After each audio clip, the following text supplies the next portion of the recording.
plying an introvert with caffeine to get her out of the house. They can have an entire conversation using movie quotes and song lyrics from the 1980s. They'll meet you for breakfast and help you choreograph a fight scene for your book by using the salt and pepper shakers, silverware, and a napkin dispenser. They'll text random memes to let you know they're thinking about you, even though it has been months since your schedules have allowed you to see each other. And they are the kind of friends that, no matter what, will always be there when you need them. To Julie, Tracy, Alicia, April, and Gwen. Prologue. Paris. Oscar Flint raked the razor down the hollow of his cheek, dispensing with the beard that had been part of his identity for the past 6 cities. He would become someone new again, someone refined, cultured, and wealthy, someone who looked like he belonged at the Count de Maurice's gaming tables. After all, how could he resist such a temptation? Word had spread as far as Prague about the deep pockets of the reckless aristocrats on the invitation list, and there was nothing he enjoyed more than taking the fortunes of other men. Oh, and he would take them. Ruthless when it came to cards and everything else, he knew what it took to win. It took knowing what it felt like to fight a rat over the core of a rotten apple, or how to ignore the rapacious gazes from the toffs who'd paid a farthing for a pretty boy to shine their buckled shoes, then being prepared to do whatever came afterward for a 6pence so that his sickly mother could eat. It took having nothing left to lose, and that was why Oscar always won. In the mottled mirror that hung cockeyed on the wall of this dank lodging room on the fringes of Paris, his flinty gaze tracked the movement of the door. Without knocking, Ignatius Cardew strolled in, his teeth clenched around the stub of a cheroot. A curl of smoke rose up past a pair of wizened grey eyes, and a Caesar of short white hair to disappear amid the water-stained ceiling. "The forgery is flawless, if I do say so myself," Cardew said while surveying the parchment in his hand with a self-satisfied grin. Wiping the blade against a square of flannel, Oscar gave the page a cursory glance. "Never doubted you." According to the self-canonizing mythology of Cardew, he'd been mastering languages and appreciating the great artists since he was old enough to hold a brush. And when there'd been no money left to buy canvas and paint, usually after spending it all on wine, women, and song, he turned to other forms of replication. He could copy a man's signature as well as his voice and bearing, and he was good at it. So good, in fact, that he'd developed a reputation, which didn't bode well if a man travelling with him ever intended to spend time in one place for long. "Of course, I had to weather the paper to make it appear as though both you and the invitation had travelled far and wide," his mentor said, with a familiar edge of accusation. Oscar slapped the razor against the strop and waited for the rest, waited to hear the harping of how he hadn't applied himself enough and, with one iota of effort, he could have become a truly exceptional charlatan. But in the seconds that followed, the expected shower of castigations did not come. Pleasantly surprised, he lifted his chin to scrape the sharpened blade upward along his throat. In the mirror, the tip of Cardew's cheroot glowed orange on another drag. "Although, if you'd ever bothered to be precise in your elocution in any language, I wouldn't need to take such pains." And there it was. 8 postmarks. 8! And all because your French sounds as though it spent a night of debauchery in a Florentine brothel with a Scot and a Spaniard. If the best lies contain a kernel of truth, as you say, then why should I force my tongue to disguise the fact that I've spent my entire life roaming from one continent to the next? Oscar asked. "Entire life? You're still a cub, barely 8 and 20. Why, I was older than that when I first met your father." "And just how old were you then?" Cardew exhaled a curtain of smoke. "Older than your left boot." It was a familiar retort between them. This time it was tossed over his shoulder as he crossed the room toward the bottle of brandy waiting on the sill. while conceit kept him from ever revealing his true age, with his timeless aristocratic features tanned by the sun. He could pass for any worldly gentleman between the ages of 50 and 70. In fact, Cardew had looked the same for as long as Oscar could recall. He'd been about 7, hungry and already jaded after his father had abandoned him and his mother, when Cardew had first come to the door. He doffed his tricorn with a flourish and claimed that he was sent to look after them until his friend could return, though calling himself a friend of his father's did him no favours. John Flintridge, or whatever name he was currently using, never had any luck staying in one place for long. Sooner or later, the creditors came a-knocking. Even so, Cardew had seemed like a saviour, sweeping in and rescuing them from a rat-infested hovel to provide a sense of security. But Oscar had soon realised that nothing was ever too permanent with Cardew. The forger's fortune often altered in the span of a single night, but, to his credit, he'd always managed to keep them fed, clothed, and with a roof over their heads. Whether that roof would be in the same location from one day to the next, however, remained to be seen. But Oscar couldn't hold that against him. Risk was just in his nature. Though, no matter what flaws he might possess, Cardew had been the one constant fixture in his life.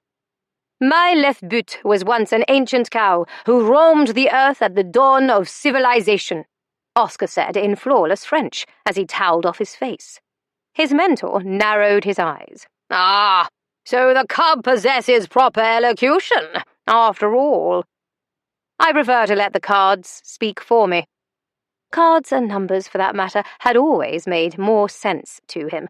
The moment he'd first spied a pair of blokes hunched over a gaming table, everything clicked into place. Without any effort, he could remember every ace, king and queen laid, and could anticipate which card would follow. He hadn't known at the time that his abilities were considered cheating. Not that it mattered. Cheating, lying, and stealing were all tools of the trade, all tools of survival. Even so, Cardew had helped him disguise it with a few simple tricks, and over the years, he'd learned to hone his skill into an art form until he was the one who kept a roof over their heads. But now food and shelter weren't his only motivators. In the years since his mother had died, he'd only wanted one thing: to hunt down his father and make the bastard pay for what he'd done.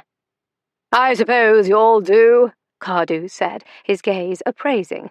"With your lean face all smooth-shaven and those high shirt points framing that mulish jaw, you nearly look the part of haute society." "Nearly," he scoffed, buttoning the stiff collar. "I could pass for nobility." Perhaps. There's just one thing missing." Cardew tossed back the amber liquor and crossed the room, reaching into the open neck of his shirt above a snuff-coloured waistcoat. He gripped the cord perpetually tied around his neck and tugged. Then he freed the black onyx ring, the same one he'd never parted with, no matter how many times they could have used the coin from selling it. Resting in the palm of his hand, lamplight glanced off the faceted black stone, cut in a unique star shape. Oscar frowned and lowered his arms to his side. "You don't expect me to wear that? A gambler drawing attention to his hands is asking for trouble." "But you're not just any gambler, are you, my boy? And wearing a ring will show everyone that you've got nothing to hide. It will help to earn their trust. After all, these men are playing for high stakes." Impatient, Cardew snatched Oscar's hand and shoved the ring onto the 5th finger. "There, perfect fit." Oscar yanked his hand back and tried to remove it, but the bloody thing refused to budge, and the weight seemed heavier than he'd remembered from all those times in his youth when he'd asked about it. But that might have been his imagination. Then, as if in an afterthought, Cardew said, "Oh, and you should probably know. They've posted guards at the door." Guards? Ring forgotten, a shiver snaked down Oscar's spine, like a ghost rattling its chains over his bones. Even though it had been 8 years, the memory of his time in an Italian prison still haunted him. He didn't want to know what a French prison was like, though considering the guillotine on display in the Place du Carrousel, he could hazard a guess that any stay at the conciergerie would be of brief duration. "This is all due to your arrogance," Oscar fumed, reaching for a length of pristine white silk draped over the back of a spindle-legged chair. Then he faced the mirror again. "If you hadn't tried to sell one of your supposedly lost Titians to an infamously bloodthirsty Spaniard known as El Coleccionista, we wouldn't be in this fix in the first place. How was I to know that Miguel Ladron's lovely auburn-haired mistress was also my muse?" I don't know. Perhaps think twice before painting her wearing the ruby necklace and ermine cloak that she stole from his wife." Unbothered, Cardew wielded the cheroot like a brush, signing the air in wisps of smoke. "I called it Venus in winter. The pelt was necessary. Besides, what can I say? Women are my Achilles' heel." "Then it's time to consider hobbling yourself to save me the trouble." "Well, you're the one who promised to make arrears of 4 times the amount that he'd paid for my Venus, even though she was an exceptional work of art." I am trying to save our lives," Oscar muttered, taking care not to wrinkle the silk as he tied his cravat. "And to think, I'd thought Ladron's promise of severing our heads from our bodies if I lose tonight was pressure enough. But now he's posted guards." "The guards aren't for us," Cardew said, as if that made all the difference. "They're here for some English rose. Apparently, the Count de Maurice met her on the packet between Dover and Calais, instantly became besotted, and was willing to grant her every desire, even a stake at his tables. His wife, on the other hand, decided that she didn't want her husband unduly distracted and likely to lose a fortune. To ensure it, she posted the guards to keep this supposed femme fatale from stealing inside." Oscar shrugged into his coat, only to have the ring catch on a loose thread. Muttering a curse, he shoved his hand through the sleeve. "And so, I'm being bloody inconvenienced because of your paramour, her possessive protector, and now a jealous countess." "L'amour, mon fils," Cardew cuffed him on the cheek. "Someday you will understand." No, he wouldn't. If Oscar wanted a woman, he had her. He didn't care who'd had her before or who would have her after. It was a simple matter of basic need, seduction, and an exchange of services, without expectations. "In the meantime, I need to win £2,000 or we'll be dead by morning." "We've faced worse, unless—" Cardew took another long drag on his cheroot. "You're worried that you've lost your touch." Oscar scoffed at the taunt and sank a pin into his cravat. "You know very well, there isn't a man alive who can best bluff or outplay me." There wasn't a man alive that Honoria Hartley couldn't play like harp strings. She wanted to crow, to throw her head back on a laugh that reached all the way up to the silver crescent moon hanging in the midnight sky. Oh, how she loved Paris! She wanted to twirl, to dance, to taste every decadent pastry, drink a flagon of fizzy champagne, marvel at the new gaslights illuminating the city beyond the ivy-enshrouded walls of this courtyard, and flirt with dozens of men she would never see again. Then again, the flirting would have to wait until she was more herself, she thought wryly, as she looked down at her aubergine velvet waistcoat and woolen Cossack trousers. So the Countess de Maurice thought posting a few guards at the door would keep any distracting females away. Ha! Honoria grinned, the upward curl of her lips testing the glue beneath her broad, tawny mustachios and pointed beard. But a surreptitious glance into the dark pane of the chateau's vacant conservatory assured her that the movement remained as natural as if she'd grown the whiskers herself. She knew from experience that she would have another hour before it would start to give way. Even her father, a veteran of the theatre, had said there was no one better at stage makeup than she. Of course, he had no idea she would be using those skills to sneak away from her cousin and chaperone on her first night in Paris, to gamble. Better yet, none of those men at the tables realized they'd been playing against a woman, either.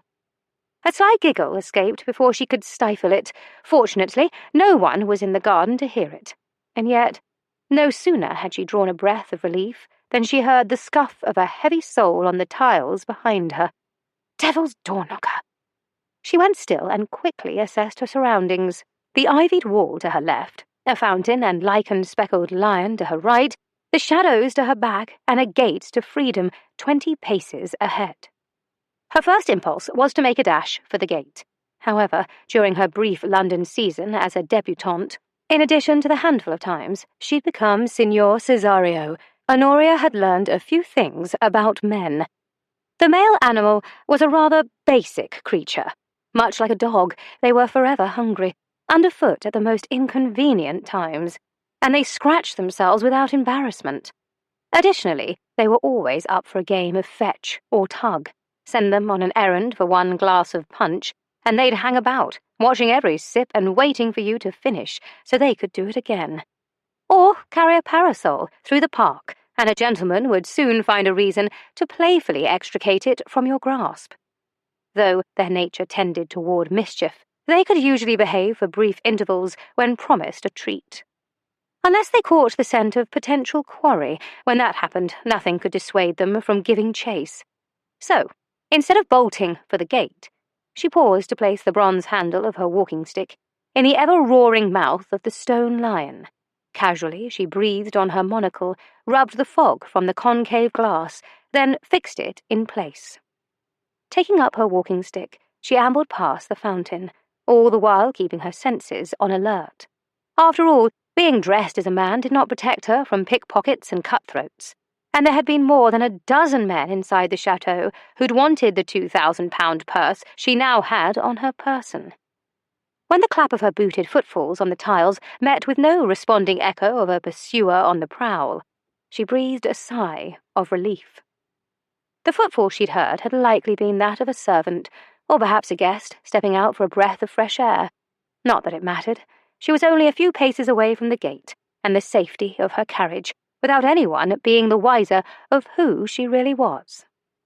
Perhaps it was that sense of certainty that made her reckless, that made her hesitate with her hand on the smooth iron thumb latch, and made her lips tilt slyly as she cast one final glance over her shoulder. She should have known better. Something moved within the inky shadows near the courtyard wall. "I commend you on such a clever trick," came a man's voice.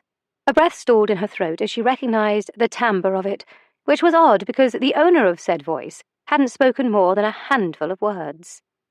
Seated at the far end of the gaming table, his responses to the dealer's questions had typically been a nod, an almost imperceptible shake of the head, or a double tap of his fingertips on the table.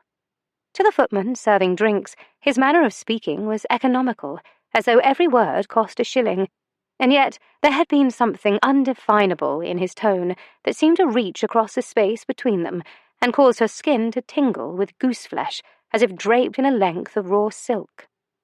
Honoria felt that same reaction now, her skin prickling as she searched the shadows and listened to the sound of his unhurried approach. Before she replied, she cleared the tightness from her throat.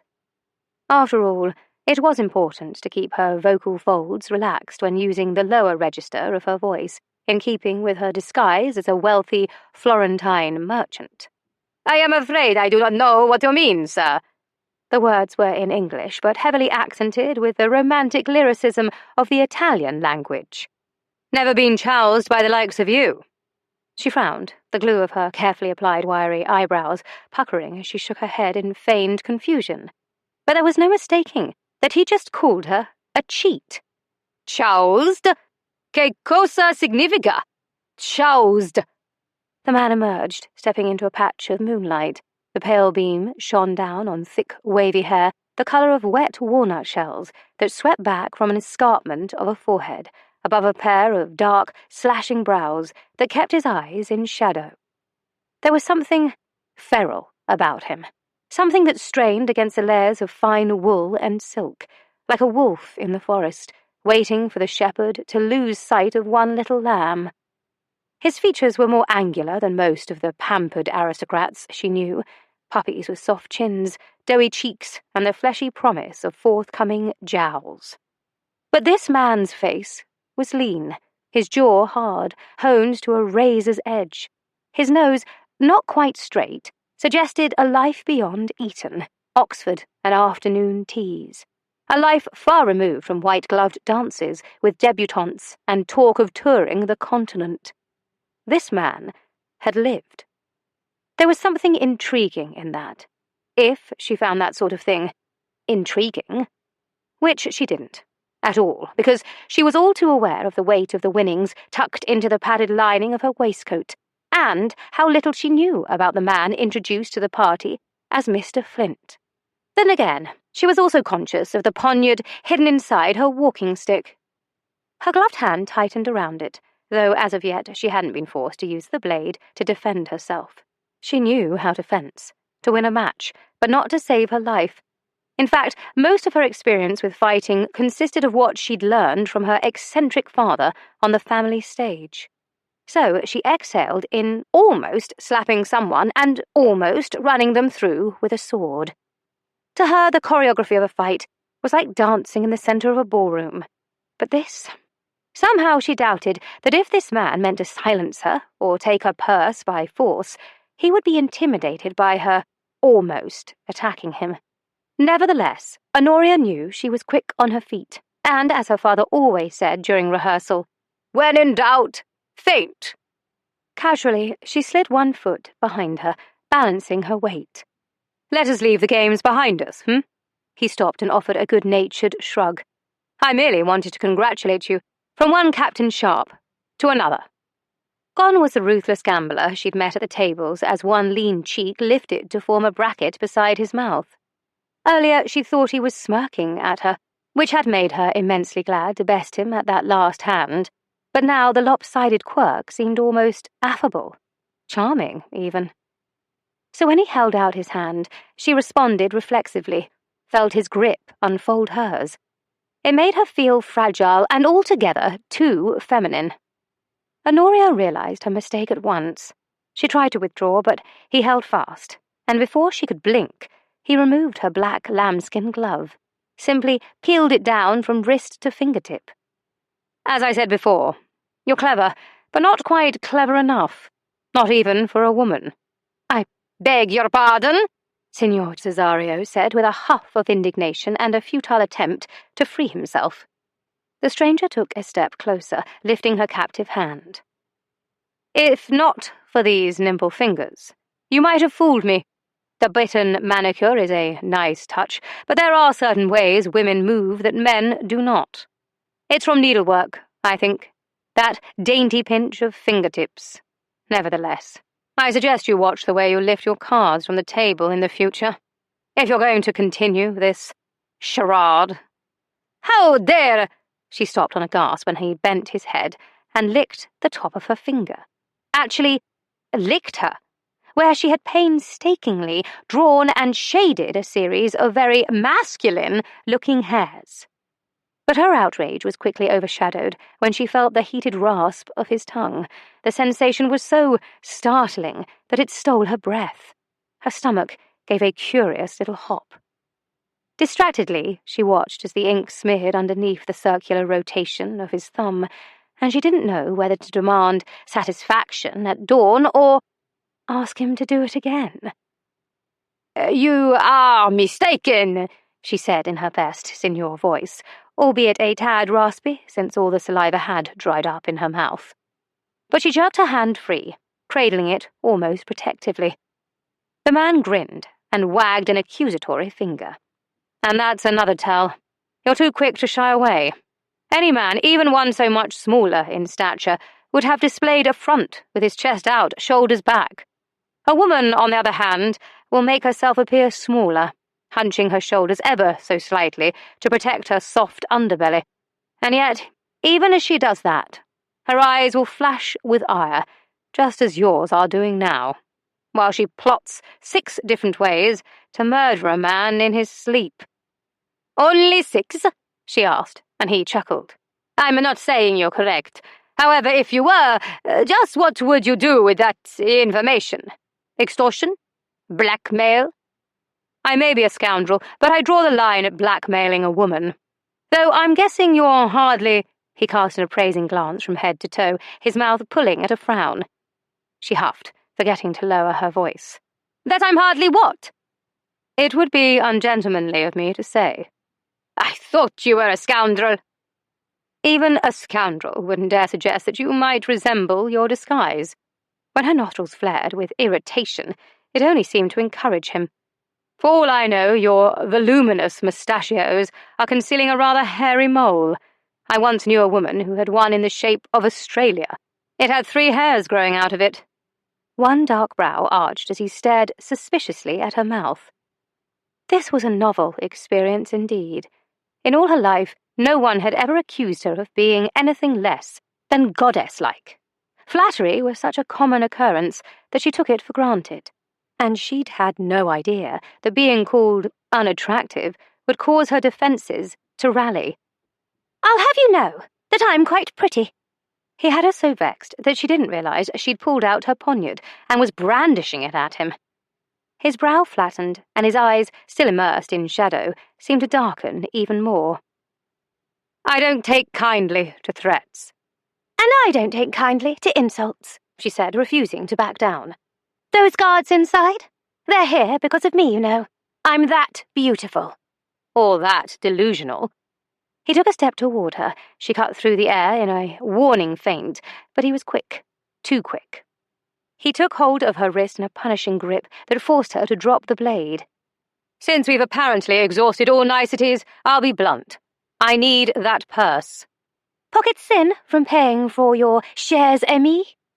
That has never been a problem for me. You, on the other hand, obviously cannot catch a husband, because no man would have you.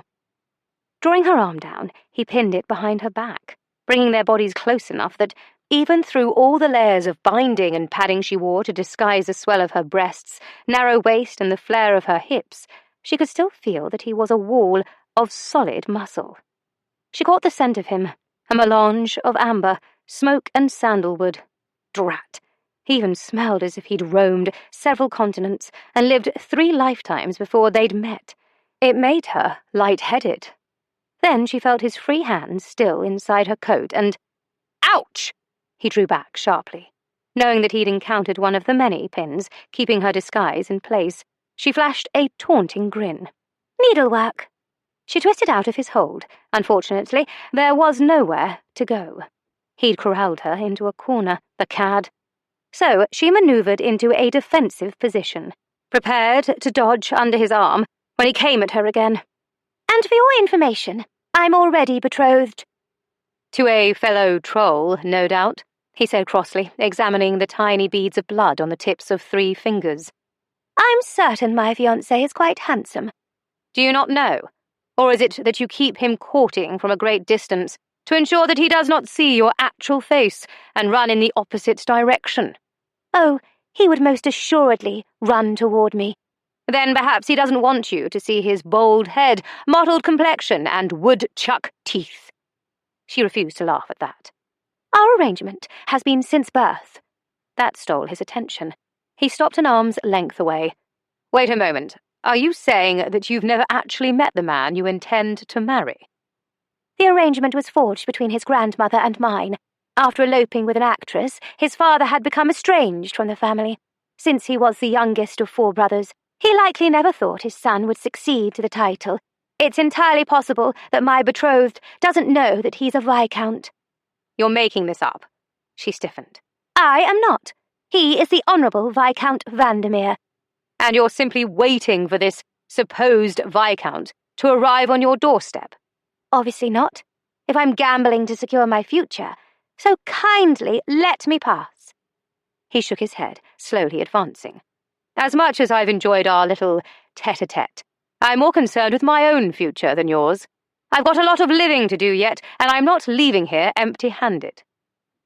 When her shoulder blades met the wall, she braced her hands against his chest. But don't you see? That's what I'm attempting to do as well. We only have this one life. I aim to live it to its fullest extent, and I won't let anyone stop me. She felt the weight of the locket she kept tucked against her heart, a reminder of the promise she'd made long ago. There was no force on earth that would prevent her from honouring it, but she saw her own firm resolve harden his expression, and she knew he wasn't going to be deterred by a few pins a second time. Therefore, there was only one thing she could do, only one device left in her arsenal. Feminine wiles. In a flash, Honoria took his face in her hands and pulled his mouth to hers. It was the most unusual kiss of her life. Even though she'd been kissed by a number of gentlemen, none had ever felt like this. Of course, her mustachios were a bit distracting, but that wasn't all. There was something almost familiar about him.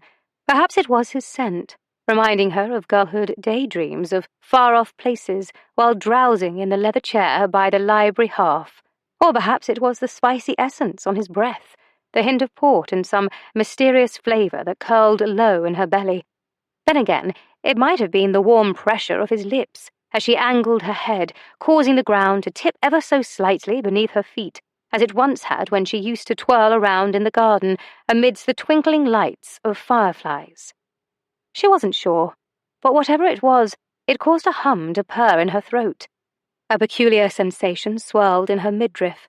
It was both hot and fluttering at once, like moths foolishly drawn to the flicker of stage lights, just before they burned themselves to ash. She disconnected the kiss. Then, for good measure, she kicked him in the shin. Caught off guard, Flint stumbled back. "What the—" If he finished his rant, she didn't hear it, because she flew as fast as she could through the gate. Once she was safely inside the carriage, with her driver spurring the team, she let her head fall back against the squabs and thanked her lucky stars that she would never see the likes of Mr. Flint again. Chapter 1. 1 year later. Standing in the foyer, Honoria grinned as she watched her older sister dash toward the carriage to elope with the Duke of Longhurst. Then the front door of Hartley Hall closed, their ever-stoic butler unmoved by the romantic display. Though, to be fair, Mr. Moseley usually witnessed some degree of insanity every day, such as father scaling the trellis to reenact the balcony scene in Romeo and Juliet, or mother having the servants dress in the attic costumes in order to air them out from time to time. Therefore, a mad dash to Gretna Green likely seemed little more than a commonplace Wednesday. In fact, life in the small hamlet of Adelwick was rarely conventional. Of course, it wasn't as thrilling as Paris by any means, but— "Would you like me to see to the matter of Miss Honeycutt?" Moseley asked with a passing glance down to the brass key dangling from Honoria's fingertips. Only then did she remember that their odious neighbour was locked in the closet beneath the stairs. She paused her lips, thinking that it would probably be best to let her out. Then again— Nell Honeycutt had always been an interfering harpy who'd made Verity's life a misery and had tried her best to stop the elopement. So, what kind of sister would Honoria be if she let her out too soon? "Thank you, but I'll see to it." She tossed the key aloft and caught it smartly in her hand. Then she turned and nearly ran directly into her mother. The smile that Baroness Roxana Hartley wore upon her lips wasn't like the beatific smiles for which she was known. No, indeed. This one was glowing. And her eyes, set within a heart-shaped face, framed by a chestnut coiffure with only the barest wisps of grey at the temples, were uncommonly bright, as if she'd come down with some sort of illness. Considering the fact that she'd been perfectly hale a minute ago, Honoria suspected the affliction was brought on by Verity's elopement, a clear case of matrimonial fever. With one daughter settled, she wouldn't rest until all of them were, and as the middle daughter, Honoria was next in line. Well, not if she could help it. The last thing she wanted was for all the matchmaking attention to turn to her, so she decided to put her younger sister in the limelight instead. "Have you seen Althea? She was just here a moment ago." "Oh, she had an idea for another play and went off to find a new ledger," Mother offered with an elegant flit of her fingers. "It has been quite the momentous morning. The words were spoken with a hum of delight. To Honoria's ears it sounded like the low murmur of bees, and she had the misfortune of being the only flower in sight. Honoria took a reflexive step back. Indeed it has, and I'm certain Verity will be quite content with Magnus. Then again, after all the moping she's done of late, any alteration would be an improvement. Realizing that she'd stepped directly into the fan of light streaming in through the transom window above the door, she quickly sidestepped her mother, only to encounter Countess Broadbent, who happened to be Longhurst's grandmother and an old friend of the family. The silver-haired matron stood between her and the arched passageway that was her only escape from the hive. "How right you are, Miss Hartley," the Countess said in smooth, rounded tones, steepling her fingers like a cage in front of her bosom.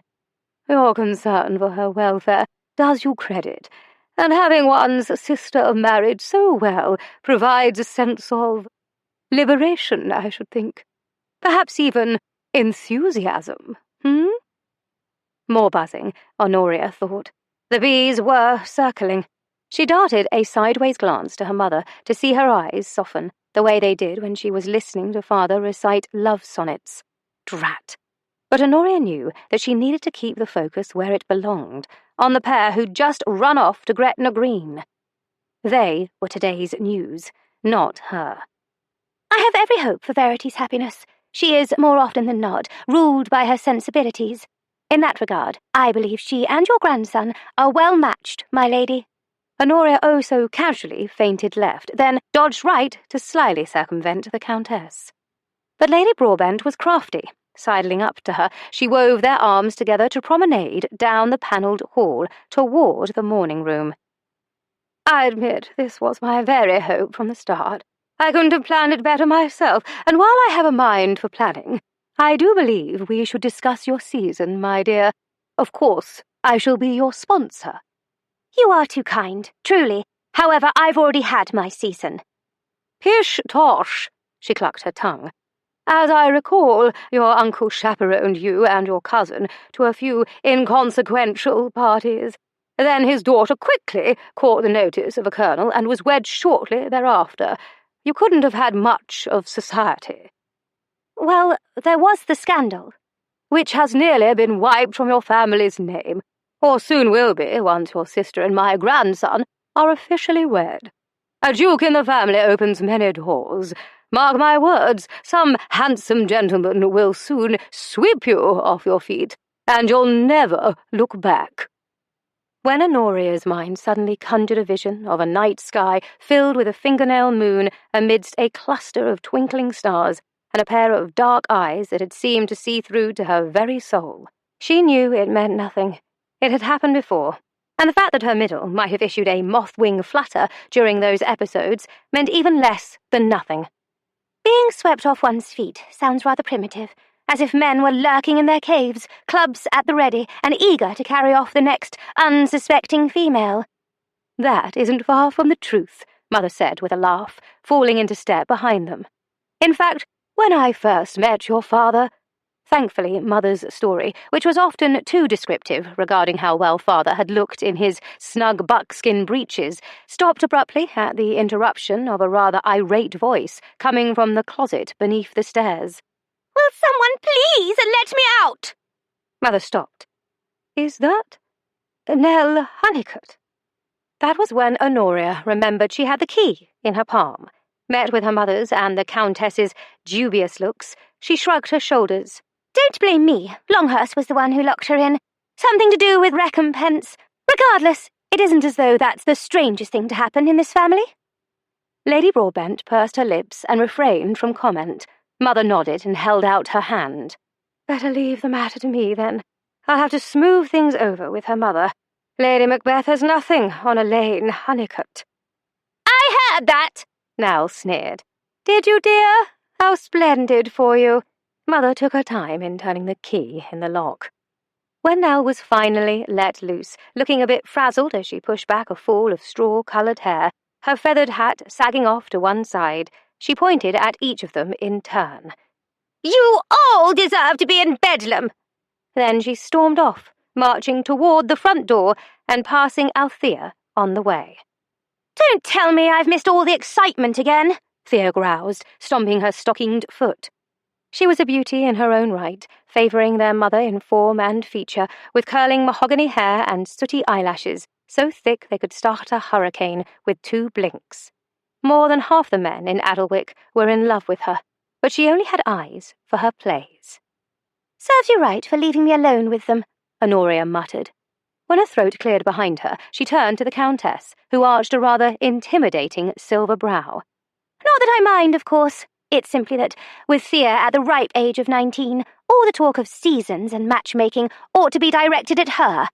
"I'd love to go to London," her sister volunteered, bouncing on the balls of her feet. "Just imagine all the stationers I could visit, not to mention all the juicy gossip for my plays, and I'm certain that something thrilling would happen every day, whereas in Adelwick my muse is dying a slow, agonizing death." "You see, she's more than eager to go, and Mother could certainly spare her, especially after she brought the piglets into the drawing-room last week." "Only because I learned my lesson with the chickens, and besides, it gave my pastoral comedy an aura of authenticity." Mother cleared her throat and cast a disapproving glance to her youngest. "I'm not certain that London is quite prepared for Thea. You, on the other hand—" The muscles along Honoria's nape and shoulders tightened. Another season of being courted, wooed with promises she didn't care to hear, gifts that— well, actually, she quite liked the gifts.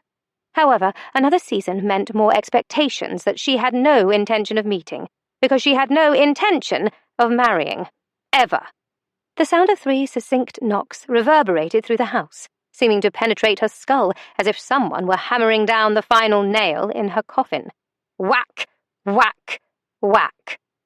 Backed into a corner, she knew that there was only one way to win this argument, one way to drop this matter for good. She would have to invoke the name of Viscount Vandermeer. Even so, one could not simply blurt out the name of a man one has invented, more or less, throughout one's life. No, indeed. Such an incantation should never be employed lightly. Like a well-delivered line in a play, one must speak the name with reverence, as if holding on to the dream of him. One must convince the audience that, no matter what odds stand in the path of happiness, the heart will always yearn for him and him alone. "Mother, you are right, of course, and I would be honoured to have the opportunity to be sponsored by Lady Broadbent." She smiled at both of them, letting them have one last glimmer of matrimonial hope. And then she issued a perfectly executed sigh. "But I fear it would come to naught. As you know, I'm already betrothed, and Grandmother made certain that it was a binding contract, which only death could sever. In truth, I cannot lawfully marry any other man aside from—" "I beg your pardon, but there is a caller for Miss Honoria," their butler announced, his wizened eyes wide as saucers above a beak of a nose. "A gentleman." "I shouldn't know why you appear so shocked, Mosley," Thea said on a slow exhale, the shoulders within her primrose day frock sagging with eternal ennui. "There is always a gentleman calling for Honoria. And aside from Verity eloping with Longhurst, nothing truly inspiring ever happens in this house. We might as well be living the same day, over and over again." Mother ignored their resident diva. "And does this gentleman have a name?" "He does indeed, Ma'am. However, it seems—" Their butler swallowed and blinked as if to clear cobwebs from his vision. The hesitation filled the hall with palpable anticipation. The air fairly crackled with it. For reasons unbeknownst to Honoria, the fine gossamer tendrils against the nape of her neck lifted. A terrible suspicion skittered over her nerves, one that would explain why Mr. Mosley appeared as though he'd just spoken to a ghost. But no, it couldn't be, she thought. It isn't possible. A shadow shifted behind their usually implacable butler. It filled the archway, blocking out the light filtering in from the foyer as it limned a silhouette. An impossibly familiar silhouette. The weight of dread plummeted to the pit of her stomach like a stone through water, and when the figure approached, she knew. She just knew. "Viscount Vandermeer, at your service," the caller said in a voice like raw silk as he bent his dark head in a low, courtly bow. Mother and the Countess both gasped. Thea withdrew a notebook from the pocket of her dress. "Now this is interesting."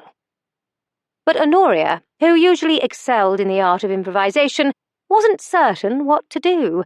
This wasn't any Viscount. This was Mr. Flint, a conniving and ruthless gambler, and by the wolfish gleam in his gaze when it alighted on her, she knew he'd come to collect a debt.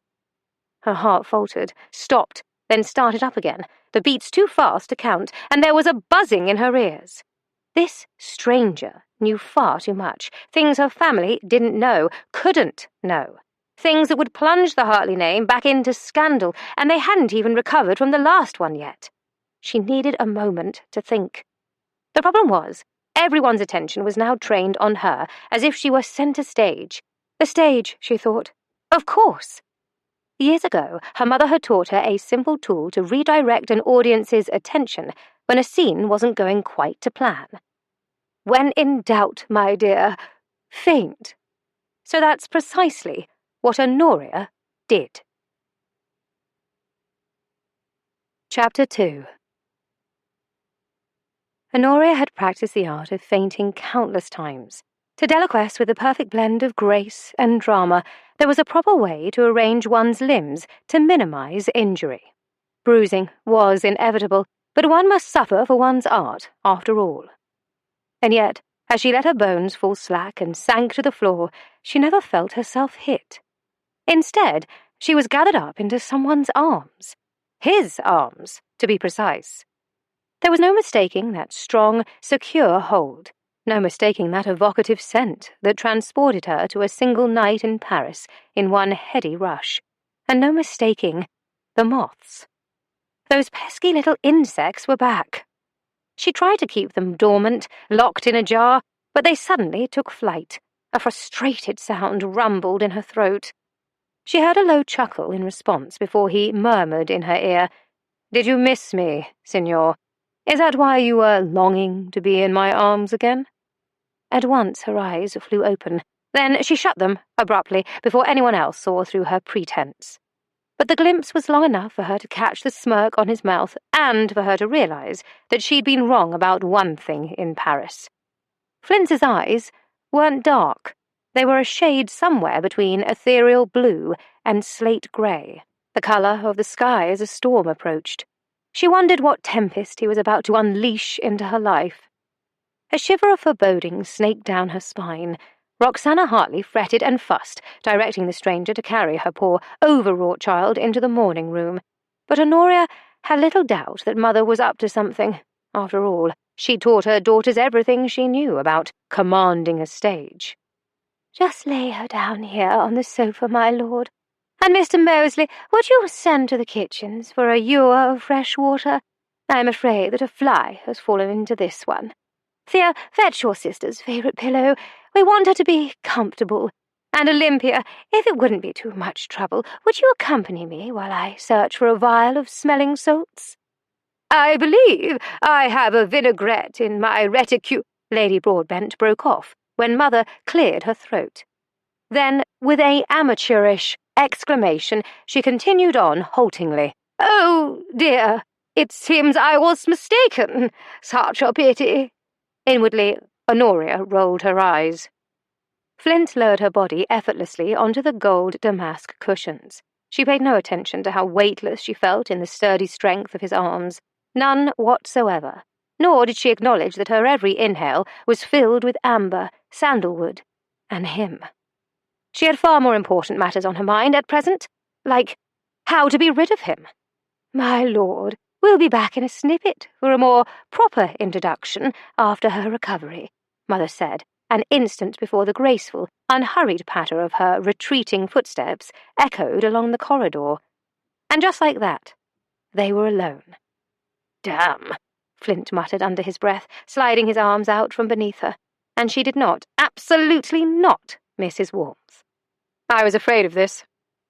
Honoria's eyes flew open to see him standing over her, his dark brows furrowing into a scowl, which was not the typical reaction she received from men. "Of what?" "That you weren't lying about all of—" He gestured with an irritated sweep of his hand from her forehead to her feet. "This." Understanding at once, her lips curved in a self-satisfied grin. "Told you I was pretty." She rose sinuously and stood before him, A surge of feminine power tingled beneath her skin when she saw a flare of male appreciation in those eyes as she adjusted the fall of her dress, smoothing her hands down the trim waist of the apricot chintz and over her hips. "Take that, Mr. Flint." A muscle jumped in his cheek. Then he abruptly turned on his heel and stalked away from her, crossing the brightly lit room to stand in the angular shadow beside the parted drapes. "Why couldn't those mustachios have been yours? And why weren't they hiding a hairy mole the shape of Australia?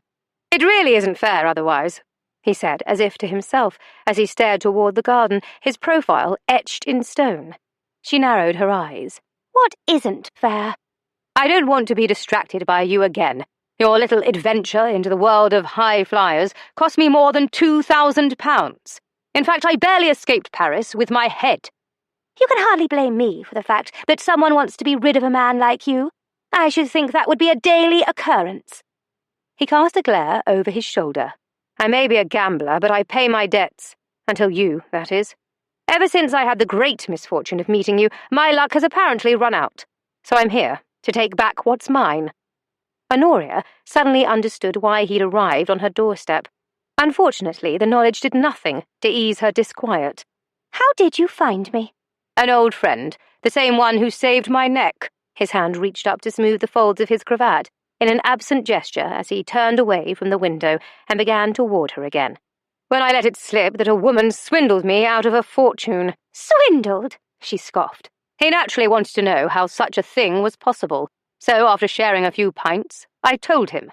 "You told him?" She blanched, wondering how many people had heard of the woman who pretended to be Signor Cesario. There were bank accounts in his name, properties, her entire future. The discovery of her alter ego would ruin everything. "Not everything," he said. "After all, I firmly believe that some secrets are sacred and should only be revealed when it's of the best advantage to me." "Be still, my heart. You're a veritable Prince Charming." He flashed a grin at her withering glance. "Viscount, if you'll recall." "But we both know you are not." "Do we? Strange, but after relaying a portion of your tale, my friend took it upon himself to look into this Vandermeer fellow. Since you and my friend are part of the same society, he had heard mention of the name, though he was surprised to have never met him. Then he discovered some rather interesting information." Honoria kept her expression impassive. She would not reveal her cards, not to him. "Apparently," Flint continued, "there are many tales of the world-travelling adventurer, painting Vandermeer as a heroic figure of mythical proportion. If this saint isn't plagued by the need to aid the downtrodden, he is inescapably driven to conquer the next mountain. Due to these circumstances beyond his control, his trek homeward has been delayed, leaving his faithful betrothed forever waiting." He arched a sardonic brow. "In the meantime, he writes letters to her. They've passed through different port cities over the past 4 years, and yet no one seems to recall ever meeting Vandermeer. Though by a strange coincidence, there happened to have been a certain merchant sailor, a man by the name of Oscar Hartley, who was in those very ports at the same time." She swallowed down a rise of dread. Hawk was her older brother's sobriquet. Truman had been given the pet name when he was young, and his unruly brown and gold hair had stood up like ruffled feathers. When Honoria had asked if he would keep her secret and help her with her ruse, Truman had agreed without question. Never in 1,000 years had she imagined that someone would make the connection. Flint waited for that to sink in. My friend was intrigued by this. He just happened to know of a family by the name of Hartley, and a certain scandal that ruined the fortunes of many members of the Haute Ton. "My father was proven innocent," she said, hiking her chin a notch higher. "Yes, I recently read about it in the newspaper, and yet even with an exoneration in print, there will always be those who will harbour doubts." A cunning gleam lit those stormy eyes as he stopped a single pace in front of her. "And wouldn't it be just dreadful for your family to be embroiled in another scandal, even a small one, perhaps involving a daughter and a make-believe fiancé? That would certainly cast a rather unfavourable light on the Hartley name. Again." "You and I both know that you aren't Viscount Vandermeer." she hissed, keeping her voice lowered. "The same way that we are both aware that you aren't Signor Cesario." She glanced over her shoulder to the open doorway, grateful to find it vacant. "If you think to blackmail me, then you'll be sorely disappointed. My family wouldn't care a fig to learn that I've dressed in costume. In fact, they've seen me wear one on countless occasions over the years. If you had done your due diligence, then you would know my family is rather famous for our dramatic ability." Flint didn't even blink. "Be that as it may, I shudder to think what society would presume about a young woman's character when they learn she flits about unchaperoned, immersing herself in a world of men and gambling and whatever else she might fancy during those midnight escapades." He made it sound so sordid, and the results would be ruinous. One whisper was all it would take, and her entire family would be outcasts once more. Concobar Hartley had worked hard to repair the damage done by the scandal. Even though he hadn't been guilty, he'd felt responsible for being the unwitting voice of the true culprit. It began one afternoon at Tattersall's, with an investment opportunity whispered in her father's ear by a friend, and it wasn't long before his silver tongue proceeded to gain more interest in his speculation. He didn't know at the time that he was being swindled, didn't know that every person he'd spoken with would also be cheated out of their fortunes, and would soon cast the blame on him. And he most certainly didn't know that the resulting scandal would cost the lives of 2 men he'd known since boyhood. Leander Waring, the late Duke of Longhurst, was one of those. Because of that, his son and heir, Magnus Waring, had sworn vengeance against the Hartleys, at least until he fell in love with Verity 7 years later. Then the fates interceded once again when the true culprit behind the swindle was revealed a few months ago, thus slowly beginning the process of removing the tarnish from the Hartley name. Not only that, but Truman, who'd been driven away by the scandal and forced to earn his fortune as a merchant sailor, was now returned to the bosom of their family. Both he and their father were in London, finding him lodgings as he moved forward to finally begin his life as an architect. As for her overly romantic mother, who wanted nothing more than for her children to find love, she would be heartbroken to learn that the reason Honoria prepared for a future alone was that she never intended to marry. But this man, this stranger she had met only once in her life, was backing her into a corner yet again, and this time she couldn't see her way out. "You seem to know a great deal about me," she said coolly, refusing to reveal the anxiety roiling inside her. "And yet, I don't even know your name." "You may refer to me as Lord Vandermeer, my lord husband, darling, dear heart." "Blackguard, charlatan, devil." "Such lovely, sharp claws you have, signor," he said with a grin, as he reached out and grasped one of her hands. An instant shock of sensation trampled through her, rooting her to the spot. The touch caused her pulse to sprint on a haphazard path through her veins, reminding her of the time a squirrel had fallen through the parlour chimney and darted around the room in a frenzy, looking for the nearest exit. Reflexively, she tried to snatch her hand away. However, his hold was deceptively gentle, those long, tapered fingers encircling her wrist. He was not about to let her get away, not this time. Honoria refused to think about the sensations he caused, or the way the pad of his thumb moved in slow, sinuous circles over her harried pulse. And when she met the challenge in his gaze, she ignored the sudden, sharp clench in the pit of her stomach. "Just tell me what you want." One corner of his mouth curled like the tip of a snake's tail when it was ready to strike. But instead of telling her, he did something she never expected. Still imprisoning her hand, he sank on bended knee. This time, when he looked at her, his expression was so tender and open that it stole her breath and robbed her of speech. "Just you, Honoria Hartley," he said. "In all the time we've spent apart, I've only been living a half-life, searching for something I could not name. Yet, from the very moment we met, a sense of certainty filled me. I saw the rest of my days unfold in the heavens reflected in your eyes, and I realized that my life could never be whole without you by my side." Her pulse started rioting again. An entire family of squirrels zigzagged through her, knocking over the jar of moths in her midriff and sending them all aflutter. and her brain was caught in quicksand, unable to make sense of this declaration. They were just words, she told herself, a prepared speech, a soliloquy. She'd heard hundreds of them throughout her life, and yet she knew his tell, knew the way his thumb absently drifted to the ring on his little finger, but his hold remained steady, his gaze unswerving and no longer mocking.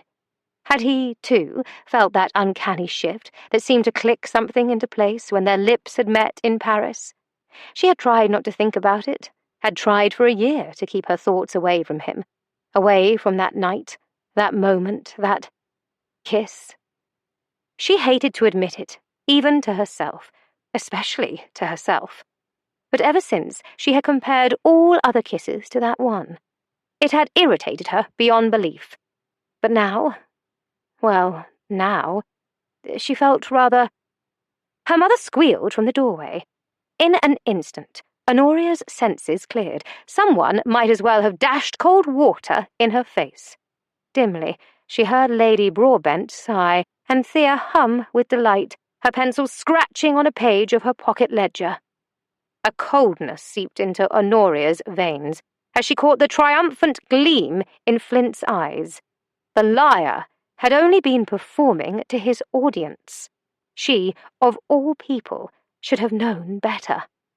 But he was more skilled at the game than she'd given him credit for, and when the great pretender slipped the onyx ring from his finger and held it up to her, she concluded that the stone was as black as his diabolical heart.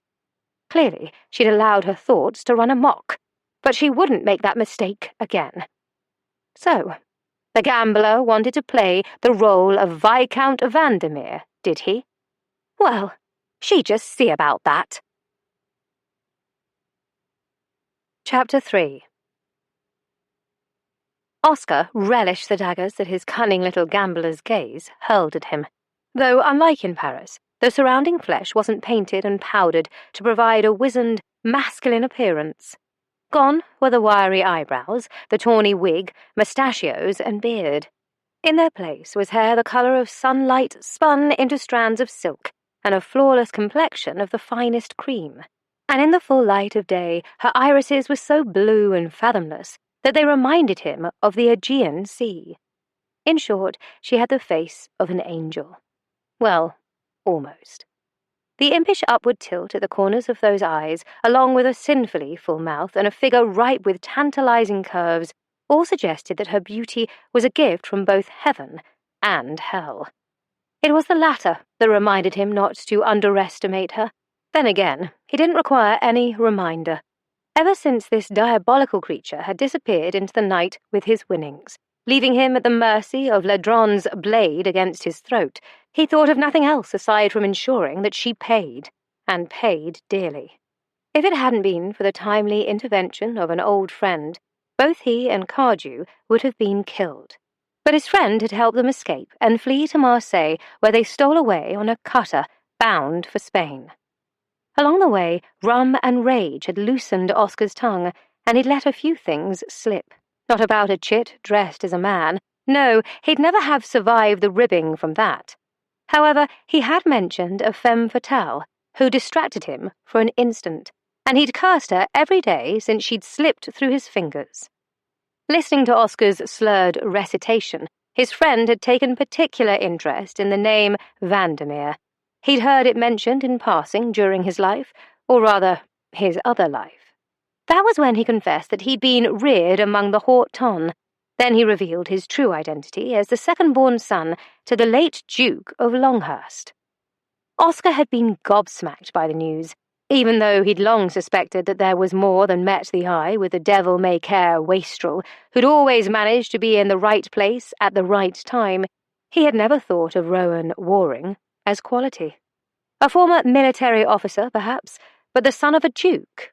Never. However, when Waring had explained that he knew of a family with a connection to Vandermeer, a family whom he despised, incidentally, Oscar's shock fell away as a plan began to form. Suddenly, he'd known precisely how to repay Ledron, and his friend had been more than happy to assist him with this charade. Which brought Oscar here, pretending to be a long-lost Viscount, and Miss Honoria Hartley's betrothed, and he couldn't leave until he had her right where he wanted her. Even though Waring and Cardew had compiled enough documentation to add plausibility to his claim, Oscar needed this betrothal to provide an aura of authenticity to this production. Unfortunately, and predictably, she wasn't making it easy. She dug her fingernails into her palm to prevent him from slipping his ring onto her finger. Clenching her teeth, she hissed, "I never said yes." Undeterred, he stood and pressed a kiss to her knuckles.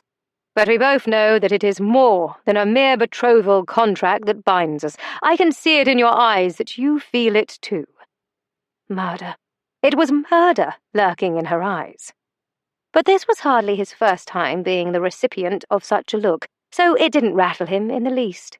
In fact, it only made him more determined to earn every ounce of hatred she could dole out. She tugged to extricate her hand, though knowing she would likely dash away without a backward glance and run for the hills, he was reluctant to release her. Instead, he threaded her arm through his and anchored her to his side like a besotted groom. Then his audience glided into the room, smiles radiant, and Oscar knew that he'd just caught several fish in the same net. Of course, he had no intention of continuing this ruse long enough to actually marry the trickster, but she didn't need to know that. The fact that he could torment and blackmail her while being safely hidden in the wilds of Lancashire away from Ladron was simply icing on the cake. "Dear me, where are my manners? I'm Lady Hartley. This," she gestured with a graceful sweep of her arm to the grinning older woman, "is the Countess Broadbent. The girl scribbling in her ledger is my youngest, Althea, but you likely already knew that. Welcome to Hartley Hall, my lord. Oh, but that's far too formal. We will be family soon, after all. You may call me Roxana, and we shall call you Oscar," he said, because every good lie contained a kernel of truth. Honoria's flaxen brows arched, her lips pursing with anticipatory triumph. "Oscar is an unexpected moniker for a name like yours." "My mother always called me Oscar, though I imagine that with a name like Manford Octavius Rutherford Fairfax, it was just easier." For the second time that day, he saw her artful expression slip. It was the barest flicker of a frown and pucker of her brow, but he saw it, and he flashed a grin. "Ah, yes, my dear. I've done my research." She offered no reply, but what he wouldn't give to be an earwig crawling around inside her skull to hear her every thought. Likely what she wanted to say was unsuitable for polite society. Nevertheless, he relished watching her school her features, hearing the faint creak of her molars grinding. "Oscar's a fine name," Lady Hartley said, beaming as her gaze slid between the two of them as if they were standing before an altar instead of beside a sofa. "And what does your family think of your sudden arrival after all this time?" "I haven't been to the Abbey yet." When she gasped in response, he could see that he might have slipped down a notch in her esteem, and since being a convincingly devoted fiancé who was finally ready to come home to roost was part of his ruse, he had to think quick. Lifting his shoulders in a sheepish shrug, he tucked his chin a fraction toward his chest in the universal sign of repentance. "I suppose it was bad form. My only excuse is that, because of my father's estrangement from the family, I know naught of them. We are all strangers, whereas with your daughter, I feel as though I know her better than I know myself." He gazed at Honoria adoringly, watching as shadows swept across her countenance like a black veil as she plotted his early demise. "As if we'd met not long ago, perhaps somewhere in a courtyard, far from here and beneath a star-strewn sky," she growled. Lady Broadbent laid a hand over her bosom and sighed. "How romantic! And here I was, ready to whisk her away to London. 'Tis fortunate that you arrived when you did." "Well, I had to ensure that she didn't dash off and marry someone else." "I shouldn't be too worried. Miss Hartley has rejected dozens of proposals while waiting for you." "Well, I'm grateful to hear that. When she'd professed as much in her letters, I admit that I thought she was gilding the lily in order to make me jealous. After all, What is a man supposed to think when a woman talks incessantly of her own beauty? He made a dubious face, earning a snort of laughter from her sister. But I knew that, even if she had the face of a baboon, it wouldn't have mattered as long as she was my Honoria. His captive cast him a tight smile. For your information, the proposals run more in the vein of hundreds. I've rejected 12 this week alone. My darling, you needn't try so hard. I am here to stay. However, I realize my appearance came as quite the shock to you. Therefore, I will bid you good day and call on you after I'm settled at Dunlock Abbey. He bowed to each in turn. Until we meet again, my lady, Roxana, Miss Althea, and my steadfast Miss Hartley. Honoria abruptly blinked away her seething glare an instant before turning to her mother and, with a beatific smile, said, I'll just walk him out. Ever the gallant gentleman, he proffered his arm. She accepted, but only to dig her fingernails into the woolen sleeve. Considering his wardrobe was as thin as his pockets, he felt the bite of each manicured point. As they stepped into the foyer, he noticed that the butler had recovered from his shock, which was either a testament to his stalwart nerves or to the fact that he'd had a good deal of practice with encountering ghosts beneath this roof. Only time would tell, and as long as Oscar was safe from Ladron, he had all the time in the world. When the door closed behind them and they stood between the columns beneath the portico, he breathed in a deep, satisfying breath. The warm summer air was clean, fresh, and full of promise. I think I'm going to like it here. Adderwick has already proved vastly entertaining. You won't think so when my brother returns from London. He knows the truth and will do everything within his power to ensure that you don't get away with this. Oscar clucked his tongue. It's quite interesting, the things one learns in seafaring cities about the men who sail on merchant ships. I imagine there are sailors who'd rather not have their most diabolical secrets find their way home. Why, you despicable ass, she hissed, paling visibly. How dare you threaten my family? I should have stabbed you when I had the chance. If he had a farthing for every time he'd heard those words. Surely you're not afraid of a little challenge, signor? Ha! You give yourself far too much credit. I break my fast on men like you. She was so furious that she vibrated with it.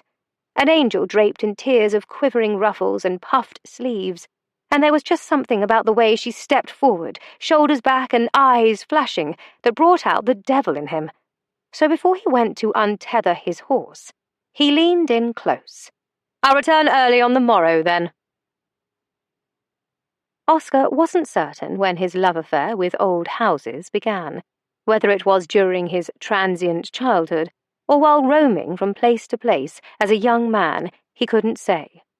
All he knew was that the more rambling, time-worn, and augmented from generation to generation, the more he felt drawn to it. And Dunlock Abbey was no exception.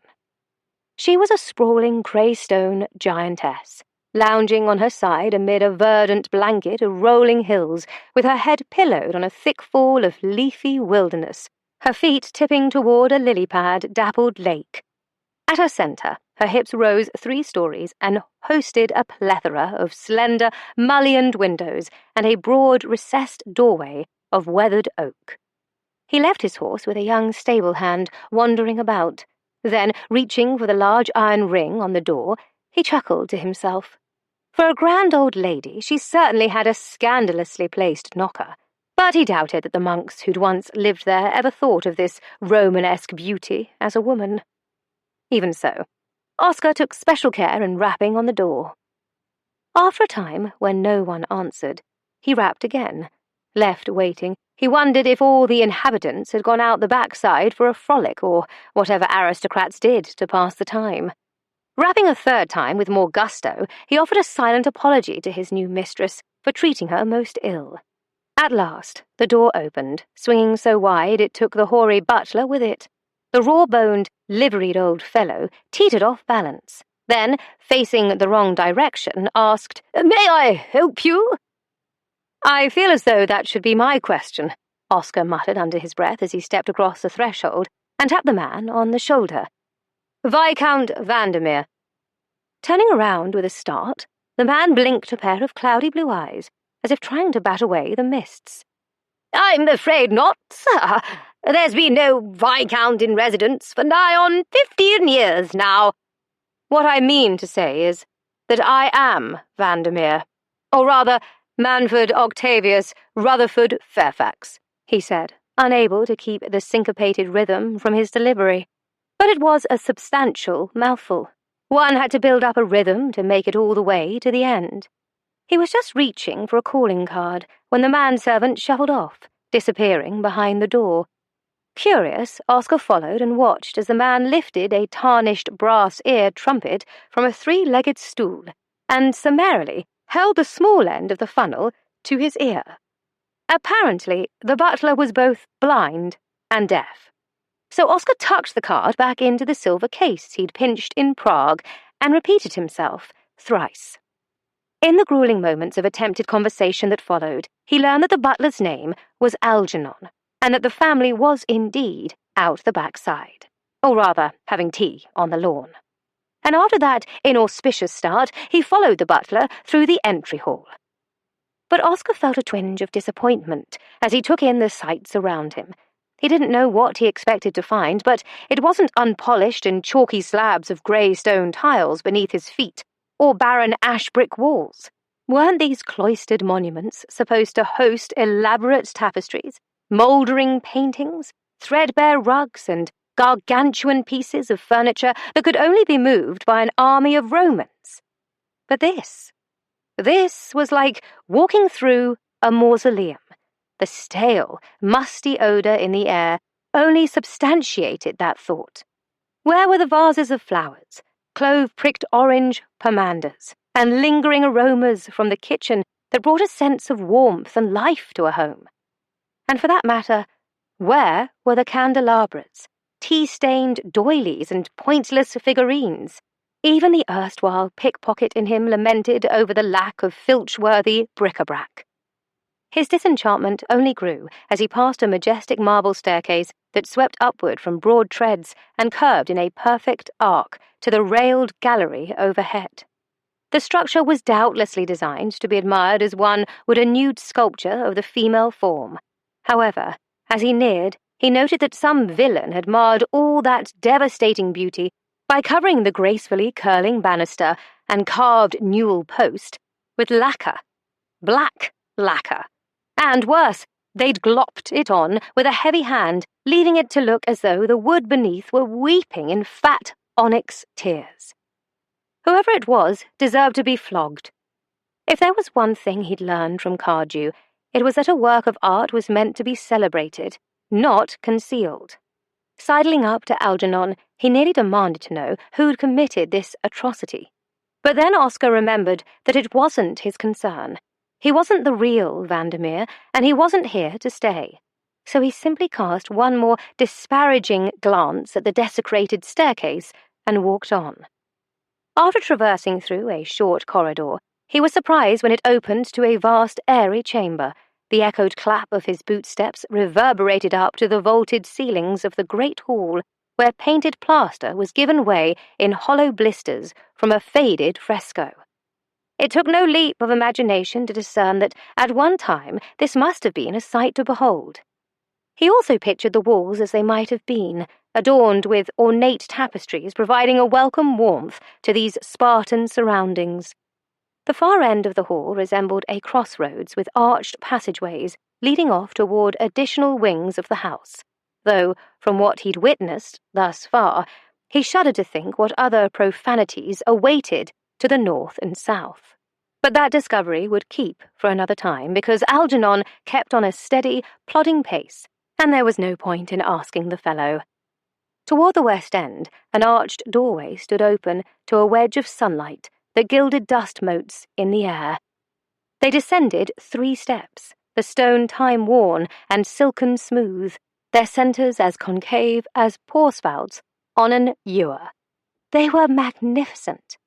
But Oscar had no time to admire them before he found himself walking into a world of colour, so bright and blinding that he had to shield his eyes. It was as though he'd been walking through a gloomy charcoal sketch and stepped into an oil painting, boasting a vibrant landscape of flowers, pruned shrubs and shade trees outlining a flat green carpet of lawn. Making it even more picturesque was a wall of glossy, dark ivy climbing over ancient temple ruins in the distance.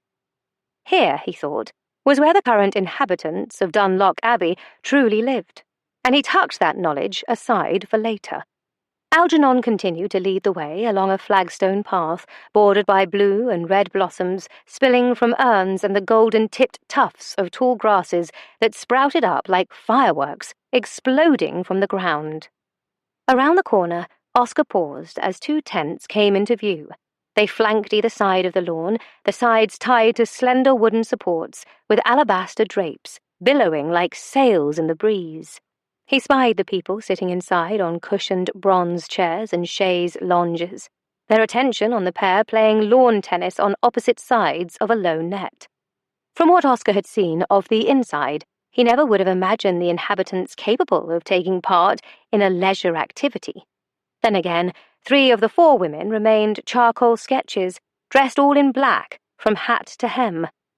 The fabled widows of Dunlock Abbey, he mused.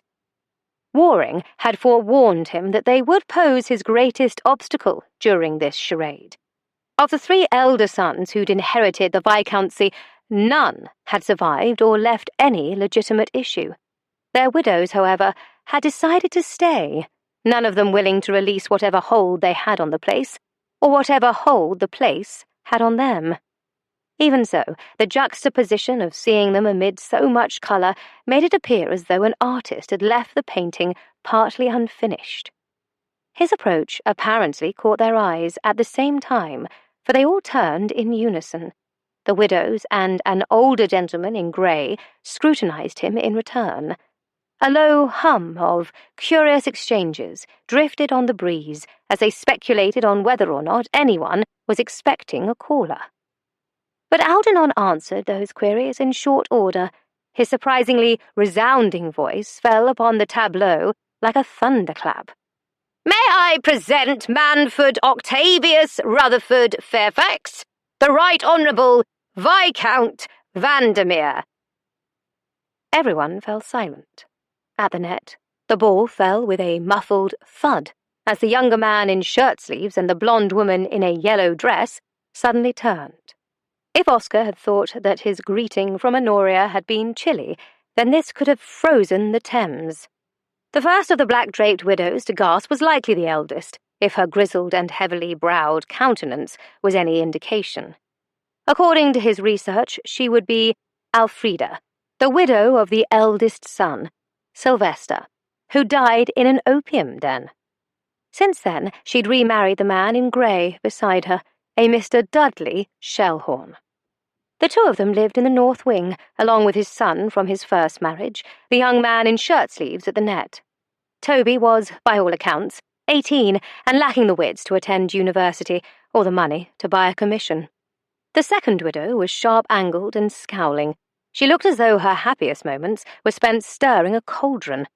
This was likely Millicent, widow of the second son, Hugh, who died rather mysteriously in a hunting accident while ensconced with his mistress in the Highlands. The third, and the only one who'd stood, must have been Babette.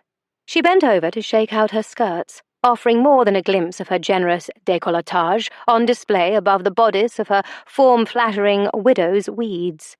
Then she gave him a saucy wink. Voluptuous and flirtatious as a Titian-haired milkmaid, and likely only a handful of years his senior, she bounced across the manicured lawn and wrapped him in a perfumed, exuberant embrace. "Welcome to the family, Manford. Oh, you don't mind if I call you Manny, do you? I always think that shortened names are so much more familiar," she offered with another squeeze, her hands sliding suggestively lower.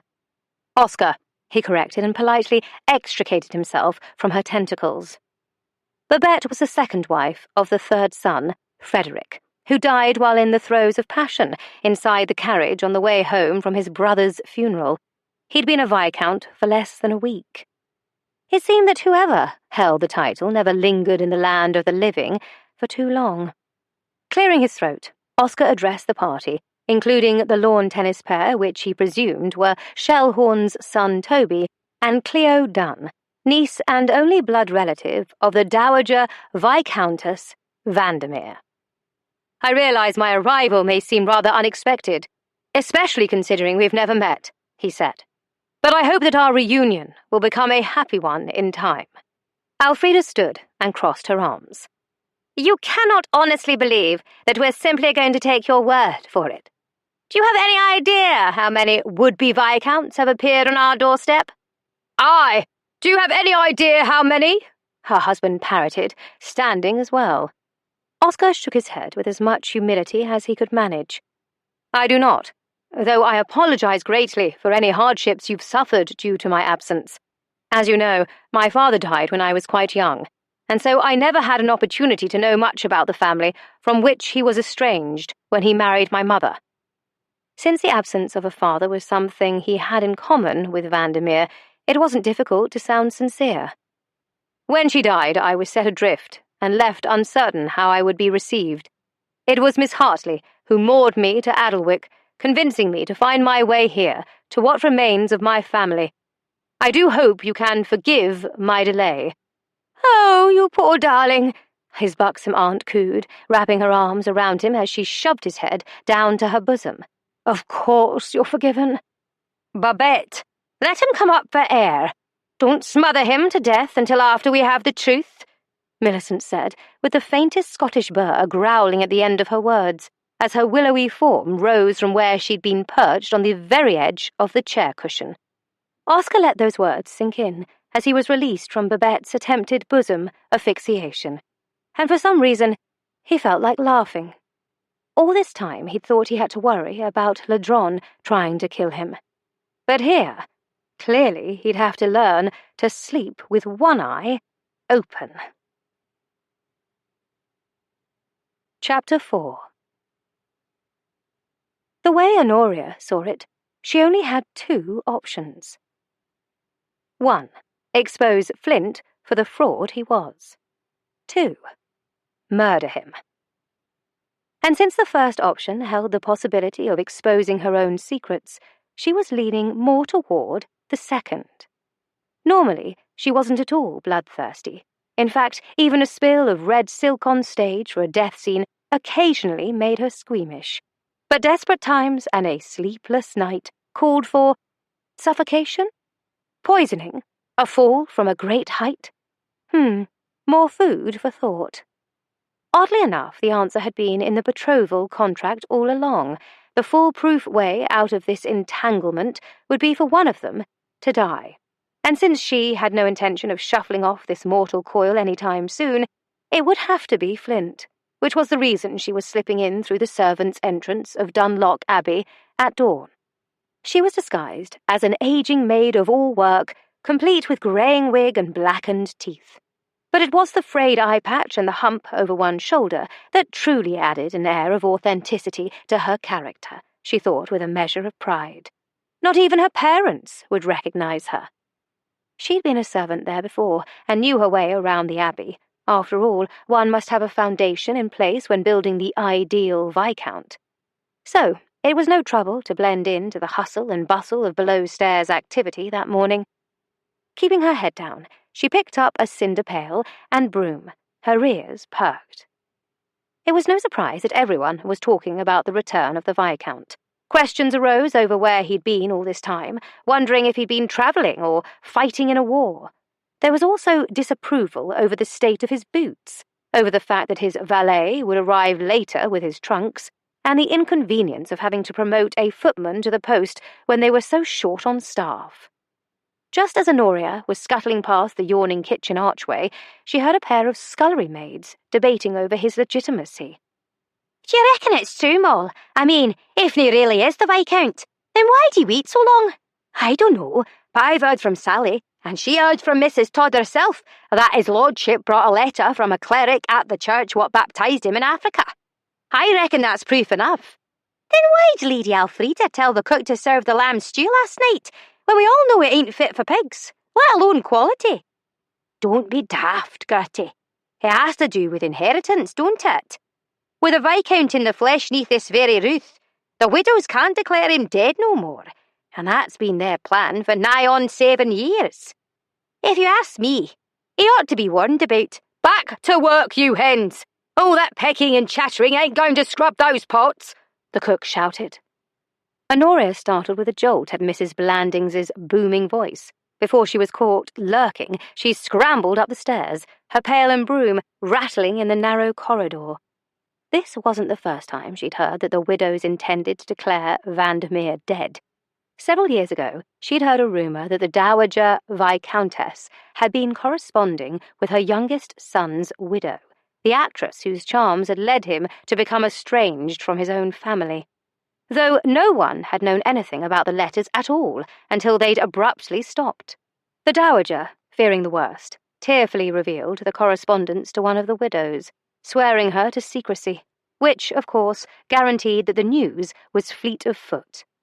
When it reached Hartley Hall, Honoria knew she had to take action.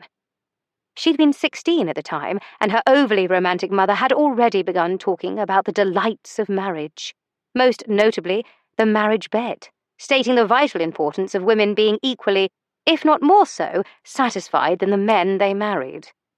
Mother even performed a sock puppet play about it, which featured an illuminating account of the lisping Lord Flaccid, the robust Lord Turgid, and the quivering, breathless Lady Content.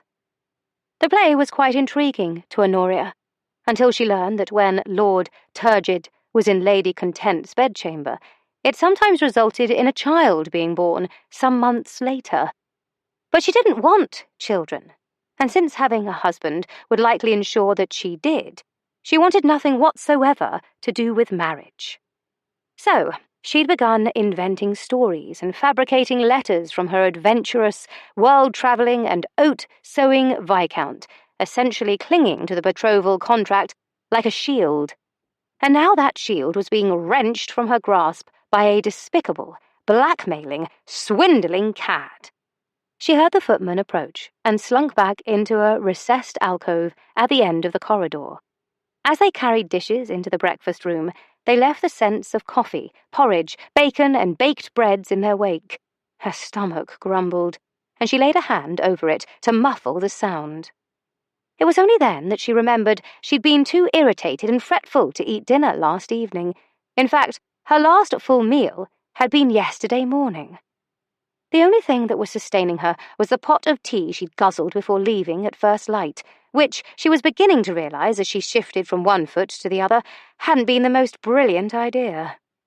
But just as she thought about stealing into one of the unoccupied bedchambers to take care of matters, she heard the parade of footmen leave the breakfast room. All thoughts of too much tea evaporated as her plan resumed. It was now or never. She knew that her best method of ferreting out gossip would be to hear it from the widows themselves. From her previous sojourns, she also knew that the ladies were early risers. Doubtless they would have much to discuss this morning. However, when she stole into the empty room, she noticed one glaring thing that might give her away.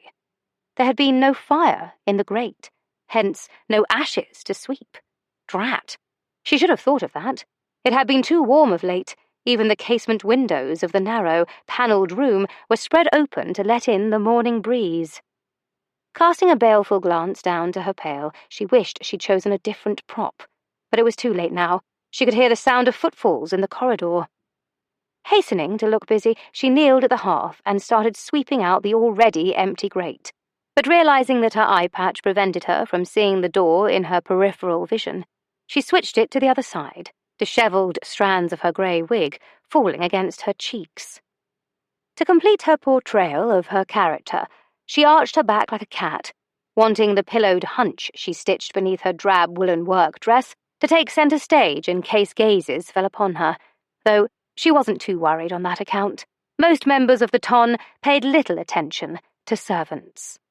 "The utter inconvenience of his arrival is maddening," Millicent Fairfax was saying as she walked in, her wand-thinned figure garbed in black crepe as if her husband had died recently, instead of almost 2 decades ago. With an irritated swipe, she picked up a plate of Sèvres china and dropped a slice of toasted bread onto it. Honoria's stomach issued a mewl of longing. I have not endured these years simply to be thrown out of my own home." "Your home?" Elfrida Shellhorn scoffed, ruffling the layered frills over the bosom of her black shirtwaist. The woman looked as though they were forever in a morning attire competition. "Mother Fairfax promised the Abbey to us all, solely to keep the memories of her sons alive. I highly doubt she intended for you to bring a new husband home to roost, in addition to his 18-year-old son, who does little more than empty the larder on a daily basis and moon over Cleo. It's revolting. She's 10 years his senior." 12, Cousin Millicent," Cleo corrected as she, too, sauntered into the breakfast room in a plain lavender day frock. She skirted past Elfrida at the buffet, likely not seeing the squint-eyed daggers hurled at her back. "If you'll recall, I'm the same age as Babette. I believe you flung that barb at Uncle Frederick when he first brought her home. Why not simply marry Cleo, if you wanted a child bride?" As Honoria listened to the vipers of Dunlock Abbey, she bit her cheek to keep from laughing. They were a formidable nest, to be sure, and she had little doubt that they would make mincemeat of Mr. Flint and save her all the work, at least as soon as they stopped attacking each other. "That was long ago," Elfrida intervened as she sat at the head of the table with a bowl of porridge. "And I dare say that Frederick learned his lesson." "What was that about Freddie?" Babette asked sleepily as she toddled in, wearing a crimson-lined black silk dressing gown that did little to disguise her considerable attributes. "Oh, nothing. Millicent was merely remarking on what a large appetite he'd had." Babette grinned as she gave into a stretch and a yawn, making an owl-like sound. "Oh, you couldn't know the half of it. Speaking of which, I've been positively famished since dinner. How long are we going to serve Cook's worst dishes to that divine specimen of manhood?" Honoria frowned. She had a sudden urge to dump ashes over Babette's attributes. It made no sense. First, because there were no ashes, and second, because Honoria couldn't care a fig how many women found Mr. Flint attractive. Not a single fig. Not even half a fig. "As long as it takes," Millicent said, as adamant as a colonel ordering the infantry to starve the enemy as she slopped mulled eggs and a rasher of bacon onto her plate. Honoria's midriff issued a woeful honk that sounded like an elk in distress. "And I want him gone, Babette, not lured into your bedchamber." The broom clattered against the pail, and Honoria hastily croaked out a raspy "Beg pardon" as she finished sweeping. Then she drew a rag hanging from her apron string and began to polish the grate. The conversation resumed, as if she weren't there. "The fact of the matter is," Cleo said, taking the seat at the opposite end of the table, "we must deal with this interloper together. Dunlock Abbey was bequeathed to my family in the 15th century. It should have remained that way, and would have done if not for a greedy Lord Treasurer who'd come along and tried to force my great-great-grandmother into signing the deed over to him. When she refused, he and his men-at-arms surrounded the Abbey and tried to starve her into submission. When that failed, he kidnapped her, forcing her into marriage to make the Abbey his, which he then gave to his son from a prior union." She slammed her fist down, rattling the silverware. "It took more than 3 centuries before my aunt's father finally held the deed, and he swore that the Abbey would never again be stolen from his bloodline, and made sure of that when he drew up her dowry contract. It clearly states that, without an heir, the Abbey belongs to whomever it is willed." "Then it is settled," Elfrida added with a note of finality as she lifted her teacup. "We shall work together to expose this fraud and keep our home." Babette draped herself over one of the side chairs, a scone clamped between her teeth, as each of them lifted their teacups in turn. "Agreed." No sooner had they made their pact than the very interloper appeared. Honoria's breath caught. She didn't expect him to be up and about at such an early hour. Surely that accounted for the sudden quickening of her pulse. After all, a man such as he was supposed to keep shadow hours and lurk in dark places to hide his evil deeds. "Speak of the devil." "And good day to you as well, Aunt Elfrida. Aunt Millicent, Aunt Babette, Cousin Cleo," he said, baring his teeth in a grin, before he turned to lift a plate from the buffet. He never once let his gaze fall to the maid at the hearth. She was invisible, and since the last thing she wanted was to gain his notice, she finished up her work and scuttled toward the serving room that lay beyond a concealed door in the corner. "What a lovely sight to encounter first thing in the morning," he said before Honoria reached the concealed servant's entrance. She stilled, heart thudding in her ears. Was he addressing her? Then he continued. "I trust that each member of my adoring family enjoyed a peaceful repose last night, since you all seem to be in high colour this morning." "And what is that supposed to mean?" Elfrida asked, her voice rising. Shoulders and hunch sagging with relief, Honoria skirted into the slender passageway between the breakfast and dining rooms. She lingered on the other side to peer through the crack from a more discreet distance. "Nothing other than each of you appear to be in the bloom of health," he said, all innocence. "And I see your appetites have improved since supper, when none of you wanted for more than bread." Babette trailed her finger around the rim of her cup and looked at him from beneath her lashes. "And how did your night fare, Oscar?" "Well, after that delightfully mysterious meal, I went to the stables to ensure my horse did not meet with the cook's cleaver." He paused as one of the widows coughed in her tea. "Relieved on that account, I then spent hours with your faithful steward. Regrettably, Mr. Price was unable to locate the accounting ledgers for my perusal. He did, however, inform me of the terms of the will set in place by my grandfather, which stated that, 'Cease calling him your grandfather, and we are not your aunts. Your kinship, or lack thereof, as I suspect, has not been proven,' Millicent snapped. 'One must wonder what you could hope to gain by this sudden appearance on our doorstep after nearly 30 years of nary a word. I've shown each of you the papers, and, if needs must, I will have the registry from the church sent here to peruse at your leisure.' 'We do not doubt that there was a marriage and a baptism,' Elfrida remarked haughtily. 'What I doubt is that you are he. There is nothing at all in your countenance that resembles my brother-in-law, and you carry no documentation written in his own hand stating that you are his son.' 'The latter would be quite the feat, especially considering he has been dead 23 years. Shall I unearth his skull to summon his ghost, do you think? No? Well then, as for the fact that I do not resemble him, you are the first to comment on it. My own recollections of him are rather vague, and he left behind no miniature for me to cling to in my youth, when I was in need of his guidance." The words fell from his lips with an insouciant air, and yet Honoria heard the faintest strain in his voice, a trace of tightness around the vowels that only an actor drawing on first-hand experience might call upon when delivering a line. It made her wonder how much this man might have in common with the real Vandermeer. Then again, Flint's acting ability might simply have been better than she imagined. "I had been hoping to find his portrait hanging in the gallery, but I found none," he continued, casually lifting the silver cloches from the platters on the buffet. Cleo issued an offhand sniff. "My uncle was a rather unforgiving sort, and had every surface bearing Cousin Titus's likeness destroyed when he married that actress and brought shame to the family." Honoria took exception to that insult and narrowed her eye at the back of Cleo's head.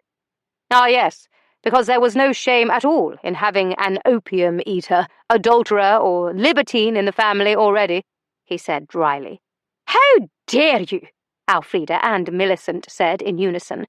"And at least an actor could deliver a more clever line," he added, warding off their slings and arrows with a shrug. Begrudgingly, Honoria had to give him credit for the way he'd put them in their places. "As I was saying," he continued, lifting the plate to sniff the food, and apparently believing it was edible, he moved to the far side of the table and sat down. "Grandpapa's will states that, in the event no male heir could be found, the Dunlock Abbey domain would revert to the Dowager Viscountess, as it had been before he acquired the property in her dowry contract. Though one must wonder if dear Grandmamma has mistakenly promised the property to each of her sons' widows." "Mistakenly? Why, you— Millicent, sit down," Elfrida said. "He's merely baiting us." He raised his teacup.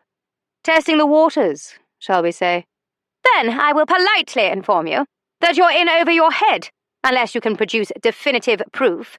I'm afraid we're going to have you taken to jail." "Oh dear, I think my betrothed will be quite disappointed by that." Honoria resisted the urge to scoff. Cleo scoffed for her. "And what, pray tell, does Miss Hartley have to do with any of this?" "Surely you know that she and I have been corresponding for years. That is how I was able to find each of you. In her letters, she kept me abreast of all the comings and goings at the Abbey, and any rumours regarding my family." He reached for the marmalade. "You see, she was able to prove definitively who I am. I'm certain any court would take that into account, in addition to the supporting testimony of her new brother-in-law, the venerable Duke of Longhurst." Of all the nerve! Honoria seethed. Why, that rotten blackguard, using her sister's husband in order to continue his deception. Well, there was just one thing to do: find his secrets and use whatever she could against him. Chapter 5. Honoria took the servants' passage to the back stairs and up to the second floor. A pair of housemaids, standing by the linen cupboard, were ensconced in speculation over the reason the widows had put Mr. Flint at the end of the hall, in a draughty old room that overlooked the stables. As Honoria scuttled by, she grinned to herself. Served him right. The blackguard deserved nothing but misery. Stealing inside his chamber, she closed the door with a quiet click and leaned against it, taking in the Spartan surroundings. Now what? She wondered, wishing she'd brought a venomous snake to slip beneath the moth-eaten coverlet. Or anything, really. Yet as she stood in the quiet space where he'd slept the night before, it dawned on her that she hadn't come prepared to commit murder. Then again, how could anyone summon an appetite for homicide on an empty stomach? She sighed and decided to search for damning evidence to use against him instead. After all, if he was going to blackmail her, then she would blackmail him right back. Setting down her pail, she went to his bedside table and found a book, the woven red cover worn so thin that no printing or markings of any sort remained. The first leaf held the title, A Waldian Palace, in block print, but there was no author. Unfamiliar with the title, she was curious about what would have drawn Flint to choose this from the Abbey's library, though, considering it was on the bedside of a scoundrel, it was undoubtedly something risqué. So, of course, she turned the page. She was surprised to discover that it was a book of verse. The tumble-down mystic of castle walls, amidst the hoary frost of early morn. Charmed by the beginnings of a fanciful story, she felt a grin tug at her lips. Flint read poetry. It made him seem so cultured, perhaps even idealistic, as if he cared about more in this world than ruining her life. A rush of irritation filled her as she closed the book with a snap. How was she supposed to kill him now that he had depth? Not that she could have gone through with it, but it was the idea of being able to do it that had filled her with a sense of control over this dratted situation.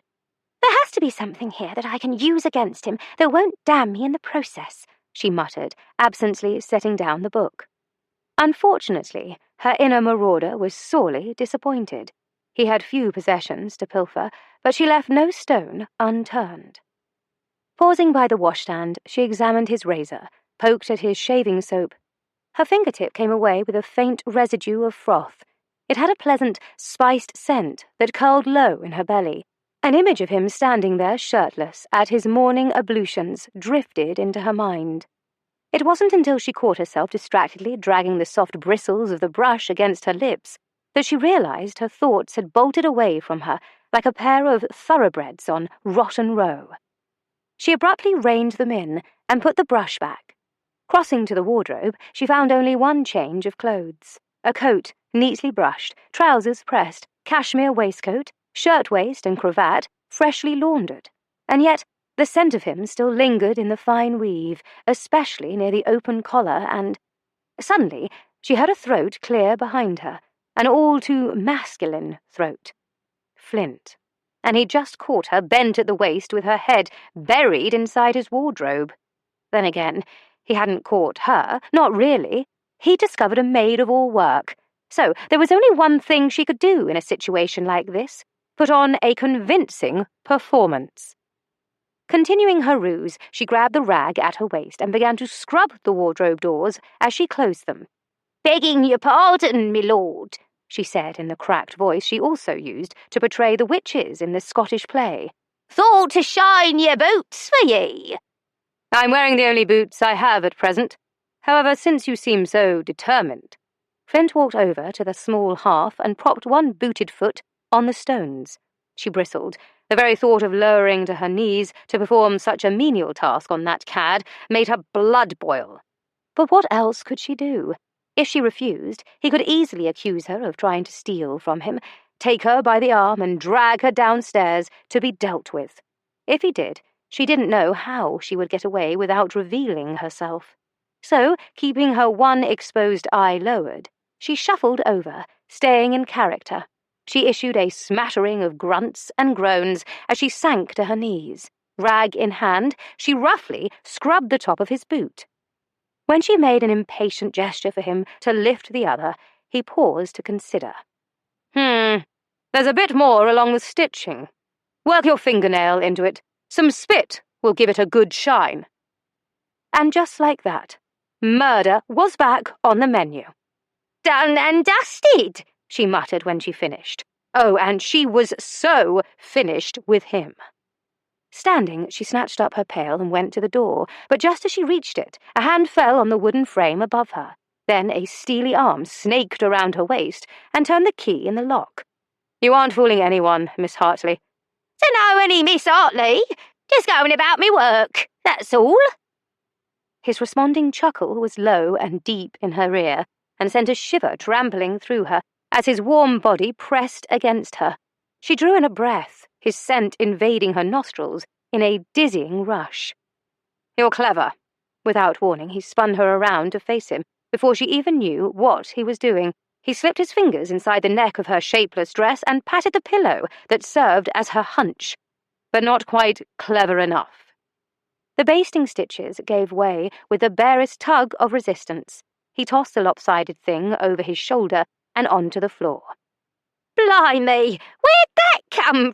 He cut her off. "Utter another syllable of denial, and I'll strip you down to your skin to prove you are no charwoman." "I don't—" His large hand splayed over her waist, coasted up along her ribcage and settled with unerring accuracy just beneath the gusseted cups of her corset. She gasped, her one-eyed gaze flying up to his. Surely he wouldn't dare. Oh, but by the ruthless gleam in those stormy depths, and that slow smirk bracketing one side of his mouth, she knew that he would do any damnable thing he liked. Or he'd try, she thought, preparing to lift her knee. But as if he'd read her mind, he shifted to the side, using the bulk of his left thigh and hips. He pinned her to the door. Then his large hand altered course, sliding around her ribs toward her back. Before she'd even managed to lift her hands to his chest to try to push away, he'd already untied her grey apron. His fingers glided toward the fastenings, his touch skimming the bare skin at her nape. She swallowed. A plethora of unwanted sensations galloped through her, none of them fear or loathing. At least, she didn't think so. The feel of his body, so hard against her, made her somewhat sleepy. A peculiar drowsiness settled into her limbs, and she had the mortifying urge to sag against him. "Now, either you tell me why you're here," he said, his other hand flipping up her eye patch so that she was forced to look into his stormy gaze, "or I'll continue what I've started. And I want the truth, Honoria." She hated him. Hated the way he said her name, hated that his tone was low and intimate and seemed to reach a place deep inside against her will. Hated that his warm breath brushed her lips as his tongue caressed each syllable in a way that made her crave the feel of his mouth on hers. Splaying her hands over his chest, she tried to put distance between them. "I came here to murder you." Her confession drew a pleased curl at the corner of his mouth. The crook of his finger settled beneath her chin, his thumb coasting along the underside of her bottom lip, making it feel plump and tingly.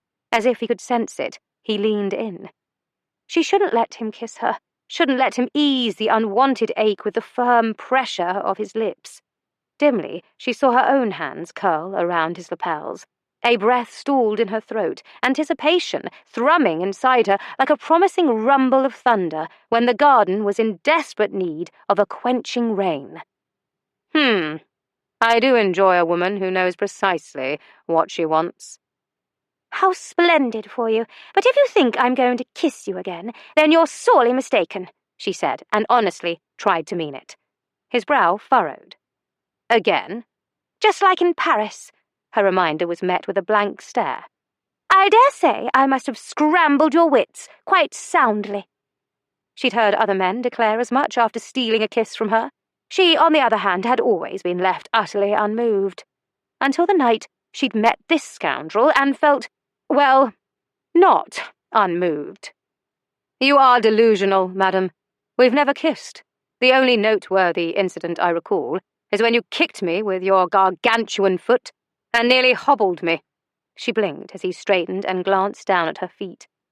Wait a moment. Did he truly not remember? It didn't seem possible. At the very least, the mustachios would have left an impression, let alone the startling contact of their lips, the way they'd fit together. And there was the moment when their combined exhalations had melded and the kiss seemed almost...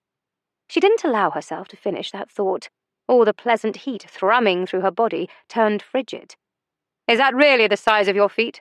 Or are you stuffing your boots with straw? Was that all he could think about? Her feet! Honoria refused to be offended. It didn't matter that he thought she had large feet. The truth was, she did have large feet for a woman, but she liked herself just the way she was. She certainly didn't require his approval. You know, you're the first man to ever comment on them, which is a shame, really. Just once I'd like someone to be impressed, astounded even, that I've managed to walk and dance with superior grace on these replicas of the Colossus for the majority of my life. Well, that is quite the feat, isn't it? Was that your idea of a teasing quip? I think you're better off playing the part of a wretched gambler. A warning light flared in his eyes as he leaned in to whisper, Be careful, senor, or you'll find out just how good I am at a great many things. As he spoke, his lips brushed the vulnerable shell of her ear, the searing heat sending one last lick of sensation through her, before he took a step back and turned away. She told herself that her knees weren't wobbling. She simply preferred to lean against the door. Oscar began to prowl the room, ensuring that all his belongings were where he'd left them. Frowning, he slipped the book of poetry into the inner pocket of his coat and cast her an accusatory glance. Find what you were looking for? Were you concerned? I'm only interested in one thing. His brow arched rakishly, and his gaze swiveled to the bed. Honoria huffed. I meant your untimely death. He clucked his tongue. Not here to fulfill your promise of breaking your fast on me, then. Perhaps another time, although if you are planning to return under the cloak of darkness to do your evil deed, then I feel I should warn you. He paused to shrug out of his coat. I sleep in the nude. When he began to unbutton his waistcoat, she wondered if he intended to prove it to her right then and there. He seemed to be under the impression that all debutantes were mishish creatures. Clearly, he hadn't been paying attention when she'd explained that she'd spent a good deal of time disguised as a man to infiltrate their world. Hardly anything shocked her now, except for the fact that he didn't remember their kiss. I highly doubt I'd encounter anything worth lighting a candle for, she said, feeling the need to even the score. And yet, as he peeled off the waistcoat, she was unabashedly intrigued. A warmth spilled into her midriff, settling low as her gaze skimmed over the delineation of muscles revealed beneath the fine lawn of his shirt sleeves. His torso appeared firm, his stomach flat, waist and hips narrow, lending the eye to fall naturally to the front fall of his form-fitting breeches. Then she heard him chuckle. You are such a stubborn creature, he said, crossing the room to his wardrobe. I have no doubt that you would watch me strip bare just to prove a point. And you would do so to prove yours. But she felt a blush creep to the surface of her skin as she realized that he was right. She would have watched him, though not to prove a point. Simply because she couldn't seem to help herself.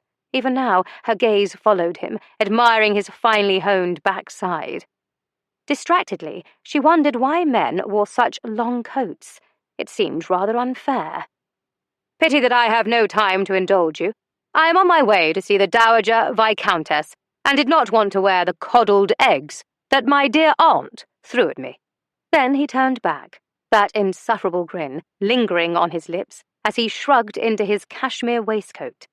"But I'd like to thank you for shining my boots and making them more presentable. Would you like to button me up as well? It would be good practice for when we are wed." Honoria realized that she should have brought a knife, or a rope, possibly a club. After all, if one intended to commit murder, one must come prepared. Then again, she could simply bash him over the head with her pail. Now there's a thought. "We will never marry. I will find a way out of this. You will be left floundering without the help of my family's connections to a duke." "I see murder lurking in your eyes again. You should learn to quell those tendencies," he said, then lifted his hands in a gesture of surrender when she gripped the handle of her pail and advanced on him. "In my own defense, I used Longhurst's name because I needed leverage. If you think about it, I'm sure you'll realize that both of us say the things we need to in the moment. That is how people like us have learned to survive." "Like us?" Honoria scoffed, appalled and ready to rail at him. And she would have, too, if not for the flash of naked honesty on his face before he turned to close the wardrobe door. She'd been about to declare that they were nothing alike, that she only lied to ensure her own future, to protect herself, to live. But that's what he was doing too. Of course, he had a more underhanded way of behaving, yet would her family not think the same of her if they knew how she had was still deceiving, them? She didn't want to think about the answer. "Leave my family out of our bargain," she said curtly, "and unlock this door." Sliding the last button through the hole, he gave her an amused look. "I'm not the one holding the key. You are." "I saw you take—" She stopped when he glanced down to the pocket of her sagging apron. He couldn't have. She would have known, would have felt. She reached in and her fingers wrapped around the filigree head of a brass key. Apparently, she could have left at any point. Pivoting sharply, she put the key in the lock, but before she could turn it, she felt him behind her once more, his movements stealthy as a panther. "Perhaps," he began as his thieving fingers stole over her fastenings to set her back to rights, "you simply didn't want to admit that you chose to stay in here and watch me undress. I'd be happy to oblige you next time." "You are despicable," she said, ignoring the flush spreading over her cheeks when his breath stirred the downy hairs at her nape. She hated that her pulse quickened, hated the flutter rising in her midriff. Clearly, she had a stomach full of demented moths. Skirting around him, she snatched up her hunch from the floor and tucked it beneath her arm. Then, with the dignity of a queen, she flipped down her eye patch and made a somewhat less than grand exit. Her plan had failed miserably.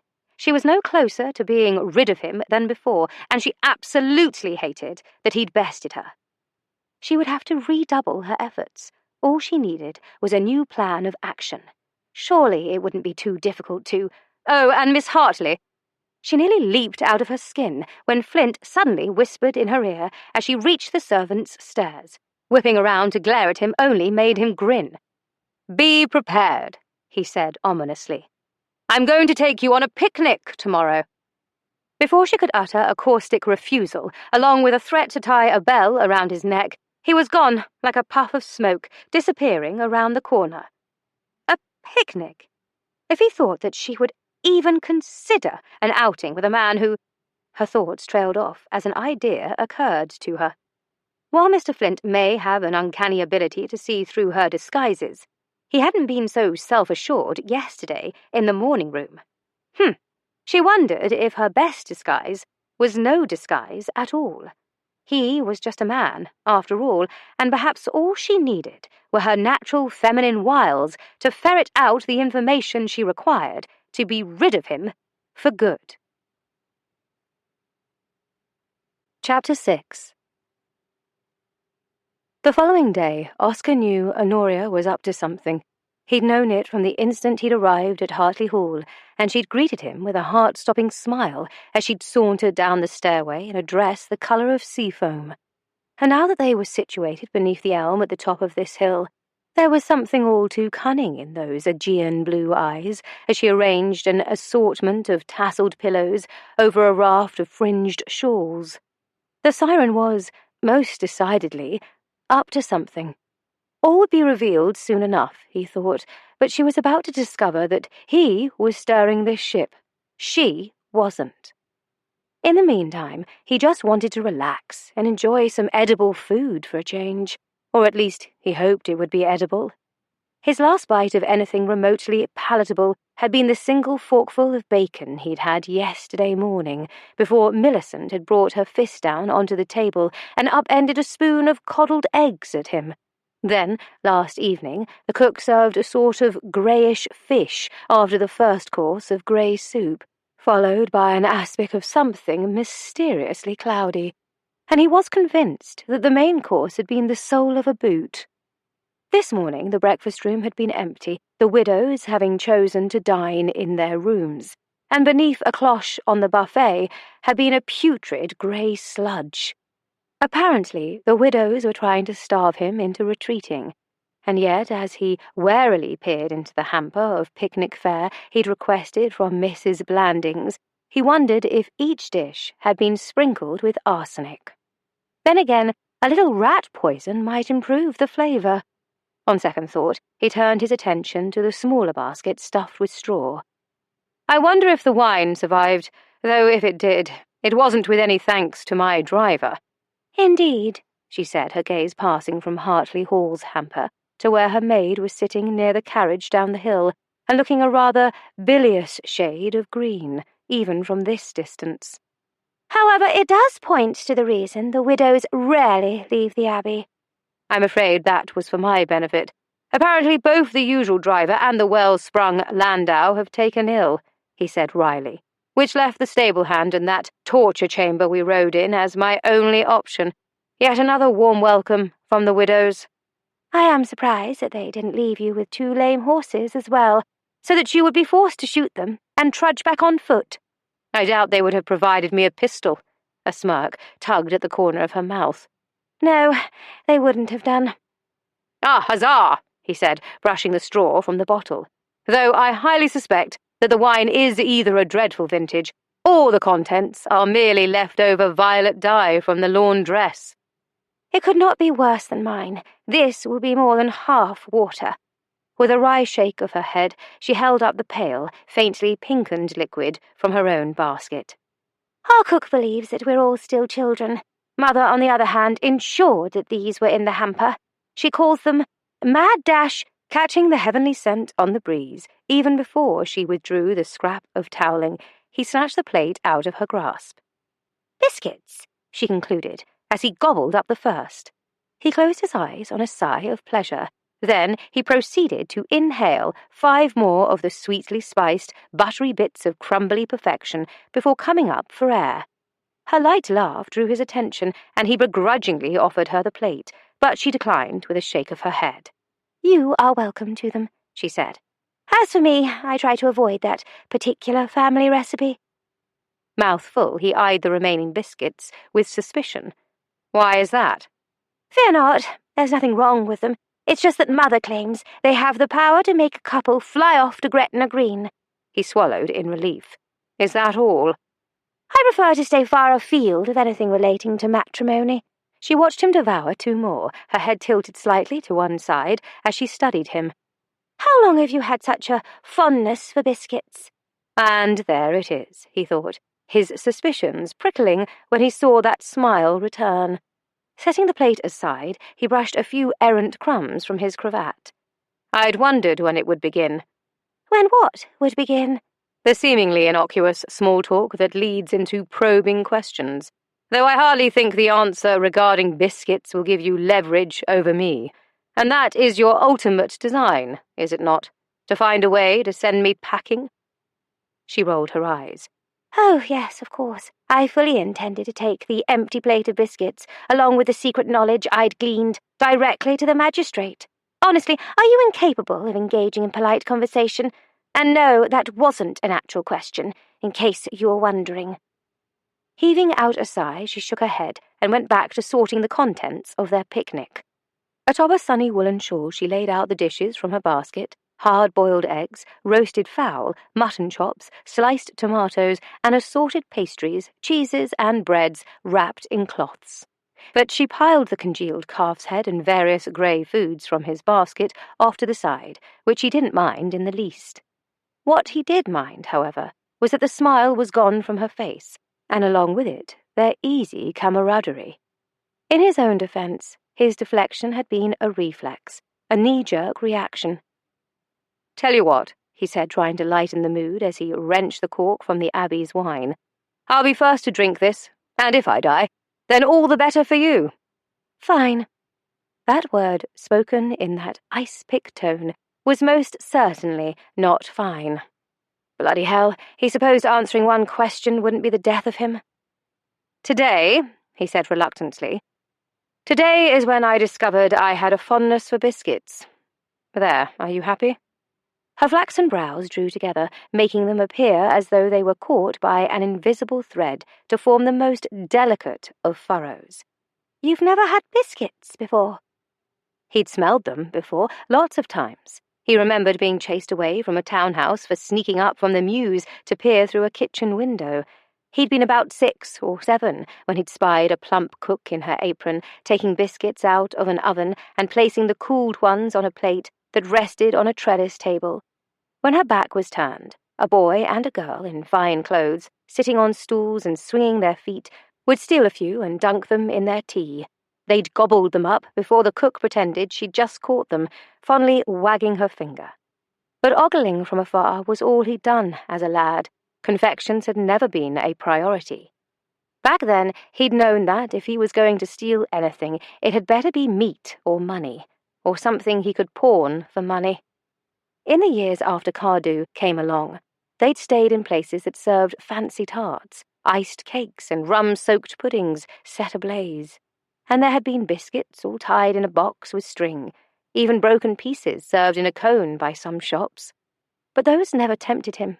They didn't fit the picture that had lingered in the back of his mind like a forgotten trunk in the attic. "No," he answered, leaving it at that. She eyed him as he reached across the shawl for the glasses she'd unearthed. It will be a challenge, but somehow I will devise a way to use that information for nefarious purposes." "If anyone could, I'm certain it would be you." "There's a compliment buried in that muttered statement, I'm sure of it." After she set the empty hampers aside, he glanced over just as she lifted her arms to remove the pins from her straw hat. The action drew his attention to the graceful lines of her form, down the elegant column of her throat, over the lovely expanse of creamy skin and soft swells rising above the hint of lace peeking out from her snug bodice. And when a breeze stirred through an artful coil of flaxen curls, he caught a scent that made his mouth water as he imagined, "How is the wine?" Her question yanked his attention back to the bottle in his grasp, just in time to stop him from overflowing his cup. Muttering a curse at the few droplets that splashed onto his fingers, he then took a few thirsty gulps, as if that had been the intention all along. "It'll do." "Or the poison could have a delayed effect," she offered sweetly. "Either way, you'd be the first to go." "Oh, but I always believe in ladies first." Handing her a glass, he saw her bemused expression, but before she could ponder too long on his salacious double entendre, he touched his rim to hers and drank again. Her shoulders lifted in a shrug after she swallowed. Granted, it wasn't the best vintage, but it served the purpose of quenching the palate on a warm day. Setting her cup aside, she began piling various foods on a pair of blue and white porcelain plates. "With 2 baskets between us, we are dining in the true spirit of picnicking," she said blithely, handing a plate to him. "My parents were once part of a theatre troupe, and they attended the picnic society gatherings brought here by the French. At these parties, each guest was expected to contribute to the meal with food and wine. Afterward, there would often be a bit of theatre and a bit of gambling." "Interesting," he said. "However, I did not bring any cards." "Nor I, and all the better for you." She looked at him through her lashes, then flashed an impish grin right before she tossed an olive in the air and caught it between her teeth. He felt a grin tug at the corner of his lips, enjoying her easy manner. She was a woman comfortable in her own skin, and he liked that, more than he ought. and when she sat back amidst a ripple of sea-foam ruffles, she appeared every inch the siren who could lure careless men to their deaths, especially when the tip of her pink tongue darted out to lick the salty brine from her lips. Oscar shifted and thought it best to change the subject to something less stimulating than the games they could play. "You seemed familiar with the Abbey. How many times have you been there in your disguise?" "A few," she said, nibbling on the end of a broad celery stalk in a way that made him forget what he was eating. "They are forever in want of servants because no one wants to work for 3 demanding mistresses. So it is simple to blend in, even though one might imagine wearing an eye patch would only gain notice. Actually, the opposite is true." "Because no one wants to look directly at a person with a disfigurement. It makes them uncomfortable." She pointed her celery at him. "Ah, so you've worn one as well." "A time or two." She smiled at him as if delighting in their shared secret, her eyes bright, and for an instant he had the compulsion to share more secrets with her. He wouldn't, of course. He wasn't an idiot. But the mere desire to do so filled him with a sudden restlessness, tightening like a fist in his gut. Instantly suspicious of the sensation, he looked down to his half-empty plate. Had the roast pheasant come from his basket or hers? Not wanting to take any chances, he decided to drink more wine instead. But when he offered to fill her glass, she put a hand over it and shook her head before reclining gracefully on one elbow. Turning her face toward the sky, she closed her eyes and sighed contentedly. He wasn't certain if it was the third glass of wine, the gentle summer breeze kissed with the essence of freshly baked biscuits, or the way the dappled sunlight filtered through the leaves overhead and brushed the tips of Honoria's golden lashes. But a sense of peace fell over him, dispelling that momentary restlessness. "I saw you with the Dowager Viscountess yesterday," she said after a while. Oscar was so at ease, sitting with his arm lazily propped on his bent knee and distractedly comparing the colour of her lips to the last of the wine in his glass, that he didn't take exception to her spying. "Lurking in shadows, Signor?" "You are far more inclined to dwell under cover of darkness, I'm sure." "So you are hiding in the open, then?" Her mouth quirked at the corner, and she issued a nonchalant wave with her stalk of celery. "I might know of a few secret passageways." "What? You did say we were alike?" "Did I?" She levelled him with a dark look. "Don't tell me you've forgotten that as well." Of course Oscar remembered what he'd said in his bedchamber yesterday. A mind like his remembered everything, but he'd spent so much of his life redirecting statements of fact that evasion came as second nature.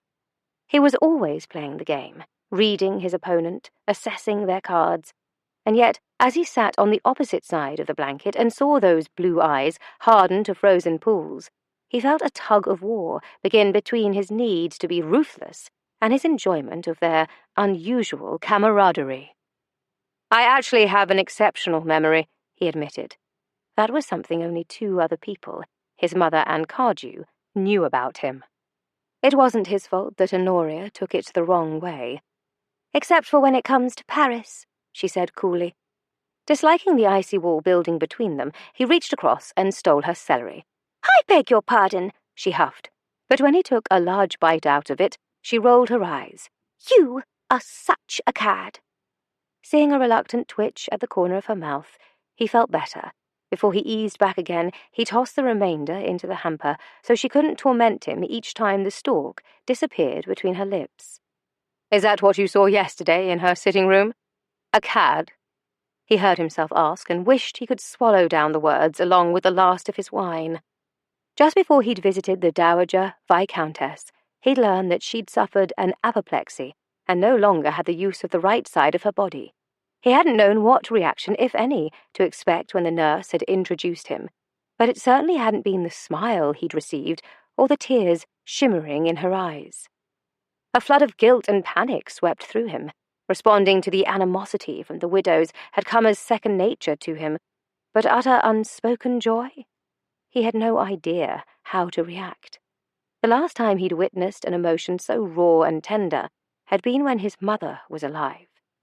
Therefore, Oscar did the only thing he could think to do.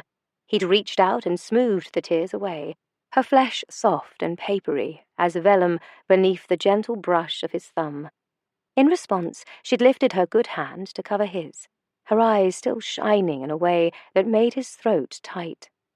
Uncomfortable, he'd wanted to leave, but because she'd been in that room and left to stare out of a window for untold hours without anyone other than her nurse for company, he didn't have the heart to abandon her.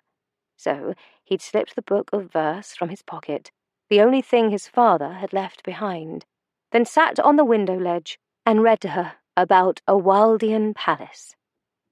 Actually, Honoria said quietly, I thought you were sweet to her, and patient in a way that many gentlemen wouldn't know how to be. My mother suffered an illness.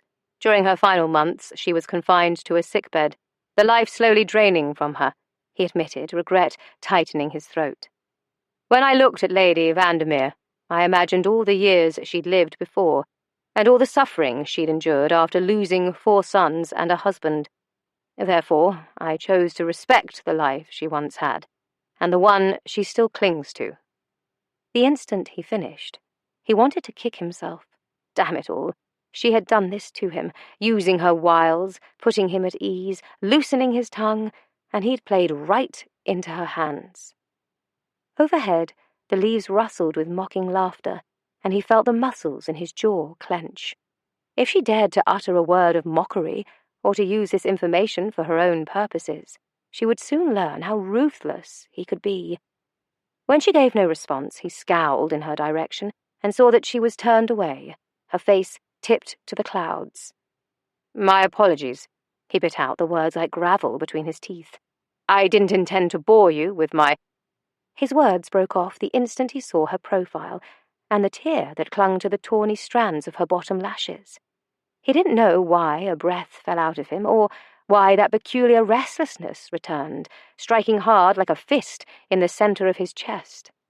But he couldn't stop himself from reaching out to turn her face toward his. She glared at him, tried to pull his hand away from her chin, as he smoothed that single tear away. It was a speck of dust, nothing more. Don't you dare harbour any thoughts that your words affected me whatsoever. You are nothing more than a blackmailer and a scoundrel, and your story earned you no favours from my quarter. There you go again, he sighed with an insouciant air as he lowered his hand and leaned back on his elbow. Talking about favours when you really mean kisses.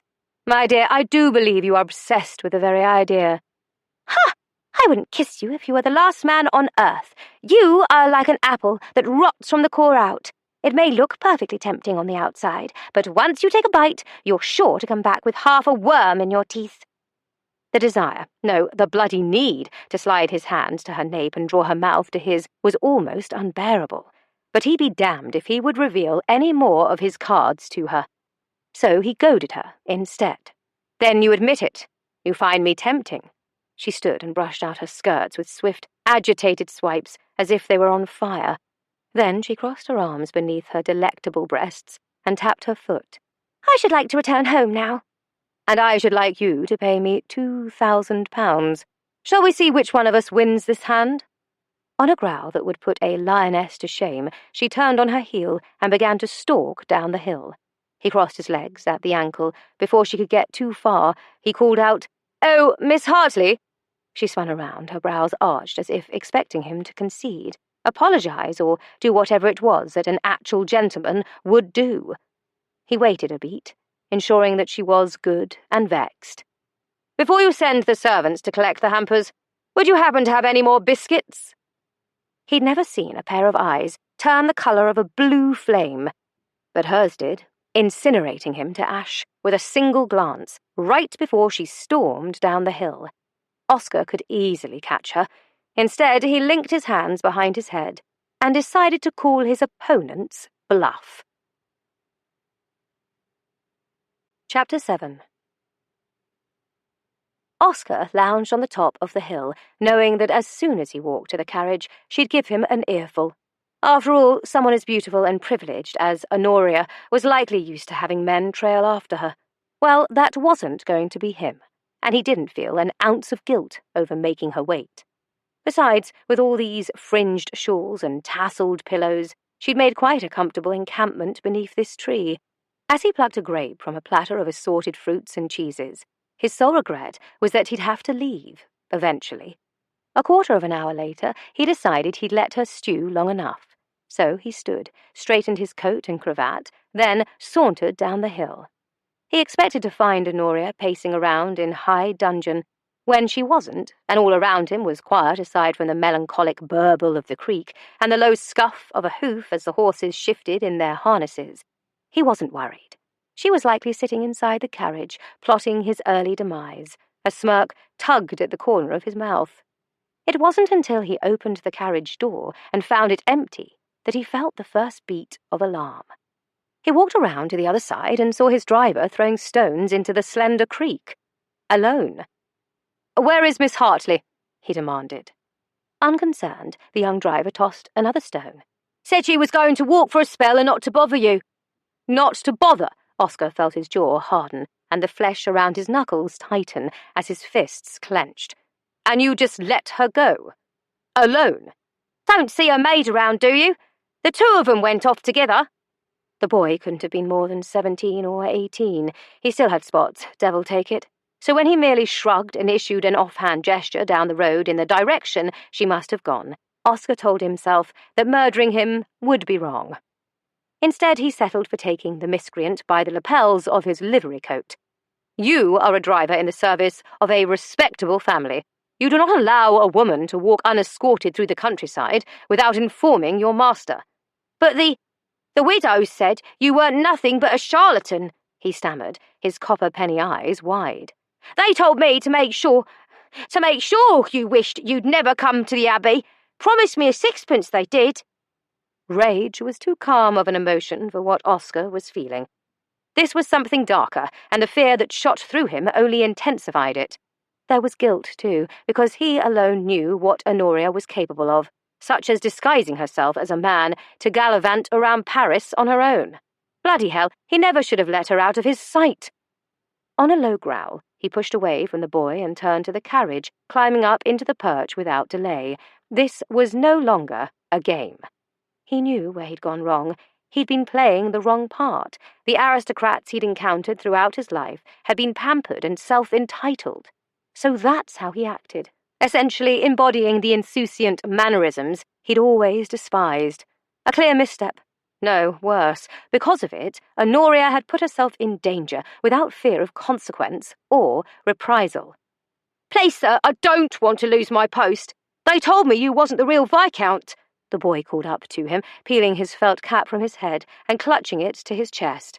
"That's where you are all mistaken." Oscar released the brake and took up the reins. "I am Vandermeer." It could be no other way. As soon as he spoke the words, the horses spurred into motion, a corresponding vibration climbing through the ribbons. He felt their power thundering in the centre of his chest. Urging the team on with a gruff command, he scanned past the clusters of bulrushes and copses of hazel and blackthorn that bordered the winding creek, searching for a glimpse of flaxen hair and seafoam green. His gaze skimmed over verdant knolls and a distant field of golden wheat, but he didn't see her or her maid. Spurring the horses up a rise, his urgency mounted, burning in his veins. This was his doing, his fault. If anything happened to her, he'd... Relief washed over him in a flood the moment he crested the hill. Honoria was just up ahead with her maid. But they were not alone. His relief quickly transformed into something nameless and darker when he saw that she was brandishing a stick, trying to fend off the advances of two men, while a third watched from the perch of a phaeton. Her maid stood by in obvious terror, with a hand covering her mouth. Oscar stopped the horses. Pulling the brake, he bounded down to the lane. "You there! Stand aside!" he commanded, leaving a trail of dust in the wake of each charging stride. The men lowered their arms warily as they watched him approach. "Oh, there you are, Vandermeer. Have a pleasant nap," Honoria asked, swiping her stick in the air with a jaunty salute. It wasn't until he saw the impish smirk on her lips and the victorious gleam in her eyes that he realized he'd been played. Hearing her maid giggle also told him that it was not horror she'd been stifling, but amusement. He drew in a breath to subdue the murderous red from his vision and took in the scene. The trio of gentlemen were younger than he, the oldest no more than 24. Each displayed a curly mop of sandy hair and soft chins, and each were garbed in fine clothes, though with their long necks adorned with lofty cravats and pointed collars so high that they came to their earlobes, they reminded Oscar of the llamas he'd once seen in Peru, and not even the adult llamas, but the babies. He noted the way the tallest one, standing nearest to Honoria, rested his hand on the stick at his side, the tapered end pointed to the ground as if it were a rapier, his feet positioned in an L shape, a typical fencing stance. In other words, the attack had been nothing more than Honoria pretending to cross swords with this pack of criers.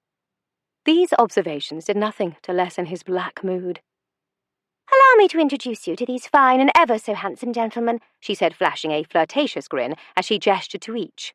"This is Percival Culpepper, his brother Peter, and over there in the phaeton is the youngest, Colton. He recently injured his ankle by gallantly risking life and limb to leap off our stage to rescue my fallen hair ribbon."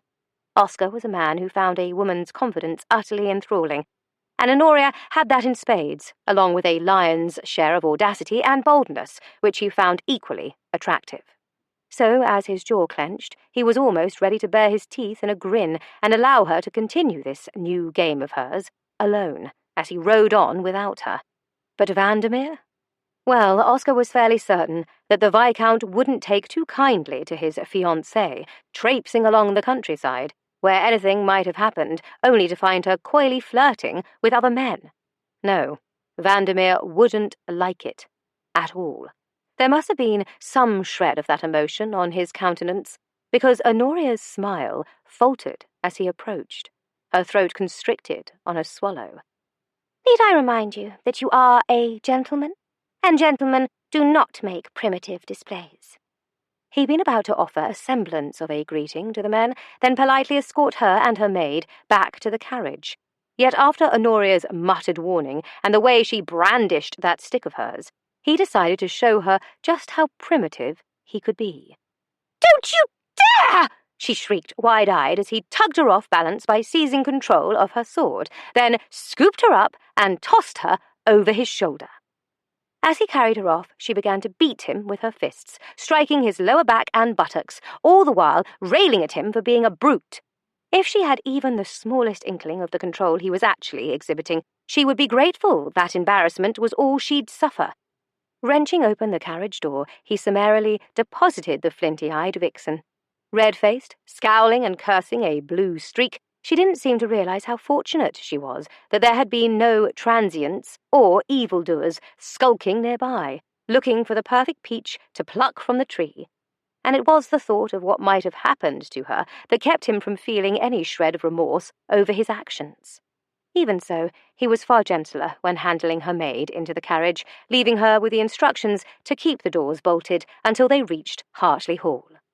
Climbing back up to the driver's perch, he sketched a salute to her 3 milk-fed admirers and set off again, and all the way to her door, he thought about how good it felt to be Vandermeer. Honoria was still steaming the following day when the invitation arrived, and of course it came addressed to her mother, so there was no way to toss it into the half and pretend it never arrived. "If that high-handed blackguard thinks that I'm going to take tea at Dunlock Abbey after the way he treated me, he can think again." Storming across her bedchamber, she flung open her wardrobe. "Tally, I've never been treated so ill in all my life." Her maid pushed a pair of wire-rimmed spectacles up the bridge of her nose before tucking a bright red curl beneath the ruffled trim of her mob cap. "I know, miss. Did you see the way that he walked straight up to me and, without a by your leave, hauled me over his shoulder like a rug sent out for beating? Well, of course you did. You were there." Honoria huffed as she blindly sorted through her dresses. Thinking back to the picnic, she thought she'd been handling him quite well. After all, she'd seen the way his gaze skimmed over her figure when she'd performed the tried-and-true feminine lure of coyly removing one's hat, knowing that manoeuvre typically addled a man's wits. Coquetry was an art form she'd learned at an early age, and it took great skill to skirt the line between flirting and being labelled a flirt. After all, it was wrong to lead a man by the nose, but important to put him in his place should he become too bold. In that moment, she'd had little doubt that she could manage Mr. Flint, and once she brought him to heel, she would be able to send him on his way. At least, that's what she'd thought, until she'd seen another side of him, until she knew he was being driven by a greater purpose than greed, until she'd seen the shadows that had shifted across his gaze like a cloud sweeping over the moon. She knew that look well. It had lingered on the fringes of her own reflection over the years after Ernest died. She supposed that those who were haunted by the death of someone cherished were able to glimpse the ghosts residing in others. But she didn't want to have that in common with Mr. Flint, didn't want to remember the tender way he'd spoken of his mother, or the understanding he'd shown to the dowager. She especially didn't want to remember the way her own eyes had prickled with unrehearsed tears. It wasn't like her to lose control and reveal what she hadn't intended for anyone to see. Then he'd had the audacity to look at her as if she were fragile, of all things, as if she, a woman who'd spent a good deal of time immersed in a man's world, needed a big, strong charlatan to hold her. Ha! He's nothing more than an antiquated barbarian. Well, you were surrounded by 3 other men, miss, and wielding a stick. From a distance he might have thought you were in danger. From Percy Culpepper. That man would squeal if he saw a mouse. Tally murmured a sound of agreement. Then perhaps his lordship was jealous. His primitive display seemed designed to ensure that the others were well aware of his prior claim. He has no claim over me whatsoever. Not only that, she mused crossly, but a man driven to jealousy surely would have remembered their kiss. The thought made her growl into her wardrobe. Where in the blazes is that ice-blue frock with the Van Dyke trim that sits like epaulets on the crests of the puffed sleeves? I feel a need for armour. Oh, she said when her maid lifted the garment she'd been holding the entire time. Thank you. Tally followed as she stepped behind the folding screen and helped her slip out of her morning dress. After a moment of allowing her mistress's vexation to ebb, she carefully added, Considering the betrothal contract, the Viscount may have an alternate opinion on the matter. He's no Viscount! As soon as she said the words, she cringed. Tally didn't know her secret. More than anything, Honoria wanted to confide in the young woman who'd been with the family for the past 10 years. They'd practically grown up together. However, Tally was also a lady's maid to her sisters, and Honoria could never ask her to divide her loyalties. What I meant to say is, he's no typical Viscount who exhibits gentlemanly manners and so forth, she hedged. Her maid offered a thoughtful nod. Though it could be said his wilder nature might prove to be an asset in his current situation, given that his aunts have such strong temperaments and have been trying to declare him dead in order to take hold of the estate. They are likely to set obstacles in his path. All the better for them, Honoria said as the dress fell over her head. Need I remind you that we aren't on his side and hoping for him to overcome adversity? We want to crush him. But when the dress lowered, her maid offered a chagrined shrug in apology. I'm not certain crushing is in my nature, and even though he overstepped, I find myself rooting for the knight-errant on his noble quest. After all, a 3-headed dragon requires no encouragement. That was the problem with living beneath the roof of a lord and lady infected with overly romantic sensibilities. Sooner or later, everyone came down with the plague. But not Honoria. In fact, she was already thinking of another plan, and Tally had given her the perfect idea. Chapter 8. Honoria was so busy plotting ways to enlist the widow's unwitting assistance in delivering Mr. Flint from Adelwick that she didn't pay any attention to the woven hamper on the floor of the carriage. At least, not until she kicked it with the toe of her slipper. It was the same hamper she'd taken on that irksome picnic. She was tempted to kick it again. Whatever is this doing here? Lord Vandermeer returned it yesterday, Mother said absently, glancing up from the letter that had arrived just as they'd left. Considering the elegant scrawl and the winsome smile on her lips, it was likely from Father. Honoria often wondered how her parents' love had remained so strong throughout the years. As passionate individuals, their fervent displays weren't only due to their mutual amour.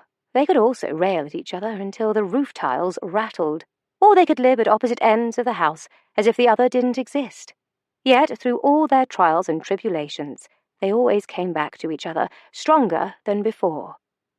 But what she couldn't understand was why her parents never seemed afraid that it would all be too much to take, too much to bear, and that one day it would all come to an end and be gone forever. She frowned down at the hamper, blaming it for the dark cloud that descended on her thoughts. That doesn't explain why it's here. Well, my inexplicably curious daughter, Mother began patiently, folding the letter and tucking it into her reticule. After driving you and Tally home, Oscar retrieved the dishes, hamper, shawls, and pillows and returned them to Hartley Hall. Not only that, but he'd begged an audience with our cook to extol her with praises for the feast and, especially, for the biscuits. Ah, so that's the reason Mrs. Doherty was all apple-cheeked smiles when we left. Indeed, she was so overjoyed that she baked a few cakes and tarts for our tea, along with 2 parcels of biscuits, one of which, I am to tell Oscar, is just for him. Honoria wanted to despise the blackguard, not because she thought he was scheming behind her back to win the favour of her family's cook for some diabolical purpose, but because she knew he wasn't. Drat him, just as she knew he hadn't been lying to her yesterday about those biscuits having been the first he'd ever eaten. His tell had been the embarrassment he'd attempted to conceal, and she might have felt a small twinge in the centre of her heart at seeing it. Thankfully, he'd remedied that temporary ailment by proving himself to be a complete and utter arse. I dare say, Mother continued, Mrs. Doherty is half in love already. Then she falls in love far too easily. The first little stumble is often the easiest, and giving in to that giddy rush is so... Roxana sighed, her eyes closing on a smile. Lovely. Then comes the falling, oh, that wondrous plummet into the unknown. It's positively terrifying. I cannot wait until it happens to you. Honoria slid a sideways glance to her mother. Have you been spending too much time at the Hatter's? She laughed. No, dear, I'm not ready for the attic quite yet. It's just that your father and I are at an age of reminiscing. His letter reminded me of the longing that plagued us, that restless agony of being apart. Agony! It has only been a handful of days since Father and Truman left for London. Reaching across the bench, Roxana squeezed her daughter's hand. What I'm trying to tell you is that love is a sort of madness. The fall turns everything upside down, and around, and over, and through.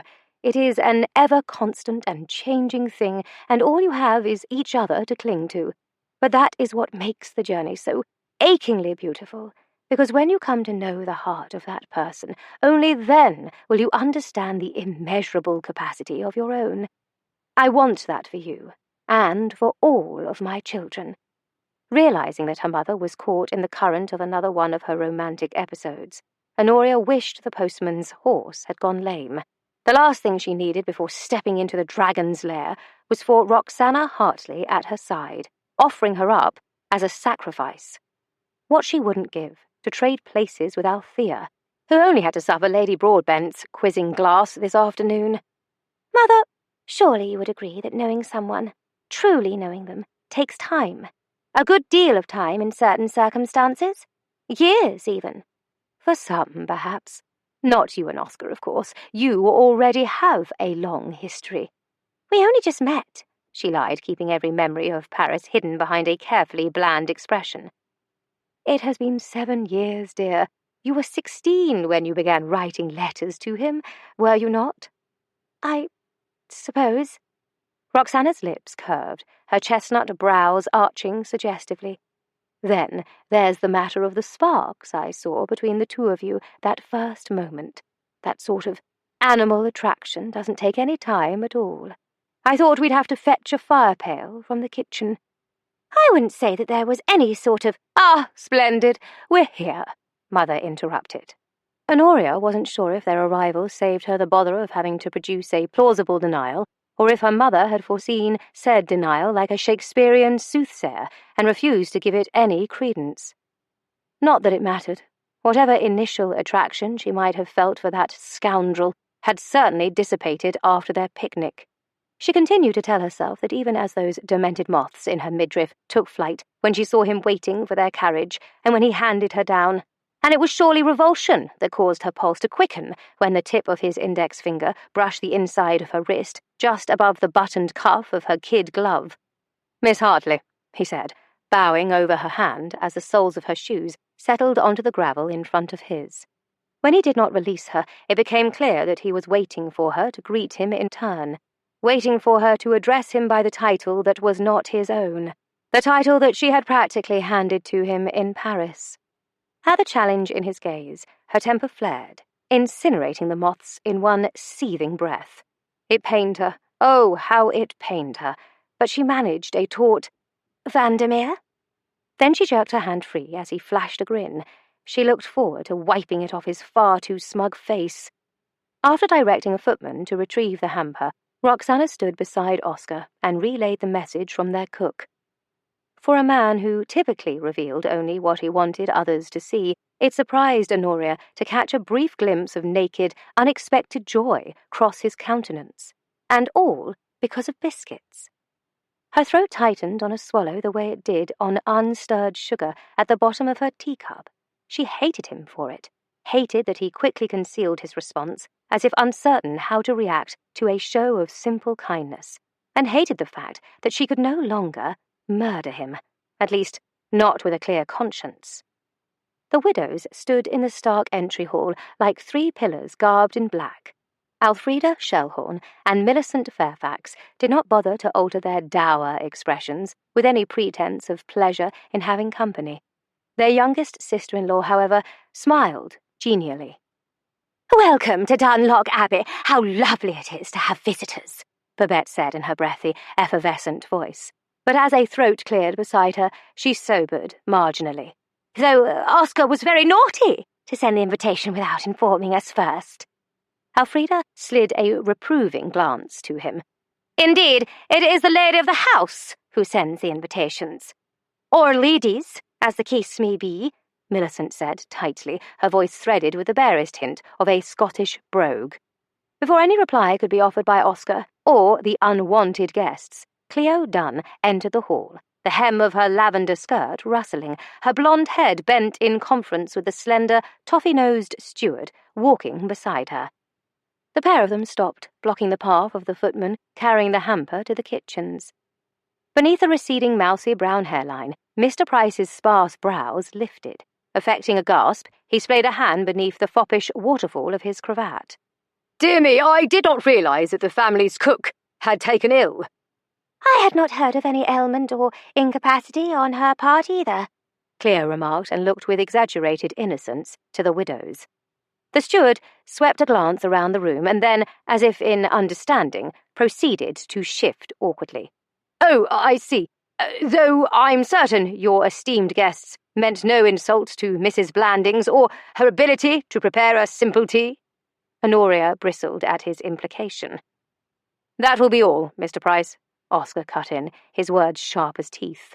But the steward stood his ground until he received a nod from Elfrida and Millicent. Then, after an obsequious bow, he sauntered off. "I'm afraid that our gift has given the wrong impression," Mother interjected in her famed dulcet tone, rumoured to have once stopped a duel with the utterance of a single word. "Since our families have been acquainted for so many years, I could not imagine arriving without a tangible display of my elation that we are all together again after so long apart." "Aren't you a dear?" Babette said with a sighing smile. Easily swayed to the enemy's camp, she came forward and began to lead them toward the stairway. "I do hope there's cake." Elfrida cleared her throat and gestured to the door just off the hall. "Sister, I believe our guests will be more comfortable in this room." "Surely the blue—" "Right this way," Millicent interrupted, blocking their path, her slender arm sweeping outward like death swinging his scythe. They were summarily ushered into the receiving room, not the spacious blue parlour on the floor above, Honoria noted, but instead into a dingy yellow room with sun-faded brocade curtains, a clean but sparse rug and upholstered furniture worn thin to the brown webbing beneath. And on the walls, where paintings had once hung, lingered rectangular and oval ghosts of golden colour, not yet diminished. "What a charming parlour," Honoria declared, convincingly of the drab little room. Alfreda's mouth twisted into a semblance of a smile, a murmured, "Thank you kindly," seemingly wrenched from her soul. When Oscar stepped into the room, Cleo sneered. "I did not realize you would be joining us as well." Thought I'd get a feel for how these things are done properly. Wouldn't want to make another grievous faux pas, after all. Unconcerned, he lowered his frame into a low-backed chair on the outer fringes of the furniture arrangement. Honoria had to bite the inside of her cheek to keep from grinning at his quick reply, especially when his statement earned lethal glowers from Elfrida and Millicent. Even though she didn't want to side with him, she couldn't stop herself from admiring the way he handled the open animosity with aplomb, and yet part of her also wondered where such a skill originated. How much of this charlatan's life had he been kept on the outside of things, without ever truly belonging? Did he have parents, brothers or sisters, other family? Not that she cared. He was blackmailing her, after all, therefore he could go to the devil if he wanted companionship. Tucking those thoughts away, she focused on removing her gloves, only to discover that 2 of her pearl buttons were already unfastened. The scoundrel! Her accusatory gaze flew to Oscar. He arched a brow in response. Then his gaze slid down the front of her ice-blue dress with indecent deliberateness. The wicked way his lips curved in a slow grin caused a rush of heat to creep to her cheeks, her skin tingling where he'd touched her as he'd handed her down from the carriage. Averting her face, she rubbed the susceptible skin over her pulse to quell the unwanted sensation and vowed to ignore him for the remainder of the afternoon. The tea arrived with great pageantry, a parade of servants totting trays of cakes, tarts, and sandwiches. Elfrida scowled from her perch on the edge of the sunken, squirrel-coloured settee. "How kind of you to have brought so many pastries, Lady Hartley. I'm sure my cook is quite overwhelmed by your generosity." She'd likely planned to serve the mealy currant scones that Honoria had heard mention of from one of the sculleries 2 days ago as she was leaving. "I believe you meant our cook," Millicent muttered beside her. Cleo held her tongue, but her lips were pressed in white-edged disapproval as she poured the tea. Babette, however, was too busy lifting the dome off the cake to notice anything else. "It looks positively scrumptious." As the tea and pastries were served by one of the housemaids, Elfrida inquired about the time on the mantel clock. Assured that it had been set just this morning by the butler, she dismissed the maid. Ignoring the not-so-subtle invitation to leave as quickly as possible, Roxana smiled as she stirred her tea. "Now that your nephew is home at last, we all have much to celebrate. You must be more than delighted by his return." "We are happy to welcome him into the fold," Babette offered with a fond smile as she licked icing from the tip of her finger. But when her sideways glance slid over Oscar in a slow head-to-toe sweep, it seemed a bit too fond, in Honoria's opinion. Millicent murmured, eyeing the plum tart on her plate as though it were made of toads. "Though it is a shame he did not arrive with a considerable fortune to repair the abbey and make our fallow lands prosperous again." "Fear not, Aunt Millie," Oscar said, his grin widening when she gritted her teeth at the moniker. "I fully intend to marry into a fortune." All eyes turned to Honoria. "Oh," Cleo perked up in her spindle-legged chair. "Have you a fortune, Miss Hartley?" "I believe your cousin was merely jesting. He knows that I have no dowry of which to speak," Honoria said, and was delighted when the brief flicker of hope on the faces of the widows faded. She had little doubt that they would put every obstacle they could summon in the way of their supposed nephew marrying a pauper. Over the rim of her cup, she slid Oscar a seething glance of triumph. "Some might think that is fortunate for you." Elfrida Shellhorn pursed her lips as she considered a marzipan lemon. "At least you know he'll be marrying you for yourself, and not everything you have, which will belong to him and to the estate, the moment you reach the altar." Before Oscar lifted his own cup, Honoria saw that snake-tail curl of a smirk on his lips. Her blood went cold. He knew she had £2,000, but that was all she had for her future. At one time her actual holdings had been considerably greater. Signor Cesario was quite adept at playing the exchange after all. In fact, he had been rather plump in the pocket. But then there were necessary investments that had left Cesario's coffers a bit sparse. Therefore, she knew that now was the time to bring the dragons over to her side. Of course, because your nephew has been out of society, he would likely require approval before being granted a marriage license. Though I'm certain the Archbishop of Canterbury would assist in that matter. She flitted her fingers as if the legalities were of little consequence. His Grace will likely take one look at Oscar's birth certificate, along with our betrothal contract, and have all the proof he requires.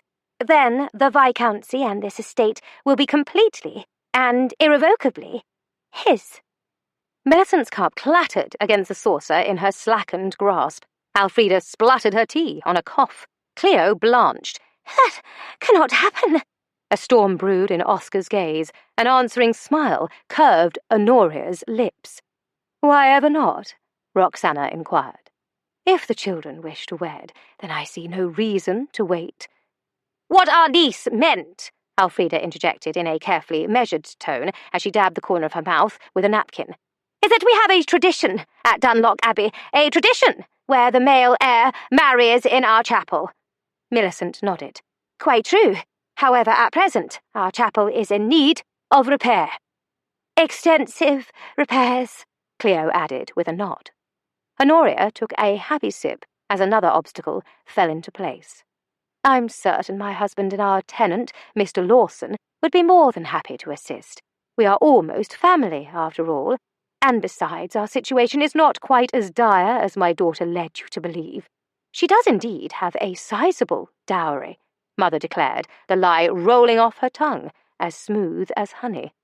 This time, Honoria nearly choked on her tea. She couldn't fathom why her mother would fabricate such a story. Ever since the scandal, there had been no dowries for any of them. But perhaps her mother merely wished to make a grand exit. A baroness could hardly do so with a dowryless daughter in tow. Therefore, Honoria didn't give the announcement any credence. But that is a discussion for another time, Mother continued. As for the wedding, I was thinking. As her mother continued on her fool's errand, the widows doggedly repeated their attempts to redirect the conversation to the non-existent dowry, and Honoria set her plate aside to enjoy the spectacle. Shall we wager on which side will prevail? Oscar asked from beside her, his hand resting on the back of her chair.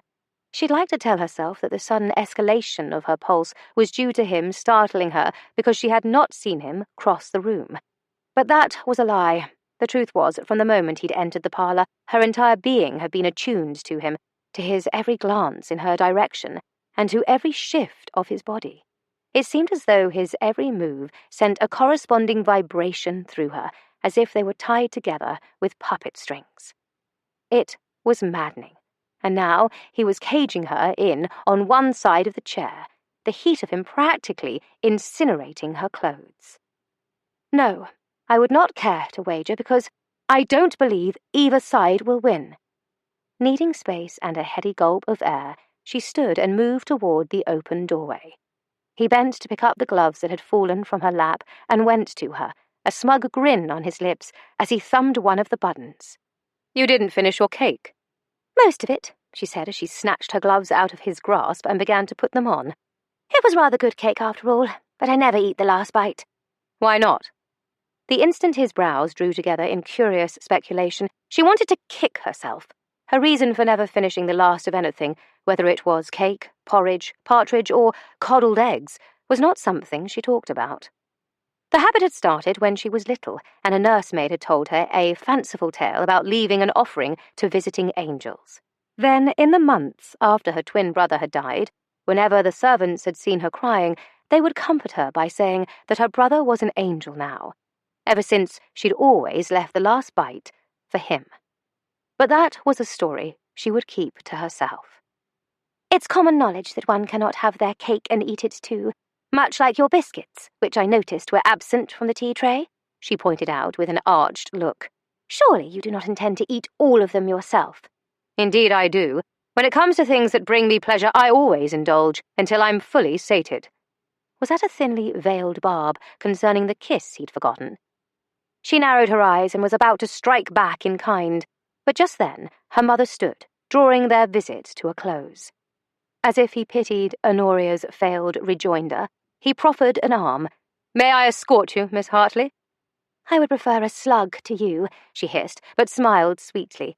She wouldn't want her mother to confuse animosity for sparks again, after all. "Especially after your primitive display yesterday. You were quite rude to the Culpepers." Since she needed to put on a good performance for the widows, however, she laid her hand on his sleeve and walked out with him, leaving the others a few paces behind. "Simply playing a part, Signor. I believe you know a thing or two about that." He bent his head to whisper. "Besides, given your current obsession about kissing, I wouldn't want those slathering puppies to have any hope that you would practice on them." "Who is to say that I haven't already?" Oh, how she relished the dark clouds that swept over his gaze, a muscle ticking along in his jaw, and there was nothing he could say in response, because the others had caught up with them. All in all, she felt that she'd won the day, quite handily. Chapter 9. The storm blew the balcony doors open, and a flash of lightning lit the darkened chamber. A figure lay on the bed, pale and still. No, he couldn't be too late. He staggered forward, the air tinged with the fragrance of olives, rain, and the sour stench of illness. Another crack of lightning illuminated his mother, a shadow of what she once had been, her skin ashen, her dark hair in a tangle on the pillow. A raw sob lodged in his throat as he collapsed to his knees. Forgive me for failing you." Then he felt a hand against his bent head. Startled, he looked up and saw a ghost of a smile on her pale, cracked lips. "My boy, there is nothing to forgive," she rasped. "You are here now. That is enough." That wasn't true. It was his fault. She'd been sick and he'd been desperate to win the game, desperate to have the money, to take her someplace where there would be a physician to cure her. But desperation makes a man clumsy. He'd been caught by the guard and sent away before he could do anything for her. The storm began to rage, pelting the stones of the balcony. He rose to cross the room and close the doors, but then she had a fit of coughing. This time he wouldn't leave her, couldn't leave her, not again, so he let the rain come. The hard and hollow sound of her cough hit like hailstones, and the spasms left her weak and wheezing. She seemed to sink deeper into the bed, as though she were disappearing before his eyes. He tried to hold her up, to help her drink from the glass on her bedside table, but she shook her head. "Let me speak for a moment," she said, her voice threadbare. Yet even then, she tried to smile as she searched his gaze. "Sometimes all we have is a moment." He held her in the cradle of his arms, her bones so frail and delicate, it was like holding a bird. "I'm listening." "Promise me," she said, her eyes fighting to stay open. "I will. Anything." "I loved your father, but he couldn't. She was all he could see. But you changed that." Her words were in a jumble, her breaths shallow, wet and ragged. Then she gripped his hand, her hold surprisingly strong, as if she were drowning, and he were the only one who could save her. "Must find him. Find your father. Then you'll find your—" Thunder crashed into the room. Oscar jolted bolt upright in bed, his arm raised, reaching out to take hold of her hand, only to find nothing but empty air. It took a moment to orient himself, to blink into the bleary grey light of early morning, to see the snug bedchamber walls, painted a bilious shade of green, and the colossal portrait of Vandermeer's grandsire scowling down from over the mantel. Then he remembered. He scrubbed a hand over his face and threw aside the bedclothes. As he dragged himself to the window, the curtains billowed with a breeze that sent a chill over his sweat-dampened skin. Hands on the sill, he drew in a deep breath, then regretted it the instant the rank odour of the paddock and the wormy scent of rain filled his nostrils. Behind him, the door opened with a crack that caused his shoulders to tense, and without a by your leave, his valet stepped inside. "As I've said before, I would prefer it if you'd knock, Timms." Oscar wasn't shy by any means, so walking in the nude to the washstand didn't bother him. The man's blatant lack of courtesy and respect, however, did. "Did you mean every day, sir?" The gangly young man with curly, rust-coloured hair didn't bother to wait for an answer, but noisily went about the task of laying out his clothes. Oscar gripped the handle of the ewer and splashed cold water into the chipped bowl. Since he'd arrived without a manservant, stating that his would be delayed along with his trunks, he'd required the service of a temporary valet. So, in the widow's usual manner of making him feel so very welcome, they assigned him one of their most impertinent footmen. That caused snickering among the servants. Being promoted to a valet was supposed to be an honour, yet with widows spewing venom about his authenticity, it spread out among the servants and made Timms an object of ridicule instead of respect.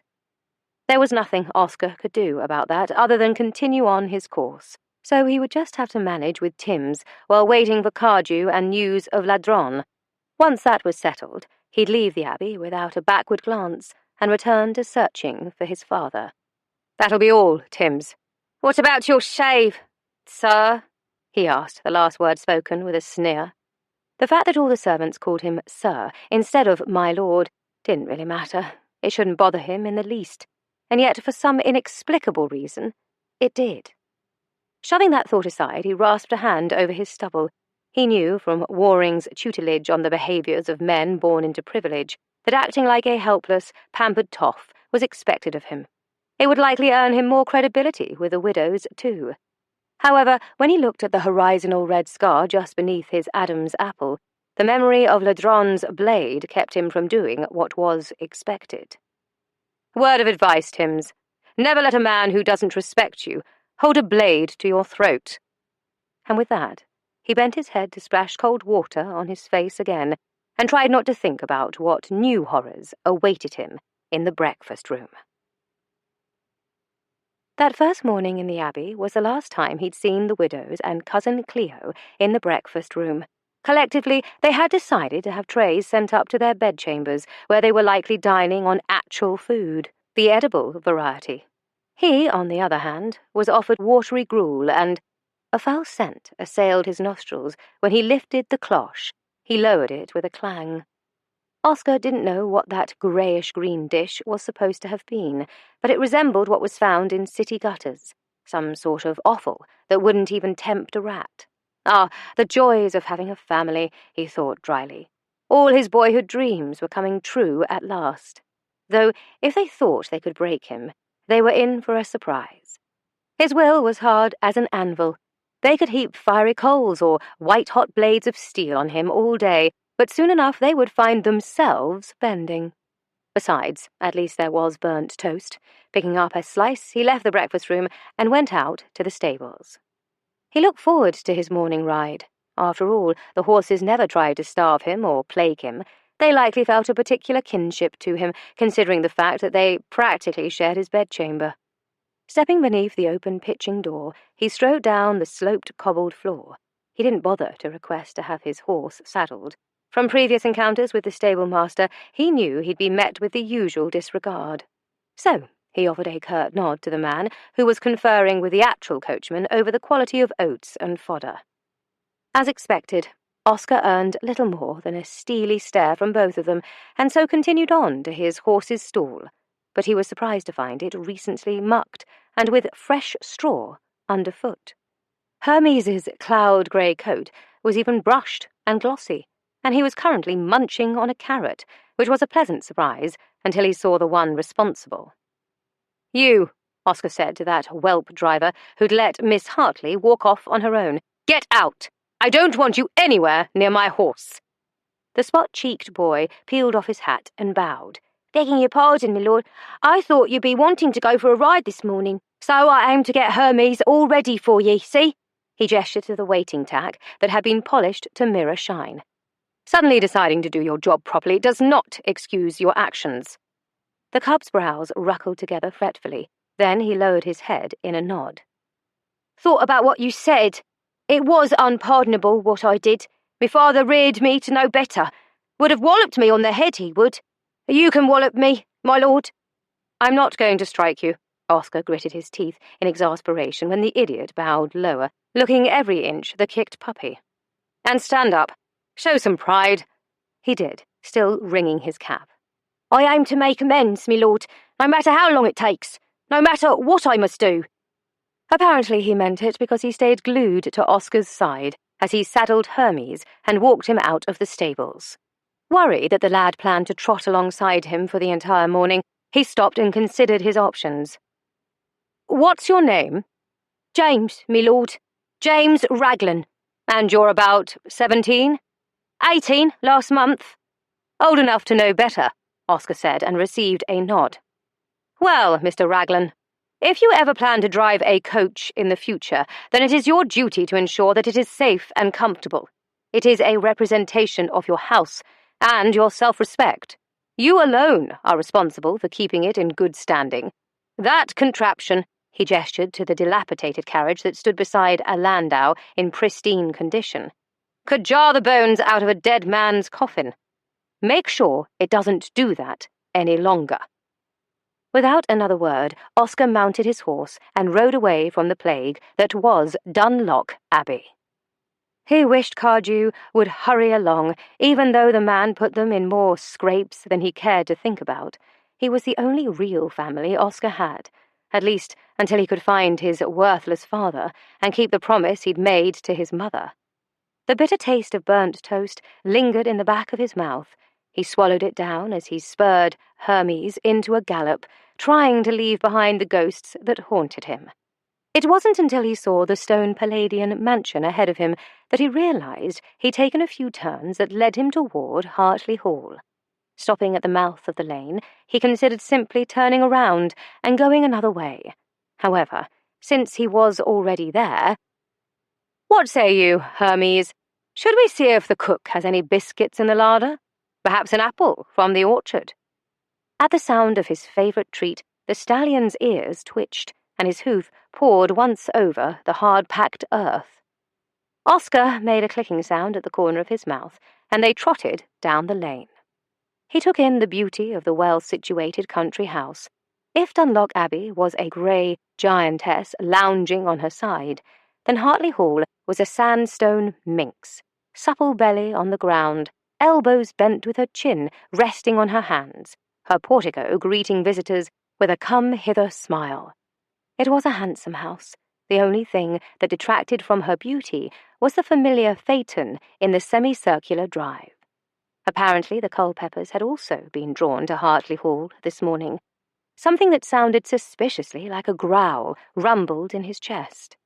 "Who is to say that I haven't already?" That laughing taunt still lingered in the back of his mind. It was part of the game they played, of course. Even so, he couldn't stop himself from wondering if it was true, wondering if he would have to kill all of the Culpepers, or just one. Rapping his knuckles on the door, he told himself that it didn't matter to him. It was Vandermeer who would have been bothered.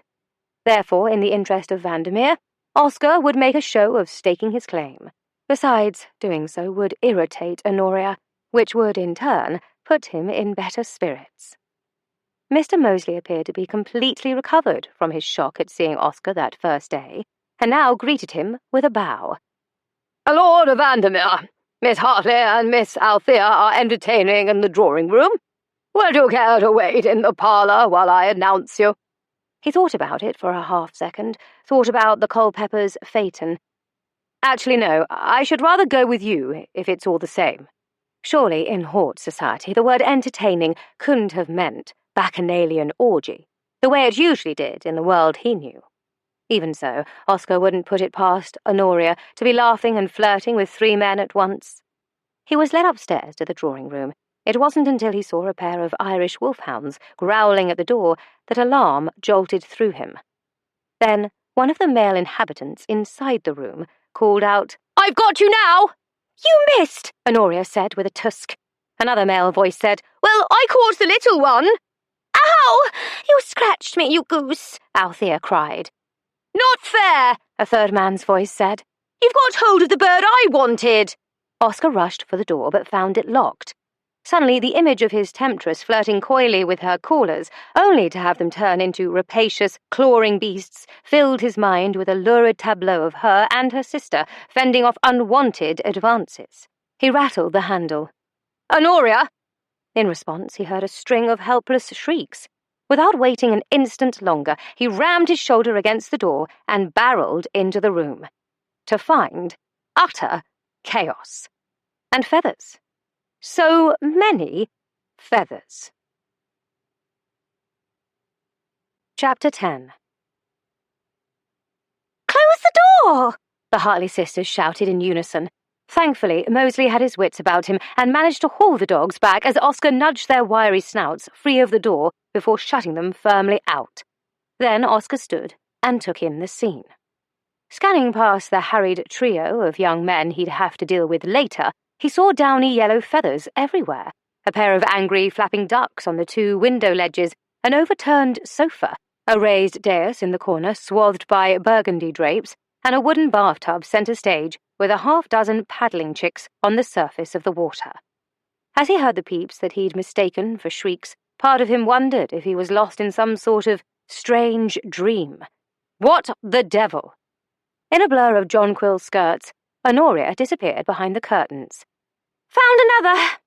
Althea lifted a fringed pillow from an upholstered chair and glanced at him over the puffed shoulder of her poppy-red dress. "Well, don't just stand there, Vandermeer. Rude," her sister scolded, coming out from behind the curtain to deposit another duckling into the water. Dishevelled and decidedly vexed, she set her hands on her hips and blew a hank of flaxen hair from her forehead. "This was, after all, your fault. Again, I might add. And we just recovered from the piglets debacle. Though one would think you'd have learned your lesson after the chickens." "I did! This time I made certain to lock the doors so the Queen's Counsel couldn't get in. Then I levered the basket of ducklings through the window." That would explain the length of discarded rope, Oscar thought, but he still had questions. So many questions. "And hasn't that worked out splendidly?" Honoria said wryly and went back to collecting fuzzy yellow ducklings. In the next instant, one of the adult ducks flew into the room, squawking and angrily flapping at the tallest of the 3 slender-necked Culpepers. He backed away, raising an arm to shield his face. Honoria expelled an exasperated sigh. "Honestly, Percy, just pick it up." "But it will peck me!" Wondering why he'd thought that this llama man might pose a threat, Oscar stepped forward and scooped up the creature, tucking it under his arm while carefully holding its beak. "Well done," Percy said with a blink of astonishment, lowering his arm. Oscar shrugged. "This is nothing. Try separating 2 doves who want to scratch each other's eyes out because one of them saw you first." The trio chuckled. "How did you manage that?" Althea asked, extracting a small ledger from her pocket and withdrawing the pencil tucked in her dark hair. When Honoria cleared her throat with obvious disapproval, he turned to find her glaring at him. He shrugged, all innocence. "Fear not, I wasn't going to elaborate." Although in that particular instance, all he'd had to do was promise to satisfy them both at once, and he always kept his promises. "Well, you can just stop thinking about it too," she muttered when he passed her on the way to the window. He leaned in to whisper. "Surely a woman I just found locked inside a room with 3 men isn't offended by the mention of a pair of birds?" "Are you certain it was just a pair, and not an entire flock?" She narrowed her eyes. There was something about the petulant frown on her lips that captured his interest and made him want to smooth it away with his own mouth. "I never kiss and tell, Signor." "Or perhaps you just forget." He watched her stalk off to round up more ducklings and grinned, his dark mood abruptly lifting. An hour later, the fowl were liberated from the drawing-room. Oscar volunteered himself and the Culpepers to deliver the baskets of ducklings to the pond. Standing near the bank and bulrushes, he exchanged a few words with the llamas. The 3 summarily left, having suddenly recalled a prior engagement. As the dust settled on the lane after their hasty retreat, Oscar filled his lungs with a self-satisfied breath. For Vandermeer's sake, of course. Then he made ready to depart as well. However, before he could grab his hat and gloves, Lady Hartley invited him to tea. As if on cue, his stomach growled. Even so, he hesitated. There was the possibility that Waring or Cardew could have sent a letter with news about Ladron, so he should return to the Abbey. But then she said the 3 words that every man longs to hear. freshly baked biscuits. He stayed. Honoria was about as pleased at this turn of events as a cat dunked in a washtub, and he relished every murderous glower she sent him when her mother wasn't looking. Once his craving for biscuits was sated, well, for the moment, he was ready again to take his leave. In fact, he was just mounting his horse when the sound of a stampede drew his attention to the mouth of the narrow drive. Perplexingly, the villagers seemed to be descending in droves. They started filing out of coaches, curricles, and horse carts, chatting animatedly. Stranger still, they were all in costume. Haymarket had nothing on this hullabaloo. They surged forth in a boisterous stream that wrapped around the house and led to the back garden. Curious, he followed, promising himself all the while that he would leave in short order. But when he reached the garden, he found himself slack-jawed at the sight he beheld. "Welcome to the pit, Oscar," Lady Hartley said from beside him, seemingly unsurprised by his reappearance. "Isn't it magnificent? My son Truman designed it." The pit was an amphitheatre formed from a natural grassy hill giving way to a steep slope, exposing the rock beneath. But then nature was shaped into a circular escarpment of tiered stone steps that looked as though they'd been there since the dawn of time, and across from them stood an oblong stage made of the same stone, but inlaid with a pattern that gave the appearance of a wide eye staring up toward the heavens. "It's quite something," he agreed, thoroughly awed. She beamed at him and patted his arm. "Why don't you walk me down? You'll have a much better view from there." "Actually, I wasn't planning to stay." He stopped as she hooked an arm through his. "It would be my honor." As they descended, Oscar mused that he'd been to many places in his life. He'd lived in squalor, caroused in bordellos, gambled in palaces, and yet he'd never witnessed anything like this. Before his eyes, makeshift set dressing was being erected while people dug into crates for brightly colored costumes and props. Within minutes, the stage was a sea of floppy hats and window-pane pantaloons, gilded scepters and wooden swords, accompanied by strumming lutes and vocal scales. Even though Rowan Waring had told him about the eccentricities of this family, it still took Oscar by surprise. The villagers of Adelwick seemed to have no trouble accepting this thespian family, but he knew it wasn't common practice. After all, Vandermeer's father had been disowned after he'd married an actress. Even his own father's family had not accepted Oscar's mother because she'd once been an opera singer. How had the Hartleys managed to avoid such stigma? While he mused over this, he watched Roxana Hartley bring the large personalities of the villagers to order. They likely didn't even realize they were being managed. Her command of the stage was effortless and graceful, while letting others believe they were in charge. She was even craftier than Cardew. She'd definitely passed on her skills to a certain daughter who likely led a parade of men by the nose. Not him, of course, but men less worldly than he. As for the youngest daughter, Althea appeared to run on gears that were constantly wound. If she wasn't moving from one side of the stage to the next, she was scribbling something in one of her pocket ledgers. But as the day progressed, his attention kept returning to Honoria time and again. It was impossible not to gaze upon her, and it wasn't because of her beauty, but rather in spite of it. She was truly magnificent to behold, with a simple shift in posture or an inflection in her tone. She embodied every character she played, whether male or female. It was mesmerizing. He had little doubt that if she had decided to play the part of Vandermeer, the widows never would have doubted her claim. "Come here, Vandermeer," Honoria called down from the stage. "I require a victim to stab." Oscar began to lift a hand in refusal. She was only looking to make a fool of him. So then why did he find himself vaulting up to the stage instead? Yet as he neared, he had his answer. He felt it, an irresistible pull, a force so tangible that it prickled over his skin, lifting the hairs along his nape and arms. And when he stood in front of her, looking down into her upturned face, he saw a flash of that same awareness in her eyes. "I am yours to command, Miss Hartley," he said, his voice low. A slow saturation of pink climbed to the crests of her cheeks, and her lips parted as if. He would never know, because then she blinked, and it was as though she became someone else. Her mask of control fell into place so easily that he wanted to take a moment to marvel at her skill. But then she slapped a wooden sword against his chest and backed away. For today's lesson in choreography, Vandermeer will die, she announced brightly to the eager cast. Describing the scene in detail, she demonstrated every move of the sword fight: parry, feint, thrust, kill. He had to admit she was good. During his years of enduring stuffy private tutors, which his mother had demanded Cardew pay for, he'd also taken fencing lessons, and he matched her fluidly, step for step, as if they were in a dance.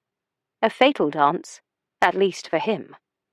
Honoria truly put her heart into it. Every time she struck the fatal blow, he fell onto the stage with a groan, which, after the 8th time, was not an act. Then, standing over him, she'd slap his thigh with the flat of her sword and command, "Again!"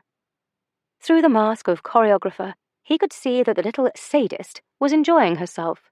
She liked having this power over him, and while the vision of her standing over him with her hair dishevelled and her colour high would fuel his fantasies for nights to come, she was having a bit too much fun as far as he was concerned.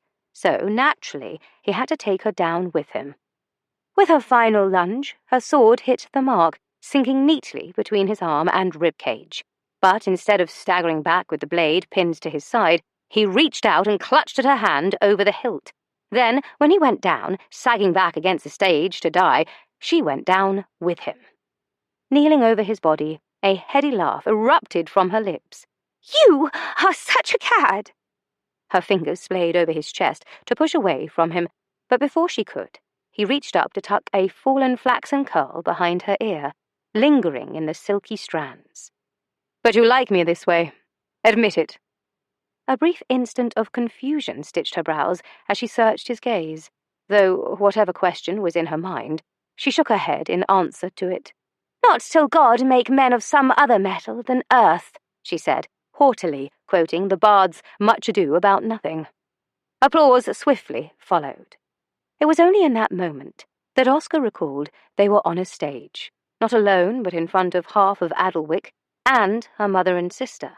She had done it again, distracting him so thoroughly that he'd lost all sense. He lowered his hand. She pushed to her feet. "Splendid, my dear. Wrong play, but absolutely splendid," Lady Hartley said, gliding to centre stage. Then she faced the villagers. "I think that will be all for today. We'll meet again Wednesday next, and by that time, Lord Hartley will be home again." A chorus of huzzas went through the crowd as they began to disperse in chatting clusters. As the villagers departed, Oscar lagged behind to load costumes and props into the trunks that the footman eventually hauled away. When that was done, he knew it was time to go. He wasn't one to linger, after all, always ready to put a place behind him. Yes, that was his life, and yet, when Lady Hartley prevailed upon him to stay and dine with them, he agreed. He wasn't sure why. Perhaps it was because of Honoria's dark look as she shook her head behind her mother and pointed for him to take his leave. Perhaps it was because he knew that it would vex her to no end if he accepted. Or perhaps it was just that his stomach was growling and he didn't want to think about the nightmare-inducing meal awaiting him at the Abbey. So he stayed. Again. They dined al fresco on cold meats, hunks of sharp cheese, hearty bread, ripe fruit, and, huzzah, more biscuits. Lady Hartley, Honoria, Althea, and he simply sat on the stage, their feet dangling over the side, the day waning with the comfort and relaxation that he hadn't often found, which was surprising because it had been the most peculiar day of his life. "Is it always like this here?" He made a swirling gesture to the house and stage, and as he did, a yellow feather floated out from his sleeve. The three Hartley women laughed, the sound filling the high walls of the amphitheatre like music. "No," Honoria said. "When my father is home, it's much more entertaining." Oscar could not imagine that. Then again, he was coming to learn that, where this family was concerned, he was probably better off not knowing in advance. "He'll like you," Roxana offered, pressing her hand to his shoulder, as if she imagined he was worried. She didn't know that he wasn't planning on being around Adelwick for too much longer. But she smiled at him in that uncanny way mothers often had that made you wonder if they could read your thoughts. "I think I'll retire for the evening. Thea, would you come with me and bring that lantern?" "It's still light out, Mother." "I know, but night is fast approaching." Oscar took the hint. "I'll be going as well. Thank you for the unexpected but enjoyable day, Lady Hartley." "How many times must I tell you to call me Roxana? We are family now." She pressed a kiss to his cheek. Then, weaving her arm through Thea's, the two of them climbed the stairs out of the pit. He hopped down from the stage and turned for Honoria. Without thought, he set his hands on her waist to help her down. She opened her mouth as if to argue. After all, they both knew he wasn't the chivalrous sort, but then relented and placed her hands on his shoulders instead. They were eye to eye in this position, her face framed by the stars just winking into existence through the indigo of twilight. "I remember a night sky similar to this in Paris." "I'm surprised you recall it at all." "Such a peevish tone, Signor. Is this about that make-believe kiss again?" At the mention, he could swear he saw the first curls of steam coming out of her ears. "Apparently this is a rather sore point. Very well. If it will make you feel better, I will let you refresh my memory." He slid her forward, taking his time to lower her feet to the ground, and she surprised him by staying close, lightly tracing the edge of his jaw with her fingertips and sending a shower of tingles over his skin. "I've been thinking about that," she purred, looking at him through heavy lashes in a way that made his blood thicken. His grip tightened on her narrow waist. "Have you?" "Mm-hmm," she hummed. And when she sank her top teeth into the plump flesh of her bottom lip, he nearly groaned. He wanted that lip, wanted to take it between his teeth, then take her mouth in a slow, thorough kiss. That would be the perfect ending to this surprising day. He was even willing to lose this round to her, to be the first one to concede. But it seemed like he wouldn't have to, after all, because she rose up on her toes and laid her finger against his lips, brushing softly back and forth. "And I think that you're right." "I am?" His reply was hoarse and barely audible, his throat going dry when her hand slid to his nape. A warm shiver darted down his spine, pooling low. Every single part of him was focused on one thing, wanting her mouth beneath his. "That kiss," she whispered, her sweet breath teasing the surface of his skin, making him ache with hunger. "Never happened. Just like this one." Abruptly, she lowered to her heels. Then she left him there, tongue-tied and more aroused than he ever remembered being. And all from a kiss that never happened. Bloody hell. Chapter 11. Honoria was glad she hadn't kissed Oscar. Walking out of the pit with her head held high had felt like another victory. In fact, she'd lain awake all night, thinking about not kissing him, and what it might have been like not to have his lips on hers without any mustachios in the way. The following morning, however, she was a bit sleep-deprived and, according to Thea, too curmudgeonly to bear. After her sister trounced away from the breakfast room to write a play in which a fair-haired ogre met a gruesome end, Honoria decided she'd rather speak with someone who appreciated her. So, she went to talk to Ernest. Thin bands of fog accompanied her sojourn over the lawn and down the hill beyond the hedgerow where the walled garden stood. The door was buried beneath a cage of ivy so thick that it was almost impossible to find. At least, if one didn't know where to look. But beneath years of overgrowth, a heavy lock waited, the iron blistered with rust and age. After the accident that had taken her twin's life, her father had sealed the entrance. He didn't know that she'd been sneaking in ever since. Of course, she tried to be strong, as everyone had told her to do. Be strong for your parents, they'd all said. And by the time of her 5th birthday, her first without him, she had learned what an accomplished actress she was by putting on a brave face, and she had continued to do so every day. But her nights had been a different story. The nursery, which had once been filled with giggles and whispers past bedtime, followed by twin sleepy heads sharing the same pillow till morning, had become a room of yawning quiet and dark shadows hovering over the empty bed across from hers. There had been no one to share secrets with about stolen biscuits from the kitchen, frogs that escaped pockets at dinner, or splinters from slides down the banister. No one to creep beneath the covers with when the house creaked and the wind wailed through branches that scraped against the windows like unearthly claws. During those endless months, the loneliness had grown too great to bear, so she'd crept out of bed and gathered up his coverlet, breathing in his smell, a fragrant mix of wonderful things like puppies and meadow grass and mud puddles. Then she'd padded outside and up the hill toward the family plot to curl beside his mounded grave. But even with the blanket over the two of them, it had felt too cold, too final.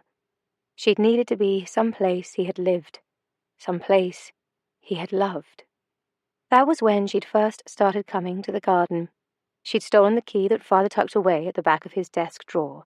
When she was old enough to bat her eyes at the blacksmith, she'd had her own made, and just in case someone checked on the entrance, she kept the time-worn patina on the lock. But the inner chamber was well oiled. Plunging her hand beneath the curtain of ivy, she found the lock. The key turned with a decisive click. Then, casting one glance over her shoulder, she squeezed in through the narrow opening, careful not to disturb the underbrush. Even after all this time, she still kept her visits a secret. She couldn't tell her parents. It would only break their hearts all over again. And she knew this because no one ever talked about Ernest, or that terrible day. And all the lack of talking about it weighed on her heart. Honoria dragged the door closed behind her and stepped beneath the low-hanging branches of a hawthorn tree and into the garden, the walls edged with roses, hollyhocks, and climbing clematis.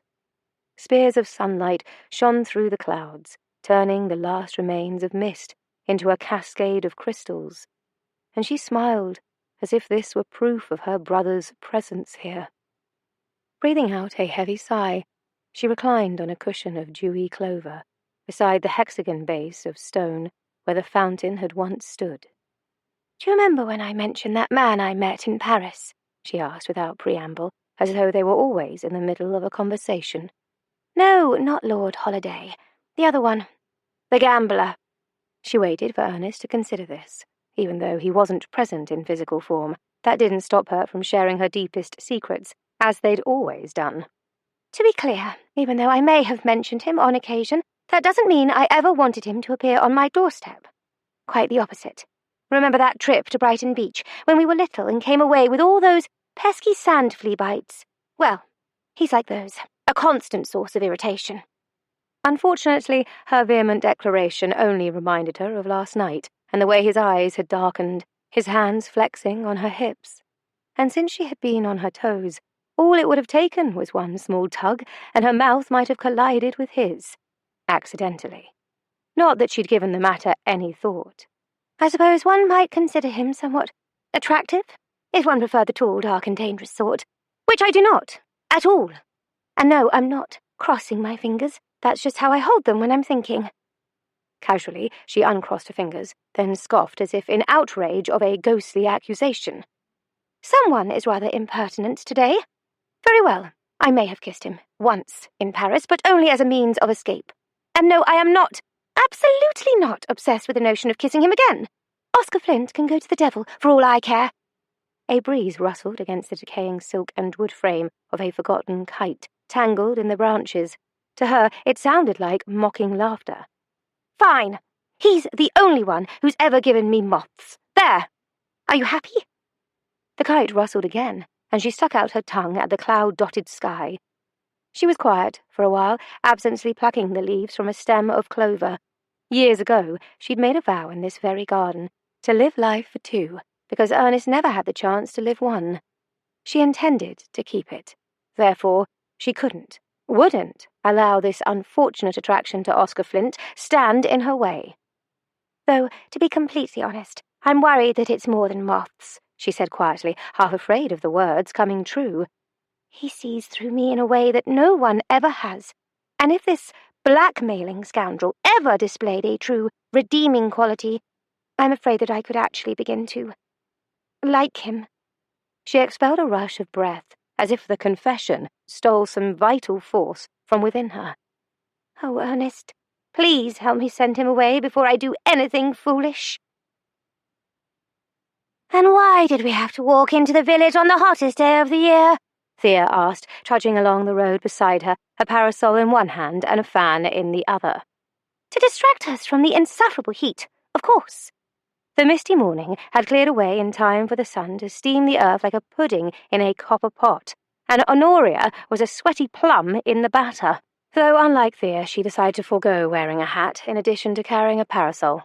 And if she happened to freckle, she would consider the blemish a badge of honour, a salute to her decision to be away from home in case Oscar paid a call. "We might have waited for Mother to return with the carriage," her sister grumbled. Honoria blotted her forehead with a lacy handkerchief. "She is with Lady Broadbent, plotting your debut, and will likely not return for hours." Thea groaned. "Pray do not remind me. I thought you were eager for your first season." "I was, until Mother told me there would be no pockets in my ball gowns. What will be the purpose of going if I cannot list my observations for future plays?" "I believe the purpose is to dance and enjoy oneself."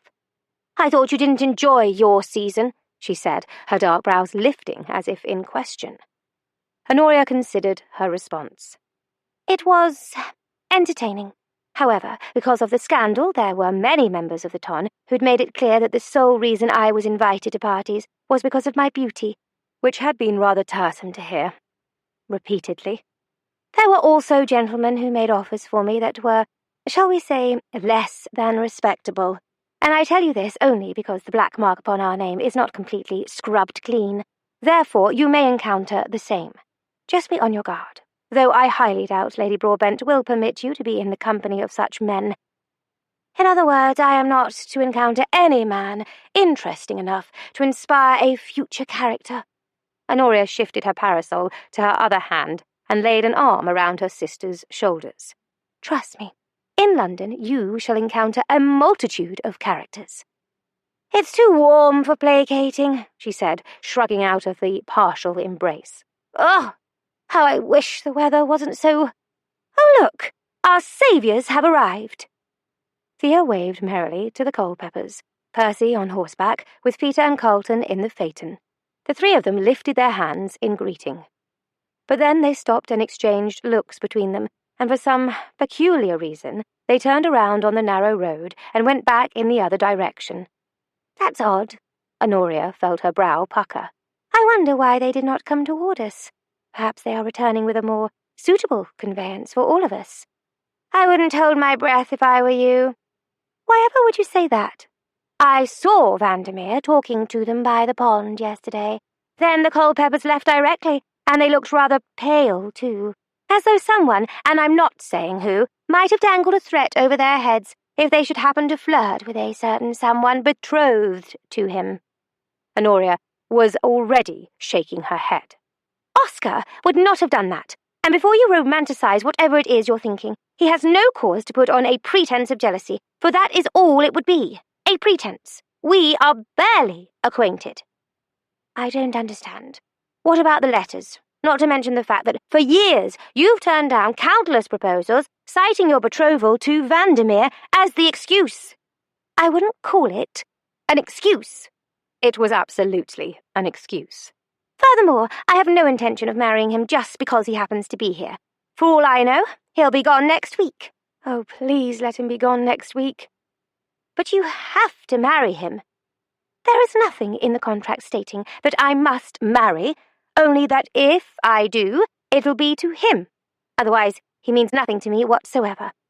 "If you say so." Thea slid her a dubious look.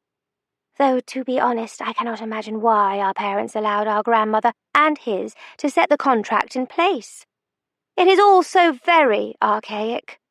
Believe me, I've asked that question countless times. The only answer I've received is that one day I will understand. Whatever the reason, we'll never discover it, since we'll soon be reduced to nothing more than puddles beneath listless parasols. Unless—" Thea turned toward the sound of wheels, trundling on the road behind them, and Honoria closed her eyes on a brief wish that it wasn't Oscar. Her wish came true. Turning, she saw Mrs. Brown, the baker's wife, along with her 2 sons, twins with mops of curly brown hair. She hadn't seen them since they were infants, but they must have been nearly 5 years old by now, the same age Ernest had been. At the thought, a sharp ache pierced the centre of her chest. Somehow she summoned a smile as the horse cart stopped beside them. The back was filled with empty bread baskets and 2 rambunctious boys, who were hanging over either side to watch the wheels turn.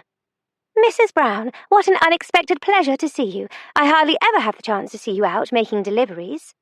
Good day to you, Miss Hartley and Miss Hartley. Mr. Brown went to see his brother. Our little Charlie and Henry are assisting me with deliveries. Ain't you, boys? In response, the boys giggled and proceeded to tell all about their adventures in being chased by geese, climbing trees, dusting off every loaf they dropped, except for the ones that landed in horse dung, and how they'd fooled their mother into thinking they disappeared when they were hiding inside the baskets all along. After recounting their tales in a great rush, they both leaped up and began a sword fight with 2 baguettes, making the cart jostle from side to side. With the patience of a saint, Mrs. Brown let out a breath. Oh, but it's a dreadfully hot day to be out for a stroll. If you'd like, I could drive you into town. Honoria shook her head. We wouldn't want to be a bother. We'd be in your debt, Thea said over her. Think nothing of it. There's not much room up here, but plenty in the back. That would be lovely, Thea said, tugging her sister along. Thank you. By the time they reached the bakery, Honoria was eager to be home again. Not that she minded the bumbling cart, for it was fun to dangle her feet over the road, as she'd done as a child when her father had driven them into the village for a halfpenny sweet at the merchant's. And her reason wasn't because she found Charlie and Henry too rambunctious either. Quite the contrary. Their exuberance reminded her of all the fun that she'd had growing up in a house with an eldest brother who rode the stairway railing all the way down, hoisting a sword above his head and daring his sisters to battle to the death. On stage, of course. But it was the combination of those memories, along with a host of others, that only served as a poignant reminder of the life that had been cut short, the life that Ernest should have had. The carriage rumbled onto High Street. They passed the ice cart, the back heaped with straw. Immediately the twins started begging their mother for a chance to get a sliver of ice. No, she said as they stopped in front of the bakery. You've bothered half of Addlewick today. I'll not have ye begging for an ice chip. But then her sons turned their big brown eyes on her, clasped their hands to their chests, and said, "Please," so prettily that Mrs. Brown rolled her eyes and handed them the last quartern loaf to trade with the iceman. Then she shooed her hands in the air. "Off with ye now, but come back straight away." Charlie and Henry darted off in a flash, while Honoria and Thea helped carry the empty baskets into the bakery. When Honoria came out the second time, she saw the boys lingering by the ice cart, happily slurping their slivers, until one brother bumped teasingly into the other and made him drop his ice. A tussle followed, and both lost their prizes in the dirt. Ah, the joy of siblings, she thought with a grin. While the iceman was inside the shop, the boys searched the cobblestones beneath the cart, and they must have found only one ice chip because a tug-of-war over it ensued. Back and forth, heaving and tugging. No one heard the mail coach until it was too late. Honoria's gaze darted down the street. To her horror, the frantic driver was reaching for the ribbons that had dropped from his grasp, and the 4 black horses galloped untethered. Her attention veered to the boys. Charlie shouted in victory as he tugged the ice free and staggered back into the street. A nightmare unfolded before her eyes. In her mind, the flower-boxed shop fronts turned into a walled garden, and it was Ernest, with his halo of golden blonde curls, laughter bubbling out and echoing around her, bright as the sun, a light snuffed out too soon. Honoria tried to shout, to move, but she couldn't break free of this nightmare. A raw and gaping terror trembled inside her, opening the void like a dark chasm. Her blood turned to ice, freezing her to the pavement. "No!" The scream that was lodged in her own throat came from Mrs. Brown beside her. The 4 horses continued to charge down the lane, the loose reins just out of the driver's reach, his face a mask of dread. A sudden motion blurred in front of her. A shape sprinted into the path of the horses, a man dashing into danger. "Oscar! her mind whispered as she registered the colour of his hair, the outline of his form. A new terror filled her when she knew there would soon be 2 casualties that day. She wanted to look away, to cover her eyes, but she remained frozen in place, watching as he scooped up the boy under one arm, and then he disappeared. As the horses rushed on, she couldn't see him any longer. Were they both? What had to have been mere seconds seemed to pass like eons as the coach went by. Then she saw the huddled, lifeless forms on the other side of the lane, saw the stricken, haunted expression on the twin who survived. A bleak, choked sound came from Mrs. Brown. The driver slowed his horses, and Honoria still couldn't move, still couldn't look away. Only then did one form move, a slow unfolding from a crouch to a stand. Only then did Oscar lift the boy to his feet, turn and offer a jaunty salute. Only then did the villagers who'd poured out from shop fronts cheer with gladness as the twins tightly embraced. Honoria couldn't breathe. Her chest ached. It felt as though she was trapped at the bottom of the sea and she'd never reached the surface. But then a breath shuddered through her, that first gulp of air burning her throat, and suddenly she wasn't frozen any longer. Raw emotion scorched her insides, threatening to erupt in a torrent of the pain she'd kept locked away for so long. So, she did the only thing she could do. She ran. Chapter 12. Oscar didn't realize he was uncomfortable with praise until the moment he deposited the wayward ragamuffin and his brother in their mother's arms, and she called him a hero, of all things. Him, the same ruthless man who'd cheated, lied, and stolen for his entire life. No, he wasn't a hero by any means, far from it. He was the type of man who mothers stared at crossly and warned their children to never follow in his footsteps. He was a callous, self-serving, arrogant devil who had no qualms about taking over another man's life and title to suit his own purpose. So, after shrugging off all the backslaps and the good-natured accusations of being humble, he slipped away to find the one person who knew him, the real him. Beyond the village square, he caught a glimpse of Honoria's blue frock as she skirted around a corner. Not wanting to be obvious about his pursuit, he pretended an interest in window shopping. Then, when the summer sun had forced the villagers either into the shops or on their way home, he stole around the corner, too. Oscar found her standing alone behind the haberdashery, facing away from him. Her head was bent toward the collapsed parasol in her grasp. "It appears I've discovered your meeting place for assignations. Shall I leave you alone to slay one of your besotted followers with those come-hither gazes you like to unleash on the unsuspecting?" He meant the words to sound like one of their usual barbs, but they came out in a growl instead, and he didn't know where this inner beast had come from, or why he couldn't seem to shove it back into its cave. "You know me so well," she offered a light laugh, the sound of it tinny to his ears. Had he been right? Was she meeting someone? He strode forward, his gaze scanning the surrounding shrubbery beyond the verge. It was quiet here, secluded, the ideal location for a clandestine meeting. "Who is he?" She scoffed in response. However, when he reached her and turned her around, he noticed that something was wrong. Though her countenance was perfectly composed, there was a slight reddening at the tip of her nose, and her damp lashes clustered together in spikes. "What happened, Honoria?" She shook her head and flitted her fingers. "I don't know what you mean." "You were crying, and I want to know why."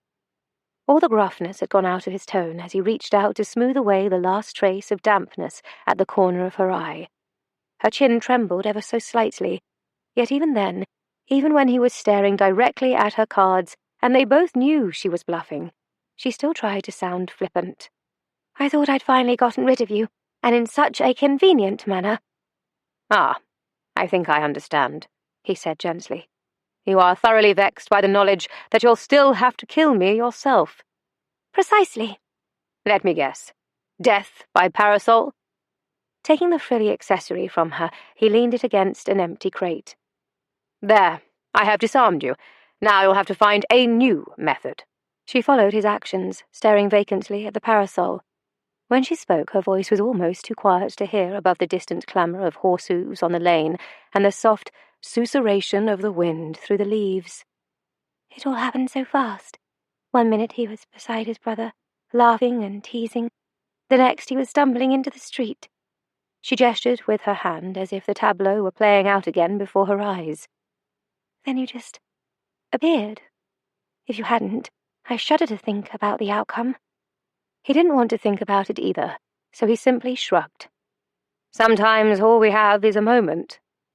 She looked over at him quizzically, and without a word, she moved toward him. He watched her warily. After all, he never knew what to expect with this one. Reaching up, she put her soft-gloved hands along his jaw, then, holding his gaze all the while, as though she feared he would vanish from sight, she lifted up on her toes and pressed her lips to his. He went still, his mind utterly blank. His heart stopped mid-beat, then a startled breath stalled in his lungs. One moment she'd seemed on the verge of tears, and then she was kissing him. Again. But this was not like the first kiss, that bold as-you-please, claiming she'd done in Paris. No, this was a hesitant tasting, as if they were passing something fragile between them, back and forth in a silent communication. Don't let it fall. Gentle now, we must be careful or this thing will shatter. He felt a tremor in his hand as they settled on the slender curve of her waist, the enticing flare of her hips. Then her soft sigh fanned over his lips, her eyes drifting closed, and Oscar wondered if he might be the thing that she feared would shatter. Because he was certain something cracked inside him, a fissure opening that sent a quake through him. He staggered back a step, grateful that he met with the haberdashery wall. Those bricks and her lips were the only things keeping him upright. What was it about her? What power did she yield to make him weak at the knees? That was how she'd gotten away from him in Paris. She'd turned his legs to jelly, leaving him without the strength to run after her. And now she was taking more from him by continuing these shy, tender kisses that he would never expect from a femme fatale. She was positively diabolical, taking no prisoners as she slanted her mouth beneath his, and her fingers coasted up the nape of his neck. He would dream about this for the next year, and quite possibly for every year after that. In fact, he was beginning to understand why the Trojans opened the gates and let in that suspicious horse. Of all the times he'd kissed women, and there had been a great many in every port and city, he had never in his life been kissed like this. This was more than covert warfare. She was wearing him down with her tender assault. The untried fervour in each press of her lips undid him. It seemed to reach inside him to an unexplored crevice, taking hold of some hidden thing that was so long forgotten and buried. His fingers flexed, drawing her into the frame of his body. The contact jolted through him in a swift, cataclysmic bolt of lightning. A raw and ragged sound rumbled in his throat as their hips aligned and her supple breasts met the unyielding hardness of his chest. He curved a hand around her nape, felt the sublime surrender of her lips beneath his, the shy parting as the tip of his tongue tested the plump seam. Then he tasted her, the sweet essence that had lingered long after she'd escaped him in Paris. He'd thought of this moment for a year. This supple feel and flavour had haunted his nights, no matter how many other women had tried to obliterate it with their skilled seduction. But there was only one woman who tasted like her. He delved into the inner softness, and she gasped when his tongue touched hers. The innocent response made him pause. Then he felt a tug at the corner of his mouth as realization took hold, and a surge of possessiveness for his bold little thief flooded him. Gathering her closer, he coaxed her with slow, languid kisses. She offered only an instant of shy stillness before her own tentative touch found him. Then a pleased mew purred in her throat.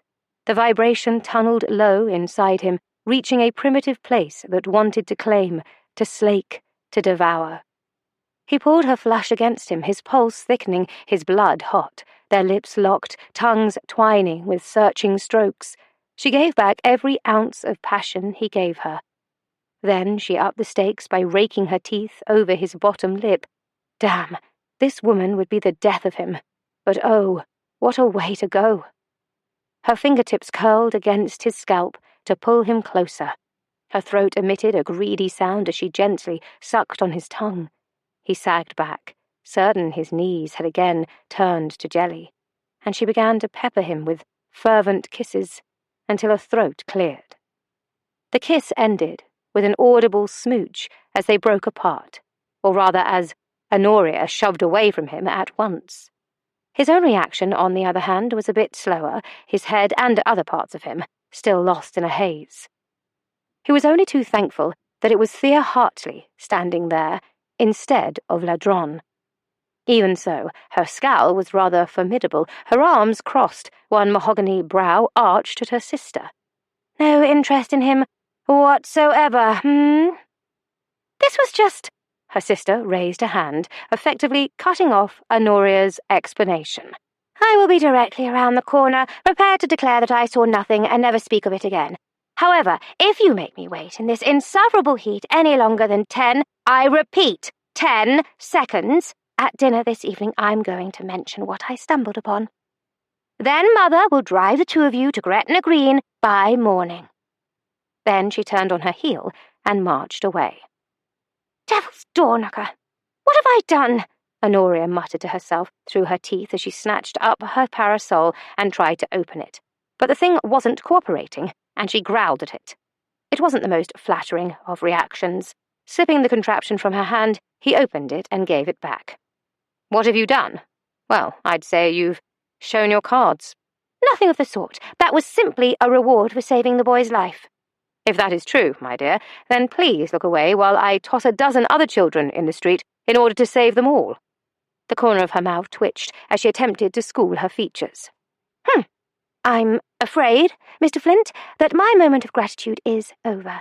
Moreover, I have absolutely no desire to reward you again. Ever. Liar, he said with smug triumph as her gaze darted to his mouth. Since her cheeks were already pink, it was difficult to tell if she blushed, though he was fairly certain she did.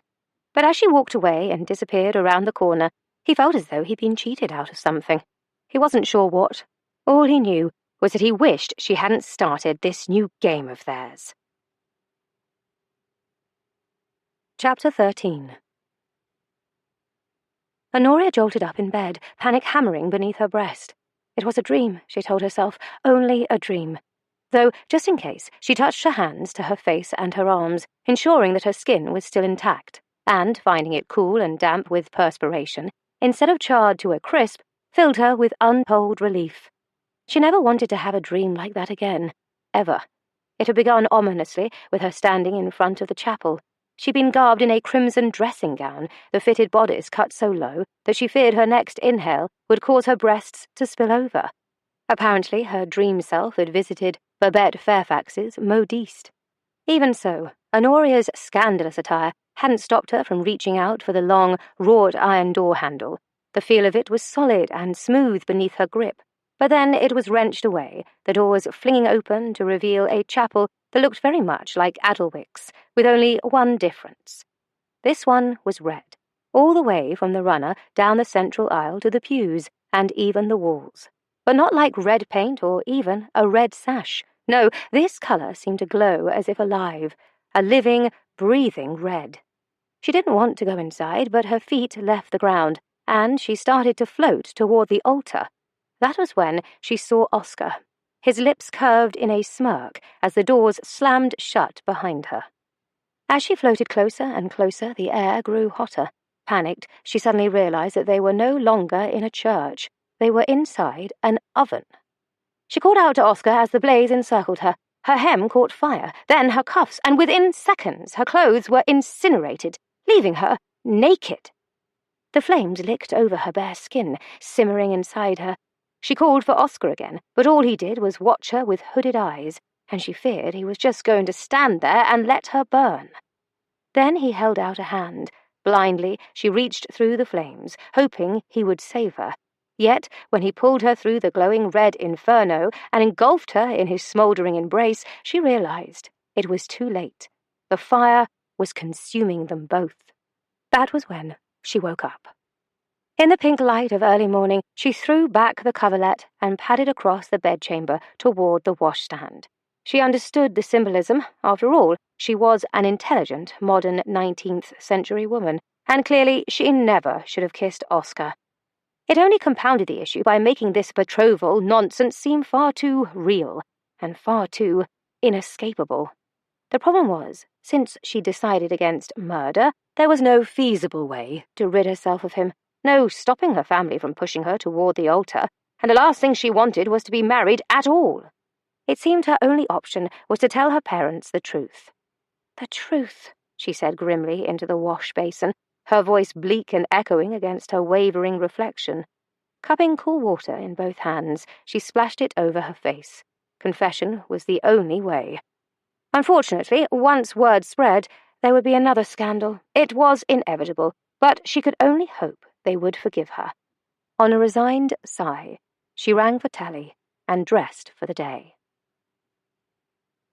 Prepared to bear her sins over porridge and toast, she practiced her speech as she left her chamber. In fact, she just reached the top of the stairs when the front door of Hartley Hall crept open and Verity stole inside. Alarmed by the return of the very same sister who'd been married little more than a se'nnight ago, Honoria started down the stairs. But something made her hesitate. It was clear by the way that Verity cast a surreptitious glance around the foyer before taking pains to close the door quietly that she wanted her arrival to go unnoticed. Lowering her valise, she ran a hand over bedraggled hair that looked as though her pins had been lost across several counties, and her puffy eyes appeared as though she hadn't slept in days. But where was her new husband? Honoria started down again just as a series of howls sounded from the opposite end of the house. Verity blanched, clearly having forgotten about the Queen's Council. Barrister and Sergeant-at-Arms weren't about to let her return go unnoticed. They came gambolling down the hall, voicing their exuberant arroos of welcome, then proceeded to circle her skirts while nuzzling beneath her hands in demand of returned affection. Once that was settled, their attention abruptly turned to the tasty leather straps of her valise, and when Mr. Moseley appeared and tried to rescue the bag, Sergi and Barry dashed off with it. Their butler sighed, then followed. Mother rushed in from the hall. "Verity, my dear, what is it? Has something happened?" "Nothing of the sort. I simply forgot something," she said, pretending as though her voice wasn't ragged from crying, but she'd never been very good on the stage. Roxana Hartley, on the other hand, gave an exceptional performance at pretending to believe her. She offered a gentle smile and smoothed the matted hair from her daughter's cheek. "Ah, whatever it is, it must be important, as I've already sent most of your things to the Longhurst estate. Is Magnus waiting in the carriage, then?" "No, Verity looked away quickly and swallowed. "He had business matters to attend and stayed at his estate." "I'm surprised he let you leave his side," Mother said and laughed lightly. "When he stole you away to elope, he was so love-struck that I wasn't sure if he would let you out of his sight for the next year, though I had hoped he would have whisked you off on a honeymoon instead. Well, with the silver mine he's recently inherited, he had to settle up a few matters first." "Ah, then you likely have your hands full, with an entire household of servants to manage." Verity shook her head. "His mother sees to everything. She is particular, and the servants are used to her methods." "Yes, Geraldine was always quite particular," Mother said, wrapping an arm around her shoulder. "Come, little Finch, I'll help you find whatever it is that you're looking for."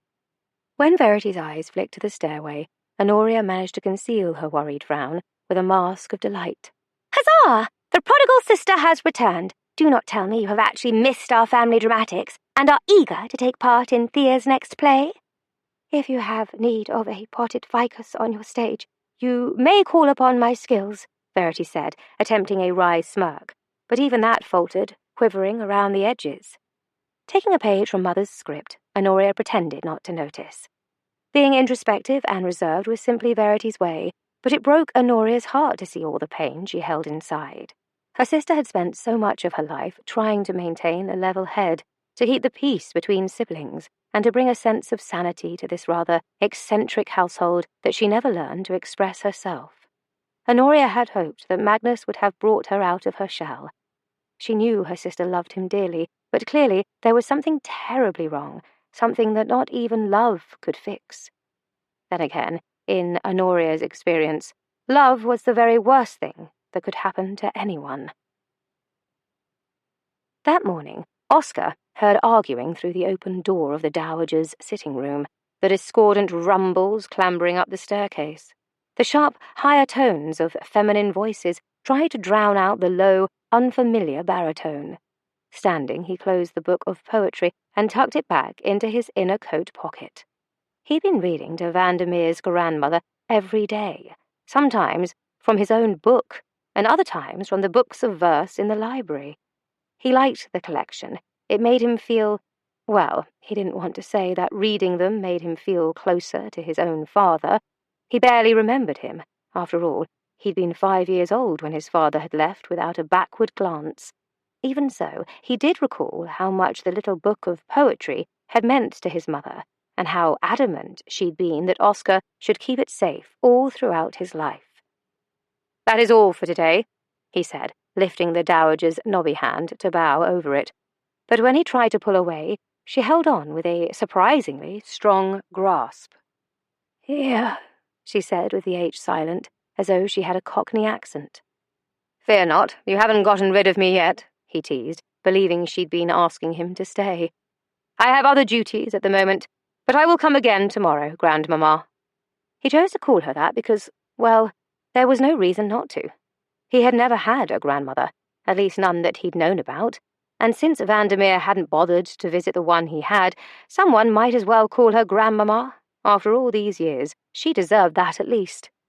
Still holding on, she looked down at his hand and gradually forced out one word and then another. "Ring. Mine." "I should like nothing more than to give this ring to you. However, I'm afraid I must keep it safe. I made a promise, you see." At this, her mouth spread in a broad smile, as if she approved, or perhaps she knew that if he left it unguarded, it would likely disappear like many of the paintings throughout the Abbey had. He suspected that the widows or someone had started to sell them off over the years. Of course, he didn't know this for certain because he hadn't yet been granted access to the accounting ledgers. Apparently, Mr. Price had conveniently misplaced them on the day that Oscar requested to look over the accounts. Lost ledgers aside, however, Oscar imagined that keeping a large estate such as this would cost a pretty penny, and it was really nothing more than curiosity that made him want to sneak a peek at the inner workings. But that could wait. For now, he pressed a kiss to the older woman's knuckles and promised to return later. On his way out the door, her nurse stood from the chair in the corner, setting her needlework aside. "Her ladyship always liked those poems, and her health has much improved of late. I do believe it is because of your visits, my lord." He inclined his head and thanked her for her kind words, but as he left the room, he realized that, even in such a short time, he looked forward to these visits too. It brought him a semblance of peace in the midst of the animosity forever brewing beneath this roof. And speaking of animosity, he headed toward the raised voices. He walked down one staircase and then another, still cringing at the sight of the cracked black lacquer on the railing before the cause of the ruckus came into view. Elfrida and Millicent were confronting a bull moose of a man, their arms wide like they were trying to herd him back through the open front doorway. Algernon stood there, his hand on the door, looking completely oblivious as his cloudy gaze stared off in the wrong direction. "I aim to see his lordship, and I ain't leaving till I do," the bull moose said with a curt nod and a beetled brow, his barrel chest puffing out like a Watt steam engine ready to blow. Elfrida put her foot down with a hard clap. "Mr. Brown, if you do not leave, I will be forced to send for my husband." Oscar nearly laughed. The hen-pecked shellhorn wouldn't know the first thing about confrontation. As for the matter of the bull moose, it took no toiling of the pia mater between Oscar's ears to discern that Mr. Brown was likely father to the two ragamuffins fighting over an ice chip the day before. "And furthermore," Millicent added sharply, "labourers are seen to at the back of the Abbey. Algernon, summon the footman." "Algernon!" When the butler merely stood there at his post, his hearing wholly undisturbed by the biting sound of harpies, she stalked off. I'll fetch them myself, then. Oscar bit back a grin as he surveyed the scene, walking down the last few steps. It seems as though there's a commotion afoot. Even though he spoke in a moderate tone, his voice not 1/10 the volume of Millicent's, he distinctly saw the corner of the butler's mouth twitch, that sly devil. Mr. Brown peeled off his hat. Are you the Viscount? I am Vandermeer, he answered, taking no small amount of delight in seeing Elfrida's glower. How may I be of service, sir? But that's just it. You've already been, and a great service, my lord, the greatest, in fact. The missus and me owe you a debt for saving our little Charlie. Embarrassed, Oscar wished he'd taken Mr. Brown aside and away from the hall. He wasn't used to gratitude. Now, if a man had charged through the door, accusing him of swindling him out of a fortune, that would have been something familiar. Then, after a heated repartee, bout of fisticuffs, or even a duel, Oscar would have realized he'd overstayed his welcome in that particular city, and in the morning he would have been gone. That was his life. This was not. This life belonged to Vandermeer, wherever that truant was, and even though it had actually been Oscar who'd thrown himself into this by his negligibly noble act yesterday, he'd never felt more the charlatan than he did now. It was no trouble. Any man would have done the same. He took a step and gestured to the door. Unfortunately, there was no moving Mr. Brown from his spot until he'd had his say. But it was. Folks still be talking about how you done tore down the street, risking life and limb to save me boy. I'm here to offer me humble gratitude. When he bowed low, Oscar shifted uncomfortably. Well then, it's all settled. I appreciate that you came all this way and, I'm sending you off to your family with my finest wishes for your future felicitations. Gratitude ain't all I brought. Mr. Brown flashed a broad, toothy grin of short, square teeth. See, the gossips, they been talking about how you ain't had any proper victuals since you've come home. He paused to cast a disparaging glance at Elfrida and at Millicent, who was striding up like an avenging willow tree draped in black with two of her minions in tow. So, I brung all this for you. As soon as he spoke, in walked Mrs. Brown and her two miscreants, toting baskets brimming with breads, pies, and pastries of all sorts. Meanwhile, Algernon looked on, an amused grin on his raw-boned countenance. Mr. Brown, I don't quite know what to say. Oscar felt a peculiar, tight sensation in the ailerons of his chest. It made him feel closed in, his feet heavy on the floor, as if they were sprouting roots. He wasn't sure what it was, though he suspected it was the green sludge at breakfast. All he wanted to do in that moment was stride through the door and take in a big gulp of air, or better yet, get on his horse and ride until his hat flew off in the wind and— Well, I know what to say, Millicent flailed her arms in a shooing motion. Begone, and take all this rubbish away at once. Dunlock Abbey needs none of your charity. We have food aplenty. It is not the fault of these kitchens if it doesn't suit every palate. That snide tone was enough to chase away that uncomfortable constriction in Oscar's chest. Drawing in a deep breath, he silently thanked Vandermeer's dear sweet aunt. Elfrida motioned impatiently to the footman, but then a most surprising thing happened. The footman hesitated, sharing a look between themselves before directing their attention not to Elfrida, but to Oscar. Before Elfrida could finish uttering, "What are you waiting for?" Oscar cleared his throat. "Rand, Parry," he said to the liveried men.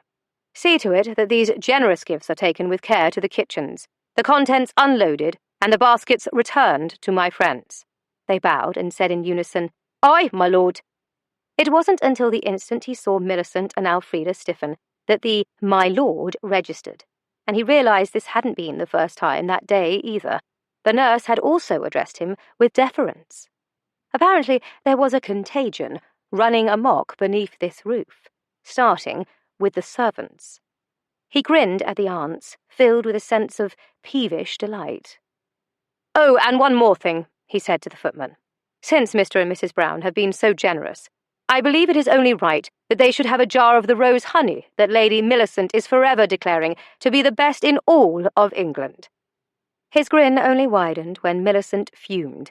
She was rather particular and protective about her hives. "And please escort Mrs. Brown through the rose garden and assist her with any cuttings she would like to take with her."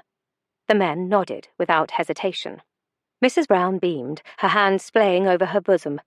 "Oh, your lordship, you are too kind." When his kindness could bring misery to the pair of wasps glaring at him with stingers at the ready, yes, indeed, he could be kind. He inclined his head to Mrs. Brown and shook her husband's hand. The boys, in the midst of playing tug-of-war with their basket, were given a look by their father. They summarily dropped the basket, stood up straight as arrows, and bowed at the waist like tin soldiers, and Oscar ruffled their heads, sending them off. Once the hall was left with only the faint aroma of edible delights, he turned to the widows. Elfrida crossed her arms beneath her black bombazine-bound bosom. "Mrs. Blandings will not be happy about this." "I should think not," he agreed. "Doubtless she will be embarrassed by the rumours that have been spreading about her cooking, and she will blame it all on you." "How dare you invite them into my rose garden? And to share honey from my hives is unforgivable," Millicent sneered. "You have no authority here." "So you say. However, it seems that the servants have other ideas, except for the ever-loyal Mr. Price, of course. According to him, the accounting books have been misplaced.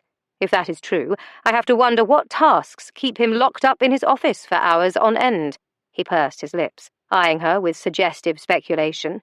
"You wouldn't happen to be popping by for a lengthy visit, or a game of ribbon around the maypole, would you, Aunt Millie?" she gasped. "Why, I never—" "He's only attempting to provoke you," Elfrida interjected, her chin jutting forward. "Just leave him. He will soon have the noose around his throat when the cleric arrives with the bona fide baptismal record in hand. He will tell us all we need to know." At the news, Oscar's countenance betrayed none of the disquiet suddenly churning in the pit of his stomach. He simply offered a salute to the pair as they stalked away. "Well, Algernon, this is turning out to be a rather interesting day." "It is indeed," the butler said. "My lord." Chapter 14. Honoria's father arrived home in time for dinner that evening, and because Concobar Erasmus Hartley possessed a silver tongue that had once earned him a place on the stage, his cheery "Hello!" boomed to all corners of the house. His wife was the first to greet him with undisguised affection, no matter how uncomfortable it made everyone else. But they weren't the typical couple, especially among the aristocracy.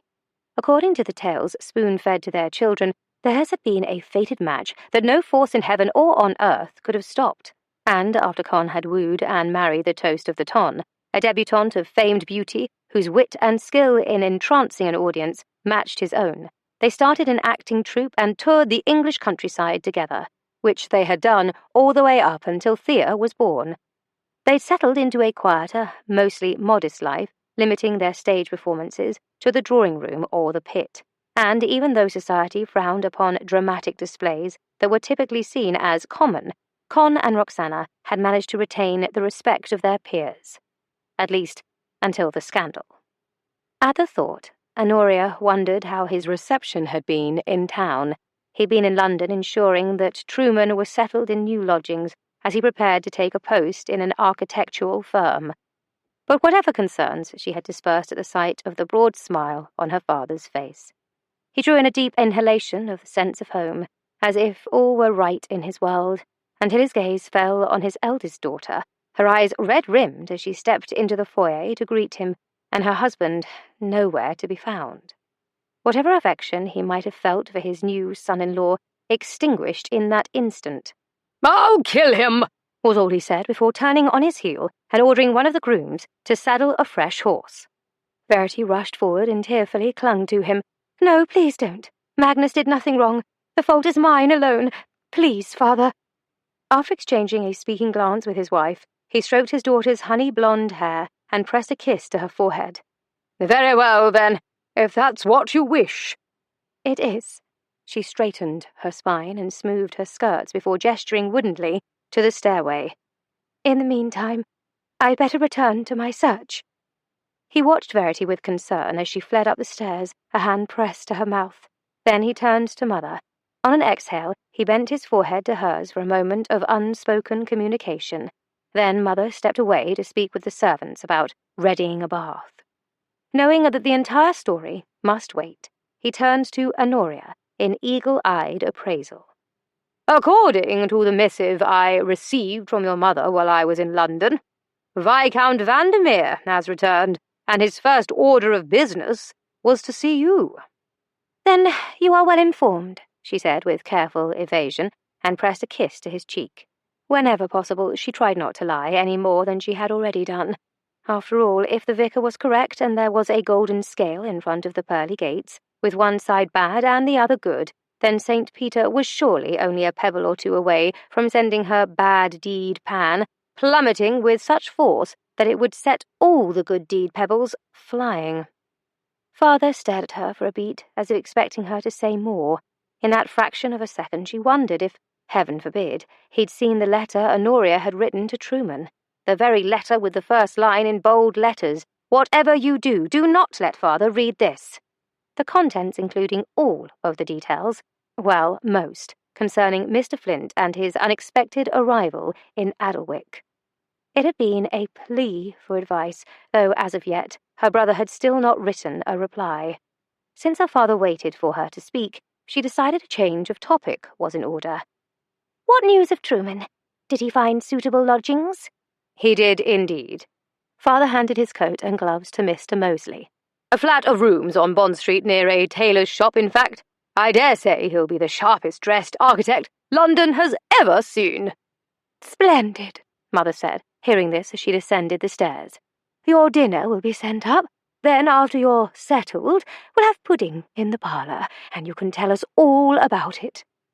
As the servants bustled the portmanteau away, and Mother and Father went up the stairs hand in hand, Honoria breathed a sigh of relief. Her father had always had an uncanny way of producing a line of Shakespeare that seemed inspired by the contents of his children's thoughts, the thoughts that none of them wished aired. And she had done her level best not to think about Oscar, the blackmail, the kiss, especially not the kiss, or the fact that Mr. Flint had the power to send the family into scandal. Again. It appalled her to know that, even with all the power he held over her head, she'd still kissed him. What had she been thinking? Clearly she hadn't been thinking at all. Turning, she saw Thea standing beneath the arched lintel with her arms crossed. Clever evasion, I must say. You just hush, Honoria said in a whisper, casting a glance around the empty foyer. Or I'll tell them I caught you kissing Carlton Culpepper. I was 8 years old. Not the way I'll tell it. Thea scowled. Very well, though I don't know how long your answer will satisfy Father. Eventually he will ask about your Viscount. I know. Honoria was already fretting over future lies. Prepare yourself, St. Peter. You'll need a steady hand. With any luck, something large and looming will fall from the sky and take everyone's attention away from Vandermeer. An hour later, Honoria wondered if she had latent soothsaying abilities, because just when they were gathering for pudding, something large and looming crashed through the front door. Or someone, rather. It was none other than the Duke of Longhurst, darkly dishevelled, road-weary, and eyes blazing. Roused by the commotion, the family rushed into the foyer and heard him articulate only 4 words. "Where is my wife?" Upon seeing the towering beast in the doorway, said wife emitted a squeak of alarm, then dashed down the hall in the opposite direction. Magnus fell into pursuit. Any other family might have given them a moment of privacy. The Hartleys, however, never missed an opportunity for a bit of drama.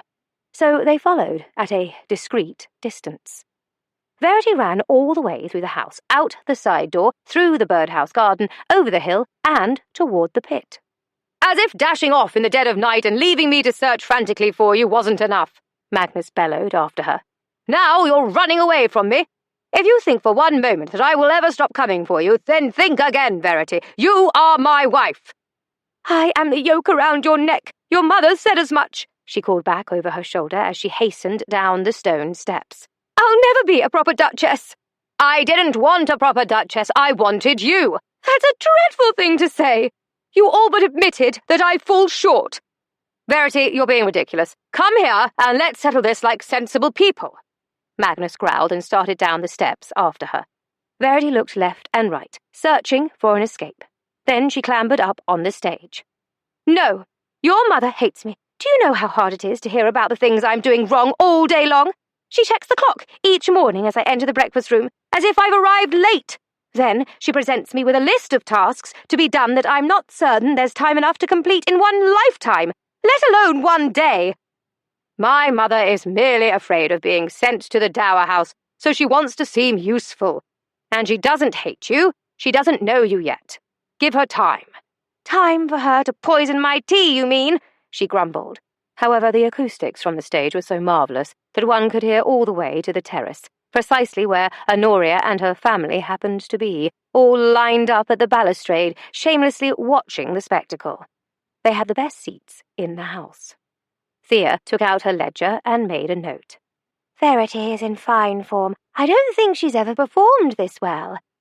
Because she isn't performing, dear, Mother said, and gently covered the ledger so that her daughter would tuck it away. Magnus vaulted to the stage, stopping only when Verity backed away. Surely that isn't why you left. Tell me. At first, she hiked her chin, stubborn as ever, but as he neared, cautious as if he were approaching a wild animal, her shoulders slumped. In a shaking voice, she admitted, I'm afraid of embarrassing you. I'm afraid the servants will never respect me, and I'm afraid that you'll see all my flaws and wonder why you ever married me. I married you because I couldn't live without you. You must know that by now. She shook her head and sniffed. Come here, he crooned, pulling her into his arms as she buried her face against his chest. I can recall each moment we've been together, and not one of them has left me embarrassed. Not even when I was dangling from a tree. Quite the contrary. In fact, I have a rather fond memory of the dress you were almost wearing. What about the time I almost broke that priceless vase in the museum? Do you mean the day you had on that delectably form-fitting green skirt with a mile of buttons down the back, and one of them caught on my watch fob? I wasn't embarrassed then either, he said warmly. I adore you, Verity, as long as you are true to yourself and remain the remarkable, lovely and partly feral woman I fell in love with. That will never change. She sniffed again and looked up at him. What if society never accepts me as your duchess? Then we'll live on that little island in the middle of the river. Now you're teasing me, she said, trying to push free. But he tugged her back to him and murmured, I never tease about the river, as you should know. Now kiss me, my wildling. Come, children, Mother whispered, gesturing for them to go inside and give Verity and Magnus some privacy. Father held the door and smiled. Verity has definitely found her voice. Mother paused to kiss his cheek. And we'll have a grandchild by early spring, I should think. Honoria walked in silence to the parlour, guilt dogging her every step. How could she possibly tell her family the truth now? Verity had always struggled to find her place, but she'd finally found it at Magnus's side. Another scandal linked to the Hartley name would ruin her chance of happiness. Not only that, but it would destroy Thea's chances to have a season 2. And what about her brother and the new life he was trying to build? The previous scandal had already caused him to lose so much. His fiancée and all the dreams he'd had for his future. When he'd left to seek his fortune on the sea, it had been like losing another brother. Holding fast to her locket, Honoria decided that she could not let Oscar's blackmail hurt her family, even if she had to pay him every farthing she possessed, and sacrifice her own future in the process. She would do it. She wouldn't be happy about it, but she would do it. Nonetheless. Chapter 15. Oscar planted the soles of his boots on a compass-shaped opus sectile in the marble floor of the library and considered his options for avoiding an early grave. It wasn't until Mr. Brown and his baskets of gratitude arrived that he realized the importance of being Vandermeer. Simply declaring it and hiding himself away in a small hamlet wasn't going to work. In order for his holiday at the Abbey to serve its purpose, he needed everyone to accept that he was the Viscount. If he couldn't convince the widows that he belonged here, then they and the cleric they'd sent for would likely make a fuss, and a fuss would bring too much attention. Attention would draw Ledron's notice, and since the Spaniard was fond of separating his enemies' heads from their bodies, Oscar very much wanted to keep that from happening. Over the past year, Waring had tutored him on life as an aristocrat, including a list of Viscounty tasks, like scrutinizing the accounts on a daily basis. Unfortunately, Mr. Price was about as cooperative as a toad. The steward even led him on a wild goose chase through the Abbey in search of the supposedly misplaced account ledgers. He put on a jolly good show, too, traipsing through the study, his own office near the servants' stairs, and even into the Viscount's apartments in the West Wing. Currently inhabited by the Shellhorns, but the books were nowhere to be found. Oscar knew better. They were hidden somewhere, doubtless by the command of the widows. Frustrated, he scanned the library shelves, absently rubbing the scar beneath his cravat. What was the likelihood that Ledron would simply forget about him? Not very likely. The man was obsessive in all his pursuits. There would be only one way to stop. Something rattled sharply behind him. He turned with a start to see Algernon. The old man was dragging a rickety old ladder with him. Oscar immediately stepped forward to assist, but the butler barely spared him a glance as he kept plodding. He crossed to the far side of the room and propped the ladder against one of the burled wood pilasters that framed the slender floor-to-ceiling bookshelves. Then he began to climb. Alarmed, Oscar followed and stood at the base of the ladder to ensure he didn't fall. He had no idea what the butler was doing. Perhaps the old devil had finally had enough of the widows and planned to do himself in by jumping from the top. But then Algernon rapped the side of his fist against the smooth entablature beneath the crown moulding, and Oscar heard a soft click. Wide-eyed, he watched as the butler opened a narrow hinged panel, a secret compartment, and inside stood a row of black, leather-bound books. Algernon didn't bother to remove them. He simply started his way down the ladder. Once at the bottom, he turned to Oscar. "I believe these are the accounting books you were searching for, my lord." And with that, the crafty old codger just walked out of the library. Oscar shook his head. He was still getting used to the "my lord" honorific, as well as ordering other people around. But it was likely better that way. After all, he couldn't return to his old life expecting people to bow and do his bidding. Well, not if he wanted to stay alive, and that was the entire reason he was here, wasn't it? Climbing the ladder, he secretly hoped that he'd find a pouch filled with gold sovereigns at the back of the secret compartment. He didn't. However, he did confirm that those were the misplaced ledgers, and he took them to the study where he would have complete privacy. Given his skill with numbers, it didn't take him long to see the discrepancies. A few pounds miscalculated here or there, larger sums gone astray beneath a purposely sloppy scribble or ink blot, and an incorrect total carried over to the following page. Interesting, he mused, but not altogether surprising. He suspected that there was a reason Mr. Price had hidden these ledgers. What Oscar couldn't glean from the pages, however, was who else might have known about it. For all he knew, Mr. Price could have been working with one or more of the widows. Yet the only thing he could be sure about was the fact that he wasn't the only one at Dunlock Abbey with something to hide. Why was someone hammering?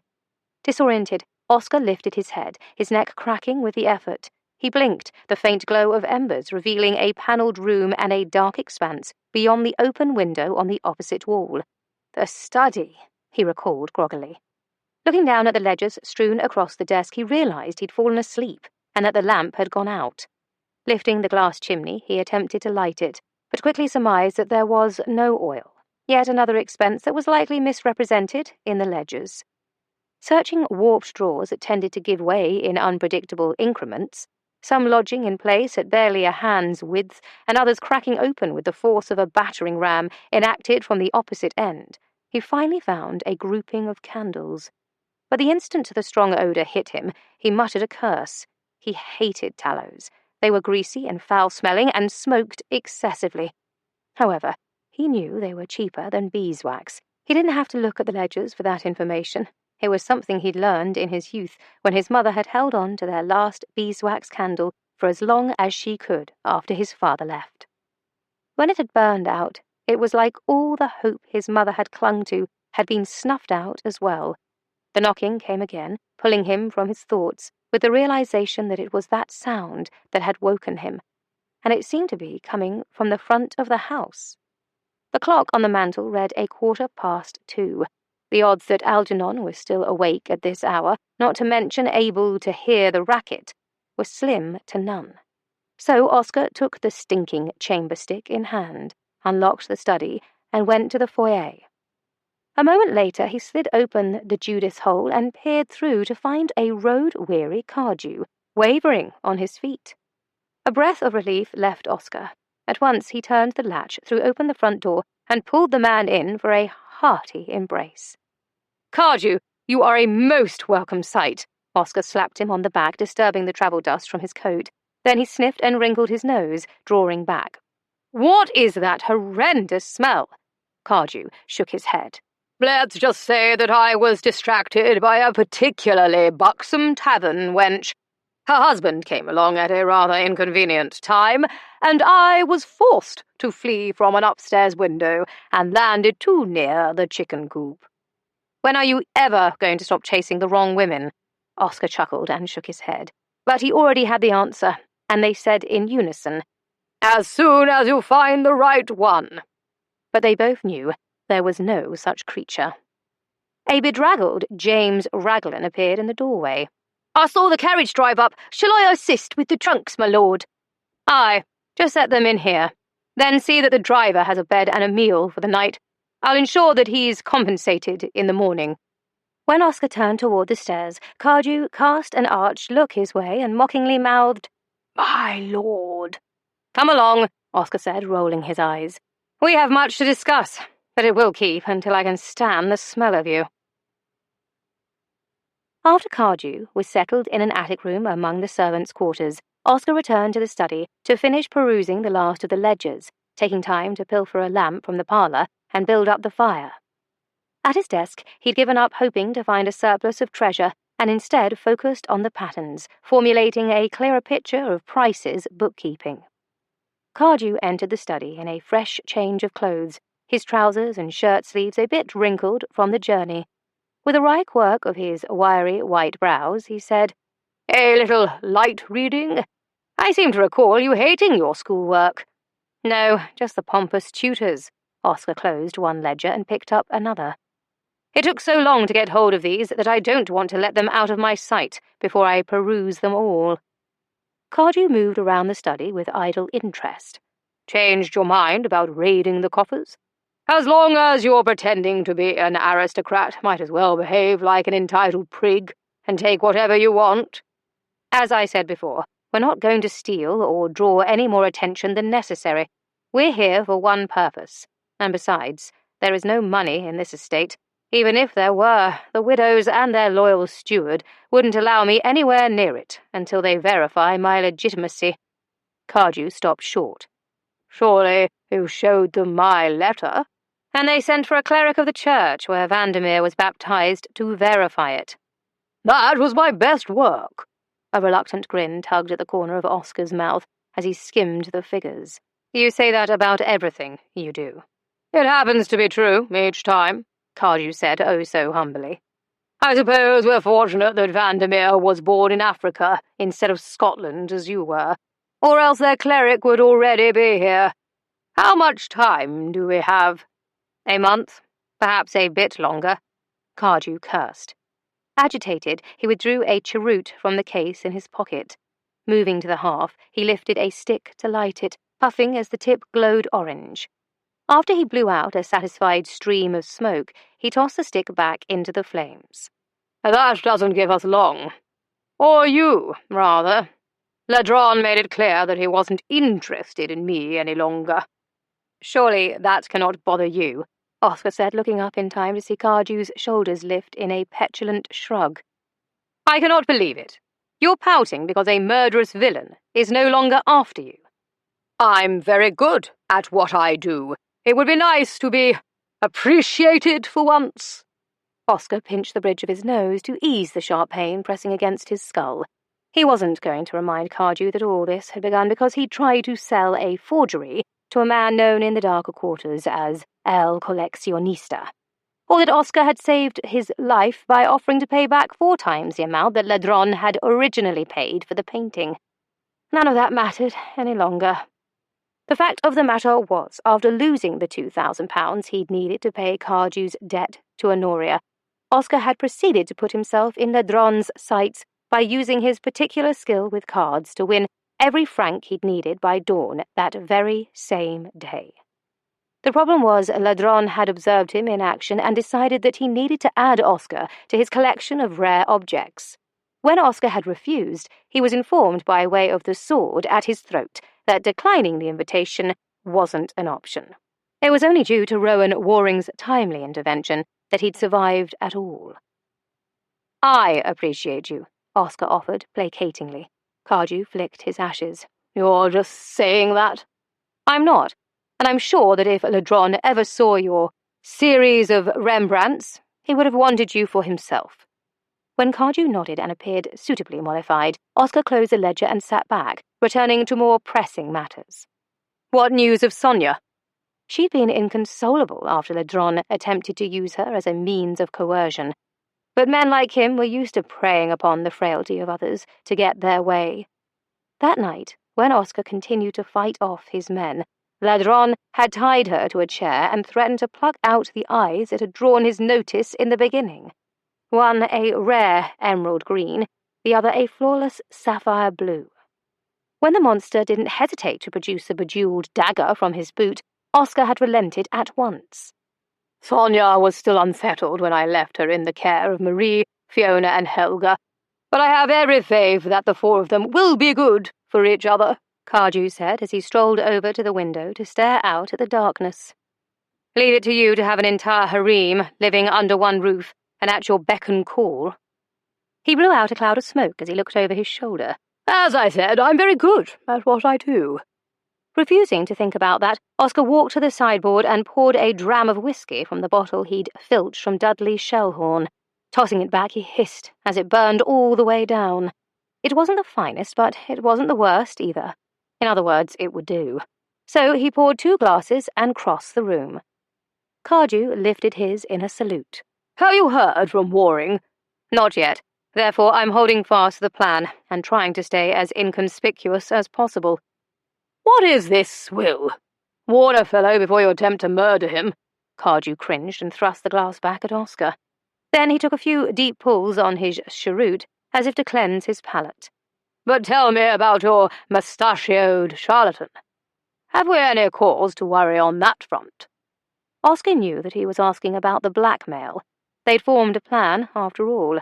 Assume the identity of Vandermeer, keep out of sight in the country until Ladron could be dealt with, then steal away in the middle of the night. Which was still the plan, and yet it felt more complicated than that. Damned if he knew why, and for reasons unbeknownst to him, he decided not to tell the whole truth. "Nothing to report. Everything is going along swimmingly." "Good. However," Cardew moved back to the fire to flick his ashes, "if that changes, or if the cleric arrives, then we'll be left with only one choice." Run, Oscar thought. But he was tired of running. Even earlier, when the thought had crossed his mind, the notion of riding away had left him enervated and already imagining the first place he would go to rest.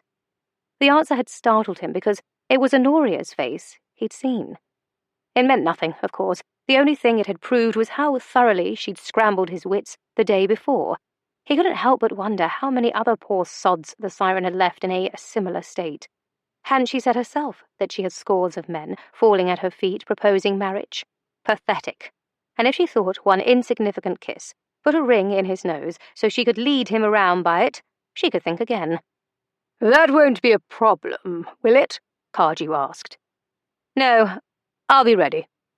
Looking over his shoulder, Cardew's eyes squinted with suspicion. "You're not getting attached to this place, are you?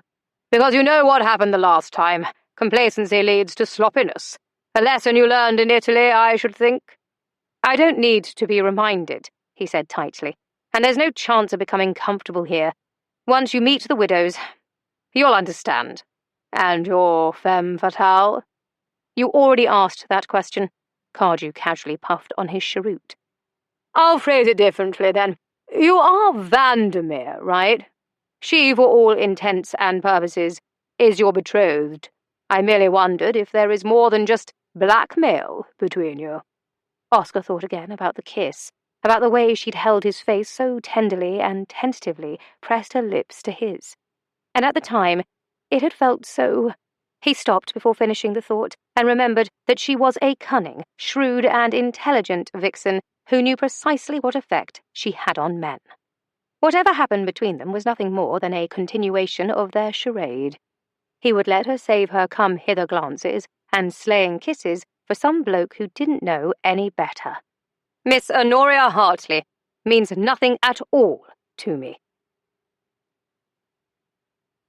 Chapter 16. The buzzing of the matrimonial hive reached Honoria the instant she stepped into the breakfast room. She blamed it on Verity and Magnus. They were practically glowing as they mentioned taking a walk by the river on their way to visit Lady Broadbent. And honestly, did they have to give each other such heated glances as they stood and abandoned their places at the table? When they passed her, hand in hand, on the way to the door, her parents' collective gazes alighted on her.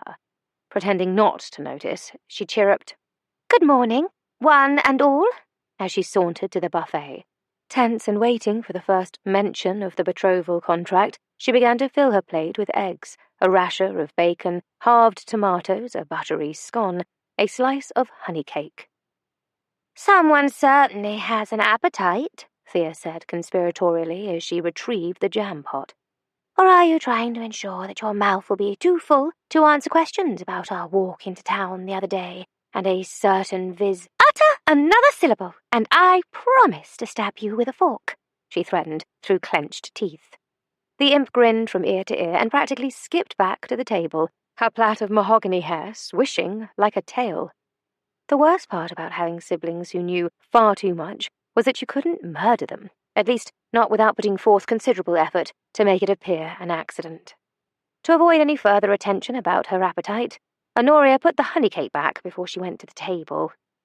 "So, when am I going to meet this Viscount of yours?" Father said the instant she sat down.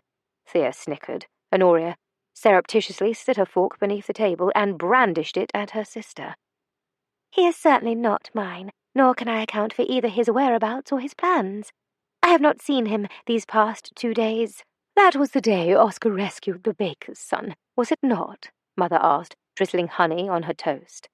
"You never mentioned whether or not you spoke to him afterward." I cannot seem to recall."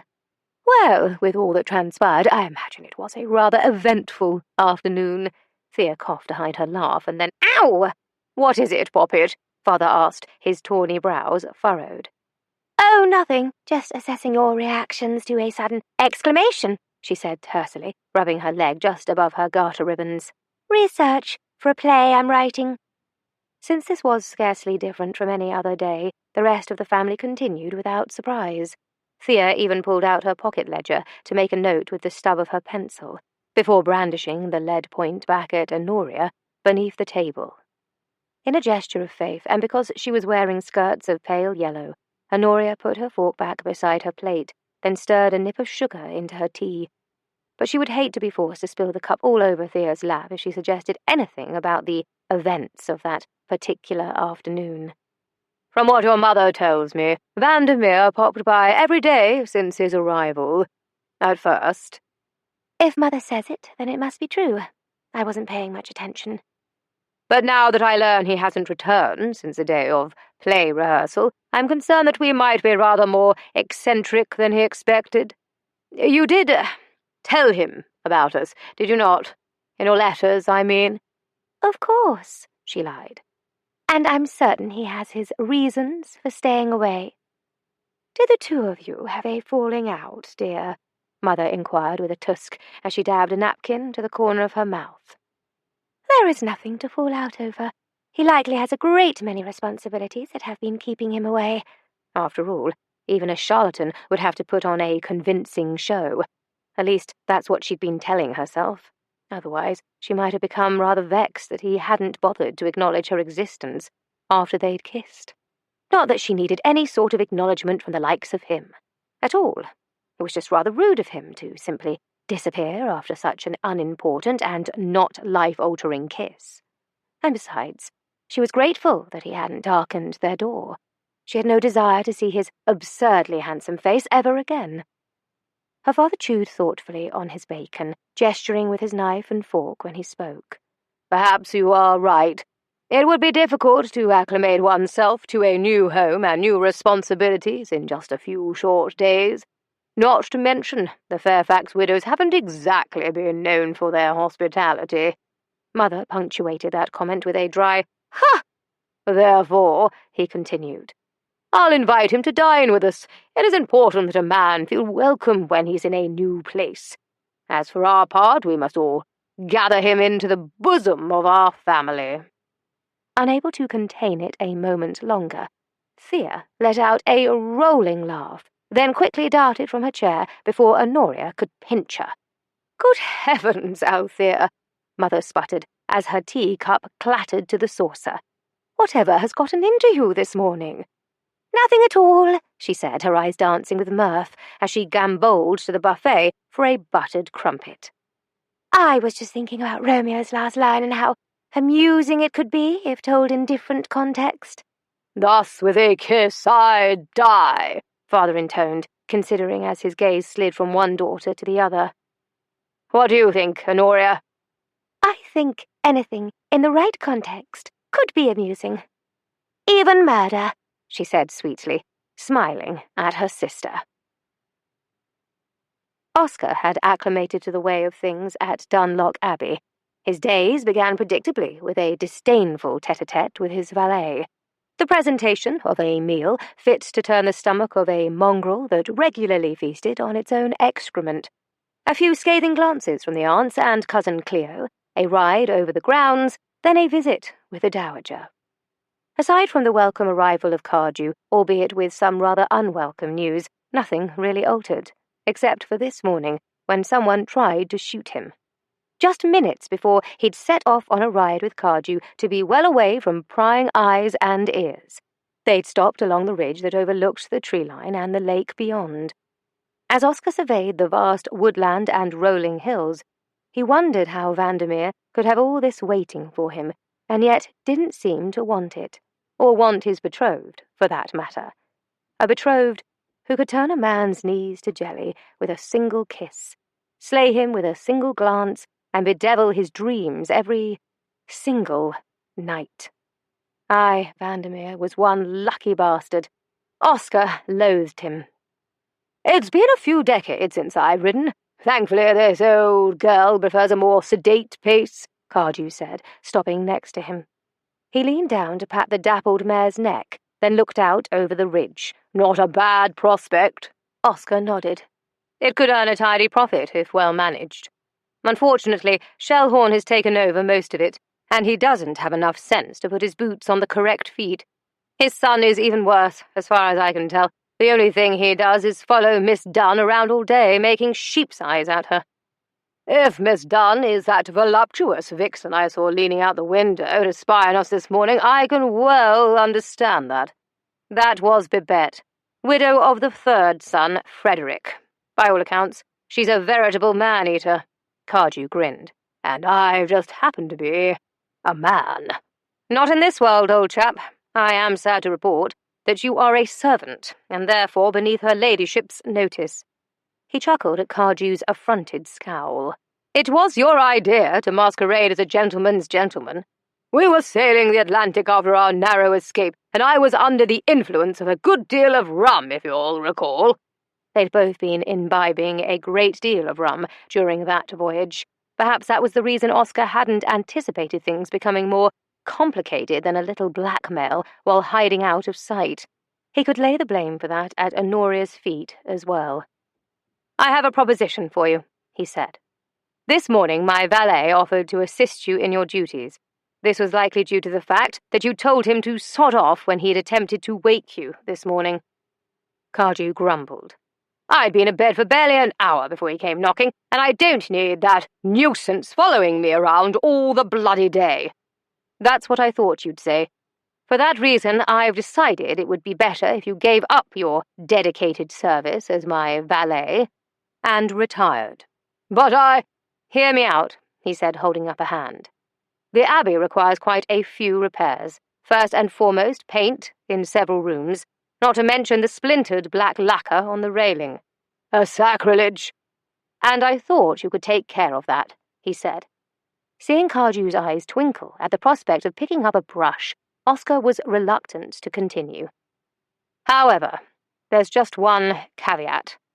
You cannot be good, and don't even think about touching up the murals. The widows and Cousin Cleo are a crafty bunch, and it wouldn't take much for them to see your skill and begin to wonder about that letter. Not to mention, if word gets out about an artist suddenly appearing in Lincolnshire, we might as well slit our own throats and save Ladron the trouble. Cardew considered this for a moment and looked askance at him. Before I answer, I'd like to know why you would bother making repairs at all. We're not going to stay, unless you are having second thoughts. Oscar scoffed at the speculation. I'm merely offering you the chance to do what you enjoy, instead of shining my boots while we figure out our next steps. But if you'd rather The shot rang out. The horses reared, forelegs pawing at the air. Oscar's heart stopped beneath his chest, his hands gripping the reins, but Hermes was quick to steady with a few low commands. Settling his mount, he looked over at Cardew, whose colour had gone ghostly pale. Are you hurt? No. You? No. His sharp gaze quickly scanned the tree line in time to see a blur of bright red within the deep shadows of the forest. But I think that was the intention. Spurring Hermes, he raced down the steep path in hot pursuit. In the back of his mind, he was thankful to his mother for the years of riding lessons she'd forced him to take. It had been costly. There had been times when Cardew had come up short, but she'd been stubborn when it came to his education and always found a way, scraping together enough coin, even if that meant they had to do without, and she had to darn and mend garments that should have been cast-offs. Still, to this day, he didn't know why she'd been so determined, but mothers had their reasons, she supposed. At the bottom of the hill, he bent low, giving Hermes his head, tearing up the damp earth beneath them with hard, thundering hoofbeats. He raced toward the trees, surrendering his hat to the wind, and that's when he saw the culprit. Or rather, he saw someone moving toward the edge of the forest, a musket raised above his head. "Show yourself," he commanded, drawing Hermes square with the tree line. "Aye, my lord," a man called out, emerging from the mass of pine, oak, and elm. At once, Oscar recognized the bewhiskered face and ruddy cheeks of the stocky gamekeeper on the estate. "Mr. Holcomb! Devil take it, man, were you trying to kill me?" "Not I, my lord, and neither was Master Toby," he said as red-haired Toby Shellhorn appeared, the musket slung over one shoulder and his boyish face chalk white. "The boy thought he saw a fox. I told him it weren't hunting season till October, but he got the shot off before the warning, even if he did miss the quarry." Sheepish, Toby nodded vehemently to this, appearing too tongue-tied to communicate. Suspicious, Oscar asked, "If it isn't fox hunting season, then what were the two of you doing out here with guns in the first place?" Holcomb bristled, the shoulders of his green coat thrusting back. "A gamekeeper always has a gun when checking the traps. It's up to me to keep the vermin population down. But there are times when poachers set traps and a deer will step a leg in the wrong place and need to be put down. Thought I'd let the boy tag along, since he has no other occupation. If your lordship approves, of course." Oscar heard the sarcasm and realized his brusque manner might have given Holcomb the impression he was trying to undermine his authority. "As you know, I'm still acquainting myself with the estate. If you can find time in your schedule, I'd be grateful for your assistance in surveying the grounds." "I can manage that," the gamekeeper said shrewdly. "Much appreciated, Holcomb." Seeing that he'd smoothed some ruffled feathers, he turned to Toby. "And young Mr. Shellhorn, it appears that both of us could use a bit of target practice. Perhaps one morning, with Mr. Holcomb's assistance, of course, we might try our hand at it." Toby's colour returned on a whoosh of relieved breath, and he nodded. "I'd like that, sir. I mean, Vandermeer, and my father as well, as long as he isn't planning to shoot me instead." no, that'd be Elfrida, Toby said, then blanched again. But not really. I mean, I don't think she even knows how to load a musket. I suppose I should be thankful for small favours. Touching his gloved fingers to his forehead in a salute, he bade them farewell. However, as he rode Hermes up to the ridge where Cardew waited, he wondered if he faced more of a threat from Ladron or from his supposed family. Either way, he should watch his back.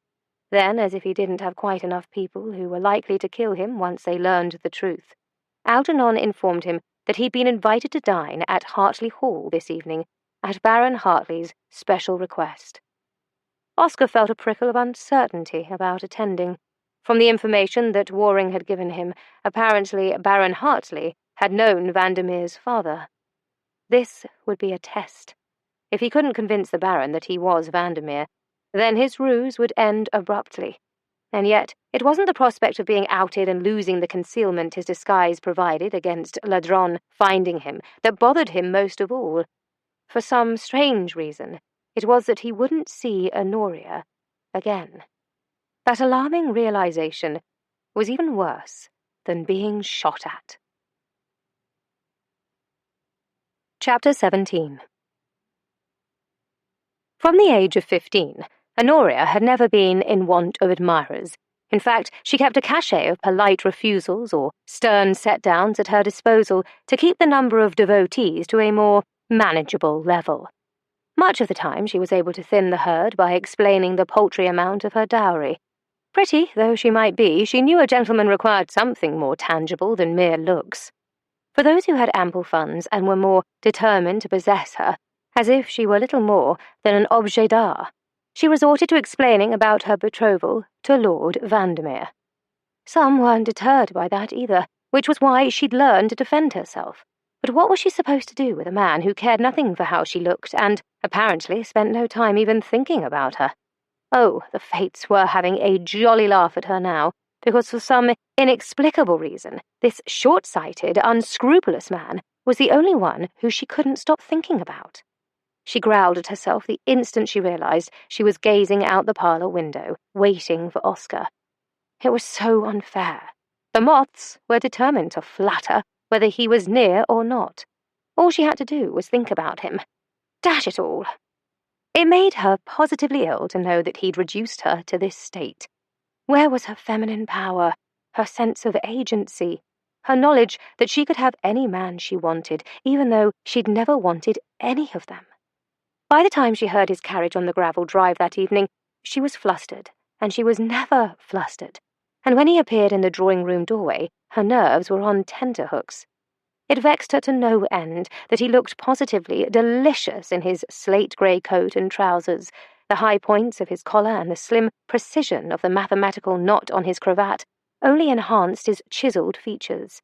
Her lungs cinched tight beneath her crimson bodice, waiting for his gaze to fall on her. But the cat didn't even bother to glance her way as her parents greeted him. In fact, he appeared perfectly content to linger just inside the doorway and chat with them all evening. The waiting continued as they introduced him to Magnus and Verity. He stopped to greet Thea. Then he even met their tenant, Ben Lawson, who was always willing to even out their numbers for a dinner party. The men paused in unhurried conversation. It was maddening. In the meantime, the pulse at Honoria's throat threatened to burst through her skin, and if she died of this dreaded anticipation, she vowed to haunt him every day for the rest of his life. By the time it was her turn, she pretended great interest in rearranging the bric-a-brac on the side table. "Honoria, dear, are you not going to greet our guest?" Mother asked. Turning, she feigned surprise, or rather she feigned a pretense of concealing her surprise, which took far more skill. "Ah, you have arrived. Pray forgive me for not greeting you at the door. I didn't recognize you, Vandermeer. It's almost as though you were another person, altogether." "Clearly you were distracted by the figurines and what not," he said with a passing glance at the little shepherd and shepherdess on the table. "I shall endeavour to make a grander entrance next time. Perhaps wear voluminous mustachios and pinch a monocle to my eye." Speaking of eyes, hers slitted briefly on a murderous glare. "I'm not certain your countenance could support such embellishments." "Yes, well, it does take a certain type of face that requires So much disguise. Then, as if they weren't having an all-too-revealing tete-a-tete in front of her parents, he reached out and took her hand to bow over it. His gaze raked over her in swift, thorough appraisal, sending a flare of heat through her. When he lingered overlong on her lips, she felt a wash of colour rise to her cheeks. As if her unbidden response were a game he'd just won, he smirked. Smirked, the cad. "Con, would you open the window a bit wider? It's rather warm this evening," Mother smiled as she exchanged a speaking glance with Father, who nodded in agreement. "And I'll just fetch the claret, shall I?" As her parents left them alone, Honoria could see clearly enough that they were reading far too much into a simple blush. It meant nothing.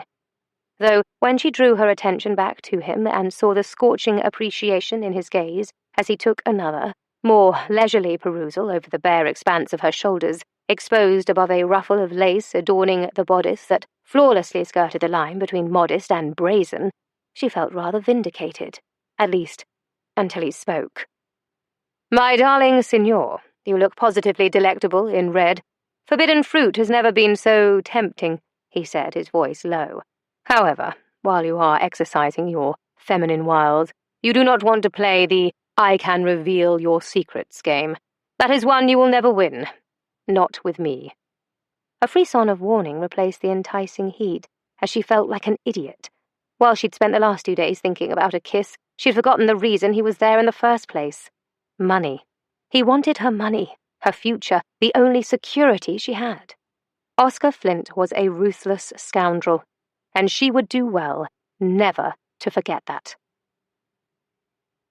The instant Oscar saw the change in Honoria, he regretted his callous threat. Why couldn't he have simply flirted with her this evening? But he knew the answer.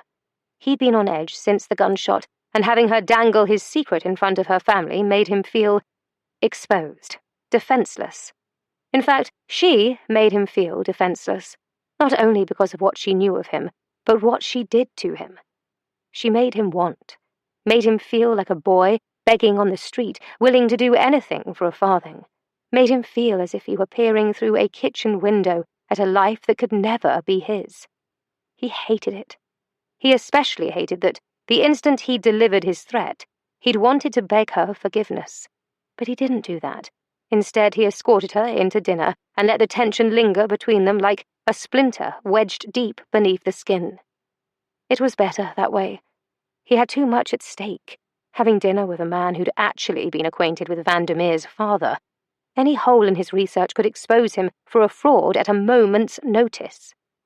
The tension coiling inside him didn't lessen after dinner either. When the men were left alone to linger over port, the buffer that the women had provided left with them.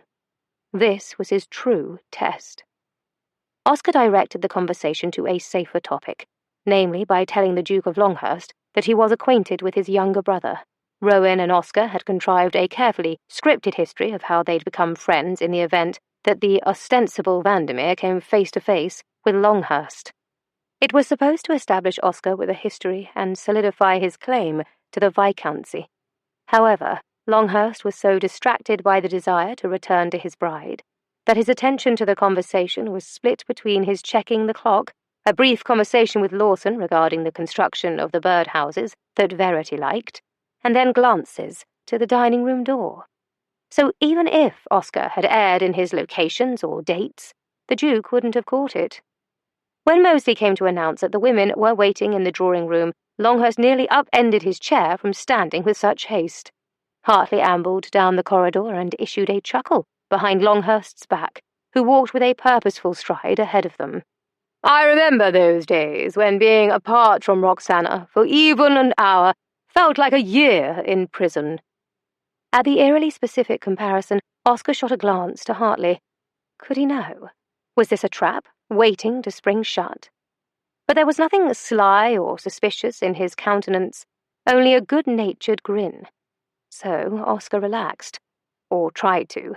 "Of course," Hartley continued, "you couldn't say that to Magnus. Lad's too proud." "To admit such a weakness is to show your enemy where to sink the blade," Oscar said. It was a good reminder, too, because the one time he'd allowed himself to get too close to a woman, he'd ended up in prison. After that, he'd vowed never to let his feelings for a woman cloud his judgment again. "Uncanny," Hartley said, drawing Oscar's attention to the searching gaze. "I remember your father saying something to that effect after I married Roxana. Titus was as cynical as a man could be, at least until he was struck by Cupid's cunning arrow." He clapped Oscar on the shoulder. "But Titus Fairfax was a good man, too. Kicked up a bit of dust in our day. I'll have to tell you some of the stories." However, as they entered the drawing-room, Hartley looked askance at his wife. "But another time, perhaps." "I'd like that, my lord." "Ah, no need for such formality, lad. We're going to be family, after all. Call me Con, or Hartley, if you prefer." Roxana breezed over to them, pausing briefly to smile as Longhurst crossed directly to Verity and took her hand as if their time apart had been centuries. Oscar would never be that pathetic. "I didn't mention this before, but I wanted to say that I saw your mother perform," Roxana said to Oscar, her expression resplendent. "She was divinity itself." "Aye, the pair of them were a marvel to behold," Hartley added. "Pair?" Oscar felt his brow furrow, then inwardly kicked himself for revealing his surprise. "Her sister." "Ah, yes, of course. I wasn't thinking," he said, and allowed his gaze to travel to Honoria, ensuring that her parents believed him to be love-addled instead of clueless. He knew next to nothing about Vandermeer's mother, other than she was an actress. Hartley chuckled. Though with their father owning a theatre, it was only natural that they would both take to it like ducks to water. "My mother rarely mentioned her time on the stage," Oscar explained quickly. "Then again, even if she'd wanted to, I was not a son who sat still long enough to listen." When Roxana had laughed light-heartedly at this, citing her own son's inability to linger in one place, he knew he'd offered a passable explanation. But passable wasn't going to keep him from being discovered. He was impersonating an aristocrat. Such a fraud could have him exported at the very least, or earn him a short drop from a hangman's rope. That was unless Ladron found him first. Either way, his neck was on the line, and he would prefer to keep it intact. The evening drew to a close after a rousing game of charades, which he'd never played before. It was no surprise that the ladies trounced the gentlemen soundly. Oscar rose to bid adieu. But before he could, his hostess prevailed upon him to take her daughter for a stroll. "It is far too lovely an evening to squander." Agreeing, he proffered his arm to Honoria, and only he had heard the begrudging exhale she emitted when her hand curved over his sleeve. She was still mad at him, a point made clear by her continued silence, after they'd been walking for nearly a quarter of an hour.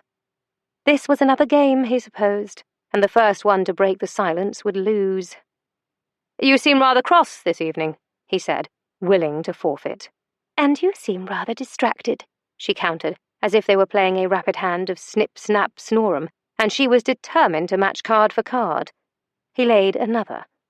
"You're angry about what I said earlier." She ignored the comment and made her own observation. "I thought you were going to jump out of your skin when the footman appeared at your side with the soup tureen." Had he? Well, it was no wonder. By rule, he never sat with his back to the door. "Bisque always sends me into fits of alarm." "If I suspected for 1 minute that you were telling the truth, I would follow you with soup-filled crockery day and night," she snapped, stopping beneath a bower of heavy-headed white roses. "Day and night, I do admire your commitment to winning, whatever the cost." "Oh, you have no idea what I'm capable of." By the lethal glare she shot him, he had a fairly good impression. Like the flowers, she was beautiful and armed with a plethora of thorns. He preferred her this way. He would much rather fight with her than take the risk of her opening another fissure in him. "But tell me one thing." His voice dipped low as he openly admired the way the moonlight caressed her skin. "Will you be wearing this gown? Because that would be worth any torture." Her manicured nails curled toward her palms. "No." "Even better," he purred, circling her like predator to prey. As she fumed, her breaths drew his attention to the upper angles of her scapula above the back of her gown. He couldn't resist tracing the delicate line, watching as goose flesh bloomed over her flawless skin, beneath the lazy pass of his fingertip. Her breath caught, he noticed, but she did not ask him to stop. I think I'd rather bash you over the head with it. The tureen, not my gown, she said. The venom in her tone had taken on a breathy quality. What are you doing? He wasn't entirely sure. All he knew was that he had to put his lips on the crest of her shoulder, to feel the satin of her skin, though he noticed something peculiar. When she kissed him, his knees turned to jelly, the other way around, and his bones remained solid and steady. The knowledge opened up a world of possibilities. You started a new game the other day, he said, brushing his lips over her bare skin, breathing in her scent. I'm merely playing my hand. And what makes you think I wish to play? Because you always want to win, and the only way to win is to play. In that regard, we are the same. He slid his arms around her waist and drew her back against him, and for a moment he felt her melt. But then she shook her head and moved away. She turned to face him, her eyes lit with blue fire. I play because I want to live, to have control over my own life, to have a future, just as I told you in Paris. But that future is in jeopardy because of you. Oscar had to force himself not to close the distance between them and haul her back. His arms felt empty. She was making him want her again. He closed his hands into fists. I'm not the only one playing. But you are the only one playing for yourself, she said, flinging an accusatory arm at him. You did your research, and you know about the scandal. Because of the shadow it cast over our family, my sister arrived at Hartley Hall after having only been married a week, and she was crying because she feared she would never find acceptance as Longhurst's Duchess. Do you think I could live with myself if I let another scandal fall on her head? Or on my parents, for that matter? Or Thea? This was not an act. He could see in the way her eyes shimmered with incipient moisture, and in the way her voice cracked. She loved her family. It was clear that she would do anything for them. They were more alike than he cared to think about. Didn't they both keep secrets to protect themselves? Disguise, deceive, and scheme in order to take control of their own fates? Everything he did, every action he took, was by his choice. No one had ever forced him to pick pockets when he was a lad, but he knew that he didn't like being hungry, just like he knew that he couldn't stomach the consequences of being a boy on the streets, at the mercy of the men who'd flashed their silver. So for years after, he'd made a choice to steal instead. In fact, every decision he'd made had been of his own choosing. Because of that, he understood Honoria's bitterness toward him. The more time he spent with her, the more he could see that people had likely underestimated her. They saw only what was on the surface, a shell, but he could see the struggle she faced just to be seen as a whole person. Not only that, but after witnessing the effort she put into her characters, he wondered if she sometimes wished to be someone else altogether. And seeing this vulnerability did strange things to him, like make him question his own judgment.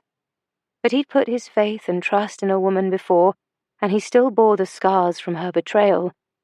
Even so, it wasn't the cunning Josephine standing with him now. It wasn't Josephine with unshed tears in her eyes, swallowing him up in a sea of blue. Devil take it. He raked a hand through his hair. She simply stared back at him, those fathomless eyes still glistening. You don't have to worry about the scandal hurting your family, he said on a resigned breath. You'll keep my secret? He was making a choice, one that wouldn't take away hers. Aye. So, she held her breath and took a hesitant step toward him. You're not going to tell anyone about Signor Cesario? Didn't I just say that? You don't need to repeat it. Bloody hell, it was like playing a losing hand all over again. And lower that beaming smile of yours before you blind someone. Her smile only widened. I cannot control it. You have just given my life back to me, and the best part is, when you leave, no one will ever expect me to marry. They'll think you treated me abominably by abandoning me. I never said that It's the perfect plan, she interrupted, lost in her false assumptions. Oh, I'm so happy that I could kiss you. And before he could clarify the misunderstanding, she surged up on her toes, and her lips found his. His legs gave a warning quake. His arms closed around her, and her body fit with unerring precision against his. It was as if the heat from their previous encounter had created a perfect mold of each other in interlocking pieces. He felt his heart quicken in time with hers. His hands roved along her back, one splaying low in the dip just above the curve of her bottom, the other caressing the bare silken skin above her fastenings. And when she nudged his lips apart and shyly licked into his mouth with a hum of hunger, he wasn't certain he would ever be the same again. She proved it by gently sucking his tongue into her mouth. He felt a corresponding tug in the vicinity of his cock, his blood pumping thick and hot through his veins. And all he wanted to do was sip from her lips, tug down the front of her gown, taste her breasts, feel her welcoming heat, slick his fingers as she quivered beneath him. Bending his head, he nuzzled the side of her neck, drawing in her delectably sweet scent. He wanted to devour her for hours on end.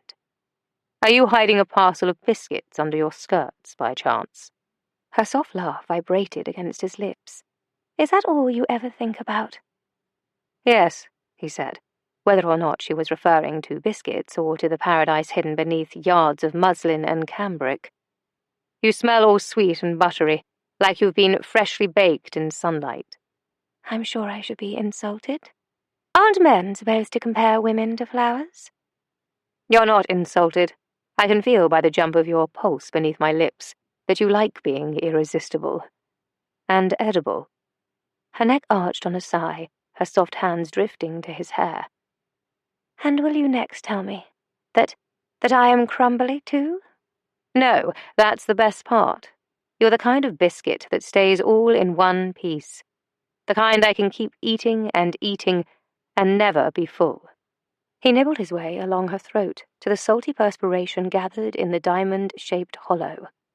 "Damn, Honoria, I've been craving you. This." "For 2 whole days?" "No, for more than 12 miserable months." She drew back. "Cad! I knew you remembered!" He could have continued to deny it, but when her eyes met his and held, the truth came out instead. "Signor, you are quite impossible to forget." She kissed him again, exuberant, passionate kisses. But then she was laughing against his mouth, cradling his head in her hands, her fingers weaving a magic spell through his hair, and he was suddenly breathless and aching with a different kind of wanting, a wanting that he couldn't form into words, and worse, a crevasse seemed to be splitting apart his rib cage. "I don't know why I'm kissing you," she said with that infectious laugh, panting, her cheek pressed against his. He swallowed, fighting the urge to press a fist against the center of his chest, but held her tighter instead. "Because you find me irresistible?" "Certainly not." She smiled against his temple, then proceeded to kiss his brow, his nose, his cheeks and chin. "I'm actually quite furious with you for all you've put me through." "Then why are you laughing?" he asked, coasting his lips over hers, part of him wanting to silence the sound that was doing terrible things to him, and part of him wanting to get drunk of it. "I like winning." "And what do you think you've won, precisely?" "Our game. You said it yourself. You'll keep my secret, which means that you aren't using that information to blackmail me. And without that leverage, you'll soon be gone from my life. Ergo, I win." Then that cunning wisp of a female tried to slip out of his embrace, but this time he couldn't let her go. He pressed his mouth to hers once more, her lips surrendering beneath the pressure, her body supple in his arms, and in the brief, shattering moment that followed, her hands slid from his chest to his nape, her fingers tangling in his hair, nails biting into his scalp, as she stroked her tongue into his mouth. Oscar welcomed it, revelled in the heat and potent ardor of her hips cradling his, drank in the delicious sound of her wanton purr when he splayed his hand over the lush curve of her bottom, and savoured her reflexive hitch against his tumid hardness as he slowly rocked against her. "There's only one flaw in your reasoning," he said against the purring pulse on the side of her neck. "I never said I would leave." He felt her conflicted response as the words sunk in, her body still pliable and supple in his arms as her hands untangled from his hair. She swallowed and drew back, marginally. But you just told me that I wouldn't reveal your secret. He nibbled at the corner of her mouth. But you said it yourself that day at the Abbey. With the betrothal contract, our wedding will make Vandermeer's return quite official. You're still threatening to marry me. She pushed out of his embrace, her flashing eyes reflecting the torchlight in the garden. He shrugged, ignoring the gnawing ache that filled the distance between them. If you want me gone, you know the price, or else you leave me no choice. Purposely misunderstanding her incensed silence, he opened his arms. Come, my love, and give your future husband a kiss. You know you want to. Know this, Mr. Flint. I will never marry you, and will never, ever kiss that unscrupulous mouth again. And with that, she flounced off in a fury. Chapter 18. Where is that blasted betrothal contract? Honoria grumbled in the stuffy attic air. She'd already spent half the night and early this morning searching the library and her father's study, but had come up empty-handed. That left only one place to look: her grandmother's trunks. Unfortunately, after sifting through the contents, inspecting every hatbox, reticule, and portmanteau, she'd found absolutely nothing about the betrothal. And for a woman who'd apparently saved every possible letter, playbill, calling card, and invitation, it irritated Honoria to no end that the contract seemed to be the only thing missing. But she had to find it. The solution to her current dilemma could be within the wording of the document, and if it weren't, well, she'd destroy it. Of course, there were likely 2 copies of the contract, one here and the other in the Abbey, which meant that she'd have to return there and risk Oscar discovering what she was up to. Doubtless, he would use any means necessary to keep her from gaining the upper hand, even kiss her to distraction as he'd done last night. Yes, she might have started it, she admitted, but he'd waited until she was drunk on passion before revealing his cards. Declaring to never kiss him again had seemed the perfect set-down given the circumstances. After all, she had felt the way his body had responded to her, felt the intriguing hardness that he'd pressed against her, and she, as an intelligent, adult woman, knew what that meant. He had been aroused by her, wanted her, just as she had known that the clenching weight low in her belly and the insistent pulse that thrummed between her thighs meant that she'd been equally drawn to him. But after waking in the middle of the night from a lurid dream of him taking her out of an oven and devouring every naked inch of her as if she were a biscuit, she'd already found herself wavering with indecision. She'd never felt more alive than when she'd lost herself in his arms, and that frightened her. She'd lain awake in the darkness, wondering if she would ever feel alive like that again, until she remembered that Oscar was a lying, sneaking scoundrel who needed to be put in his place, and that place was far, far away from her. Frustrated, hot, and grumpy, she slammed down the lid of the trunk and continued her search. "There you are," Verity said as she climbed the stairs. "Tally said you'd gone to the attic, but she didn't know why," which was precisely the reason Honoria couldn't tell her. No one could know that she was looking for the betrothal contract, or else they'd start to ask questions. She wiped her damp brow with the back of her hand. "I just think it's far too warm for puffed sleeves, cinched waists, and full skirts. Summer demands flimsy muslin with capped sleeves, so I thought I'd look up here for the older fashions we've packed away. Since I left my new wardrobe at Magnus's estate, I'll help. We could both use a change of wardrobe." Thea popped up behind Verity, her hair frizzled with humidity. "Here you both are. Tally said you'd gone to the attic." "We're on safari," Verity said as she tossed a straw bonnet in Thea's direction, "in search of cooler attire." Donning the hat, Thea joined the hunt with alacrity. As the minutes ticked by, it was difficult to concentrate. The long, narrow room was stifling with only one window at the far end. The servants' rooms were on either side, lined with the dormer windows that would be beneficial on days like this. Honoria was half tempted to strip down to her chemise, and it wasn't even midday yet. Of course, if she could keep her thoughts from returning to last night and the feel of Oscar's mouth grazing along the column of her throat, her skin might not be beaded with perspiration. She stopped after the third trunk, fanning herself and rustling her skirts for ventilation. Any luck? No, but I found some costumes, Verity replied. Same, Thea added before closing her trunk with a thud. Though I'm tempted to go down to tea in the pantaloons from when we played pirates in Pericles. I'm sure Mother would love that, Honoria said wryly. Then she spotted a mysterious square shape beneath a Holland cover in the corner. To get to it, she had to dance a pair of dressmakers' dummies in Elizabethan costumes, a gent in blue and gold window-paned breeches, and a lady in a flattering indigo bodice, tapered sleeves and starched ruffs that were impossibly itchy, out of the way. Believing she'd found the trunk she was looking for, she lifted the cover only to find paintings, an entire stack of them. A glance at the familiar signature told her that they were her mother's watercolours, beautiful and bright. A vague memory sifted through Honoria's mind of a time when the family rooms of the house had been filled with them. But why had they been tucked away? She had her answer when she reached one toward the middle. Her throat closed as she gazed upon the walled garden, vined with flowering clematis, slender, leafy trees standing in the corner, a sea of blossoms underfoot, and a fountain with 2 children splashing, both with pale blonde curls. For an earth-swallowing moment, she was lost in that day, the sound of laughter tinkling like rain falling into a deep well, echoing in ghostly chimes. Look, Ernest, I can blow bubbles with my face underwater. See? I bet I can blow more bubbles than you. Cannot. Can too. Watch me. Watch me. The words haunted her even now. That's rather pretty. Is it yours?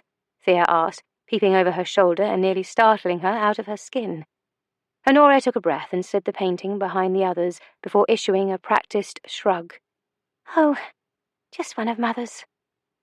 I've seen her sketch before, but didn't know she had actual paintings up here. Well, you know how she is. If her latest endeavour doesn't excite her passions, then she will abandon it and move on to something new. Speaking of passions, Verity said from the other side of the narrow room, look what I found. Thankful for the distraction. Really, any distraction would do. Honoria turned. Both Thea and she groaned at the sight of the little puppet theatre that their mother had used to perform a sock puppet play, informing them of the supposed pleasures that awaited them in marriage. Flanked by rose satin curtains, the stage was dressed as a flowery bedchamber. I had nightmares for a month about Lord Turgid, Thea said, stalking across the room and searching through the trunk for the puppets. Finding 2 of them, with an aha! She held them aloft. I mean, just look at the size of him. He's a veritable monster compared to drooping, wrinkly Lord Flaccid. She proceeded to move the puppets in a pantomime of Mother's play, walking the bumbling Lord Flaccid across the stage.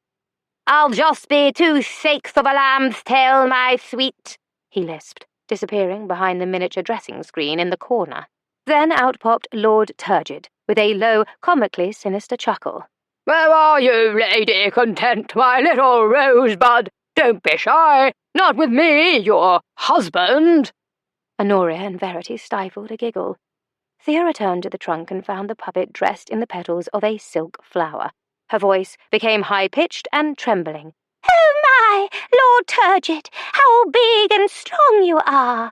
I feel so dewy in your presence. And then Lady Content fainted onto the bed with a sigh. By the time she finished, Honoria and Verity were doubled over with laughter, tears streaming down their cheeks. I don't see why it's so amusing, Thea said, staring perplexedly at the puppets. Lord Turgid is clearly the villain of this play.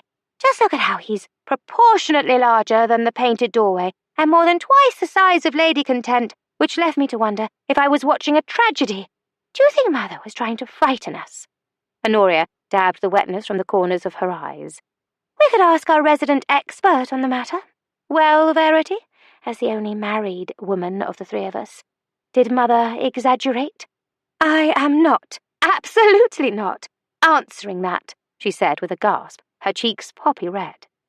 Turning away, she draped the Holland cover over the stage once more. However, when she turned around, her lips were pressed together to hide a telling grin.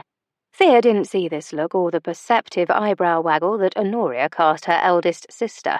She was too busy putting the puppets back into the trunk when she said, And no matter what Mother professes, I cannot imagine how all the kissing and plundering that Lady Content endures could convince her that she was in love. Then again, I never understood why Romeo didn't simply wait a few minutes, before gulping down a vial of poison, to realize that Juliet was still breathing. If he had, they both would have survived.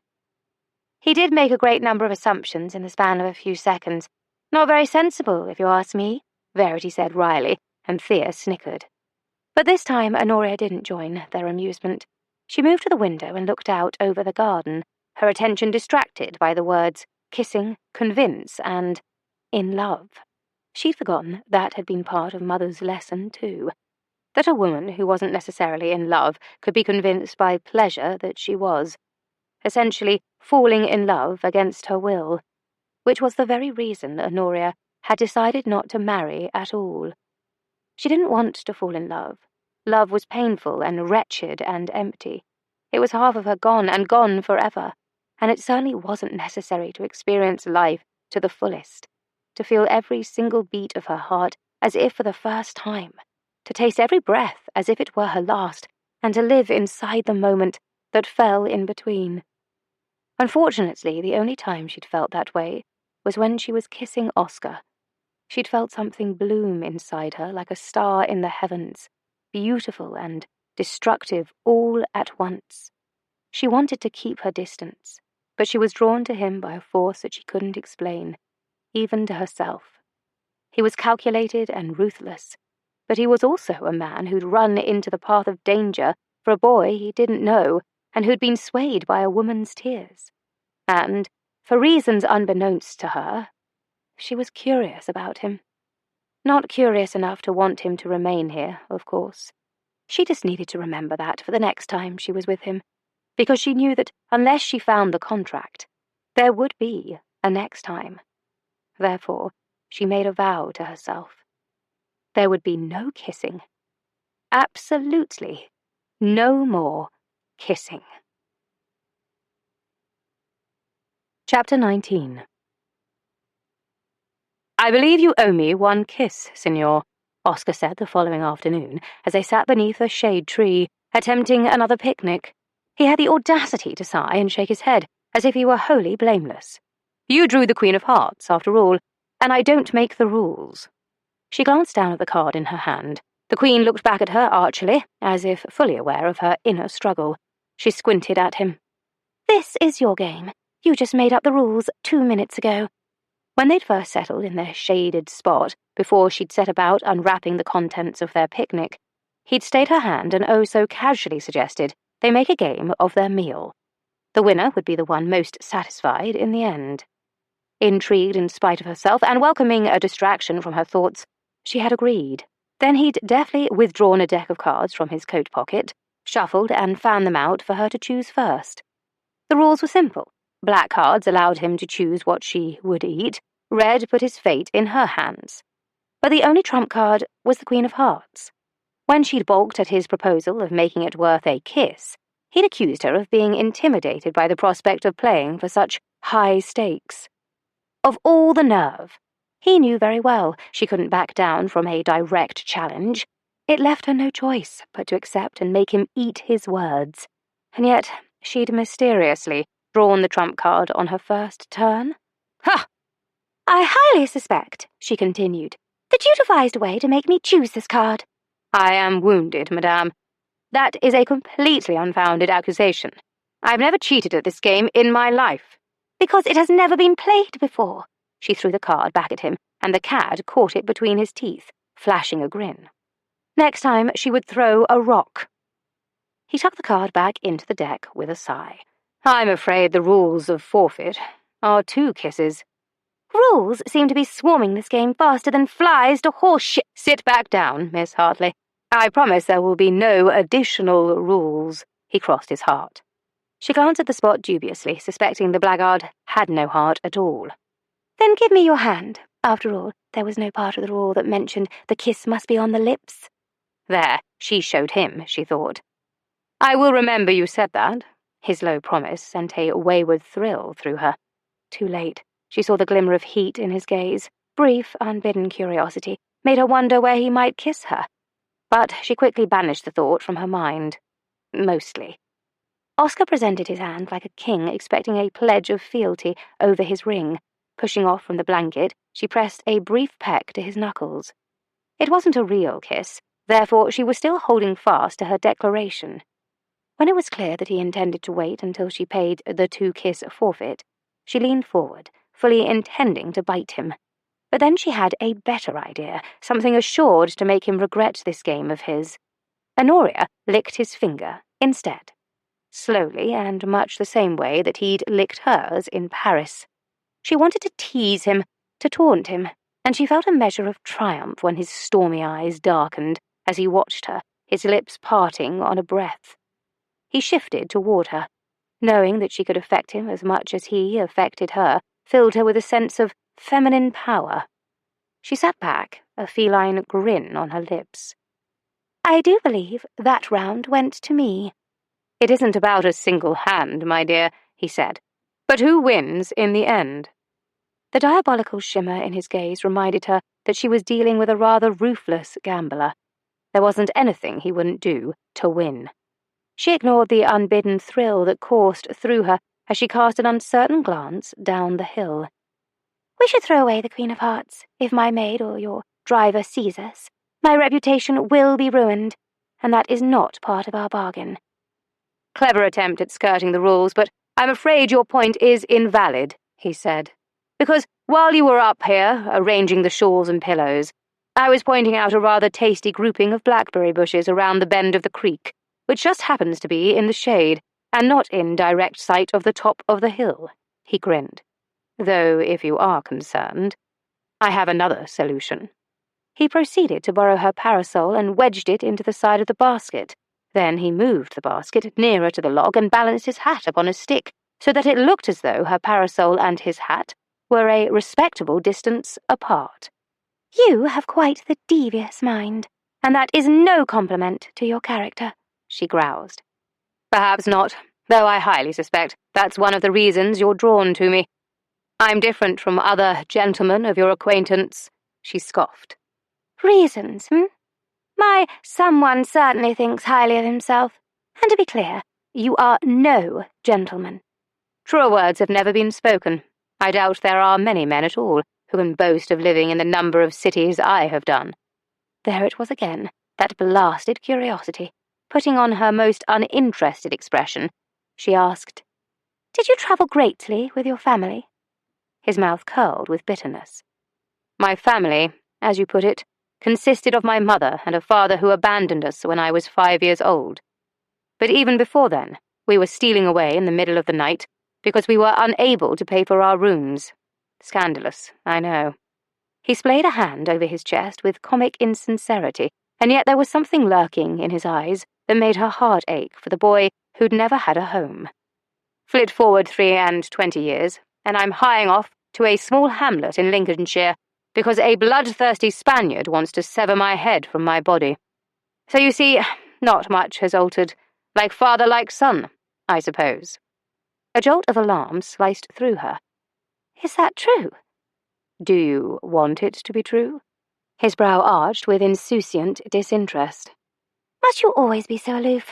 I think waiting for a stone to deliver sap would be simpler than expecting you to say anything remotely personal, she huffed. Then again, why ever should I care?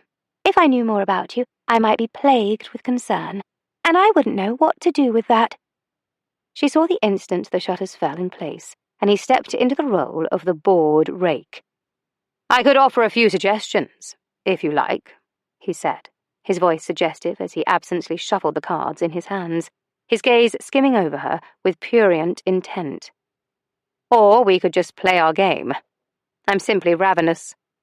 Against her will, her pulse responded to that slumberous look in his eyes, and something flipped in the pit of her stomach. She ignored the sensation. There are times when I hardly know what to make of you. I'd wager that bothers you exceedingly, he said, watching her with imperious amusement as he shrugged out of his coat and laid it aside. Yes, she thought as her gaze skimmed over his broad shoulders and the outline of muscles beneath a tailored waistcoat. You do bother me, exceedingly. She had seen gentlemen without their coats on a number of occasions, so she didn't know why she felt flushed. Then again, it was a rather hot day. She could not fault him for wanting to be cooler. After all, she was garbed in the sprigged muslin she'd finally located in the attic, the capped sleeves displaying nearly every inch of her arms. Not to mention her figure had rounded somewhat since she'd last worn the dress, and the rounded bodice that had once been modest now displayed a fair amount, albeit not unseemly, of her décolletage. And she had caught him admiring her figure with a heated appreciation that did not offend her in the least. Nor was she offended that he was rolling up the cuffs of his shirt sleeves. As he gradually exposed the sinewy strength and dusting of dark hair along his forearms, she felt another wash of heat. But it was a hot day, after all. Focusing her attention on the cards, she found them out for him to choose. When he drew a 10 of diamonds, her choice, she contemplated the contents of the basket with devious intent. "I think an egg for you, Mr. Flint, since you will soon have egg on your face." She didn't give him a chance to respond with a taunt of his own, but brought the offering to his closed mouth. When he did not open straight away, she coasted the smooth white surface over his bottom lip, and for some inexplicable reason, she felt a tingling sensation on her own lips. She saw the hint of a snake curl at the corner of his mouth, as if he knew. Her gaze met his, but all she found there was simmering heat. Then his lips slowly parted, and he sank his teeth down into the soft flesh. She withdrew the other half of the egg, only to have him capture her wrist. His lips parted, taking the remainder and the very tips of her fingers into the humid interior of his mouth.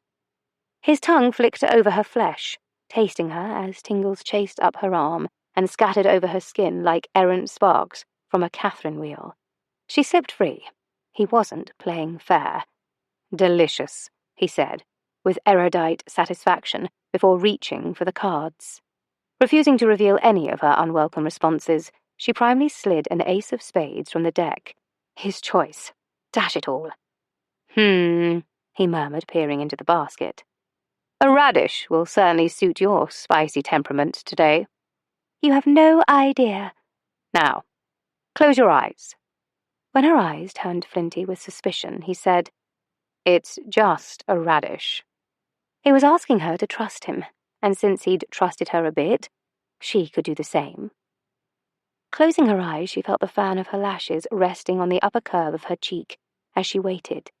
She expected a nudge against her lips an instant before the offered bite, but he kept it just out of reach. She knew this because she caught the peppery scent. It hit her at the back of her throat and caused a small pool of anticipatory saliva to gather just beneath her tongue. She understood at once that he was doing this by design. He wanted her to be wholly absorbed in this one bite, this one moment. Reflexively, she swallowed, becoming aware of the sinuous glide of her own throat and the supple texture of her lips as she wet them with the tip of her tongue. She heard his sharp inhale, and her pulse kicked up a notch, her lips tingling and plump. And when he finally nudged the smooth root against her lips, she felt a corresponding sensation deep in the pit of her stomach. He dragged it slowly over her bottom lip, and her own breathing faltered. She bumped it with the tip of her tongue, gauging the size, then opened her mouth a bit wider. As she sank her teeth into the firm flesh of the radish, the full flavour burst on her tongue. She opened her eyes to find his gaze on her lips, dark and hungry as he took the remaining half into his own mouth. And she was thankful he finished it, because she wasn't sure her hammering pulse could survive another bite of radish. This was nothing more than attraction, she told herself.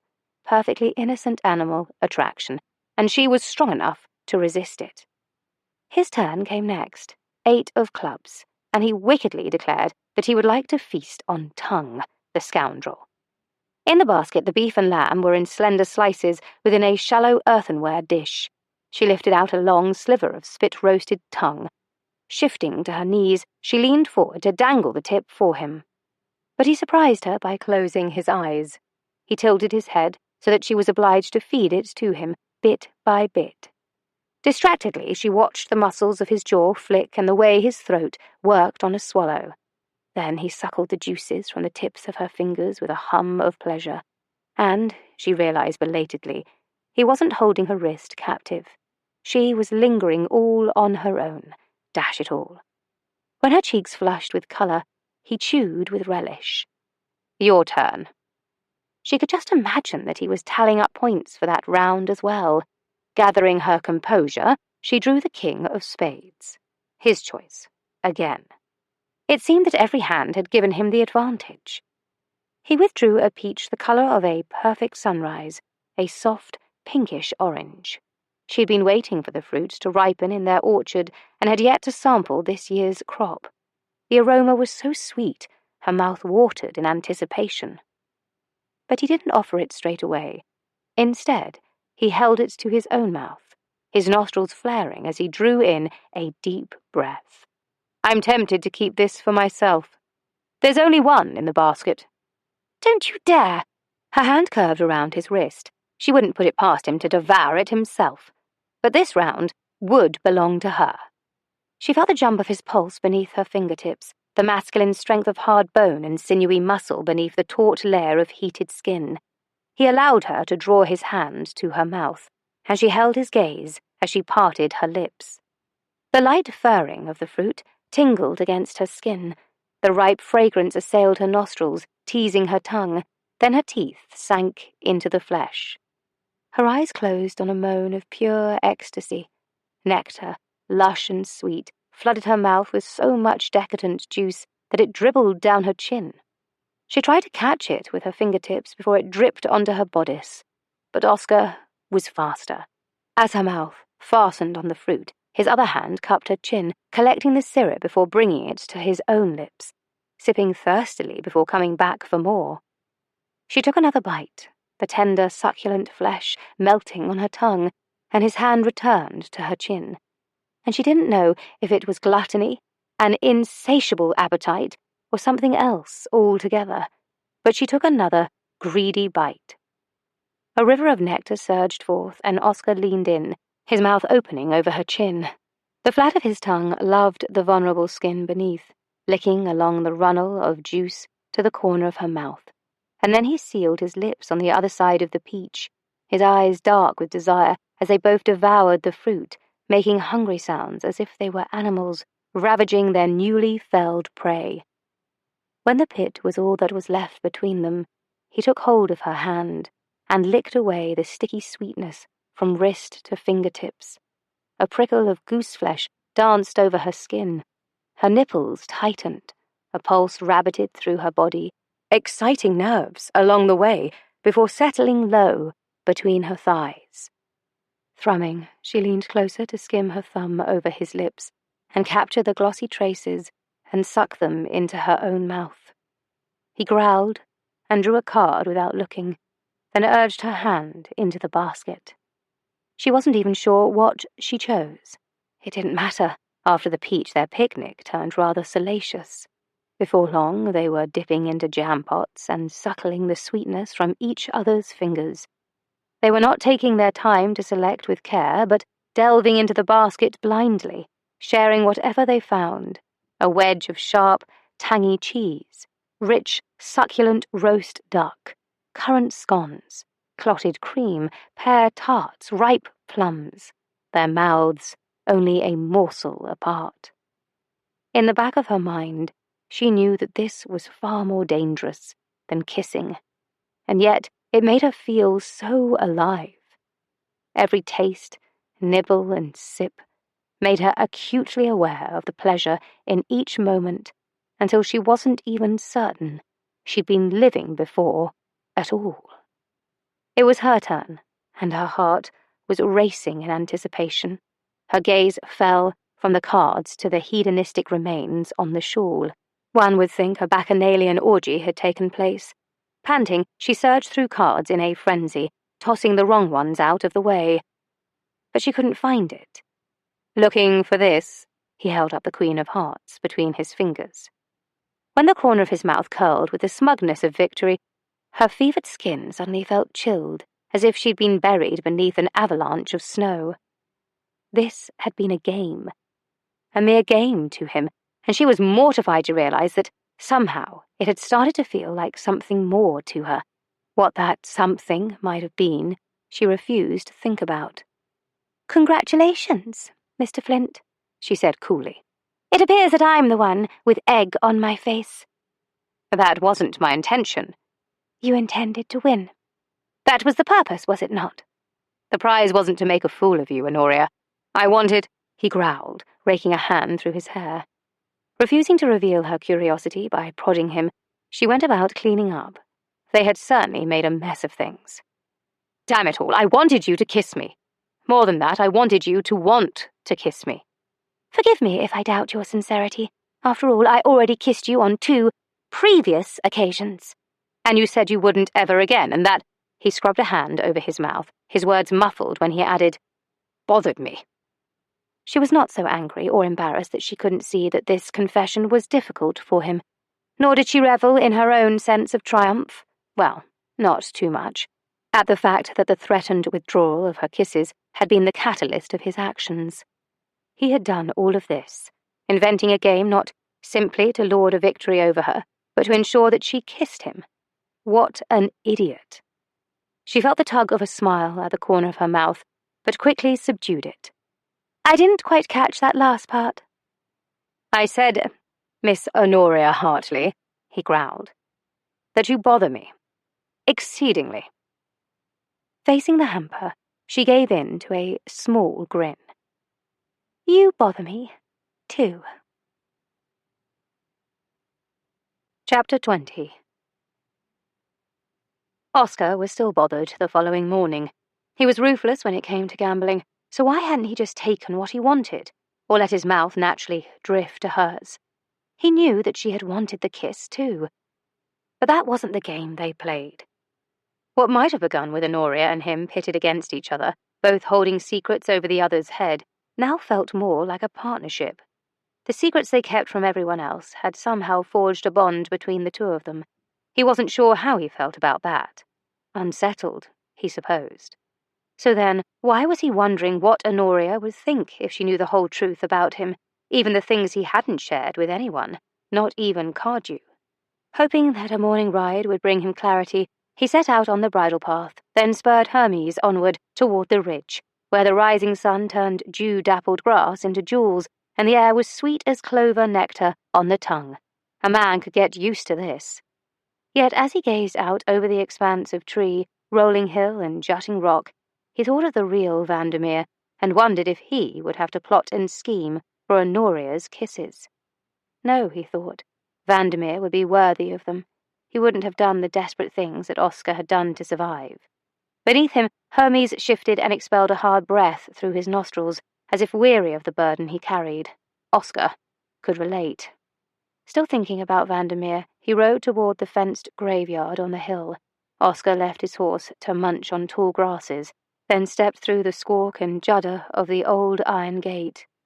Headstones, the dull color of tarnished silver, stood like thrones in a row of descending years, father to sons.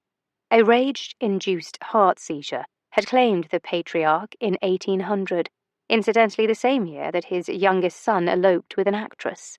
Opium claimed Sylvester in 1804. A mysterious accident, while ensconced in his hunting cabin with his mistress, claimed Hugh in 1815. Passion claimed Frederick in 1815, and apparently debtors were the death of Titus in 1807. That year was another thing he had in common with Vandermeer. Whereas the real Viscount had lost his father to death, Oscar's had simply walked out the door. He remembered his mother sinking to the floor after they'd sold the last of their possessions to pay rent for 1 more week. She had looked so lost and afraid, and even though Oscar had been only 5 years old, he'd sensed that her tale of sending their draperies and bedclothes to the laundress wasn't the truth. It was something one did when left with no other choice. "Papa isn't coming home, is he?" Mother had forced her mouth into a smile and blinked to pretend there weren't tears shimmering in her eyes. Then she'd pulled him down onto her lap. "Of course he is. He will come back for you, always. You are his son and the most precious creature on earth to him. And you are precious to him too," he'd said with certainty, his years of knowledge on the subject of mothers and fathers seemingly infallible. But this had made those tears spill down her cheeks, and so he'd wrapped his arms around her neck to console her. Lost in grief, she'd mumbled something he would never forget. He will always love her, always see her in his dreams. But he was my dream, so I loved him enough for us both. He knew she didn't intend for him to pay attention to her garbled sobs, yet as he'd grown older, he'd often wondered if his father had taken a mistress and run off with her. But he'd never asked. She'd had her own worries. Her days of singing opera had ended when she'd developed a cough that had left her voice shredded. She'd done her best to find work as a dressmaker, but too many years of stitching by candlelight had strained her eyes. That had left her only one option.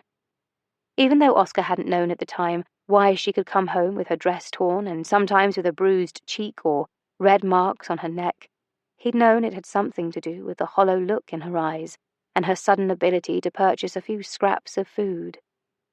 That was the reason he'd started begging on the streets and in dark alleys. It hadn't taken him long to understand what vile acts his mother had had to perform. For a few coins, she'd had to sell her soul, and that was when, already jaded at the age of 7, Oscar had started hating his father. "He isn't there, you know." Startled, Oscar turned to find Cleo standing beside a leaning obelisk shrouded in ivy, her frock and bonnet the same dusty green as the foliage. "That's merely a marker," she said, gesturing to the headstone for Titus. "His actual grave is somewhere in France or Naples or wherever he was killed, but you would know that already, I'm sure." She didn't bother to conceal the blatant suspicion in her arched look, her arms folding beneath her breasts. In no mood to rise to the bait and weary from the constant battle, he expelled a resigned breath. "I'm not your enemy, cousin." "I'm certain that's what the man in King Henry IV's court tried to say when he demanded this property, then imprisoned, starved, and kidnapped my ancestor. But some men believe they are entitled to whatever they want, and use whatever means they can to get it." "You think I'm trying to take away your home, but that is the furthest thing from my mind," he said. "I know what it's like to have your roots ripped out from beneath your feet, to have your history vanish in the blink of an eye. Believe me, I would not wish that on anyone." Much to his surprise, she didn't immediately dismiss his comment and march off. Instead, she scrutinized him shrewdly, lips pursed. "There might be some truth in your declaration, but that still doesn't mean you're entitled to be here." And then she turned on her heel and marched off. Not surprisingly, young Mr. Shellhorn had been waiting nearby and walked behind her.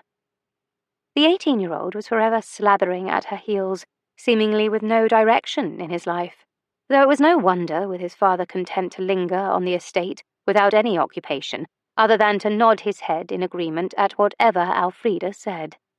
From what Oscar had gleaned from Tim's, none of the widows ever dared to take a holiday or travel away from the Abbey. It was a commonly held belief among the servants that they were all waiting for the moment the Dowager kicked off so they could grab whatever they could. All Oscar knew was that if the real Vandermeer ever intended to come home, he'd better make haste before there was nothing left for him. At the stables, Oscar left his horse in Mr. Ragland's care. The young man had truly turned around in the past week and come up to scratch. His appearance was tidy, the carriages impeccable. With Oscar's permission, he'd even taken a younger groom under his wing. The older coachman and stable master were still trying to make up their minds about him, but they had started to greet him with deference, especially when he'd showed interest in their discussion of fodder crops. And he was interested. After all, what did a gambler do when not gambling but consider other ways to make a fortune? Not that anything would come of it. He would be gone soon enough. But he enjoyed the prospect of making improvements to the Abbey. Better yet, he knew that any mark he left behind, no matter how small, would vex the widows greatly, and that made all the difference. In the grand scheme of things, a few painted walls and an unvarnished railing weren't much, but the changes might give some life back to this grand old giantess. With the intention of having another crack at getting Mr. Price to speak of the discrepancies he'd found, Oscar walked with a clipped stride to the front of the house. Just as he rounded the corner, he heard a rider approach. His surprise instantly turned to wariness, as he imagined it was a messenger from Rowan Waring, who'd said that he would send a missive only if there was cause to worry about Ladron's whereabouts. But it wasn't a messenger. It was Baron Hartley. He should have felt relief in that. However, according to the tutelage given to him by warring on life in the upper classes, he knew that social calls were not made before 10 o'clock. So at once he thought of Honoria and worried that something had happened to her. "Good morrow, lad. I see that we are both early risers." Hartley pulled back on the reins and frowned. "Your face is pale as stone. Whatever's the matter?" Oscar took hold of the bridle. "Honoria. Is she well?" "Ah, now I see. Rest assured my daughter is perfectly hale. If she weren't, I'd hardly be leaving her side to pay a call, would I?" He chuckled and swung his leg over to dismount. Then, with a good-natured grin, he clapped a hand on Oscar's shoulder.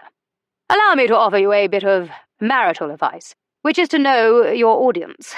Being sharp-eyed will save you from many an argument in the future." Oscar felt like a nitwit. Until now, no one had ever accused him of being less than observant. But in the case of Honoria, he was forced to acknowledge that his thoughts frequently became muddled, and that irritated him as he handed the reins off to the groom. "Think of it like gambling," Hartley continued companionably as they strolled into the Abbey. "You do play, don't you?" "On occasion." "Well, you'd hardly wager your fortune against an opponent who is grinning from ear to ear. Then again, proficient gamblers are usually cleverer than we care to find. Much like women. They may be the fairer sex, but they're wily, too. Will have your heart tucked away in a jar before you've realized you've lost it." Oscar wasn't worried about that happening. Only a man who had a heart to begin with need worry about it being stolen. "Sound advice," he said, trying not to read his current opponent, and wondering just how much Hartley knew about him. Pausing in the foyer, they handed off their hats and gloves to Algernon. "And to what do I owe the pleasure of this visit?" "Perhaps we might go into your study for a more private discussion." When Hartley's expression turned serious, the tension of uncertainty clamped a fist around Oscar's nape. Without revealing so much as a facial tic, he turned to Algernon and requested a tea tray for his guest. "Very good, my lord," he said with a bow. Entering the study, Hartley crossed directly to the slender casement windows, a view of the verdant countryside through the mullioned panes. "Fair prospect." "It is indeed," Oscar said with an unfounded measure of pride.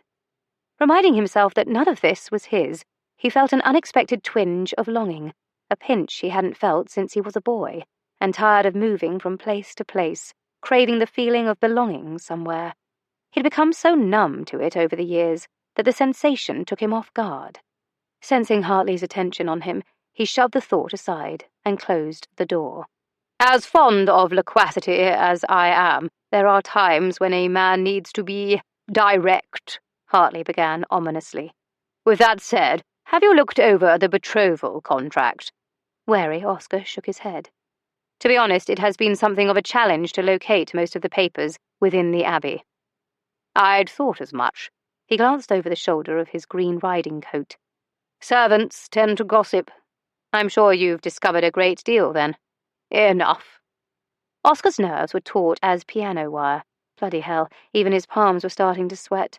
Couldn't the man just state his reason for coming here and end this interminable wait?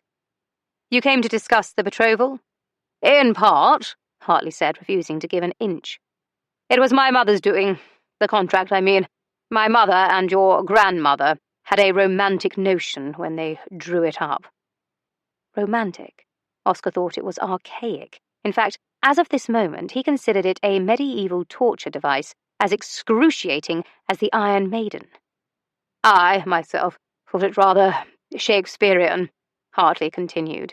"The most we could hope for was a comedy of errors, though, like my mother, Roxana had thought it was romantic as well, not to mention essential.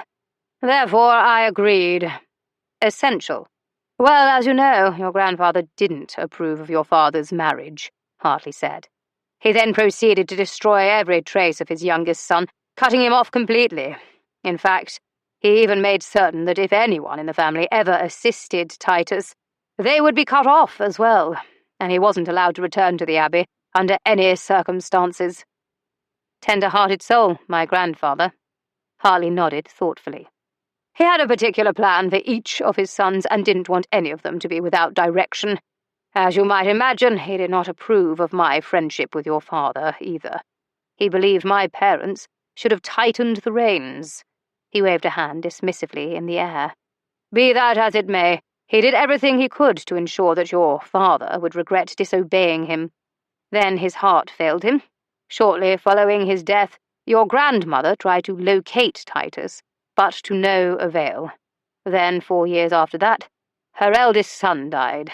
She became utterly despondent." Oscar's gaze lifted in the direction of the Dowager's sitting room. He'd been unaware of all the details, but felt sorry for the woman upstairs, who'd endured so much pain in her life, and he didn't want to be the cause of any more. "Naturally, my mother was concerned for her friend and tried to console her," Hartley continued as Oscar swallowed down a lump of guilt. "Then, during one of her visits, a letter arrived. It was from your mother, with news of your birth. I believe it was in the hope-filled days that followed that the kernel of a notion was first planted." "The betrothal contract," Oscar concluded. "Aye. Even so, to force your own daughter to marry a stranger seems like relying on false hope. After all, Vandermeer could very well be—" Catching himself, he stopped, then clarified. "I might have turned out to be a disreputable scoundrel." The Baron's mouth twitched. "I knew you wouldn't be. After all, your mother, rest her soul, was as fine as could be." Oscar nodded distractedly, thinking of his own mother. She hadn't always approved of what he did at the gaming tables, but she also knew that they had to live. Even so, she'd often said that she'd wanted more for him, and that he would have the life he deserved once he found his father. What would she think about him, masquerading as Vandermeer?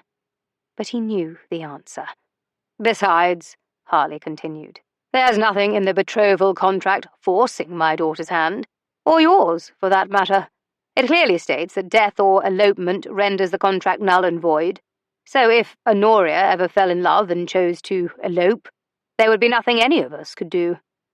Oscar had a sense that Hartley wouldn't have minded at all if Honoria had simply flitted off to Gretna Green with one of her many admirers. "You're a romantic too. As the bard once wrote, 'Love looks not with the eye, but with the mind.' And therefore is winged Cupid painted blind," Oscar finished. Hartley chuckled. "Aye, 'tis true as well, lad, though no man gazing upon Honoria has ever lamented that he was stricken by an arrow against his will." Oscar frowned, his thoughts returning to their picnic. If he'd just kept his smug mouth shut, she would have kissed him, and he could have crowed about her surrender after. Instead, he was left only with an infernal craving that had not been satisfied. "Perhaps. But isn't an overabundance of beauty a fault in and of itself? After all, what man wants to contend with a sea of admirers wherever his woman goes? And she is far too sharp-witted and sharp-tongued for any man to gain the upper hand. And stubborn, too. As stubborn and cross as a pair of mules with their tails tied together." Then, remembering who he was talking to, Oscar cleared his throat. "If you'll pardon me for saying so." "No need to apologize. I felt the same about Roxana." "And what did you do about it?" "I made her fall in love with me. It was either that or threaten to murder every man who gazed at her adoringly." Oscar felt the full force of the older man's piercing blue eyes and shifted uncomfortably. "For the record, I did not threaten to murder the Culpepers. Not exactly. They're good lads, but you needn't worry about them stealing Honoria's affections," he said. "And you may have done them a service by encouraging them, shall we say, to court other young women. Regardless, that's water under the bridge. It's time to discuss the dowry." As he spoke, he crossed toward the desk, reached into the inner pocket of his coat, withdrew a sheaf of papers and handed it to Oscar. "Perhaps this will help to smooth your path into the bosom of your family." "Your daughter told me that she had no dow," he broke off at the figure, written in a tidy scrawl. That's quite a sum." "It is indeed," Hartley said. "Though, mind you, £5,000 is not a great fortune. However, I do believe the sum would provide—" A crash sounded in the hall, just outside the study door. Crossing the room, Oscar opened the door to find Millicent, who'd apparently collided with the servant carrying the tea tray. "Begging your pardon, my lady," the maid said, dropping to her knees to pick up the shards of the broken porcelain, while frantically trying to mop up the spilled tea with her apron. "That was ever so clumsy of me. I didn't see you there at the door, all crouched over and such." "Crouched over, indeed! I don't know what you are insinuating, but I'll speak to the housekeeper about your impertinence." Oscar noticed twin patches of colour rising to dear, sweet Aunt Millie's cheeks. And when she was flustered, her Scottish brogue peppered her speech generously. He sent the maid to the kitchen for a mop. In her stead, even though he knew it wasn't done by the lord of the manor, he bent down, picked up the remaining broken pieces, and stacked them on the tray. Standing, he looked archly at his aunt. If he were to hazard a guess, someone had been peering through the keyhole. "Popping in for a visit with your favourite nephew, were you? Though you might wish to try rapping on the door next time." "I was informed that we had a guest," she said, attempting to sound overjoyed, as if the widows regularly welcomed visitors to their doors.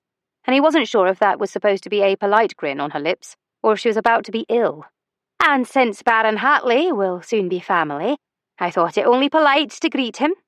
"How kind of you, my lady." Hartley offered a genial bow, but there was a twinkle in his eye that suggested he knew precisely what she'd been up to. Oscar wondered if Millicent had heard the amount of the dowry. Likely so. It made him smile to himself, thinking that if he were the real Vandermeer, she'd be kicking herself for continuing to deny his claim. "So very kind of you, Aunt Millie." When her eyes slitted on him, he flashed a grin and watched her storm off in a flurry. It was like watching a willow tree caught up in an angry tempest. "I ken what you mean about the frosty welcome. That one could freeze the Thames at a glance," Hartley said with a wry chuckle as he chafed his hands over his biceps. Then he sobered. "But I've no doubt they'll warm to you. Give them a bit more time." Time was not a luxury he had, especially not with Ladron in London. After all, the man wouldn't search there forever. "I suppose I should count myself fortunate that they haven't tried to murder me, at least other than trying to starve him to death and young Shellhorn supposedly misfiring his firearm," he thought to himself. The Baron chuckled with grim amusement. "Not yet, lad, but better sleep with one eye open, just in case." It was meant as a jest, but little did Oscar know that a few minutes later it would prove to be prophetic. "Well, I'd best be off," Hartley said with a heavy sigh after they'd had their tea, with a generous splash of whiskey. "'Tis the ladies' day for callers. Doubtless there'll be gentlemen by the dozen crowding into our parlour." The news pulled furrows along Oscar's brow. "Surely not for Honoria." "Oh, I shall have her share indeed, and then some." Hartley clapped him on the shoulder again. "At least until she's wed, good and proper." They headed to the door, but Oscar's mood darkened, his thoughts plagued by the audacity of other men. She was his, as far as they knew. "Perhaps I'll ride over with you," he said as Hartley mounted his horse. Ordering Hermes saddled, he turned and stepped back inside for his hat and gloves, just in time for the chandelier overhead to come crashing down. Chapter 21. "Daughter of mine, is there something you'd like to tell me?" Roxana said from the bedchamber doorway, her voice silken as syllabub, and her delicately arched brows hinting at only the barest degree of suspicion. Honoria pretended complete innocence, blinking owl-eyed as she lifted the flounced hem of her green skirts and sank a foot into a waiting slipper. "No, at least nothing that I can think of at the moment, other than the fact that you look positively radiant this morning." That much was true. Dressed in russet and gold, Roxana's skin fairly glowed. But with her chestnut hair pulled back into an elegant chignon, it drew attention to her dramatically dark features, especially the look of knowing in the impish tilt at the corners of her eyes. "And I suppose if I were to tell you that a dozen octogenarians were waiting in the parlour, the news wouldn't surprise you a whit?" Honoria affected a stage-worthy pout. "Only a dozen? How sad. I'd sent out 17 invitations. Either I'm losing my appeal, or some of them weren't able to make the journey.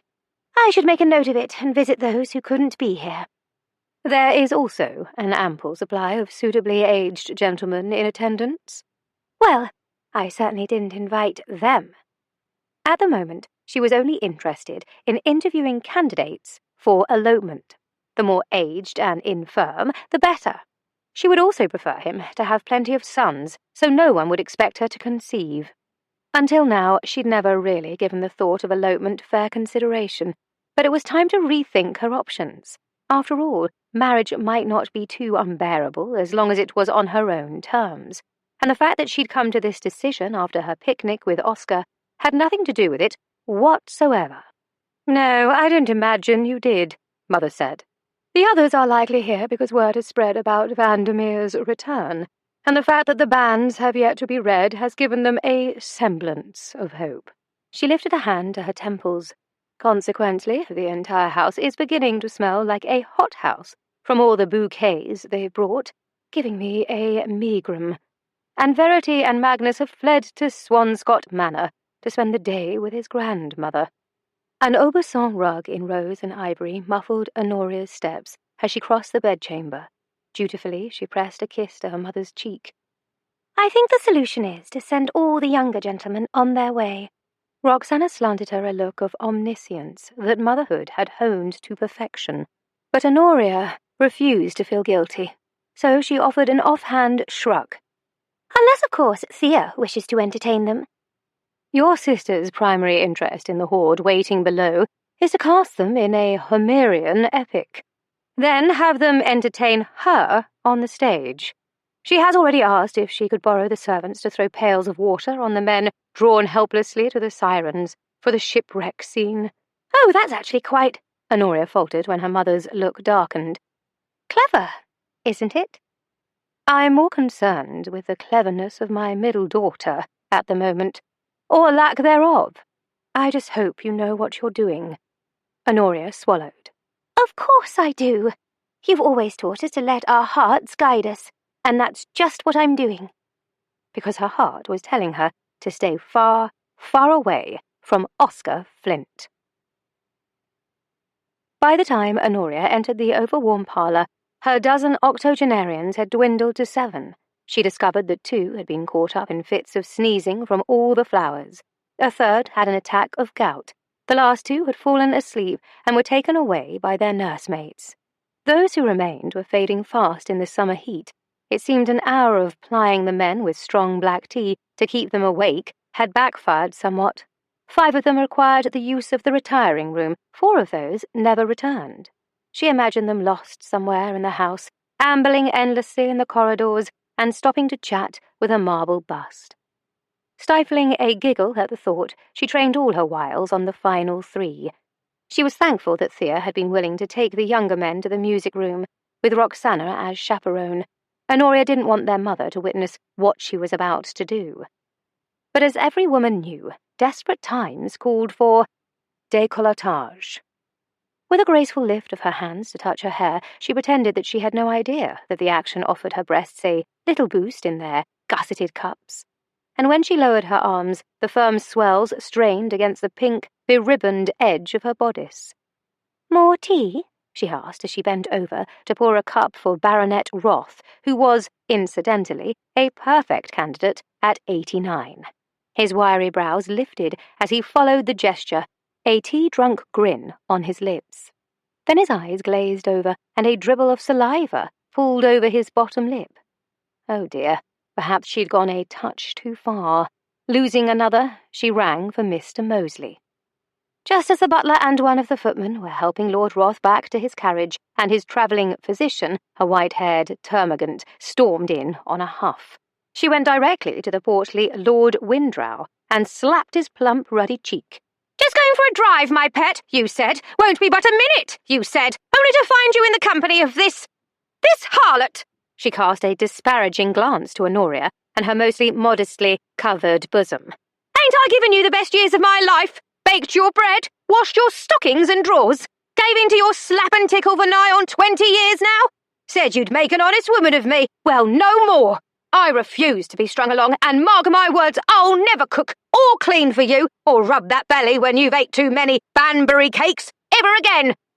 As she stormed back out, Lord Windrow shot to his feet. He stumbled after her.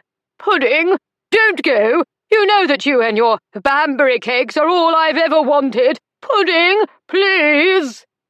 A door slammed in the distance, and then there was one, Honoria thought with a sigh, and closed her eyes. But in the next breath her eyes sprang open when she heard her father's stage bellow coming from the foyer. "What the deuce is going on here? I'd lay odds that your middle daughter is behind it," an all too familiar voice of raw silk replied. "Devil's door-knocker. What was Oscar doing here? She whirled around to her one remaining octogenarian and clasped her hands over her rabbiting heart. It is such a lovely day. I wonder if you might escort me for a stroll in the garden, sir. Sir Russell Covington, 90 in September, eyed her blandly with 2 slow blinks over cloudy blue eyes, like a pillar of beeswax left overlong in the sun. His face was long and narrow, with a sloping nose and a wide mouth tipped down at the corners toward drooping jowls.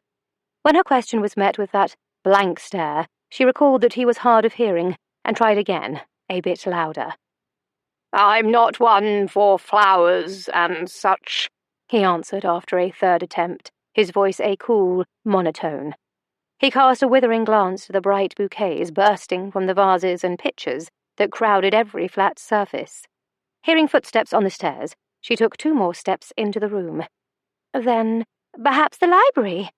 Too much reading addles one's thoughts. She hid her disapproval of that statement and briefly thought that she would still have the option to smother him in his sleep on their wedding night, if she could simply get him to stand up and walk with her. Perhaps she could shove him into his carriage and hie off to Gretna Green this afternoon. But the instant a footfall stopped behind her, she knew it was already too late. She caught the scents of amber and sandalwood beneath saddle leather, horse and sweat, and hated that the melange of fragrances set her moths aflutter. Stupid moths. "Why, Lord Vandermeer, what a pleasant surprise," she said without turning to face him. He came up beside her and settled a warm hand against the small of her back. "Is it, my dear?" No, it most definitely was not. "I should have thought you'd be busy plundering the Abbey's coffers," she muttered through gritted teeth, all the while keeping a smile on her lips for the sake of her guest. "The Abbey had other plans for me," he said. "Would you care to introduce me to your caller?" She despised that amused, "I can see all your cards" tone of his. "Sir Russell Covington." "Eh?" Covington asked, his waxen features nudging into alert confusion. Honoria raised her voice. "I was just introducing you to Lord Vandermeer." "Puppeteer, you say?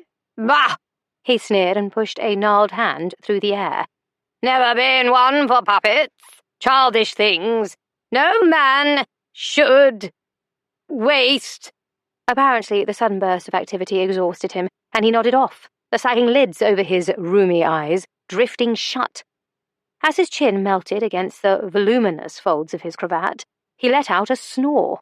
"And then there were none," she sighed. "I hope you're Turning to glare at Oscar, she startled at seeing a thin red cut over his left eyebrow.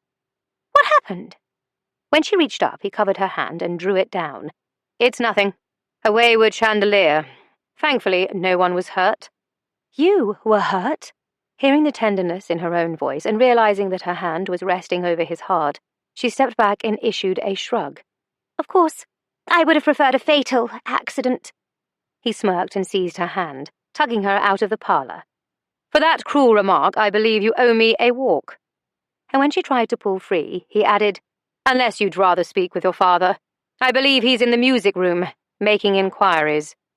She ended up allowing him to curl her hand around his sleeve, but she wasn't happy about it. "Where are you taking me?" she groused as he steered her away from the house and past the gardens. "I don't trust you, Signor. The minute I release you, you're likely to load Covington into a wheelbarrow, toss him into his carriage, and abscond with him." The fact that he was uncannily accurate vexed her to no end, and she jerked her hand away. "You don't know as much as you think you do." "I know a desperate play when I see one. You're betting all your fish tokens before the cards have been dealt." "Perhaps I have complete faith in my hand. Did you ever think of that?" "What I think is that you like to be in control, and it scares you when you're not."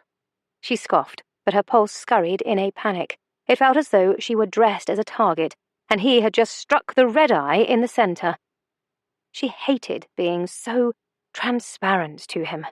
Of all the gentlemen she'd met in her life, not one of them had ever seen past her beauty, until Oscar. He saw through all her disguises and deeper still, leaving her vulnerable. And yes, it was frightening, but she refused to tell him that. So she stayed silent as they walked the winding path through the meadow, the air sizzling with the rustle of tall grasses, the droning buzz of honeybees, the crackle of grasshoppers, and the distant susurration of cicadas. The pompous blackguard beside her didn't bother to hide the smug arch of his brow, as if he'd read every one of her thoughts. Before she could tell him to go to the devil, her gaze drifted up to the angry red slash on his forehead, and something pinched in the centre of her chest. You should apply salve, otherwise you'll have an unsightly scar. It'll just be one more to add to all the others. What others? The shoulders beneath his coat lifted absently. He ambled over a stile and held his hand out to assist her.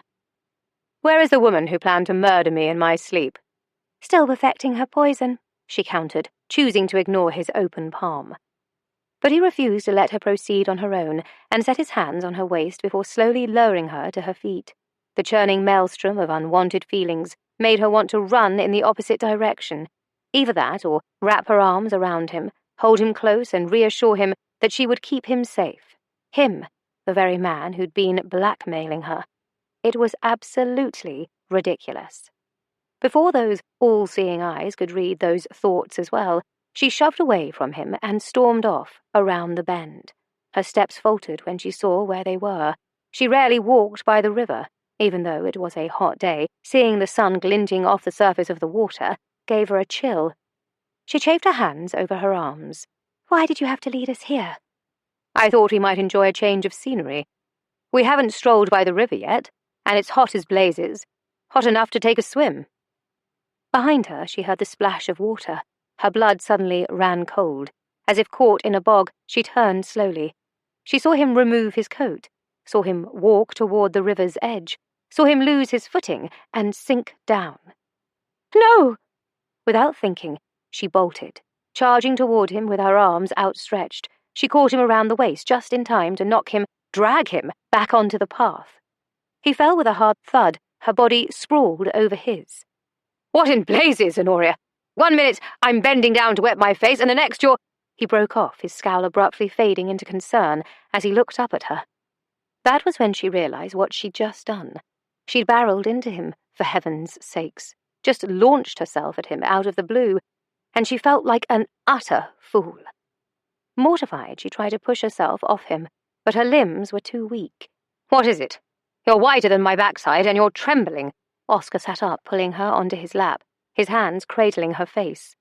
Her entire body shivered, her teeth chattered, and she wished she could will herself to stop. But when she closed her eyes to concentrate, all she saw was a vision of him, face down in the water. I thought you were falling. I wasn't. But even if I were, I don't think that's the reason you're crying right now. Was she? Devil's doorknocker, she was. How humiliating. She could feel the wet runnels on her cheeks as he wiped them away with his thumbs. Could this moment get any worse? Then she sniffled so hard that her nostrils closed, making a snorting sound at the back of her throat, and she had her answer.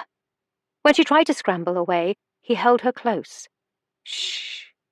Whatever it is, you know you can tell me. I am the keeper of your secrets, after all, and you are the keeper of mine. Oh, why must you say such tender things? It makes it so difficult to hate you. All part of my diabolical plan. Her head found the niche between his neck and shoulder that seemed formed just for her, and she felt the press of his lips against her hair. I had a twin, she said softly. His name was Ernest, and he was the other half of my entire world, she thought. Lovely. We were still in the nursery, still climbing into the other's bed at night. We'd never spent a day apart, until the day he drowned. Oscar's arms tightened around her, and he cursed softly. Forgive me. I didn't know. You likely think the way I behaved just now was foolish. You're wrong, he said.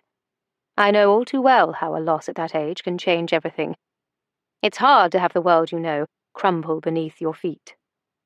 Those words, that simple acknowledgement and understanding, meant more to her than he would ever know. She closed her eyes, feeling the damp press of her lashes, hearing the reassuring beat of his heart, strong and steady. I still think of that day, she said. We were playing a game, blowing bubbles in the water, the pure delight of laughter echoing in the garden like raindrops plinking down a well. We were forever challenging each other. Everything with us was always in halves. When I finished, he crouched down to begin.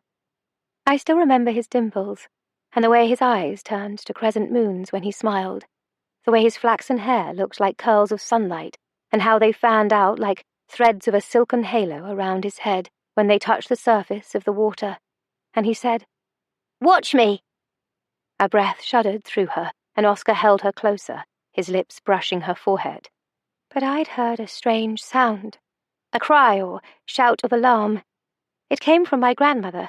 She'd stood up from the bench, then, just as suddenly, crumpled to her knees, her eyes wide and confused in a way that frightened me.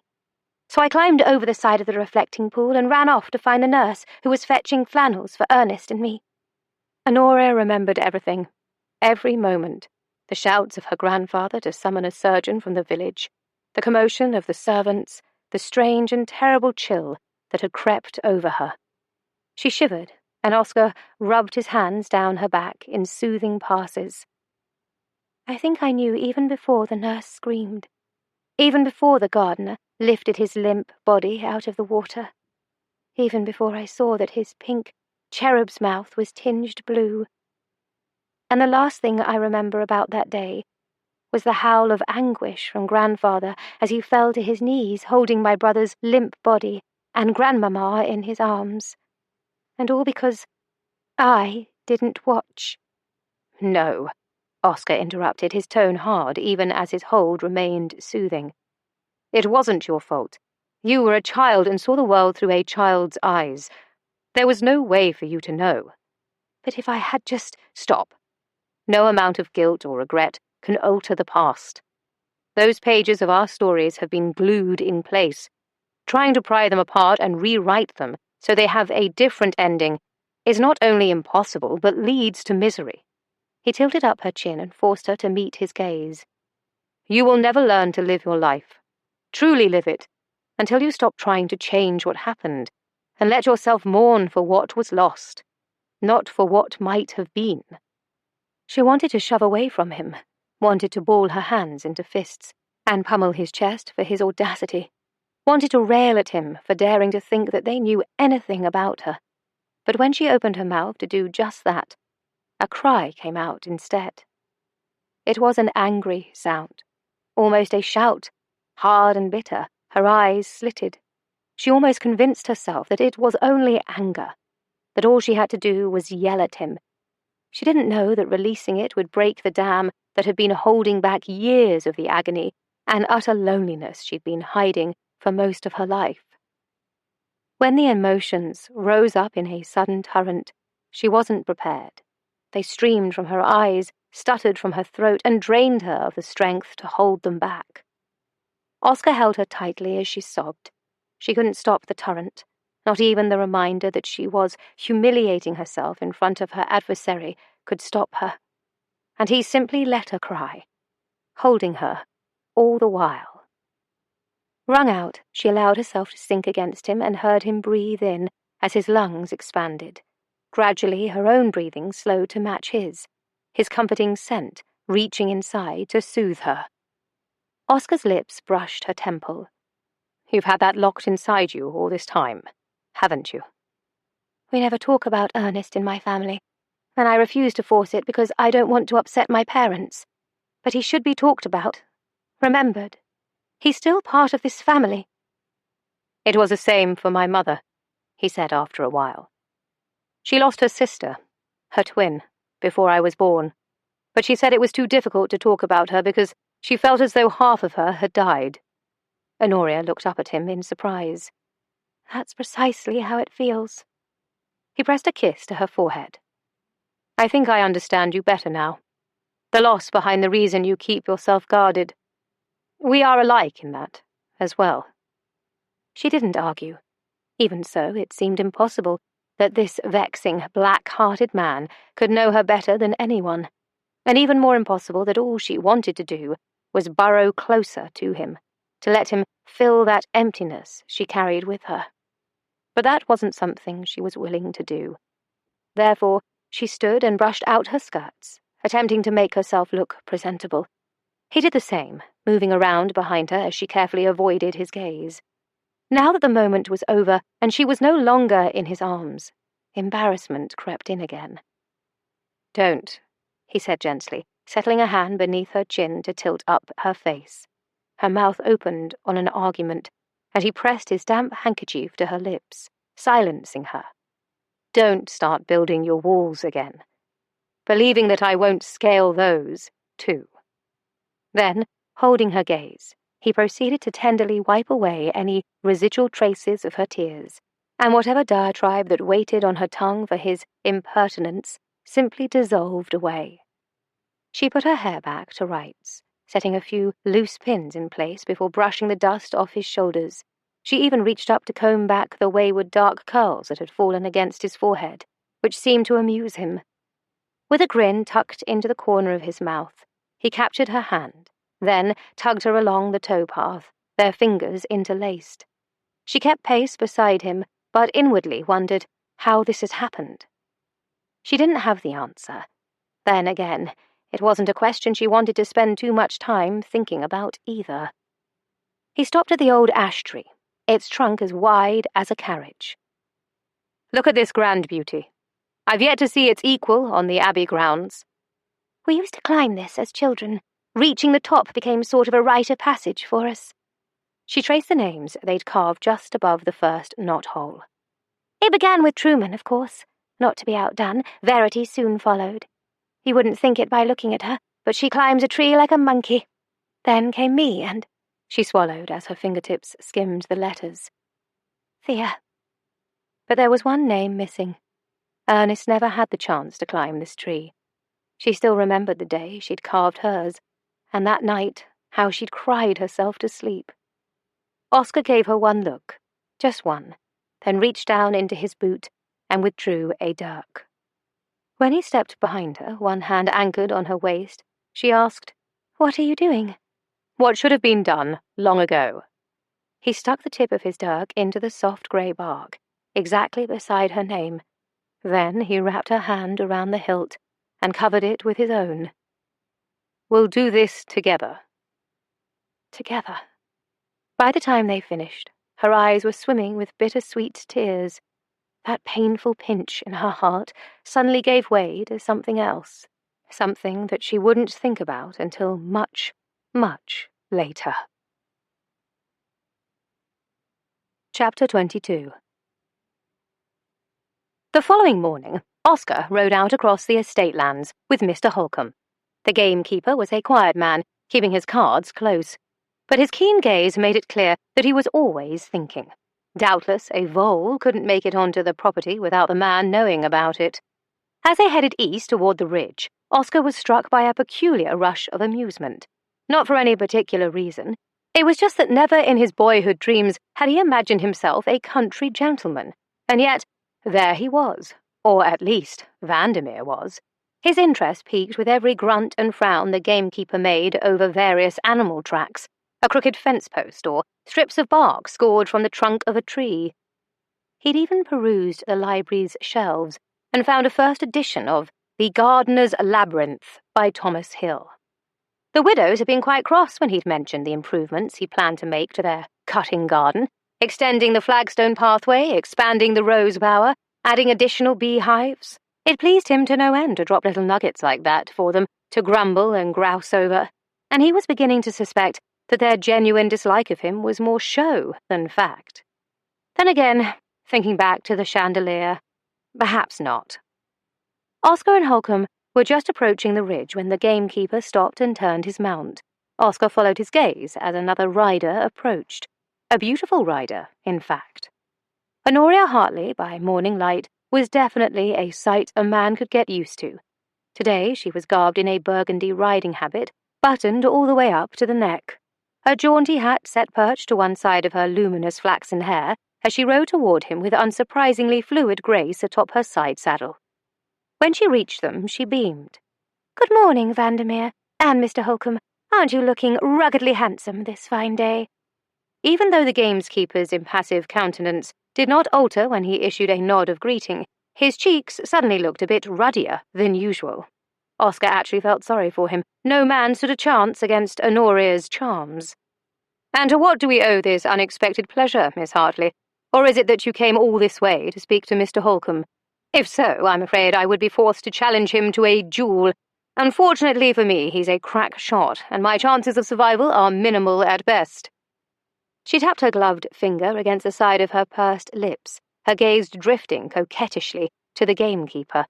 Then she sighed. "Oh, I suppose we cannot have that. Not yet, at any rate. Therefore, my reason is that I accompanied Mr. Lawson to the Abbey." "And my list of rivals is growing by the minute. Doubtless I will be forced to spend your entire dowry on an arsenal of weapons and building high walls to surround the Abbey and shield us from besotted invaders." "Perhaps," the imp flashed a grin, not realizing that he was partly serious. "However, today he came to have a look at your chandelier. Father would have come as well, but he and Mother had a prior engagement for breakfast with Lady Broadbent before my sister and her husband leave on their honeymoon. So I decided to tag along with Mr. Lawson and ensure you hadn't taken a spill down the stairs or something." "Waiting to push me yourself?" "You know me too well." And yet, when her gaze collided with his, he detected a kernel of truth revealed in that Aegean blue.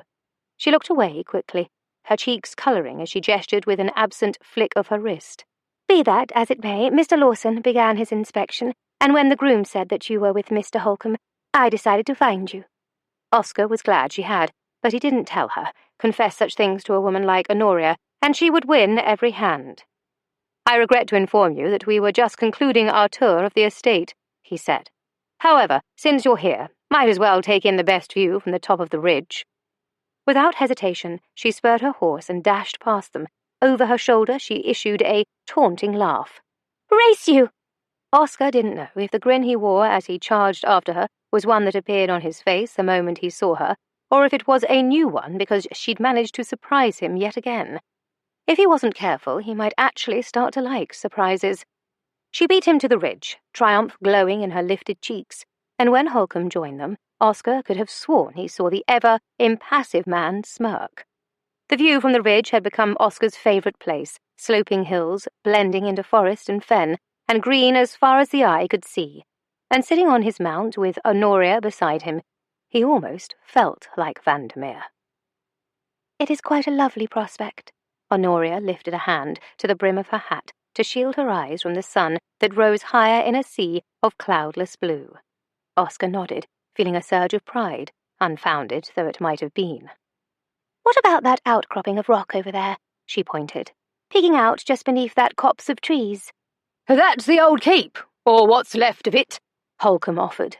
12th century or thereabouts. Most of the timber and roofing were scavenged around the 16th century to begin building the abbey. The rest just crumbled away. When it rains a spell, you can see where the moat was." He grinned, his gaze turning distant with reminiscence.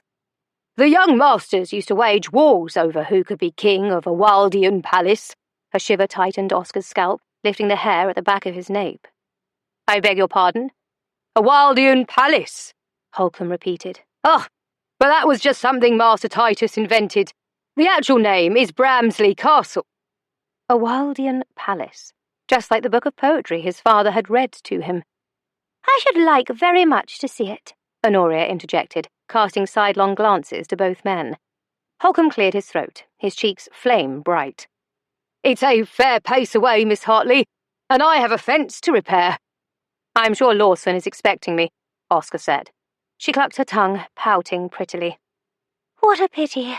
Oscar knew that tone, knew that look too. Her politeness was a mere formality. She fully intended to do whatever she wanted, and no one would stop her. But when he saw her gaze slide down the steep incline, as if to ride down the treacherous path, perched on her side saddle, no less, he had to intervene. "You're not going alone, so get that notion out of your head at once." She peered over the ridge. "It isn't so very steep. I'm sure I could—" Before she could finish, he sidled his horse up to hers and secured the bridle. Then he turned to the gamekeeper. "Holcomb, if you wouldn't mind letting Lawson know that I will attend to him shortly. Apparently, I'll be escorting Miss Hartley to the ruins to ensure her safety. We shan't be long." Holcomb's gaze flicked between the two of them, and it was clear in the small shake of his head that he understood that Oscar was dealing with a headstrong female. Only one of these days she might end up getting herself into real trouble. "Aye, my lord," he said with a tug on the reins, and left them alone. Clever. You are attempting to reinforce your pretense of authority. Indeed, that was quite the lord of the manor display. Her brows flashed flirtatiously. But we both know that I fully intend to traverse that slope. Oscar's grip on her horse didn't lessen, and he levelled his gaze at her. "That wasn't a pretense. You are not, and I repeat, not risking your neck. We are riding back the way we came and around to a safer path, and don't even think about arguing over my right to command you. If you so much as glance down the slope again, I will lift you off your saddle, sling you over my knee, and escort you to the abbey to have tea with the widows." Her eyes blazed fire, as her nostrils flared. But his glare was just as lethal, and his tone brooked no argument. He was about to add that he'd throttle her backside, too. However, the instant he remembered how that shapely, rounded part of her fit against his hand, his mind started to veer off in another direction. It was best to keep his focus where it mattered. "Fine," she said after a moment. "But it's only because I want to see this Hawaldian palace for myself." So did he. It was strange, but in all the times he'd looked over the ridge, he'd merely thought it was an outcropping of stone, which was not an uncommon sight. He had yet to explore all of the property. The land here was so varied, with woodlands, hills, rocks, and marshes, and he was often overwhelmed by the beauty of it. He'd spent so much of his life moving from city to city that, if it weren't for seeing the countryside through the window of a carriage, he might not even believe places like this existed. Not for the first, and definitely not for the last time, he thought Vandermeer was one lucky bastard.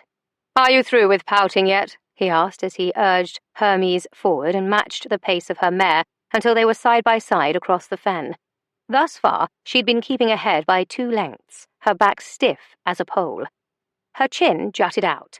"I could have handled the slope. You know nothing about my horsemanship, and I don't like being underestimated for the sake of your ego." "It has nothing to do with my ego. You said it yourself. I don't know anything about your horsemanship, and I wasn't about to stand idly by while you attempted to prove yourself," he said, his voice rising. "If you haven't realized by now, I stopped underestimating you when you left me weak-kneed and stunned in Paris, and I'm not the kind of man who needs to learn the same lesson more than once." "Then why wouldn't you let me?" "Because I don't want to see you hurt. I should have thought that was obvious." She looked over at him, quiet and considering.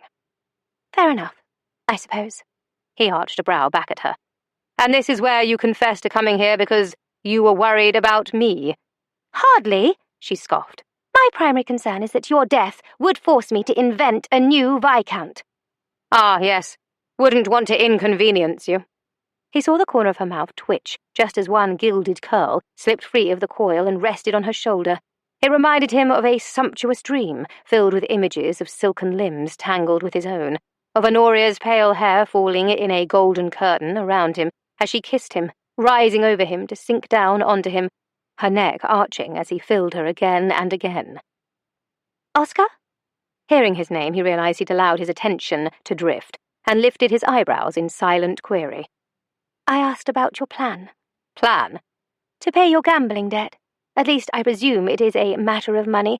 And since you're no longer holding secrets over my head, and you are intelligent enough to know that I won't be forced into marriage," she said, and paused to cast him an arched look.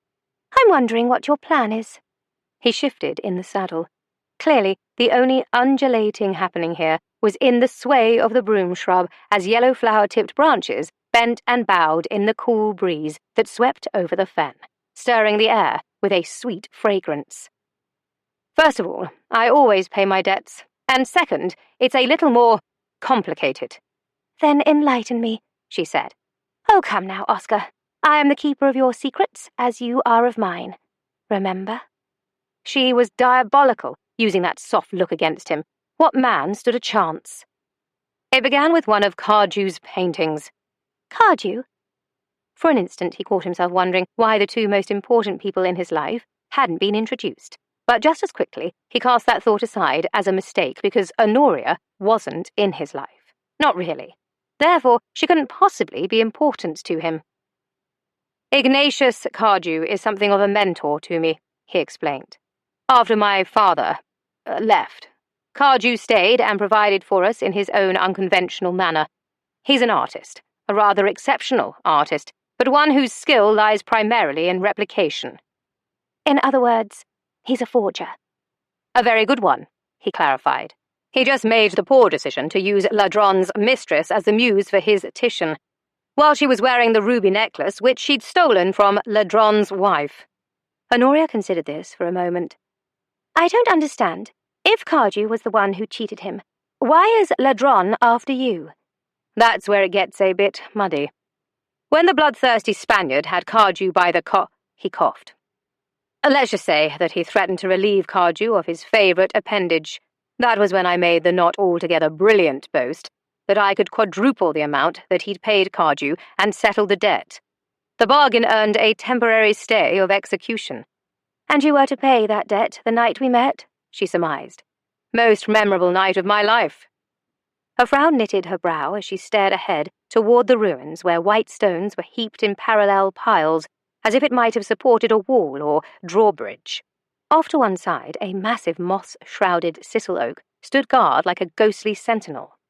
By winning, I set this entire debacle in motion, she said, not the least of which was putting your life in danger. Careful, Signor. You wouldn't want to give the impression that you care about the state of my neck. She sent him a glare in response, and assumed that if she looked away quickly enough, it would mask the worry in her eyes. But witnessing the truth for himself sent a warmth that threatened to spark to life in the centre of his chest. He tamped it down, of course. But you had been winning most of the night, up until then. I've given this a good deal of thought, and I think I distracted you and made you lose count. His jaw slackened with shock. Lose count? That is what you do, isn't it? She asked with a shrug, as if she hadn't just floored him. Though, to be perfectly honest, I didn't put the pieces together straight away. It's only been since knowing you and seeing the way your eyes change when you're remembering something that gave me the first clue. Your reaction just now merely confirmed it. She truly was an astute observer. When they reached the shallow trench, the likely remains of the moat from ages ago, they stopped. Dismounting, he stepped over to hand her down. You are a dangerous woman, Honoria Hartley.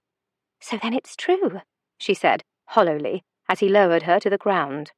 You are running for your life, because of me. No, tilting up her chin, he stared directly into her eyes. No, it isn't. I've been in scraps all my life. When I wasn't dodging trouble, I was looking for my father and winding up in trouble all the same.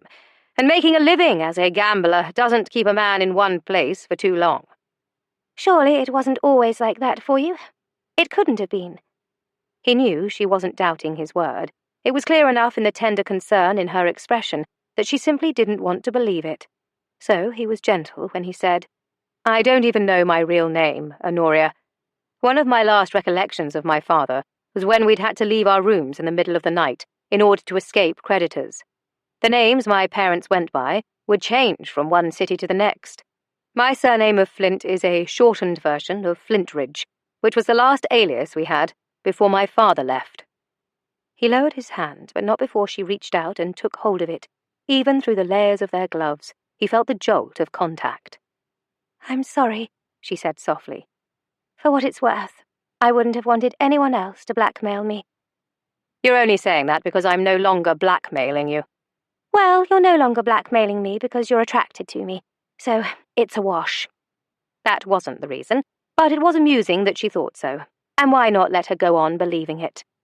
Threading her arm through his, he escorted her toward the foundation stones of what had once been a curtain wall, and between a pair of crumbling towers.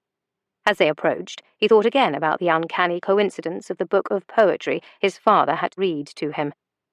The tumble-down mystique of castle walls, she whispered, as if hearing his thoughts.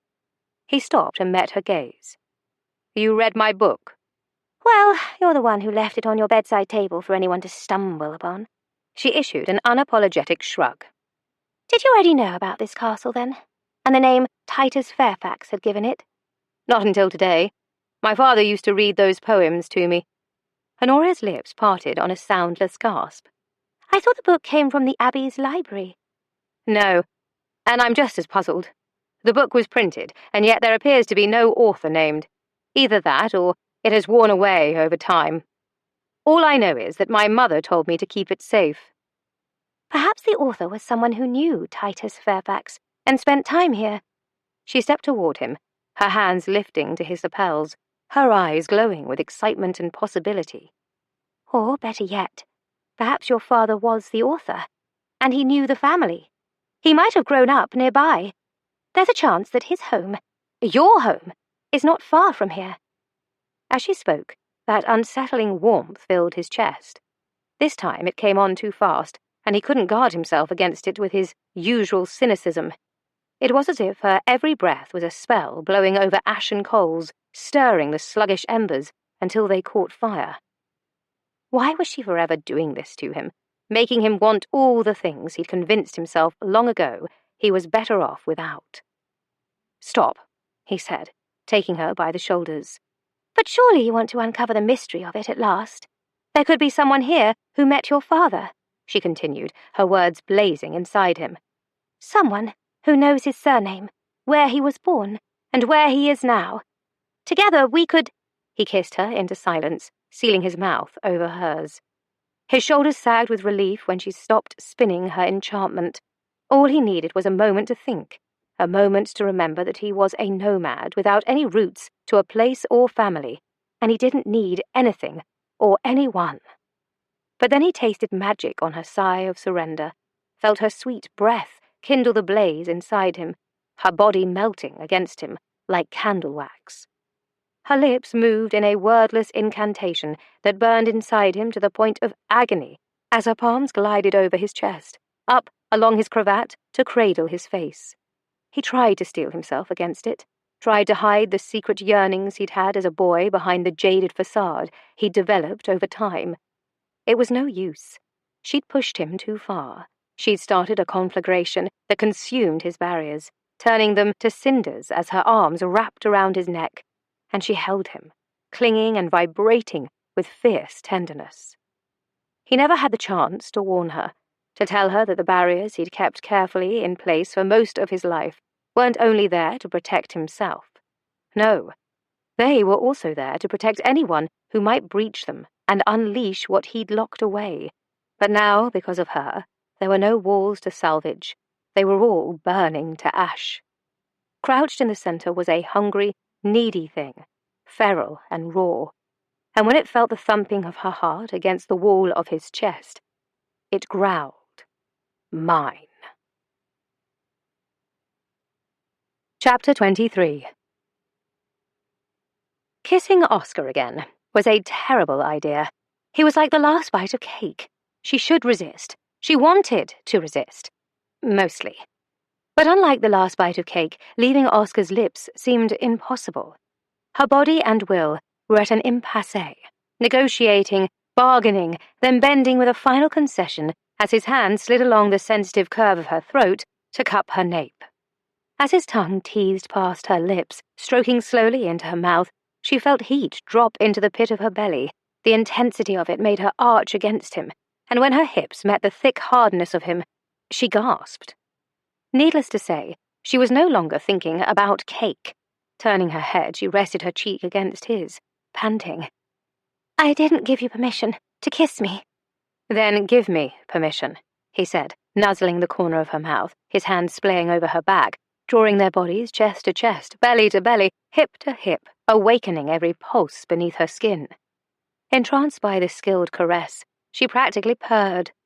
He took the sound as capitulation and captured her lips again in a toe-curling, mouth-singeing kiss. His hands glided along the cage of her ribs, grazing up her sides, then down again, her breasts taut, her flesh aching, wanting him to ease the tender fullness she arched against him. He growled into her mouth. In a quick, jerky movement, he lifted his hand and bit the tip of his glove, ripping it off. The other met the same fate, falling away like the last of her denials. She wanted his mouth on hers, their bodies flush. Couldn't remember a time when she didn't. The truth surged through her when their lips met again, feasting and tugging, his hands skimming up from her waist. He paused beneath the ripe swells, the heat of his palms burning through the fitted layers of her riding habit, corset and chemise, and her nipples tightened beneath the cambric. Lips parting, she drew in a breath, her pulse thrumming in anticipation. "Yes," she rasped, and his thumbs swept over the sensitive peaks. The sensation spiraled down, clenching low in her body, strumming at the heavy thud of a pulse between her thighs. He took her lips in long, drugging kisses, his hand closing over her breast. "Mine." Honoria might have argued if she hadn't felt suddenly light-headed. Instead, she clung to him, the sensations overwhelming her. They sank together onto a cushion of soft grass within the curtain wall as fluidly as sugar melting into steaming tea. His kisses burned sweetly against her lips as he settled alongside her, his hard thigh insinuated between her own. And wanton that she was, she turned toward him in welcome instead of shying away. But how could she deny that this wasn't everything she'd been craving, the only thing that made her feel this alive? So she gave herself over to the kiss, dimly aware of her hat falling away, his deft fingers in her hair, working in soothing circles where her scalp was tender from the pins of her tight chignon. His lips brushed her cheek, her brow, her chin, as his fingertips skimmed through the tresses of her hair, down her neck, and along the rolled lapels of her riding habit. He nipped at her breasts, through the layers, the teasing sensation almost tickling and driving her to distraction. But surely they shouldn't tarry here. They were expected at the Abbey. "Just a few more minutes," Oscar said, reading her thoughts. When their mouths touched, tangled and tasted, she realized kissing Oscar wasn't like the last bite of cake. It was like the first, sumptuous and decadent, melting into her in a way that made it impossible not to close her eyes as pleasure danced in pulses where their hips met. And when his hand slid to her lower back, and he rocked her against his thigh, a heady breath stuttered out of her.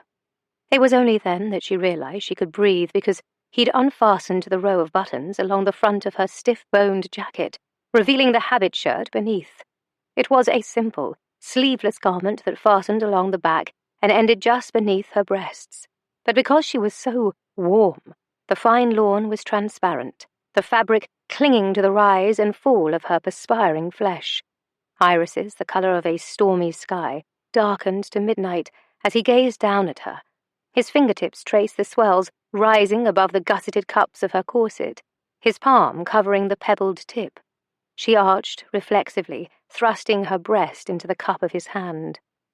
He obliged her command with a low, possessive growl, kneading the tender fullness as he took her lips again. And when his thighs shifted against her, she felt as though a bolt of lightning crashed into her, igniting every nerve ending. Her fingertips flexed into his coat, but her hands felt clumsy inside her gloves, so she peeled them off and let them fall. Then her bare hands were in his hair, sifting through the cool silken layers to the warmth of his scalp, as if he were a big cat. A deep, guttural purr vibrated in his throat. Something primal within her flared to life at the sound. Knowing that she had done something that pleased him made her feel territorial. That was her sound. It belonged to her. Hungry for it again, she nudged her mouth against his. As her fingernails gently raked through the thick strands, he gave it to her, his hand sliding to her nape. She had never felt like this before, so lost to pleasure, so wild and uninhibited. Dimly she became aware of him unfastening her buttons. Her breath quickened as his lips coasted over the exposed skin of her throat. "We should return to the Abbey," she rasped. But then his mouth drifted to the place, that secret, newly discovered heaven on the side of her neck, and his warm tongue laved the vulnerable flutter of her pulse. "I mean, shouldn't we?" She felt his lips curve in a smile. "Let's play a new game, Signor," he said, peeling away her habit shirt. The summer breeze offered her fevered skin cool relief as he bent his head over her. "What kind of game?" "It's called Pleasuring Miss Hartley." His fingertips circled the budded center of her breast through the corset and chemise, until she confesses that she rode over here this morning because she cares about me. Before she could respond, he dragged down the cup and chemise in one swift tug and closed his mouth over her bare flesh. She arched on a gasp. Her hands gripped his head as he drew the ruched flesh into his mouth. The clever flicks of his tongue, the long, sinuous pull, felt so good she had to close her eyes. A helpless, garbled sound rose from her throat. She should push him away. She really should. There were so many reasons she should. But the sensations curled so exquisitely in the pit of her belly that surely there was no harm in lingering just a bit longer. His thigh pressed between hers, undulating to the rhythm of his pulls on her flesh. Her ardent pulse answered in kind. Lady Content never mentioned this. And good morning, Lord Turgid, she thought saucily, feeling the large shape pressed against her hip. But thinking about the puppet suddenly reminded her of the paintings in the attic and the vow she'd made to herself. "Wait," she said breathlessly, feeling the weight of her locket between her breasts. I need a moment." He instantly lifted away, but without straying. His hair was muzzed from her fingers, his colour high on the crests of his cheeks, and his lungs laboured for each panting breath. Eyes dark with unfulfilled passion studied her closely. After a moment, he appeared to have come to a conclusion and tenderly brushed his fingers over her flushed cheek. "You don't need to be afraid. It's perfectly natural to feel this way. The shortness of breath, racing heartbeat, the tingles." A laugh bubbled out of her. "Do you honestly think I have no idea what desire is? I am 23, after all, and I have, on occasion, explored these feelings." "With whom?" he asked darkly, a muscle jumping in his cheek. "Are you jealous?" "Answer the question, Honoria." Though she would never admit it, there was something tantalizing about his hard, commanding tone. It sent a heated shiver through her. There was also a sense of danger lurking in the steel-banded muscles of his forearms when he flexed his fists as if he were planning to slaughter every adult male in the parish.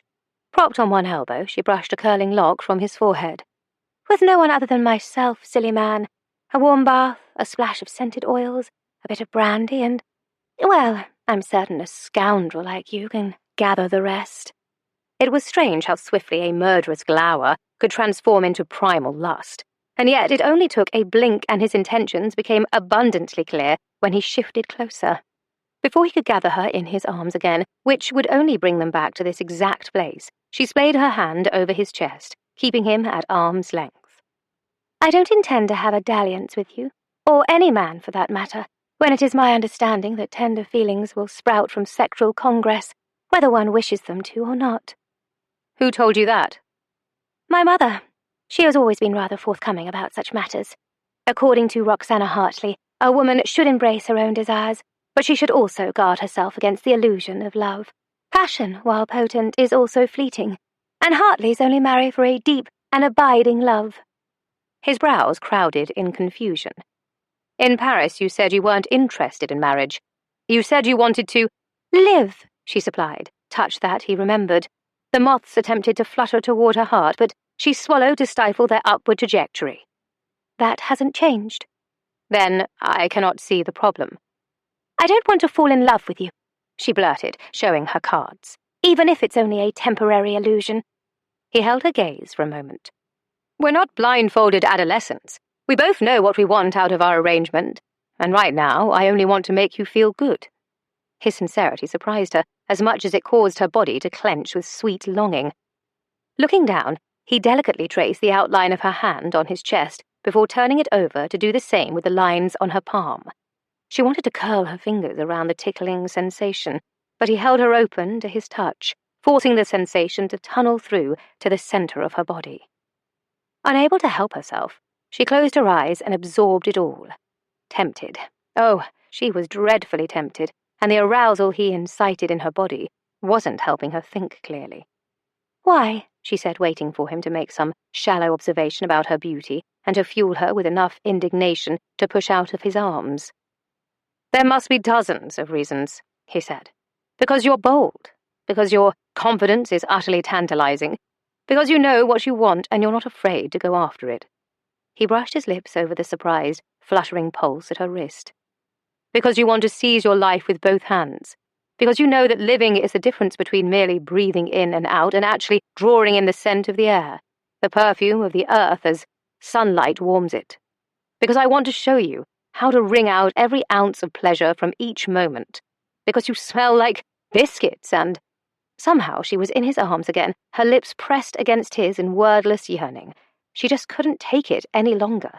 Every word he spoke threatened to tunnel directly into her heart, and she had to stop him. In return, she expected him to kiss her, hard and demanding, a lewd, thought-scattering kiss that would erase all the things he'd said.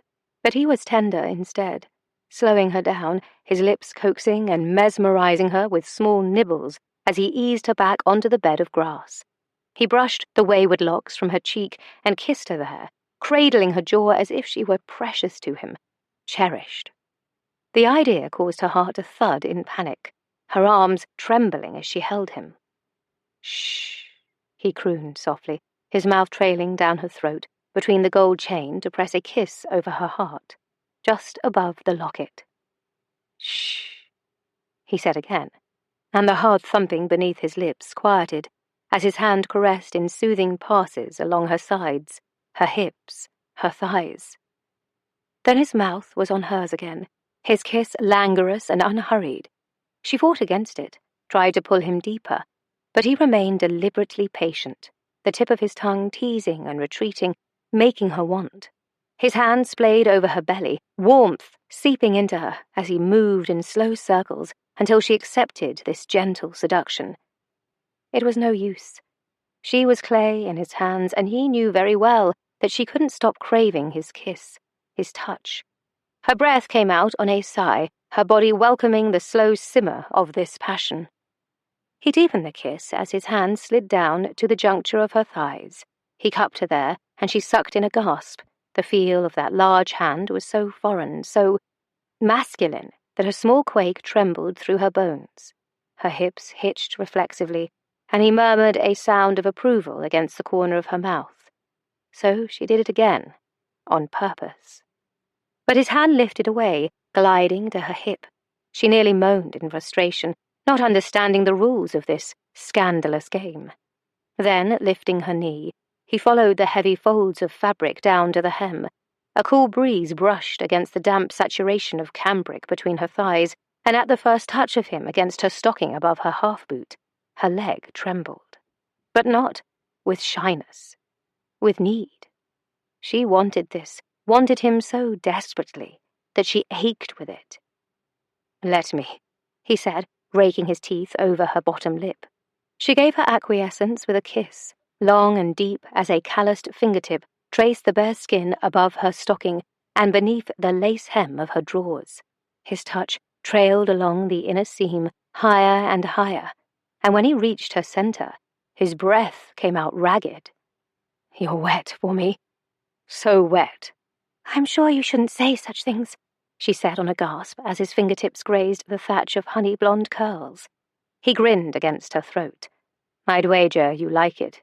In fact," he followed the swollen seam of her sex, "I'd wager that you secretly enjoy the bawdy talk of men when you are disguised as one of them." She refused to answer. But yes, it had thrilled her to hear the words, knowing that men had a secret language, and learning it had given her a sense of power. His mouth found her breast again, and she arched into the pleasure of the tug and flick, her hands in his hair as his finger delved between her dewy folds. She knew it was scandalous, but she only had one life, and had promised to live 2, so there was no thought of stopping, not while her blood was singing with life in her veins. And yet, she wondered, as he traced the outer edges of the tight bud with prurient skill, if being pleasured by Oscar might be the death of her. The tip of his finger nudged inside the tight constriction, and he let out a groan, as if the breach pained him. But she knew it was only her skin that burned, stretching taut around the invasion. "Oh, why does it never feel this good when I touch myself?" he growled against her breast. "I would give a fortune to watch you make yourself shatter." "You don't have a fortune," she reminded, panting.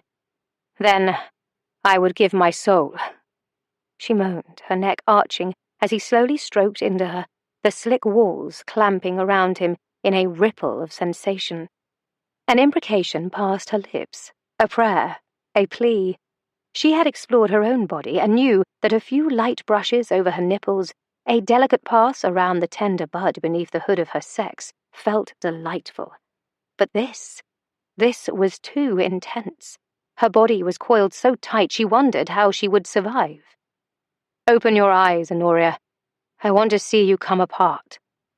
She couldn't ignore that low command. It did terrible things to her. Her pulse leaped against the heel of his hand, and when she met his dark gaze, she was sure he knew it too.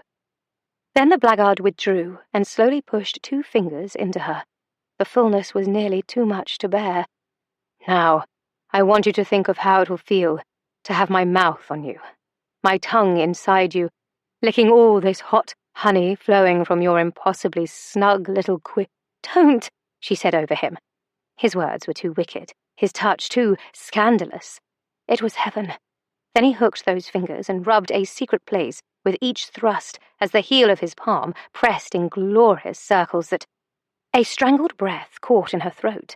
Back arching off the ground, her body locked in suspended pleasure, until he brushed her once more, and she broke. Pieces of her scattered through the stormy sky of his irises and to the stars beyond. Worlds exploded inside her on a torrent of spasms, and he chased every ripple, drawing out her pleasure until the very last tremor. It had never been like this before. Her own touch had never made her feel this sublime. She melted against him, boneless and breathless. "You are utterly..." She paused to catch her breath. "Wicked." He kissed her tenderly, his fingers slowly withdrawing and leaving her with the tender ache of emptiness. "Yes, but you like me that way. Admit it." "Any confession you coerce from my lips right now would be considered cheating." "I never said I was above cheating to get what I want," he said with a grin, smoothing her skirts back in place. Then he pressed one final, lingering kiss to her breast, the flick of his tongue, shooting sensation directly to her womb. She gasped at the quickening, the flutter, surprised that he could kindle her desire again so swiftly. But then he lifted his head, a smug grin on his lips, as he put her corset to rights. "Cad," she said, flustered, and even more so when she shifted and noticed the large shape straining the fall of his trousers. "Shouldn't I do something for you?" She stared down at it, curious, though somewhat intimidated. These were uncertain waters, after all. He chuckled. "Like I said, I just wanted to pleasure you." "I wouldn't mind. Truly. In fact, I am rather..." He pressed his lips to hers, silencing her. Then, in a warning voice, he said, "If you continue to tempt me, I'm going to put you in the dungeon of this palace and keep you here forever. And you're not ready for that." Knowing it was a hollow threat, she smiled up at him, but felt her heart give a little lurch at the warm affection she found mirrored back at her. Devil's door-knocker. This was alarming, to say the least. He murmured with intrigue, and a snake tail curled at the corner of his mouth. "Do my eyes deceive me, or am I about to win this new game of ours?" "I have no idea what you are referring." A dark brow arched in challenge. She ignored it. Deciding that a change of subject was required, she sat up and tried to bring a semblance of order to her hair, hunting for the pins in the grass. "Now that you know your father had some sort of connection to the Abbey, what will you do?" "There's no proof that he had a connection. It's likely just another coincidence, just a map to a treasure that only leads to an empty trunk, buried beneath a tree." She shot an exasperated look over her shoulder. "The book of poems about a Waldian palace, about this very spot, has to mean something. At the very least, someone in the Abbey will know who the author was." "Perhaps." It was the offhand shrug of his shoulders that revealed the tension in the gesture, and she realized that it did matter to him, but he clearly didn't want to talk about that. He only wanted to win the wager by having her confess that she cared about him. Well, he was in for a very long wait.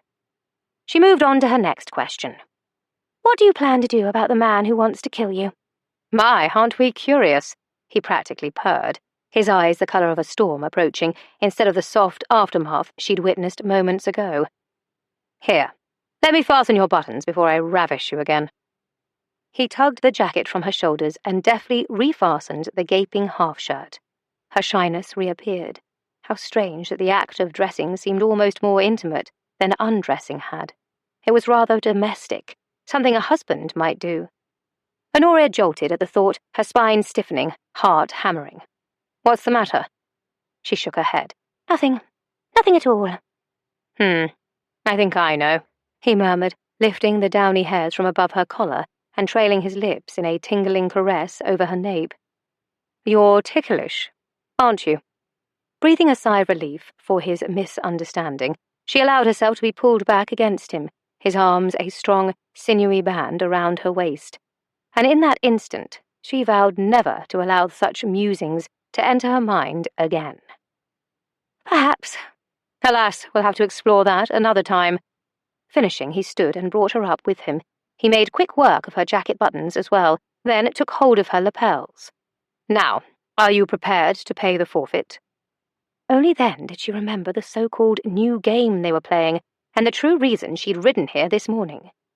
You did not win, she said. After all, how could I care about a man who refuses to discuss his plans with me? His jaw hardened, all the warmth extinguished from his gaze. "We are not discussing Le Dron." Then, as if the matter were settled, he bent down and swiped up her hat from the ground. A moment later he was handing her onto her saddle, his expression inscrutable, and if not for the lingering tenderness between her thighs and the thick shape still outlined against the front fall of his breeches, she might have wondered if their stolen moment on the grass had been part of a dream. Even so, her head felt heavy, as if she'd just awakened, her mind hazy, and the only thing clear was the fact that he didn't want to include her in his plans, for reasons she didn't care to think about. That wounded her. But he had given her something, the name of the man who was after him. Le Dron. She would have to write to her brother to see if he knew anything about that villain. Then perhaps she could do something to ensure that Oscar could leave here safely, and before she did something utterly foolish, like fall in love with him. Chapter 24. Oscar had not been raised in the shadow of a church. His mother had stopped attending, had stopped totting him along each Sunday with his face scrubbed clean after the church had turned them away when his father had left and they had nowhere else to go. He remembered little of that day other than overhearing one of the veiled women on the stone steps outside the chapel doors sneering about an unholy union just before she'd spat at his mother's feet.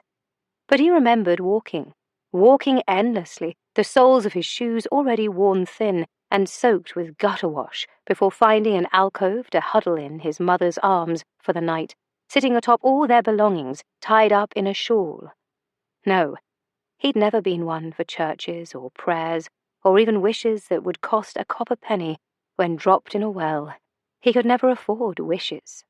And yet, as he watched Lawson and Honoria ride away, he would have made a wish or even fallen to his knees in prayer if he'd known how, just to go back to who he'd been inside the tumble-down walls within the castle ruins when Honoria was in his arms. Back in time to those blissful moments before he'd remembered that he was a man with no roots, no family, and no future, until he knew he was beyond Le Dron's reach. All he had was a questionable surname, a book of poetry with mysterious origins, and 3 women who wanted him dead.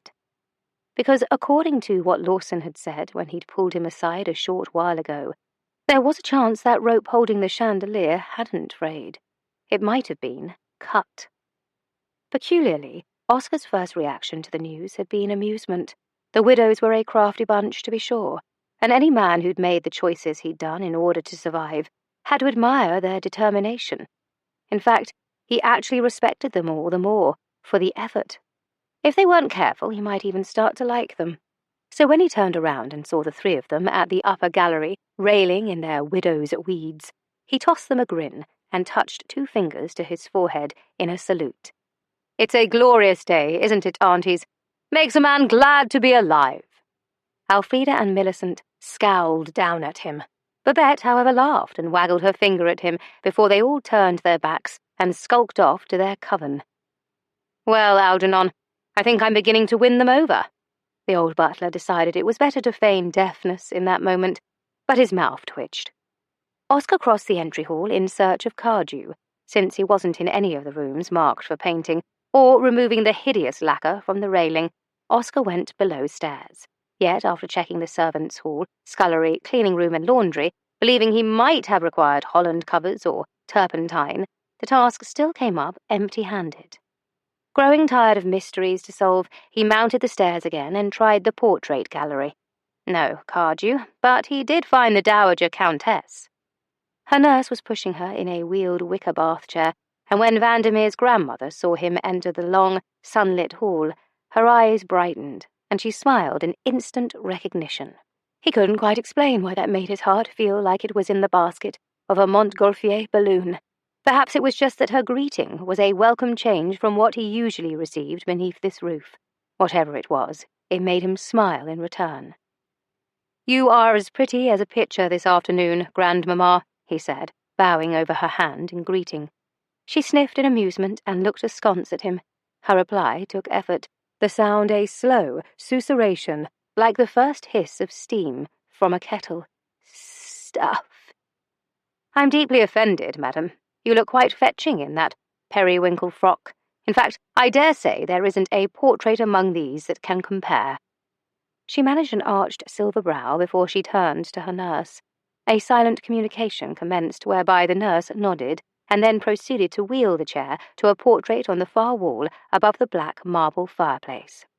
Framed in mahogany was a lovely young woman in white, with a pile of Titian hair spilling out from beneath a broad-brimmed feathered hat. She had a fair complexion and a daring grin that lifted one corner of her mouth. Feeling her gaze on him, he glanced down to find that same grin, and her chin lifted proudly. "What a saucy little minx! I'd wager you had gentlemen eating out of your hand." She didn't deny it, just offered a slow, self-satisfied breath. He laughed and, unable to help himself, leaned down and pressed a kiss to her vellum cheek. She blushed a soft watercolour pink and waved her hand in a shooing motion. But he knew she didn't want him to leave when she reached up and grasped his hand. So they stayed that way, staring at her portrait as if it were a window in time, and all they had to do to capture the moment was to lift the sash and let it breeze in. "Heir," she said in her occasional Cockney accent. "I'm here." He gave her hand a delicate but reassuring squeeze. She smiled like someone who had a secret. "Ring." It was only then that he followed her gaze to the portrait and noticed the gold canatille earrings that dropped down from a star of black onyx. Oscar felt his heart miss a beat. He glanced down at the star of black onyx on his ring. Then he looked at the portrait again. His heart picked up the missing beat and added 40 more, his pulse racing on the side of his throat. Surely it couldn't be. He didn't finish the thought. He couldn't allow himself to. Drawing in a deep breath, he let logic take over as he turned back to her. "The shape. You're noticing that the shape is similar, aren't you?" Her smile faltered as she worked on speaking again. "My ear-ring." And then, after a small hesitation, she said, "Give, son." Guilt churned in his gut as he realized that he was confusing her. This woman had already lost so much, her husband, her children, and her health. She didn't deserve this or the heartache that was destined to befall her. Suddenly the cost of playing Vandermeer seemed far greater than when he'd first thought up the scheme. Or perhaps he'd known all along, and consequences hadn't mattered to the jaded, ruthless man he'd always been. He'd always done what he'd had to do in order to survive, always kept people at arm's length. But this wasn't just about him and Cardew. Not any longer. As he covered her frail hand with his own and looked into her shining, hope-filled eyes, he knew he had to do right by her, even if that meant finding the real Vandermeer. "Fear not, my lady. You will have the grandson you deserve." It wasn't until mid-afternoon that Oscar finally found Cardew. He was walking down the corridor from the direction of the servants' quarters in the garret, and he wasn't alone. Beside him, Babette looked flushed and tousled as she trailed an index finger down the buttons of Cardew's grey waistcoat. She pressed a kiss to the air between them just before she turned and left him standing there with a satisfied grin. Passing Oscar, she trilled her fingers in greeting and winked. "Good afternoon, nephew." "Auntie," he said with a nod, and heard her giggle as she sauntered away, hips swaying boldly in fitted black silk. the rustle of a red crinoline peeping out from beneath the hem. Cardew watched her sashay down the hall, clutching his heart as he grinned with appreciation. That woman could bring a man back from the dead. Except for poor Uncle Freddie. Ah, yes, she told me about her first husband, and that they were in the midst of fair l'amour when he shuffled off this mortal coil and, sadly, left her unfulfilled. He clucked his tongue, then slid a glance to Oscar.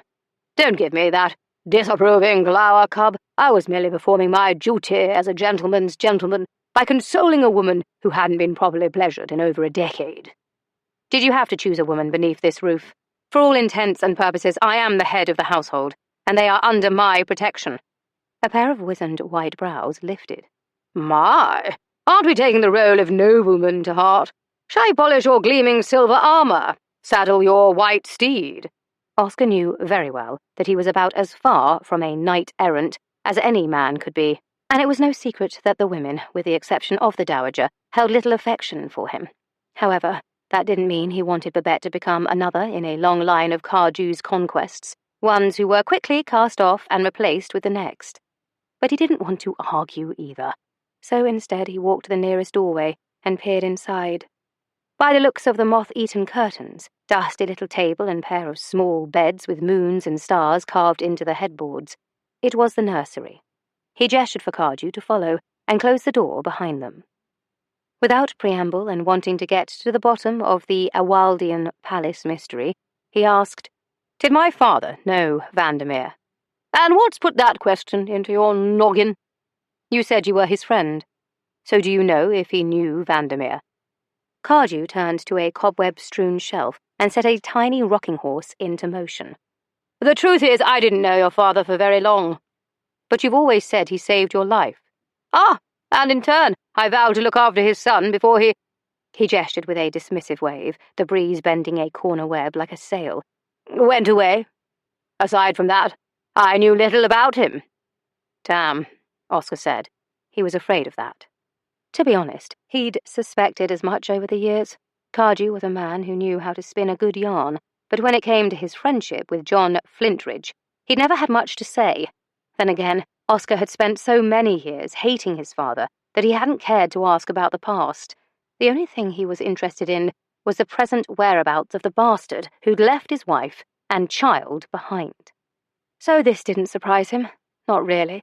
Where his father was concerned, there were always questions, never answers. But what else could he do? Give up? Ignore the promise he'd made to his mother? The answer was simple. No. What has you thinking about this? Cardew asked with careful scrutiny. When Oscar explained about the book of poetry and the castle ruins on the estate, Cardew shook his head in dismissal. I don't see why it should spark your interest. It isn't as though you're going to continue this charade. It matters because Awaldian Palace was a name that Titus Fairfax invented. The inspiration for every line in the book can be seen from that very spot. What I want to know is how my father came into possession of this, he said, withdrawing the tome from the inner pocket of his coat. I cannot answer that, but when we find him, we honour the promise you made to your mother. Oscar expelled a deep breath, but nodded. There was nothing for him to do but wait for news on his whereabouts. Having a friend who'd once served king and country in the military meant that Waring had many connections, and unbeknownst to Cardew, he'd asked Waring to look into the matter as well. As for the promise he'd just made to the Dowager Viscountess, he decided to go down to his study and pen another letter to Rowan and see what his friend could unearth on the real Vandermeer. Tucking the book away, he felt the ring catch on a thread. He paused at the threshold, considering. You always told me that you won this over a game of cards. Aye, that I did. As I recall, you'd won other such baubles over the years, but when we needed the coin, you never hesitated to sell them off, except for this one. You kept it safe all these years. Why? Does a man need a reason for everything he does? He issued a flippant shrug and set the horse to rocking again. I just wanted to keep it. I'm an artist, and it was different from any of the other men's rings I'd seen. Different indeed. And yet it matched the earrings worn in the Dowager's portrait. The coincidence of it, coupled with the book of poetry, felt like it had to mean something. Even though he hated himself for the thought, he wondered if Cardew was withholding information from him. But Oscar was tired of chasing dragons, so for now he would push those things to the back of his mind. "If that's the reason, then so be it," he said, and set a hand on Cardew's shoulder, his gaze steady. "After all we've been through over the years, there's no need to argue over a piece of jewelry, is there?" "Who's arguing? At my age, I'm certainly not." "And just how old are you, exactly?" Cardew grinned. "Older than your left boot." Chapter 25. Honoria leaned out the sitting-room window in hopes of catching a breeze, but beneath the hazy summer sky the morning air was already thick and sticky as orange marmalade bubbling on the stove. What they needed was a good storm to break over them and cut through the stifling heat. Or perhaps all she needed was a few moments of lying on the cool grass beneath Oscar's scandalous touch. Her breath fell out on a sigh at the memory. July was most decidedly a month of heat and sweltering kisses. The scorching moments were seared into her like a brand. But even though Mother had warned her that pleasure could make a woman forget herself, it wasn't true for Honoria. She remained clear-headed, and if Oscar thought that he could simply shut her out and order her not to worry about the man who was trying to murder him, then he was in for a surprise. As soon as she'd ridden home yesterday, she'd penned a letter to Truman, asking if he knew anything about a man named Ledron. She knew her brother wouldn't let her down. Through the window, she saw Verity drive up in Lady Broadbent's horse cart, the dogs rushing out to greet her. Both she and Magnus would be leaving this morning for a lengthy holiday in Marseille, their coach loaded with the trunks sent from the Longhurst domain. And yet, "That's odd. Our sister appears to have misplaced her husband. Again," Honoria said. When Thea didn't respond, she turned to see her leaning out the adjacent window while holding a stick with a red ribbon dangling from one end. "What are you doing? You look as though you're holding an angling rod, trying to catch a breeze and pull it inside." "No, but that is likely a better occupation. I was actually contemplating the lifespan of a ribbon and wondering if it, like me, would endure an entire existence without so much as a whisper to stir its soul. And the award for overly dramatic soliloquies is presented to Althea Hartley." Honoria laughed when Thea stuck out her tongue. Mr. Mosey appeared at the doorway and cleared his throat. "The Duchess of Longhurst requests an audience with her sisters in the side garden." Honoria and Thea shared a look, both of them shrugging as they rose. On the way, they speculated over the reason for this peculiar request, but they never suspected that their serious and sensible sister was playing a trick on them. Not until it was too late. Honoria gasped the instant the shock of cold hit her. Thea shrieked.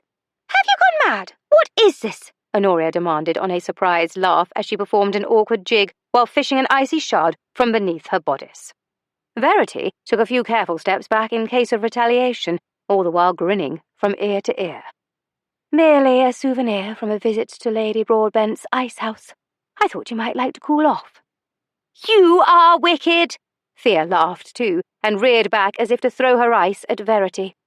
A half-hearted chase ensued. The dogs caught up in the excitement, bounded happily around them. Then enervation took hold, and Thea stopped to palm the shard against the back of her neck on a sigh instead. Honoria fished hers out to do the same, and for one blissful moment she felt the cooling pleasure of ice against her nape, melting in meandering trickles down her back until it evaporated in the heat of the day. As they walked together up the hill toward the shade tree, Honoria realized that this was the last time they'd be together like this. Everything was changing. Even though Verity had already eloped and left the house, today's farewell felt more permanent. Thea would soon be having her first season, and could possibly be married by next spring. And Oscar, well, he was always expected to be temporary. So why ever was her stomach twisting itself into ridiculous knots at the thought of what it would be like when he was gone? Exasperated with herself, she looked over at Verity and saw a piece of straw sticking out from her chignon. Pulling it free, she held it out. "A souvenir from your visit to the ice house? With your husband?" Verity flushed crimson and snatched the straw away, plucking it absently between her fingers. She grinned and gazed off in the direction of Swanscott Manor. "One does what one can to escape the stifling heat. Seeing her sister so contented warmed Honoria's heart. "Are you glad you came home?" "I am, actually. For some reason, I had it in my head that I had to be a perfect copy of my mother-in-law in order to be accepted by her, by society, and by my husband. But after observing Mother and Lady Broadbent, I can see that they don't give a fig about what society thinks. And there's something altogether liberating in that. And it doesn't hurt that Magnus loves me exactly as I am, flaws and all. And if my mother-in-law and all of society wish to earn the condescension of the venerable Duchess of Longhurst," she straightened her shoulders and adopted a haughty air, "they will simply have to take me as I am." "Brava!" Thea cheered. "Spoken with the mettle of a true duchess," Honoria added, and threaded her arm through Verity's. "I'm going to miss you, you know." Instant tears began to gather along the lower rims of her eyes. "You are?" "Of course, you goose," she said with a pinch to her sister's arm. Then, feeling the prickle of her own tears, she turned to blink them away. "Everything is happening so quickly. Isn't it peculiar? We spend so much of our lives waiting to live, that when we finally realize we are actually living, it feels as though it's already the end. The end of one thing is merely the beginning of something else." "Now you sound like our mother." Verity's smile softened with fondness. "Do I?" "I suppose there are worse things." Honoria teased and glanced over her shoulder to where their sister flopped down beneath the tree and arranged her skirts, Sergi and Barry sprawling beside her, tongues out and panting. "You could sound like Thea." "I heard that," Thea said. "Just wait. I'm going to turn you into a bride in my next play." "That is no longer a threat for our sister," Verity said, her gaze seemingly filled with their mother's uncanny knowing, too. "Me thinketh the fair Honoria doth dream of being wed to her Viscount." A sudden swell of warmth rushed to Honoria's cheeks as she thought about last night's dream. Quite the telling blush, sister." "It's hot," Honoria growled to the pest beneath the tree. "Aha! So it is true!" Verity skirted away on a laugh before Honoria could pinch her again. Thea, too perceptive for her own good, tapped the back of a pencil against the side of her mouth and studied Honoria. Then she scribbled something in her pocket ledger, her eyes glinting with devious intent. "It isn't true. I am as determined as ever to live a life of my own choosing. In fact, I would be immensely glad if he simply went away and never returned." Well, you may get your wish, if what Mr. Lawson said holds true." "What do you mean?" "According to Magnus, last evening when the gentleman lingered over port in the dining room, Mr. Lawson mentioned that he wasn't entirely convinced that the rope had been frayed from age." Honoria stilled. "Are you suggesting that someone might have cut it?"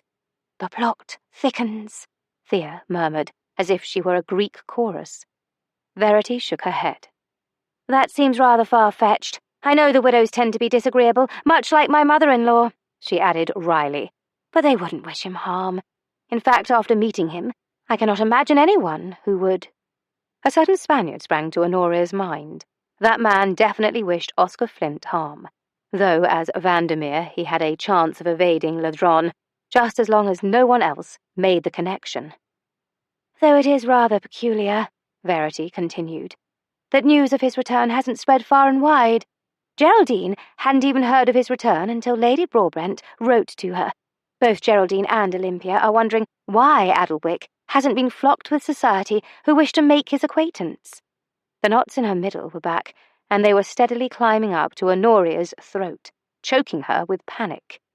"Surely they wouldn't write to their acquaintances about Vandermeer?"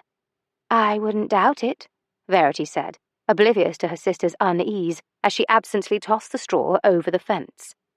"The way my mother-in-law sees it, I am at fault for not informing her of Vandermeer's return straight away. She accused me of secrecy and said it was not done in respectable families. Doubtless this will remain a thorn wedged between us until the end of time." She dusted her hands.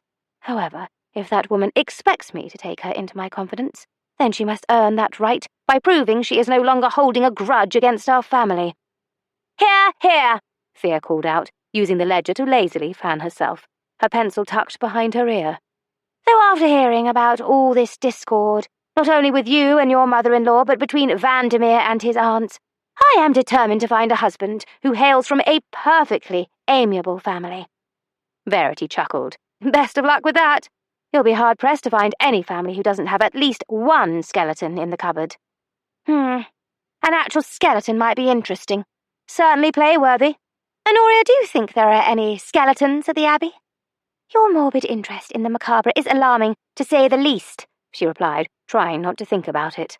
And yet, if there weren't a skeleton at Dunlock Abbey, then, between the mysterious accident and the man trying to murder Oscar, there might very well be one in the near future.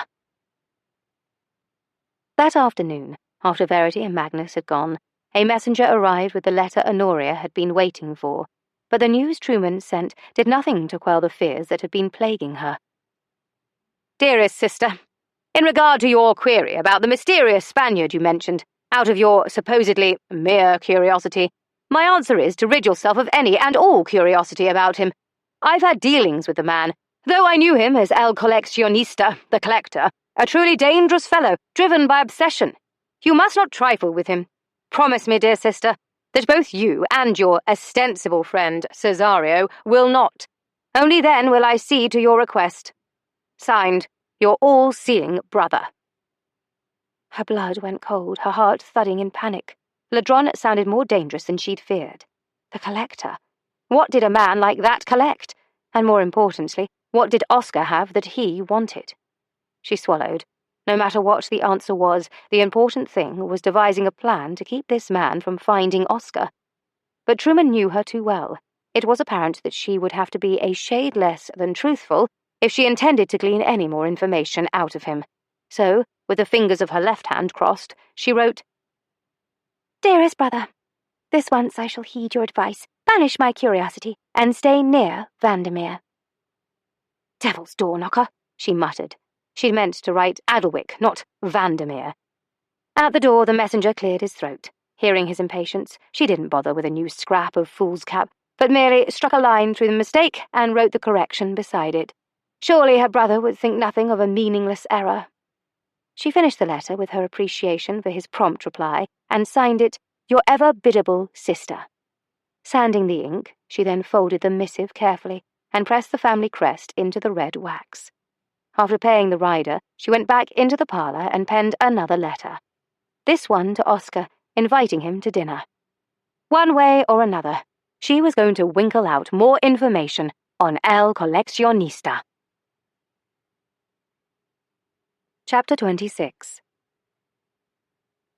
The instant Oscar received Honoria's sweetly worded invitation to dine with her family at Hartley Hall, he knew she was up to something. By the end of the evening, when she'd so subtly slipped in a question about Ladron, he knew what it was. But he had no intention of letting her win this game. He did, however, play his hand just enough to procure another invitation for the following evening, just to see how creative she would be. This gameplay continued, the back and forth, from subtle query to clever evasion, for 4 evenings in a row that week. And he wondered if she realized how much she was revealing to him with her concern for his welfare. Admittedly, it was rather nice having her worried about him. Nicer still that she found some reason to reach out and touch him. Just simple, casual gestures, brushing a speck of road dust from his shoulder, tugging a loose thread from a waistcoat button, sliding her arm through his without waiting for him to proffer his own. And this evening, she'd even smoothed a lock of hair from his forehead. She was likely trying to lull him into acquiescence, wanting to put him so at ease that he'd accidentally reveal more information. "And what has you grinning all of a sudden?" Honoria asked, as he escorted her into dinner that evening.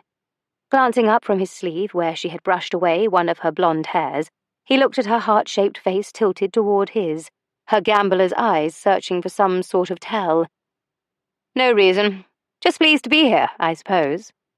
"After my father threatened to have you sing for us one evening, I should have thought you wary." Oscar shook his head on a wry laugh. "As I told him, none of you should wish that torture upon yourselves.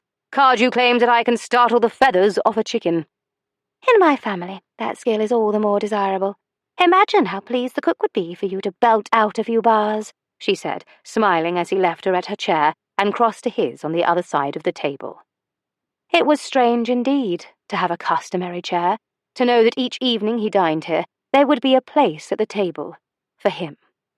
From the age of 7, his life had been spent in various taverns, hotels, or rented flats. There had been some evenings where Mother, Cardew, and he had sat around a table to share a meal, but it wasn't commonplace. There was never any routine that he could settle into. Of course, he had a place at the head of the table at the Abbey now, but it wasn't the same. No, the Hartleys had something different, something special that men like him only glimpsed through a pane of glass. He had never been part of a traditional family, not to say that the Hartley clan were at all traditional. They were something else altogether, yet somehow it worked. Their household, while eccentric and surprising, was also welcoming. Each evening this week, he'd watch them, studying the way they interacted with each other, and he wondered if they possessed some sort of magic. He was growing used to the Baron spontaneously offering Shakespearean wisdom, so it didn't surprise him that Hartley fell into character during the soup course. Hunching over his creamware bowl, he took a pinch of salt and sprinkled it over the surface. In a gravelly cackle, he said, "Eye of newt and toe of frog, will of bat and tongue of dog." When the wolfhounds lifted their heads from where they sprawled at the foot of the buffet, he addressed them with assurance. "No one you know, lads." As if in understanding, they settled down, resting their wiry grey muzzles upon their paws. It really was magic, Oscar thought. What other explanation was there to be among these strangers and not feel like a stranger? So when he felt his guard slipping, like autumn leaves drifting from breeze-tickled branches, he attributed his overall ease and enjoyment to some power the Hartleys possessed. They were spellcasters, weaving incantations, and whatever magic this was, he knew that the widows didn't possess it. They were more like the witches stirring the cauldron, muttering, "Double, double, toil and trouble." But what did it say about him that he felt more deserving of their scorn than of the Hartleys' acceptance? After finishing out the night with cards, whereupon Oscar sensibly lost every hand, he took his leave, but not before graciously accepting Lady Hartley's invitation to return on the morrow, even at the risk of being forced to demonstrate his singing skills. Then, as he had done the previous 3 evenings, he bade farewell to Honoria at the door. He purposely abstained from asking to walk with her in the garden, knowing full well the eventuality of a kiss. Even though he craved her lips like a man bespelled and bewitched, he left her staring after him with a delightfully furrowed brow in the foyer. He was playing the long game, waiting for his opponent to make her move, waiting for her to admit to herself that there was something between them. But she didn't stay him with a beseeching hand on his sleeve. She did not follow him out into the dusty purple of twilight, the air singing with the chirrup of crickets. So he stepped into the carriage and tapped on the roof for Raglan to drive him home. The horses barely managed to trundle around the Crescent Drive before he saw an elegant hand grip the door through the open window. And then Honoria's face appeared, flaxen curls tumbling from their pins, and her expression fraught with vexation. "Just so you know, running after a coach is much easier in trousers. I think I lost a slipper. Drat it all." Oscar suppressed the grin that threatened to reveal his hand, ignored the sudden wild beating of his heart, and blandly asked, "Would you like me to unbolt the door?" "If you would be so kind." Gripping her hand so she didn't lose her footing, he opened the door. The instant she tumbled inside, he pulled her onto his lap and sealed his mouth over hers. This, he thought, when she met him halfway, her hands already in his hair, body arching into him. This is what men cross continents to find. This is why men wage war, write sonnets, and sing ballads. It's all for this.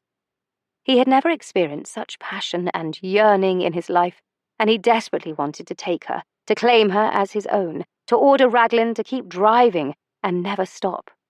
The elixir of her sweet scent filled his head, making him dizzy with want. He could get drunk on this woman, on her heady kisses, on the way she raked her teeth over his lower lip before soothing it with her tongue.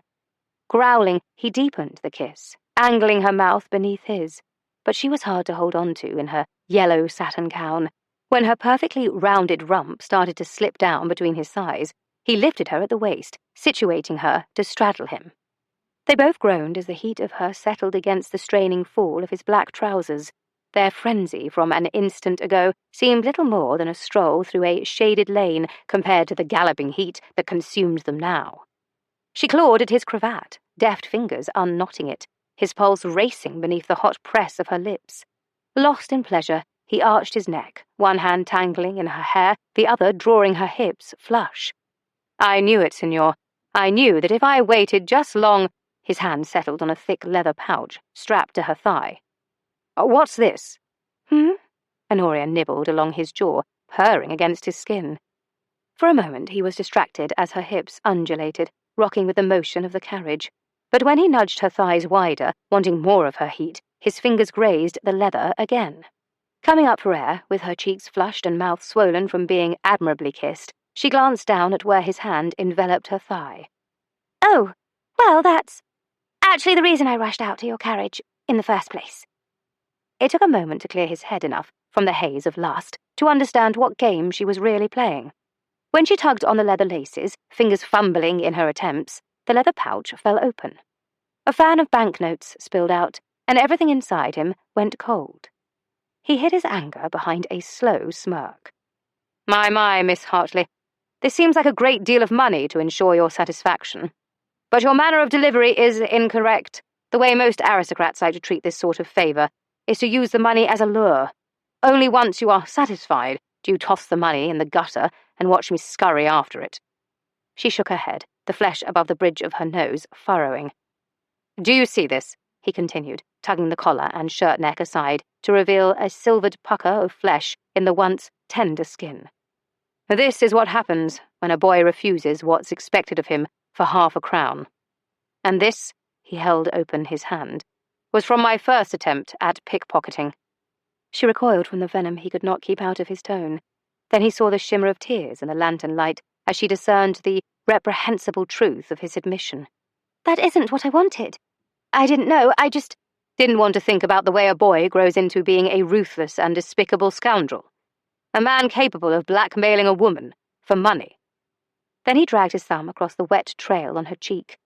A man who even threatens to marry her by pretending to be someone he's not. But that's not who you are. Correct. That's not who I am, he said, setting her apart from him. Then he rapped his knuckles against the hood. Raglan, turn around. Miss Hartley would like to return home, where she belongs. In the ensuing silence, she managed to set herself back to rights before the carriage stopped at her door. You need to pay Ladron. Please, Oscar. Take it. He clenched his teeth and kept his face averted toward the descending darkness. If you don't wish to see what other vile things I'm capable of, then you will flee this carriage at once, and take your alms deed with you. When the carriage shifted and the door closed, he told Raglan to drive on, and he never looked back. Chapter 27. Someone had been in his bedchamber, and it hadn't been Tim's. He knew this because his valet had gone to the village on an errand just before Oscar had gone down to breakfast. As usual, he had eaten alone. However, unlike his standard routine of leaving directly following his meal, thankfully sans grey gruel and burnt toast, he went back to his chamber for his gloves. That was when he saw it. The door of the wardrobe was slightly ajar, which was something the surprisingly fastidious Tims wouldn't have allowed. In fact, he'd been the one to inform Oscar of the warp in the door and had come up with a solution to keep it from swinging open by itself. And there on the floor was the scrap of linen he always tucked between the gap. That could have been easily explained away, of course. Perhaps it was mere forgetfulness on Tims's part, the lingering dampness in the air and resulting expansion of the wood, or even a sudden gust of wind blowing down through the chimney. But that wouldn't account for the book on his bedside table. Years ago, Oscar had developed the habit of always laying his book flipped over with the front cover down. In his observations, he'd found that people assume a book was laid face up. It was just a natural inclination. Therefore, someone who might have been waiting for the opportunity to rifle through his belongings in a furtive search tended to lay a book down with the cover facing up. Which was the way he found the volume of Faust he'd tried to distract himself with last night. But that was not the way he'd left it. His brow flattened as he scanned the rest of the room, wondering what the widows were after. They'd already been through his things, twice, and he knew it wasn't the servants. Cardew said that most of them, aside from the steward, respected him, A small triumph, though little good it did a charlatan who'd soon be gone. There was no reason to stay. He knew that now, especially after seeing the look on Honoria's face. A man could never outrun his past, his choices. They were part of who he was and always would be. He'd been a fool to think otherwise, no matter how briefly. So, he would leave sooner than planned. He'd send word to Waring, and perhaps by then Ladron would be in Spain. Regardless, he could still keep his promise to the Dowager by finding her grandson, but he doubted he'd find the answer here. Swiping up his gloves, he left his bedchamber with every intention of riding off the tension that gripped his neck and shoulders in a vice. But halfway down the stairs, he turned, deciding to inform Cardew first. If they could arrange it, why not leave by first light tomorrow? Yet, as he turned to climb the stairs, he caught a glimpse of Mr. Price through the railing. The steward was a floor below, walking swiftly in the direction of the old knave. Curious and just irritated enough to confront the man who'd hindered him at every turn, Oscar followed. But by the time he crossed the hall, moved through the nave and gained the winding corridor where Price had gone, the steward had vanished. This part of the abbey, the cloister, had fallen into disrepair over the years. A musty, stale odour of disuse hung heavy in the air. The rooms along the narrow corridor were situated close together, almost utilitarian in design, with small windows set high on the outer wall for light, but little else. There were no window seats for daydreaming the way that most of the rooms were designed at Hartley Hall. He shook his head to rid himself of the thoughts that would wend their way back to Honoria. But a headshake wasn't enough, because the image of her gripping the door of the moving carriage flashed in his mind, then her face surrounded by a tumble of curls, her eyes drowsy and dark, her lips wet and swollen from his kiss, and that leather pouch spilling open. Bile rose to the back of his throat at the memory. His fists clenched at his sides as he wondered how she dared to look so shocked, so hurt by his reaction. Though the logical part of his brain reminded him that the money was the reason he'd come there in the first place, or at least that's what he'd told her. But that was before, he argued internally, before she'd kissed him, before he'd carved her brother's name into the old ash tree, before he'd held her trembling body within the walls of a Waldian palace, before he'd found his place at her family's table across from her, before he'd been foolish enough to imagine that she cared for him. He could kick himself at what he'd revealed to Honoria last night, and with his admission, he had ensured that whatever tendre she might have felt was utterly destroyed. Though, why should that matter, when nothing would ever come of it? It wasn't as though she ever would have married someone like. The faint shriek of a hinge interrupted his thoughts, and he knew Price was close by. Just around the corner, he saw a fan of pale light fall across the dusty stones beside a partially open door. According to the old ledgers and diagrams he'd found, this room had originally been the old library. However, during the persecution of Catholics in the 16th century, the abbey had been raided, priests and nuns forced to march on foot, leaving what little they had behind. But then the patriarch of the Dunn family, a Catholic himself, was bequeathed this estate by the king for his support of the new Protestantism. Oscar stepped closer, cautiously peering inside, only to find the room empty. Then again, as his gaze homed in on the cold stone hearth, perhaps it wasn't empty, after all.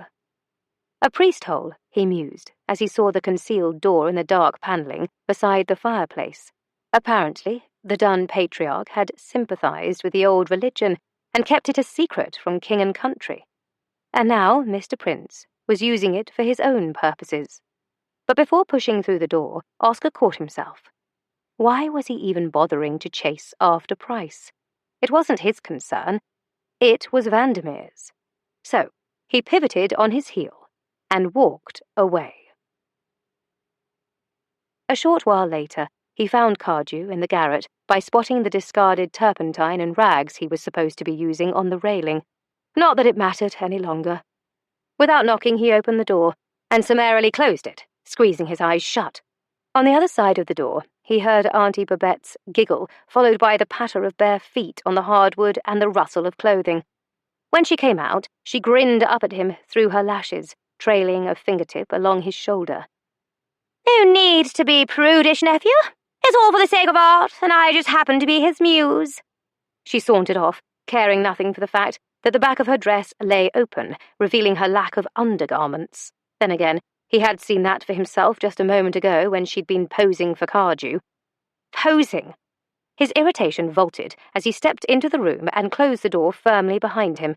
He clenched his jaw, taking considerable effort not to raise his voice, when he gestured to the canvas on the easel. "You were supposed to keep this quiet.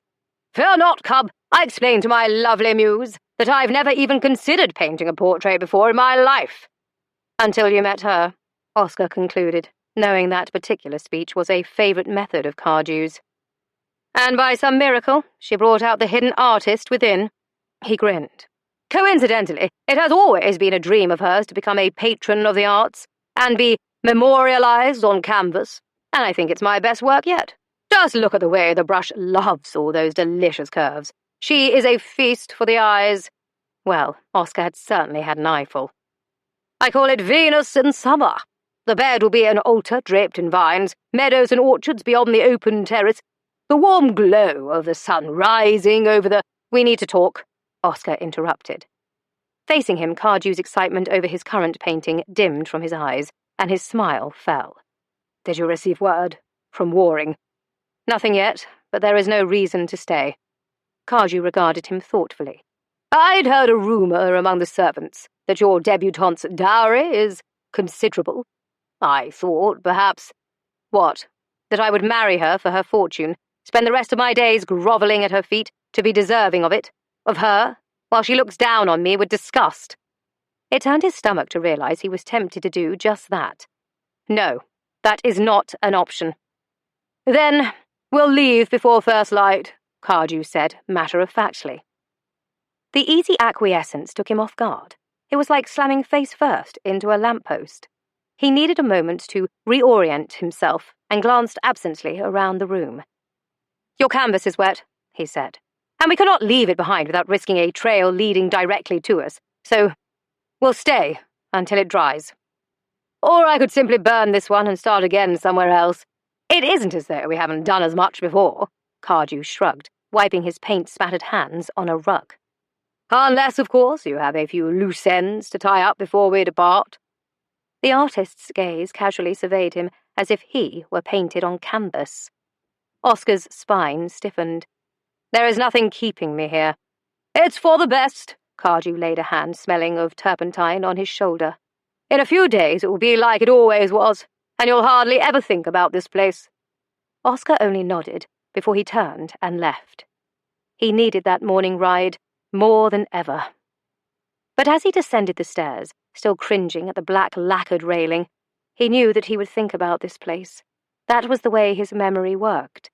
Every place he'd ever been was inside his head, like cards stacked all neatly in a deck. Even so, he feared that Honoria would be more than a mere memory. She would haunt him, a ghost rattling around inside his mind, her kisses permanently etched upon his soul. He expelled a hard breath, foolishly wishing to bury this part of his life, to put it to rest in a way that made it easier to leave behind. If he had time, perhaps. He didn't have the chance to finish that thought. An urgent knocking fell on the door, and Algernon opened it to a messenger. Oscar knew, even before he saw Rowan Waring's distinctive scrawl, that he was out of time. Chapter 28. Honoria hated that changeable, foolhardy sapskull. If he wanted to refuse her money and keep a murderer hot on his heels, then so be it. She didn't care a whit. Not a single whit, she thought, brushing her hair into submission. "Perhaps a calming blue muslin today, miss?" Tally suggested. In the looking-glass, Honoria could see her maid's concerned and slightly wary expression at the furious swipes of the brush. She set it down and fixed a smile on her face. "No, I think red would suit my mood. Besides, it is our at-home day, and I want to look my absolute best for the gentlemen callers." She pinched her cheeks for colour, though, to be honest, her colour was already high. It climbed higher still when she thought about the £2,000 she had tucked away beneath the false bottom of her wardrobe, besides Signor Cesario's hair and monocle. But Oscar could go to the devil for all she cared, which was not a single whit. With a decisive nod, she rose from her vanity table and prepared to make an entrance. It was so refreshing to return to her former carefree self. Honoria laughed and flirted with the gentleman who, even though they knew she was betrothed, refused to give up the hope that she would run away with one of them, and she was more than willing to oblige this fantasy for one afternoon. She knew very well that it was a game for them as much as it was for her. Gentlemen were hunters by nature. She knew from first-hand experience of attending a fowling party as Cesario that men simply enjoyed the pursuit and camaraderie, whether or not they bagged any birds. What an honour to have so many handsome gentlemen pay calls on such a sweltering day. You all make me quite giddy, she said, fanning herself with coquettish skill. There were a few of her octogenarians among the lot as well. She wondered if they'd driven here this afternoon, or if they were stragglers from last week, left behind to wander aimlessly about the halls until someone rang for tea. Dimly, she recalled that was the day Oscar had arrived with a cut on his forehead from a falling chandelier. No, she corrected, a cut chandelier. That man was forever inciting people into murder. Not that it mattered to her. In fact, she couldn't wait to be rid of him for good. The sooner Ladron found him, the better. A shiver chased down her spine at the thought, likely the last vestiges of any possible concern she might have had for him draining away. Besides, Oscar was far too clever and would be gone well before his life were in danger. She was sure of it. "Isn't that right, my dear?" Honoria blinked at the sound of her mother's voice and saw her curious expression. "I was mentioning to Lord Barker that you would love to hear the sonnet he wrote in your honour." "I have it memorised," Barker offered, his eyes the soulful brown of a basset hound puppy. "Your beauty shines greater than the heavens. Your beauty doth make the roses jealous. Your beauty—" Standing at the door behind him, Thea dramatically clutched her heart and laid the back of her hand against her brow. Honoria had to bite the inside of her cheek to keep from laughing. Yet as the beautiful sonnet continued, she was starting to take offence. It shouldn't bother her. From an early age, she had learned many individuals never looked beyond the surface of anyone they met. Those same individuals preferred to make categorical judgments on whatever they believed they found, and though she'd struggled for a number of years to prove herself as something more than just pretty, it never altered the consensus. Her mother had taught her to simply smile politely. One should never be cross with those who only see and do not possess the gift of noticing or knowing. Her father, in turn, told her to pity them. "I'd wager 6 that they were dropped on their heads as infants and were left a few currants short of a scone." However, being gaped at and having the confidence that her parents instilled in her had led her to throwing herself into acting on her family's stage. As a character, an audience expected her to be someone else. They even waited for her to reveal it. There was something altogether thrilling about being free to express the different aspects of her own personality through the parts she played. But there inside the parlour, on another too-warm afternoon, and with Lord Barker's sonnet droning to an end, which incidentally compared her nose to a rose in the final couplet, she was tired of pretending, tired of being nothing more than a porcelain figurine to the majority of these gentlemen, aside from a rheumy-eyed octogenarian who'd spent a good deal of time having a conversation with an argand oil lamp. Fortunately, she was saved from Lord Barker's adamant desire for a discourse on the merits of the work when Mr. Moseley appeared at the door with a silver salver. The instant he looked at Honoria, she felt the heavy thud of her heart and instantly wondered if the letter resting on the surface was a farewell from Oscar.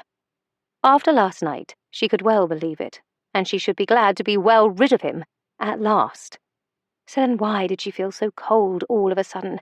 Why were her hands trembling? Setting down her cup and saucer, she rose and went to the doorway. Dimly, she heard Mother take over as hostess and inquire if any of the gentlemen would like Thea to slice more cake. That was when she saw the letter was from Truman. But there was only one reason Truman would be writing to her again so soon. She broke the seal at once. "Dearest sister, Ladron was spotted leaving London. I tell you this only to serve as a warning, to stay away from Vandermeer." She didn't finish the rest. Crumpling the letter in her fist, she picked up her skirts, dashed down the stairs and out the front door. Without thought or care, she untied the nearest horse, sank the toe of her slipper into the stirrup, and hauled herself up into the saddle. Hem high and stockings bared to the world, she raced off pell-mell toward the Abbey. The 7 miles seemed to take an eternity. When she'd finally arrived, she dismounted and stormed straight inside without even knocking. She nearly fell to her knees with relief when she saw Oscar stopping at the far end of their entry hall. His eyes widened with undisguised shock. Then that look abruptly altered, shuttered and turned cold, just like it had last night when she'd offered him money. "I'm not here for that," she said, shoving a hank of hair from her forehead. "I'm here because—" Suddenly, when she lowered her hand, she caught sight of a movement in the gallery directly above him. Right before her eyes, she saw a heavy urn on a pedestal begin to topple forward. Then it fell. There was no time to call out a warning. All she could do was run toward him. They collided in a bone-jarring jolt, momentum tipping their bodies toward the floor. She felt a hard blow to the back of her head, and then everything went black. Chapter 29. Honoria was dead. She was sure of it as she became aware of a sharp, stabbing pain. She groaned. One would think the afterlife would feel more pleasant than this. Blinking into the eternal darkness, she felt her lashes tug against something that rested on her cheek. No, not just on her cheek. There was something stretched over her brow, too, and her chin. It felt like cloth. Her burial shroud? Curious, she tried to lift her hand to investigate, but her arm was trapped at her side. "Try not to move. It will only hurt." "Oscar?" "Stop moving." She bristled at his quiet command, but the throbbing pain radiating along her skull was greater than her desire to argue with him, at least for the moment. "Where am I?" "You're in the king's chamber, inside the Abbey." "So, not dead, then?" She supposed that was a relief. King's chamber. 17th century king. Popped by for a visit. Never returned. His words were short and clipped and did nothing to ease the disquiet brewing inside her from the question she was too afraid to ask. So she tried to answer it herself, straining through the piercing pain in her skull to remember. It came to her in fragments, the letter, the mad dash on horseback, opening the door to find Oscar, and then— oh, the urn. "Are you injured?" "No, you maddening little idiot," he growled. "What were you thinking, running toward me like that?" "Well, there was an urn about to drop on your head, and I saw the perfect opportunity to be rid of you, once and for all. I tried to position you directly underneath it. I miscalculated, obviously." "Pity for you, then. You'll have a hard time ridding yourself of me now." The words were a threat, but his tone had softened away the hard edge, revealing a trace of worry beneath it. "Close your eyes. I'm lighting a candle." She did, but frowned and felt the cloth shift against her skin with a slight movement. Then she heard the quick strike of flint and steel before a soft golden glow penetrated her eyelids. She carefully squinted her eyes open, and a lance of fear speared through her at seeing white cambric fuzzing around the edges of her vision. "You're dreadfully domineering. I hope you know." "After dealing with you, your parents, the surgeon, and the widows, I believe I've earned the right," he said without looking at her, as if he couldn't look at her. Working one of her arms free from beneath the tightly tucked coverlet, she tentatively touched the bandages, quickly discerning that they covered her entire head. Hard beats of panic clogged her throat. What had happened to her? She swallowed, not wanting to think about that quite yet. "My parents?" "Of course your parents." He was back to being testy, his jaw set.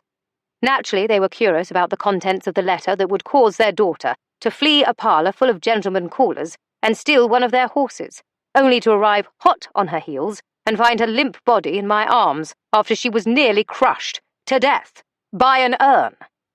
"I wouldn't have had to do anything of the sort if you didn't have a murderer after you, which means that you need to leave here, this instant. He has already left London." "And is en route to Dover," he interrupted archly, "where he will likely board a ship bound for Spain. You see, I also received a letter from someone who, I can only presume, is a bit more well-informed than your brother." She glanced away, guilt overriding her unease for the moment. I had to tell Truman in order to withdraw the money from my bank in London. He's the only one who knows, and we can trust him. He grumbled, clearly not convinced. What did you tell my parents? About the letter, I mean. I stayed as close to the truth as possible and explained that Ladron was a man who I had done business with in the past, and our parting was less than amicable. Then I mentioned my regret in sharing this information with their daughter because I had no idea she could be such an idiot as to think that she could, or should, endeavour to intervene on my behalf. Well, it was clearly your fault for underestimating me. When his nostrils flared and the muscle along his jaw twitched, she supposed that now wasn't the time to throw stones, or urns in this instance. The reminder brought a fresh wave of cranium-splitting pain, and she closed her eyes. Here, drink some water, he said with surprising gentleness, as he slid a hand beneath her nape and pressed the smooth rim of a glass to her lips. As the first sip touched her tongue, she realized how parched she was, and drank thirstily. Slow now, he crooned, and her eyes fluttered open, seeking reassurance. But he did not meet her gaze. He let her take 2 more gulps before easing away from her. I'll give you more in a few minutes. She wanted more now, or perhaps it was just that she wanted to be close to him again, wanted the comforting warmth of his partial embrace, wanted him to look at her.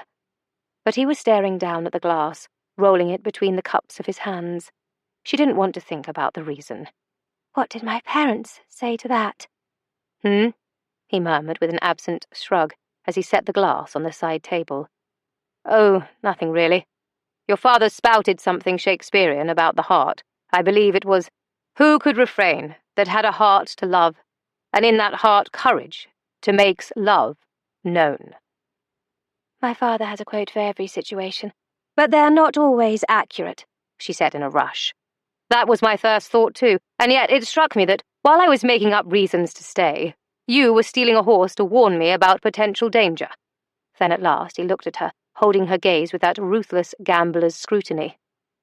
I think it's fair to say that we are both suffering from a stronger regard for each other than we'd anticipated. It will surely pass. Her pulse quickened in panic, and now she wished he would look away. Besides, I'm likely hideous underneath these bandages. Fear not, you are still beautiful, he said on a sigh of indulgent exasperation. Then why haven't you looked at me until now? How badly am I hurt? It could have been much worse. That wasn't an answer, and his evasion only amplified her worry. Just tell me. Fine, I'll tell you, he said. Since you decided to hurtle yourself recklessly toward me, part of the urn glanced off the crown of your head. It bled, a great deal, and every time I think about it I want to— He shook his head, then closed his eyes, drew in a deep breath, exhaled slowly. The surgeon claimed the bleeding was normal for such a wound, but added that you would have a sizable lump on your head for a few days. Your parents, in turn, decided it best for you to remain under my roof, chaperoned, of course. He gestured toward the opposite end of the room, and, for the first time, Honoria noticed the dowager's nurse recumbent on a chaise longue, her head lolling to one side as she slept, oblivious, the faint sound of her snoring, evenly rusting in and whooshing out. Confused, Honoria turned back to him. Then why is my face covered in bandages?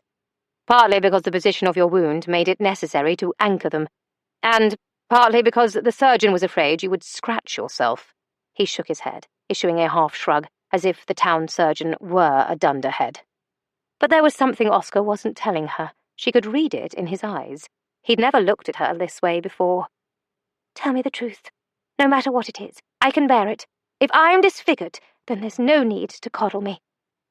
Very well, he said blandly. I think you're being ridiculous. You are far more than a collection of lovely features. You also possess exquisitely ripe breasts and taut, firm but— Oscar! The corner of his mouth twitched, clearly satisfied that he'd made her blush. He was trying to distract her, and it was only making her worry all the more. Seeing this, he sobered at once. Would you like me to wake the nurse and have her remove the bandages, so you can see for yourself? Her throat went dry. No, I don't think I'm ready yet. There is nothing to be afraid of. Leaning closer, he took her chin gently in his grasp, his gaze steady and sure. You are the most brave, clever, daring, and stubborn woman I've ever met. You've never let anything or anyone stop you from doing precisely as you please, which also means that you're determined to overcome any obstacle in your path. I admire the woman you are, as well as the woman you're destined to become. And as every day passes into years and into decades, and your face wrinkles and softens with age, I will still think you are beautiful. I will always think you are beautiful. Honoria wasn't sure what frightened her more, the idea that she would be scarred for life, or the way his tender admission burrowed directly into her heart. Unable to deal with either at the moment, she burst into tears, and because it made her megrim all the worse, she cried some more. He took her hand in his own, enveloping it in his reassuring strength and warmth. Now, what's all this blubbering about? I don't know why, her breath staggered wetly. You're being so kind to me, all of a sudden. He leaned close to wipe away her tears, then pressed a kiss to her lids before easing back into the chair and taking her hand again.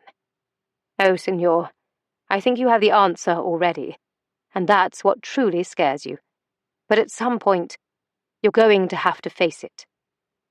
Reflexively, she shook her head, only to wince from the effort. I'm tired. I don't want to think about anything. Not now. Then I'll leave you to rest. No, she said at once, curling her fingers around his. Don't go. Please. His stormy irises were eclipsed in the shadows of his lashes as he studied her. Then he softly clucked his tongue. First, you cannot wait to be rid of me, and now you want me to stay. Which shall it be, my dear? She knew what he was asking. The blackguard obviously had no qualms about taking advantage of her weakened state. Even so, her heart thudded so hard against her ribs that she was sure he heard it. However, she also knew that she could feign ignorance later, and that gave her the courage to say, "Stay." And when she awoke a few hours later to the pink light of dawn filtering in through the windows, he was still there.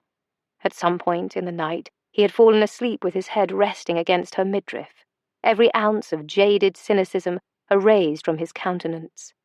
If not for the shadowed scruff, he would have looked rather boyish with those dark lashes fanned against the flush of sleep on his cheeks. She brushed his hair away from his brow, a silken lock curling, clinging like a vine around her finger, and, all at once, the heart she kept safely tucked away behind high garden walls did the one thing she never wanted it to do. It opened the door. Chapter 30. It was still early morning when Oscar left Honoria's bedside, early enough to catch fingers of morning light wending through the trees, to shimmer across a sea of dewy grass and kiss the stone facade of this grand giantess. And to think Oscar might have missed all this, and so much more, if he'd kept to his plan to leave with Cardew. But it was too soon to think about the future.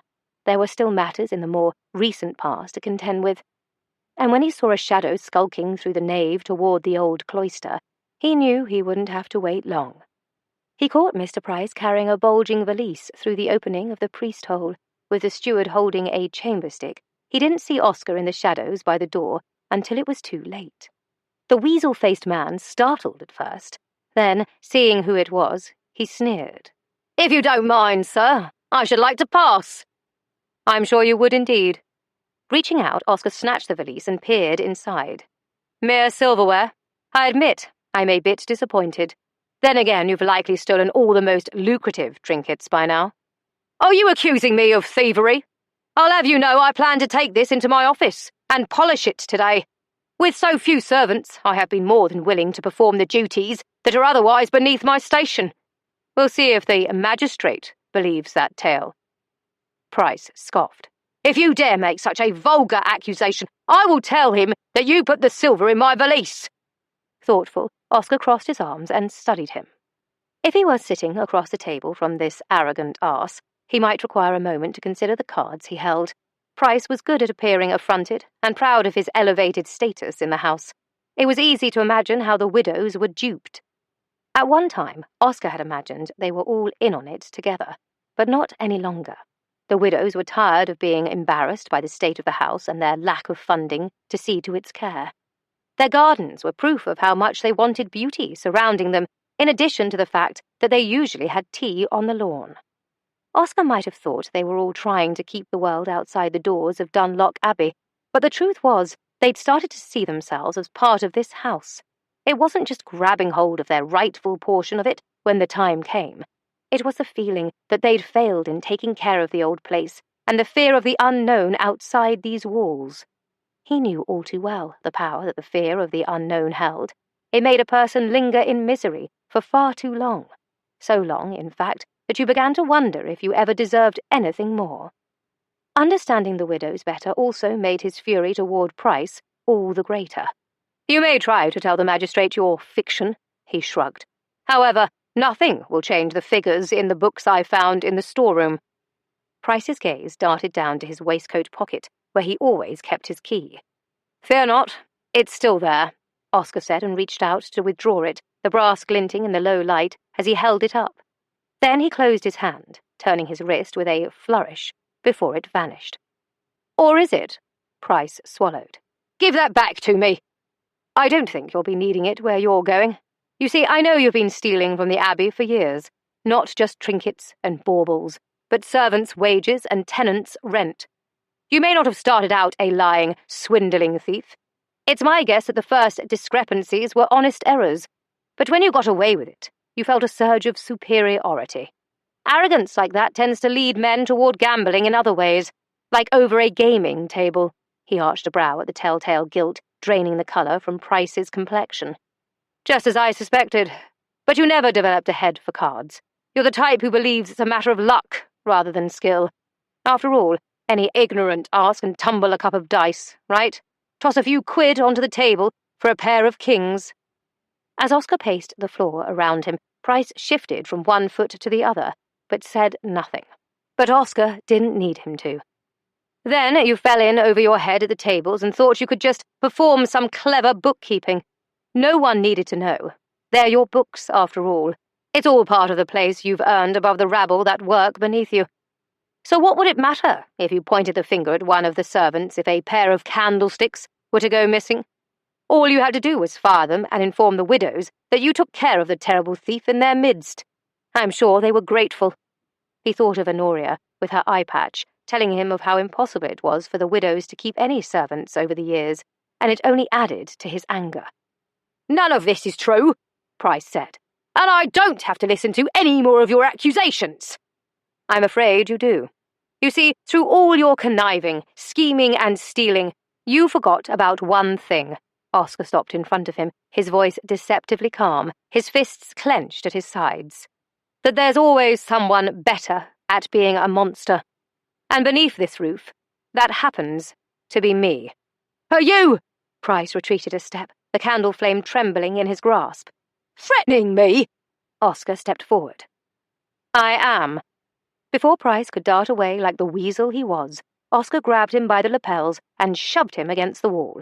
The chamber stick clattered to the floor, snuffing out. "You were seen yesterday." I don't know what you're talking about. I wasn't even here. It was my off day."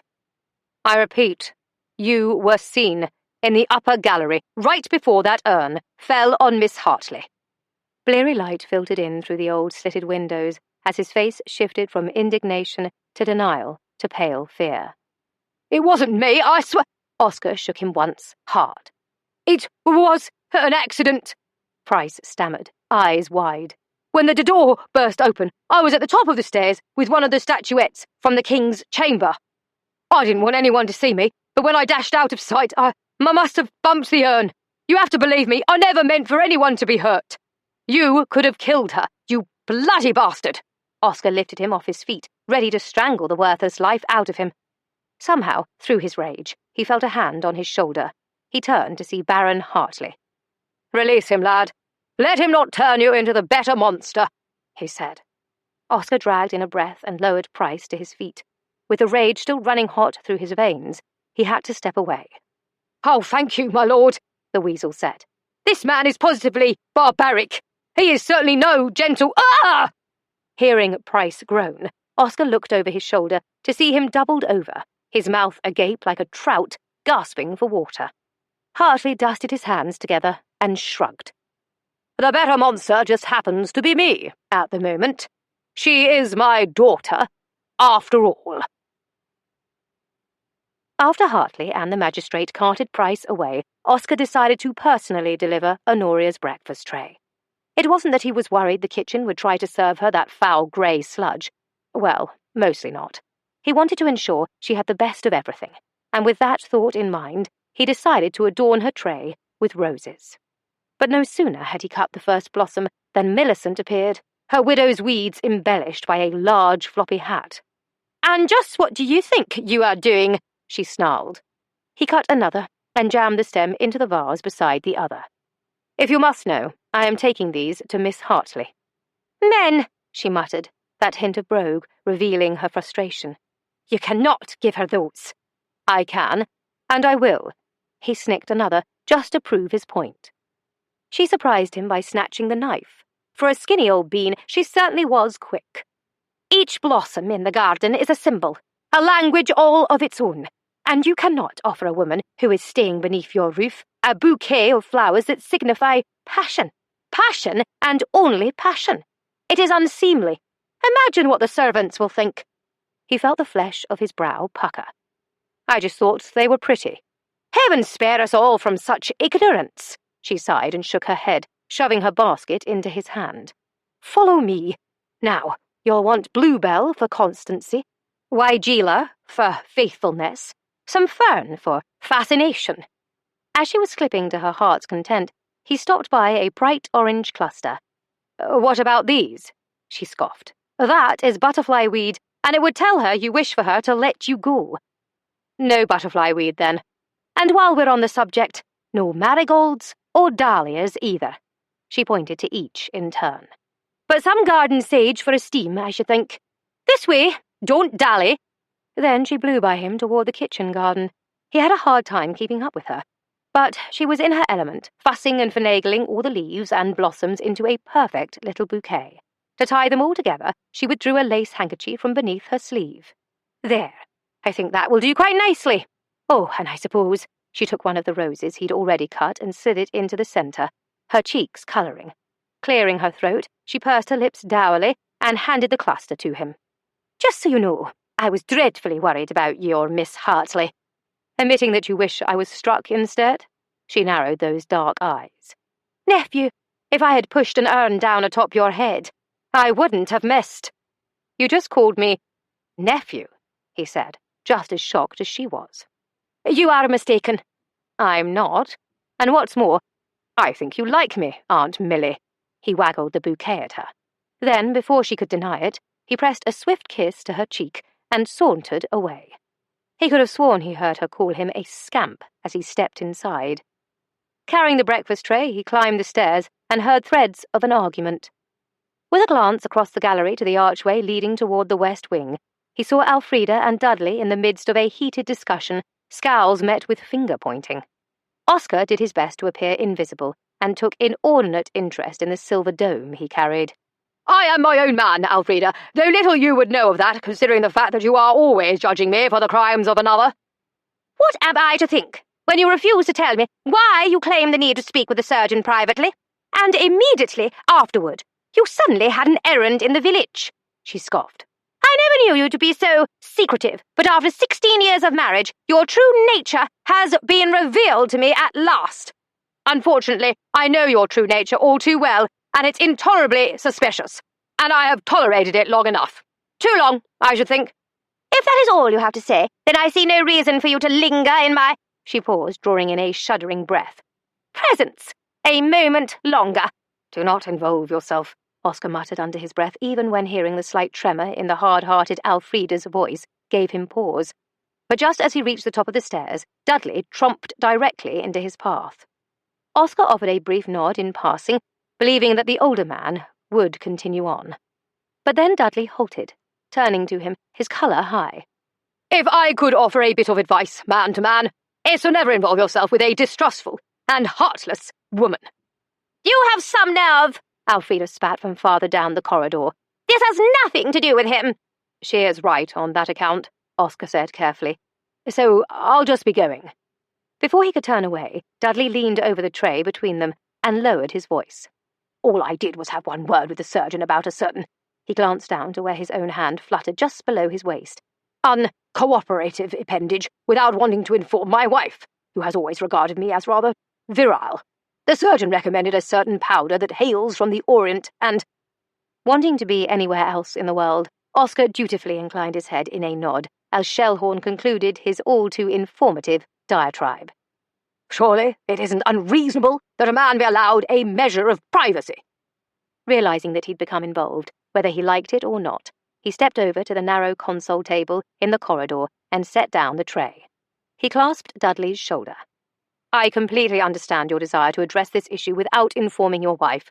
Odds are, however, she has already noticed that something is amiss. She has been rather testy lately, he added, as if he'd ever known her to be otherwise.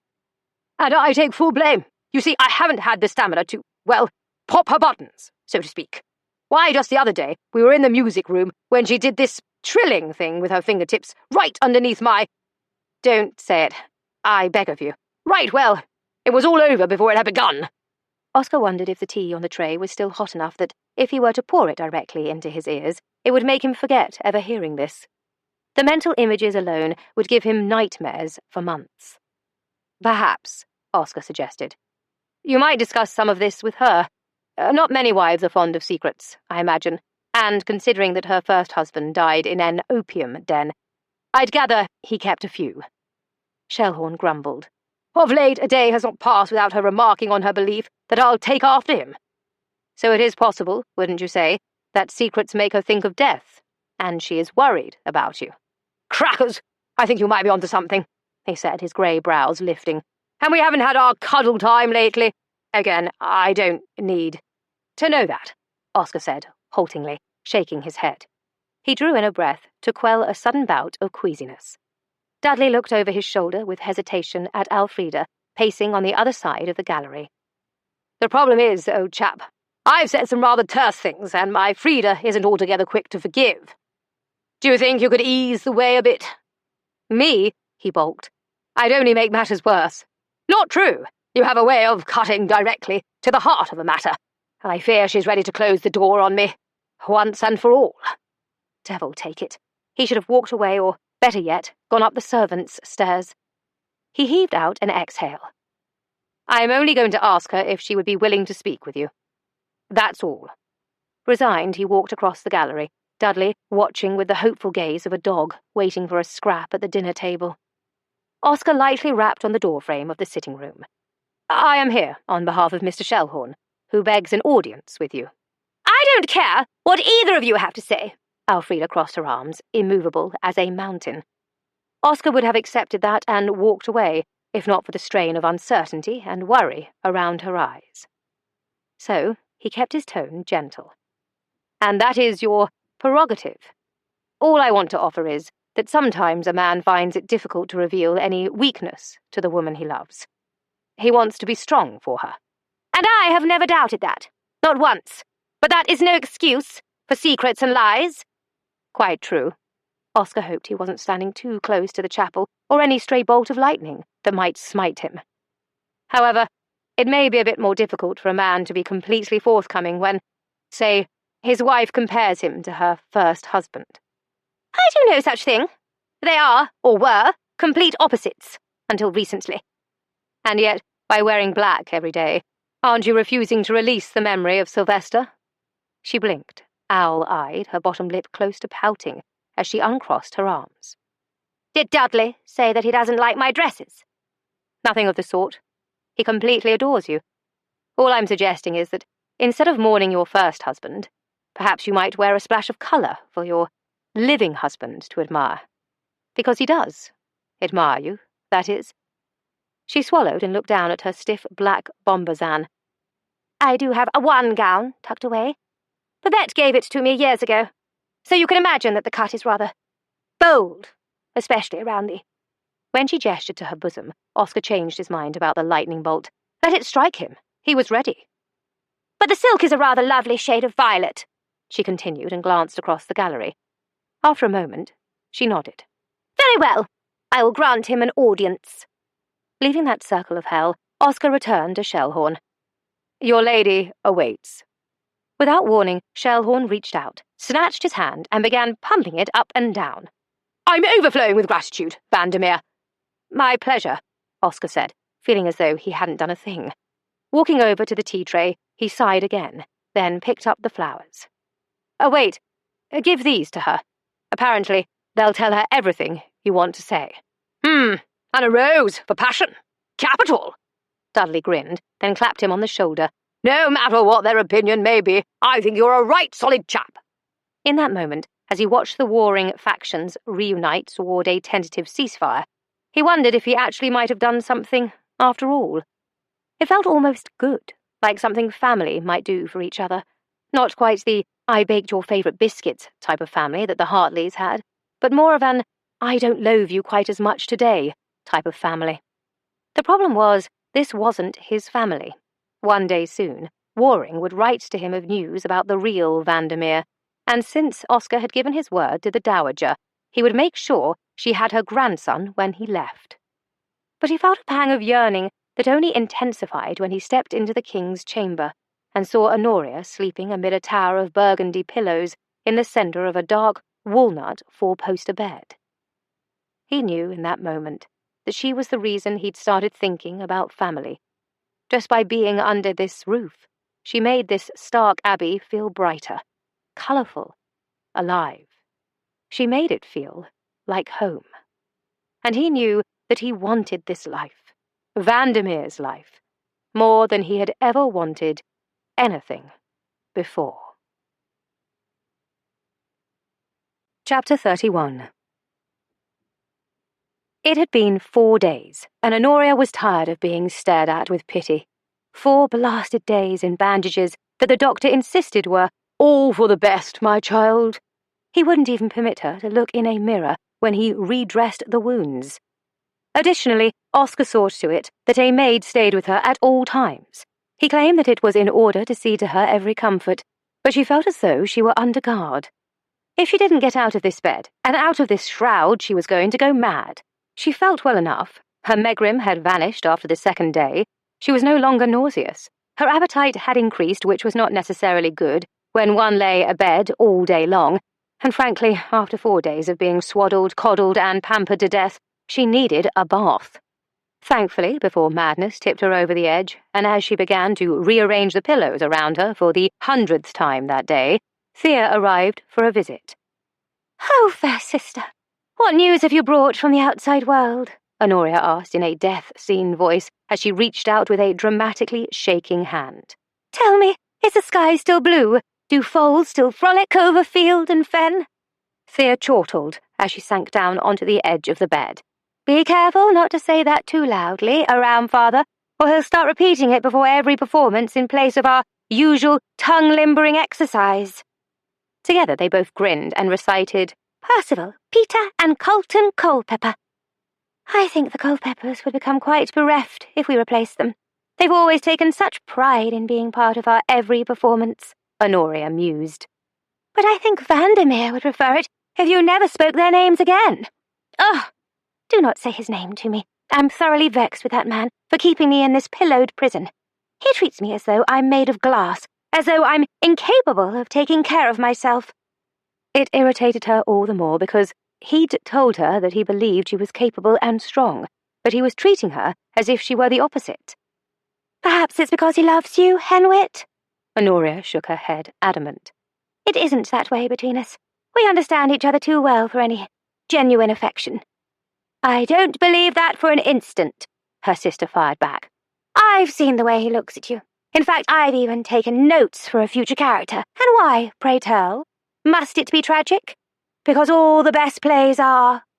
A shiver rolled over Honoria, reminding her not only of the man who wanted to kill Oscar, but of the fact that he'd refused to take the money to save himself. Well, I hope your play ends happily when the hero escapes the villain's clutches. Thea looked at her pointedly. But do villains simply give up, head to Dover and sail away? Because of her foolhardy escape from the parlour and subsequent urn-to-the-head mishap, Her entire family knew about the man who was after Oscar. Not everything, of course. He'd played it down as an old misunderstanding with the wrong sort of fellow, the kind of fellow who even her brother would have been wary of encountering, and she made certain to write Truman with a mention of this version of the truth, just in case. But was she convinced that Ladron had abandoned his quest for payment and vengeance so easily? No, she was not. She'd wanted to say as much to Oscar, but the only time she'd been able to speak with him privately was that first night when the maid was snoring. He stopped by to visit during the day, short, chaperoned visits. However, he had crept into her chamber at some point each night. She knew this because she would find him asleep in the corner chair beside her bed if she woke before dawn from a troubling dream. Seeing him there, and feeling comfort in his presence, would help her fall back to sleep. But he was always gone before she woke up later, as if he'd never been there at all. He was good at leaving, she thought grimly. Hadn't he told her that he'd spent his whole life doing just that? I plan to talk to him about it, if we can ever have a moment alone. I feel as though I've lived 3 lifetimes in this bed, and I really don't feel poorly at all. My head is sore when I touch it, but I saw the bandages when the surgeon removed them yesterday, and there was no fresh blood. Does your face itch? Mother always says that when a cut is healing, it will itch, and we must not scratch it. Not on my face, but definitely in my hair. It drives me positively insane. However, that could be because I need a bath. You definitely need a bath, Thea teased, pinching her own nose and earning a playful swat. Then she sobered and looked at her with concern. Are you worried about what you'll find? Thoughtful, Honoria drew in a deep breath. Strangely, no. Of course, when I first woke up to find my head wrapped in bandages, I was alarmed. But then I saw the way that Oscar looked at me in the same way he has always done, which is to say, directly through me. That would be unnerving. In the beginning, yes, quite. But in that moment, a sort of peace settled over me, calming the spiraling storm before it could sweep me away with worry. And then I remembered who I am, she said with a flippant shrug, concealing the fact that this one moment caused a monumental shift inside of her. Most annoying sister in the world? Thea supplied sweetly, batting her lashes. She laughed and took her sister's hand, noticing the worry beneath the dry humour. I am one of many Hartley women capable of overcoming any obstacle. Like Mother has always said, we are made of ether and iron, the heavens and earth, and whatever waits beneath these bandages, nothing will alter that. She thought of Ernest, then of Mother, and she wondered if Roxana Hartley had always possessed such resilience or whether it was a skill she'd had to learn. Something inside Honoria knew the answer. Where is our mother, by the by? Having tea in the rose garden with the widows. She brought over cakes and biscuits in hopes of procuring some of the famed rose honey. Apparently they've shared a good portion with Mrs. Brown, who has been selling out of Dunlock honey buns every day. I had no idea. That was rather sweet of them to share, she said, and she had a sense that Oscar had had a hand in this. If they aren't careful, people will start to like them, and then where will they be? Her sister laughed as Honoria lifted her hand to gingerly touch the back of her head where it had begun to itch again. She was trying to be good and ignore it, just as the doctor suggested, but all she wanted to do was rip off the bandages and dig her fingernails into her scalp. Frustrated that the instant she lightly scratched one spot, the itch would move to another, she dropped her hand to whip back the coverlet. Thea, I need your assistance, but I must swear you to secrecy. A pair of fabric shears slid out from her sister's pocket. I came prepared, just in case. Ever since Mr. Price had gone, and good riddance to him, Oscar had taken over the duties of the lord of the manor. He knew from his tutelage under Rowan Waring that a gentleman's main goal was to ensure the longevity of his estate and produce an heir who would take on those duties one day. And yet, after visiting tenant farms, collecting rents, looking over the fields of wheat, barley, and beans, learning about a potential problem of sheep rot, which he planned to research as soon as he found a book on it in the library, and hearing an earful about complaints and troubles that Mr. Price hadn't dealt with for years, Oscar didn't know when a gentleman was supposed to have the time to find woo and bed the lady of the manor in order to produce the heirs for which he was trying to provide. Oscar had pondered this conundrum several times over, but as soon as his mind pictured Honoria as the lady of the manor, brightening every room and leaving that sunlight and biscuits scent wherever she walked, he hated Vandermeer all over again. The promise he'd made to find him was like a knife twisting in his gut. But Vandermeer wasn't here yet. Oscar was. So, the first spare moment he was able to find, he went to visit Honoria. When he rapped on her door, the maid informed him that she was in the bath. The floor nearly dropped out from under him at the mention, the images swimming through his mind so heady that he had to prop his hand against the wall. And when the maid stifled a knowing giggle as she went back to her task, he realized he'd neglected to shield his cards. The skills he'd learned as a gambler were slipping already. That was alarming. He was going to need those to be sharp again soon. He forced his thoughts away from Honoria, a very naked Honoria, in a soaking tub with scented oils, and those oh-so-inquisitive fingers she'd once told him about. Then again, perhaps he should just go up to his bedchamber and think about it for a few minutes, in depth, just to take the edge off. It was his own fault. He'd been leaving a Queen of Hearts card on her breakfast tray each morning and promising to collect on it later. But they'd never had a single moment alone, so with all these uncollected kisses compiling each day, his need to feel her lips on his had grown into something just short of madness. Nearly at the stairs, he was just rounding the corner when the nurse hailed him. "Good day, Lord Vandermeer," she said with a smile, and he returned the greeting. "I was just on my way back to her ladyship's sitting room with this. I thought you might enjoy reading from another one of your father's books of poetry." With his mind preoccupied, it took a moment for him to realize what she held up in front of him, but at the recognition of the slim red volume, Oscar went still. "Another?" "Aye, her ladyship has 3 of his books in her private collection. I thought you knew." When he took out his battered copy from the inner pocket of his coat, she issued a sorrowful smile. "Doubtless you thought the books were destroyed with all of his other things." "I'd only heard that portraits and papers were destroyed." She shook her head slowly. "Such a sad day for us all, especially for her ladyship. The late Lord Vandermeer was in a tirade. You see, he'd chosen your father's bride. Said he was to marry an heiress, for the good of the family. But when Master Titus refused and married for love instead, your granddad just couldn't forgive him, though I suspect he didn't know about the books because your father was clever and kept his name out of them. Had them printed just for her ladyship, he did."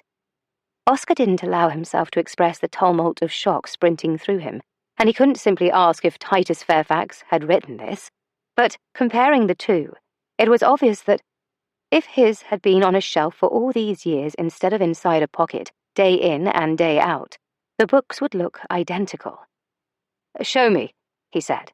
She beamed. "Right this way, my lord." A few minutes later, Oscar stood in a draughty tower room and stared at a narrow bookcase with 2 other volumes, 4 in all. 4 books, all written by Titus Fairfax. It finally answered one question, but he still didn't know why or how his own father had attained the volume of A Waldian Palace. Not until he turned his head and saw the miniature hanging beside the mantel. And for the second time, the floor tipped and seemed to give way beneath his feet. A miniature that held a face similar to the one that Oscar remembered from his childhood. "Did you know this man?" "Aye. I was just starting as a housemaid at the time that Master Titus was still here. But I remember him." "And are you sure?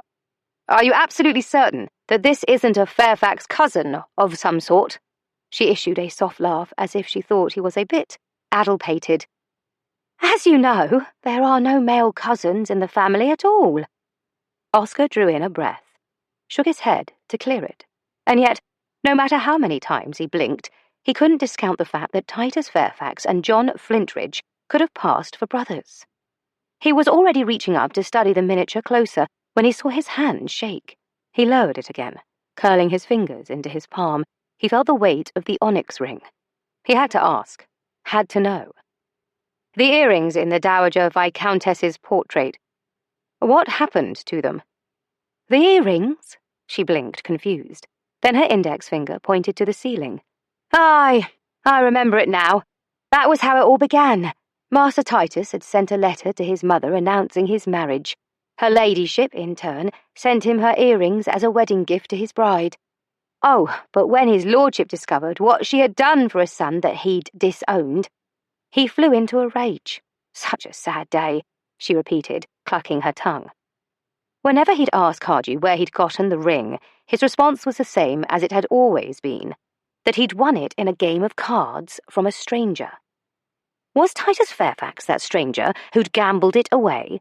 The book, the ring, and now the similarities to the likeness in the miniature? Oscar shook his head, trying to make sense of it, much in the same way that he followed a hand of cards, calculating the next one played. Perhaps this was just another in a series of coincidences. Or perhaps... He didn't finish the thought, not even a whisper, and yet the ghost of it, a mere shadow, flitted briefly like a filmy cloud crossing the moon, and he wondered if possibly... It left her ladyship's poor heart in tatters, it did. But when the first of your mum's letters arrived, she started to have hope. He blinked. Letters? Went on for years, it did. They would arrive around your birthday. Lady Fairfax kept them tucked away in this box behind the... The nurse stopped short when she opened the lid of the small casket, secreted away at the back of the shelf, and found it empty. Well now, that's strange. Thought for sure they were here. I read them to her myself shortly before your arrival. Her brow knitted and her gaze turned distracted as she quietly retraced her steps. First the misplaced ledgers, and now missing letters.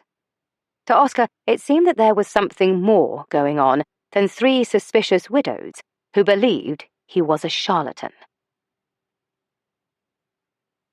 Chapter 32. They walked through the garden after dinner. In the gloaming, clouds rolled up from the horizon like waves foaming onto a pale shore. The sky glowed silver, reminding Honoria of the colour Oscar's eyes turned when he kissed her and his pupils spilled darkly. Of course, she was forced to use her memory on this because he hadn't actually kissed her in nearly a week.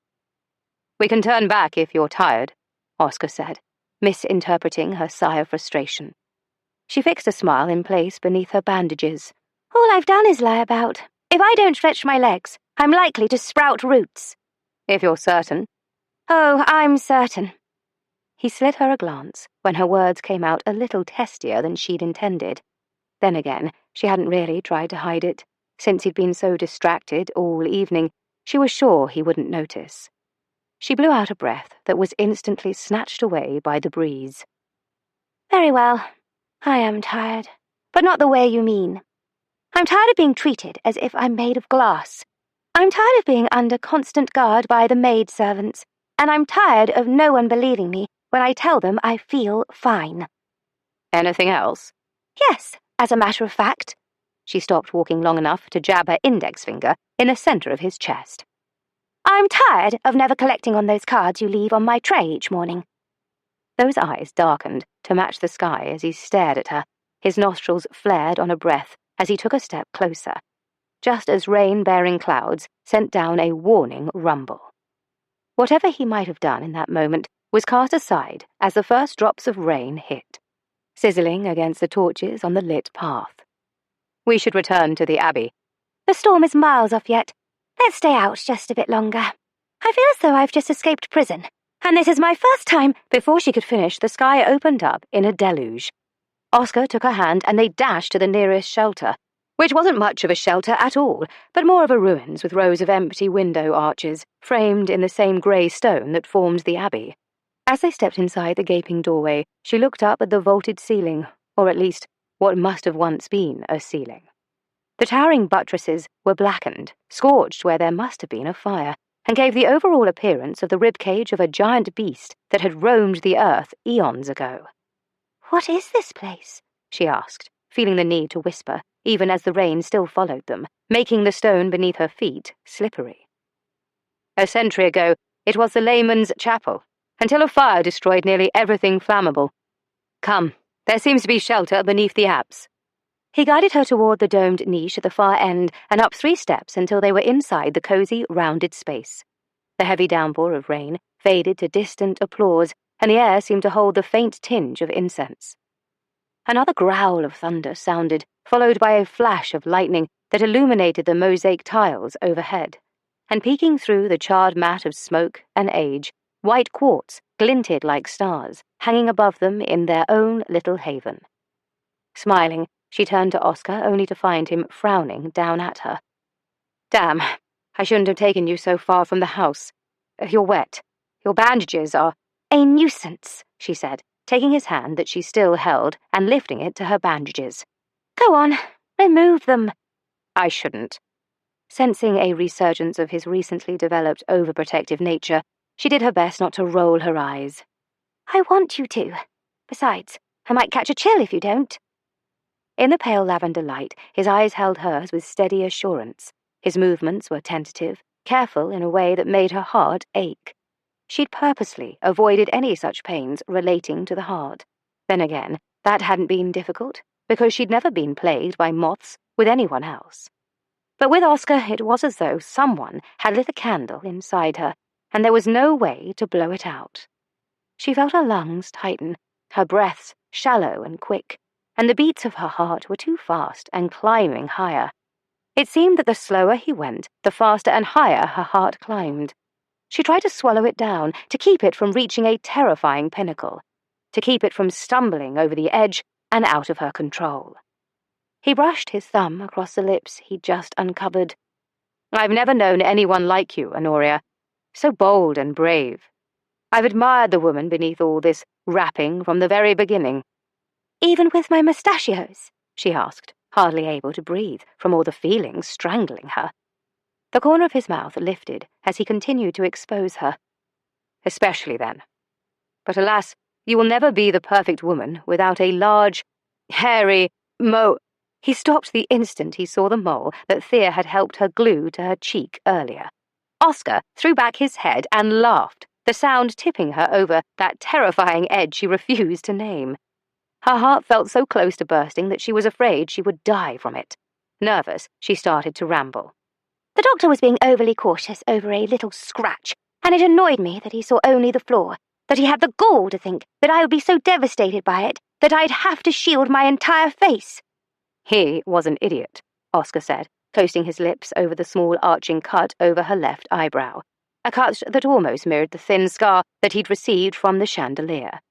"You are so much more." Then he kissed her lips so tenderly that she felt dizzy from it. "You're shivering," he said. He shrugged out of his coat to settle it over her shoulders and tilted up her chin so that she would look at him. "What's the matter?" Not wanting him to read all her cards, a lady deserved some secrets after all. She executed a perfectly flippant shrug, drawing his coat closer around her. "Nothing. Though I could ask the same of you, considering you've been rather distracted all evening. Some women might take offence." "I've been thinking about you," he said in a serious manner that instantly riled her. "I'm through with being coddled. There's nothing wrong with—" "About what you would be like as lady of the manor." Her breath caught, lodging in her throat, her pulse hammering in place with rapid tap-tap-tap-taps. "I know what you're thinking," he continued as he tucked a curling tendril behind her ear, and she closed her eyes, leaning her cheek into his palm, glad that at least one of them knew. "You're wondering who the lord of the manor would be, the man standing by your side, sharing your bed." She swallowed, picturing it, picturing him. "And I was distracted this evening because I could only imagine one man living that life with you." He moved closer now, his nearness imploring her to open her eyes. Honoria kept them closed, too afraid to let him see, too afraid that he would see her falling end over end, too afraid that he would catch her and hold her and she would never want him to let her go. After a minute, he spoke again, his tone nonchalant as his free hand stroked her arm in soothing passes. "But it was just an errant thought, a thought that you would never entertain. Isn't that right?" "I never wanted a life like that." Hating the threadiness in her voice, she dared herself to open her eyes, dared herself to be honest, mostly. "But if I had ever thought about it, that is, I might have pictured you." This time, his breath caught. He didn't say anything for a moment. They just stood together in the stillness that fell around them, the rain like a curtain blotting out the rest of the world. As she watched his chest rise and fall as he searched her gaze, she discovered that saying the words didn't scare her as much as she'd thought they would, because she knew she wasn't alone in this. "And in this imaginary life," he said, "would you kiss me good night?" Smiling, she rose up on her toes, cupped his face in her hands, and pressed her lips softly, lingeringly to his. "Like this?" "Yes, just like that." "I might," she said, feeling a sense of feminine power when he blew out a long, shaky breath. So she kissed him again, slanting her mouth beneath his. His hand slid to her nape, and the kiss went from sweet to simmering in 2 heartbeats. A low sound vibrated in his throat, too quiet to be a growl, too hungry to be a mule. It told her that he'd been needing this too, craving it. And yet, all these days, he'd masked this passion, the cad. Oh, but she quickly forgave him, as his tongue licked into her mouth, searching and deep, making her come to life the way only he could do. His lips trailed down her neck, his tongue skating down to the vulnerable pulse. "And would you let me kiss you here?" She arched her neck to allow him better access. "Yes, as long as you did it just like that." "Such a demanding lady of the manor." He smiled against her skin. His hands skimmed along her back, roving and possessive, drawing her against his frame. "And what if I told you that you look delectable this evening, all dressed in red, like a berry ready to burst from your skin?" "I should say that you were too bold." He chuckled, low and devious, as if he heard her lack of conviction. She liked him bold, and he knew it. "If you were mine, I'd do so many wicked things." His lips charted a path along the edge of exposed skin above the beribboned bodice. The fabric of her gown loosened, slipping down her shoulders as he slid the buttons free. And with one deft tug, the red silk gaped, exposing the creamy swells of her breasts rising above her corset. She gasped, reflexively trying to lift the fabric to cover herself, even as her heart raced with wild excitement. "What if someone followed us?" That devilish grin made an appearance as he lowered her hands, gently shackling her wrists with his fingers and drawing them behind her back. He held them both with one hand, while the other slowly traced the line of her corset, gooseflesh rising in its wake. "There's no one out here but us, and the lord of the manor has been waiting all night to have you to himself. He thinks you wore this dress on purpose, to torment him." Hearing the raw rasp in his voice, she thought he didn't sound like they were still playing their game of pretend, but like a man barely holding on to control. Even so, as she squirmed beneath his touch, she noticed that she could easily escape him, if she chose to. For the moment, however, fleeing was the last thing on her mind as he bent his head to take her lips again. Branding her with his kiss, his hand stole beneath her corset and chemise to cup the weight of her breast, kneading the swell. Her flesh felt ripe and tender, her nipple taut with aching. Then he nudged the gusseted cups lower. Bending his head, he closed his mouth over her flesh, laving the tender peak and drawing it deeper into his mouth with a firm, wet tug. Her pulse quickened as he suckled her, and a helpless mewl tore from her throat as he raked his teeth over the tormented tip. She had never felt so alive, so present in her body.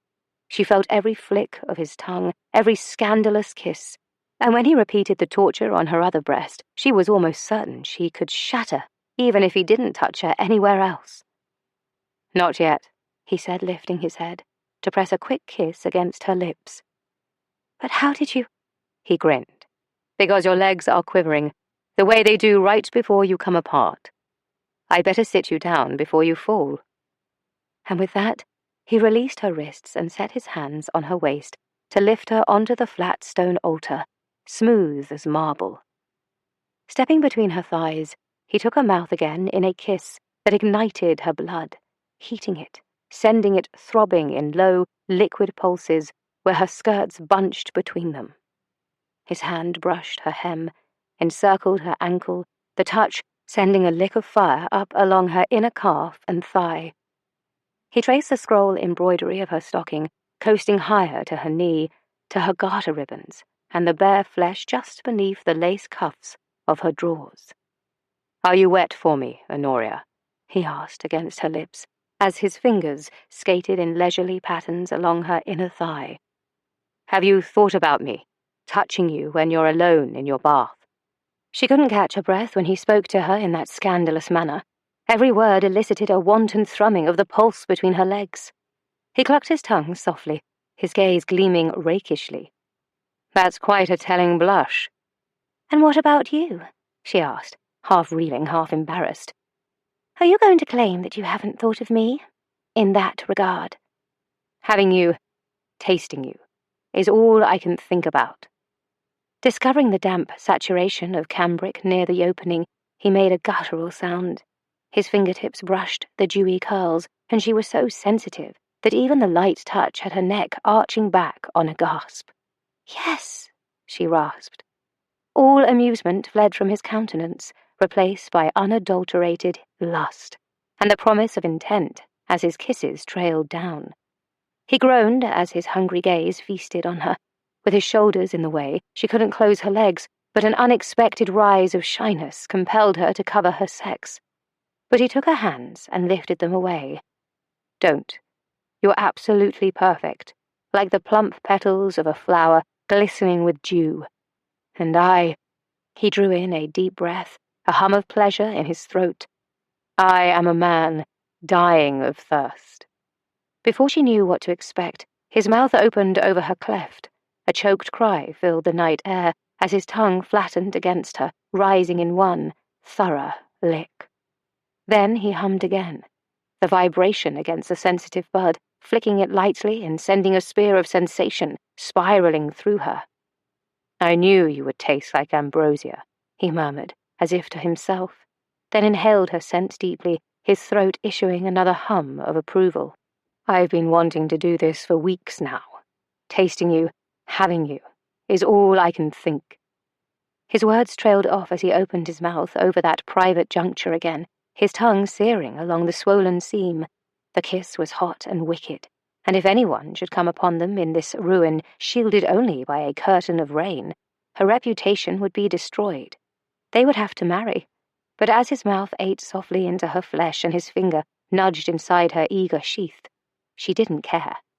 In this moment, she was a wanton goddess with ambrosia in her veins, so she let him feast on her. She looked down, her bared breasts trussed up high beneath the folded cups of her corset, and lower beyond the shelf of her skirts, her hands threaded in his curling dark hair as her hips tilted against the carnal flicks and swirls of his tongue and the skilled plunges of his finger.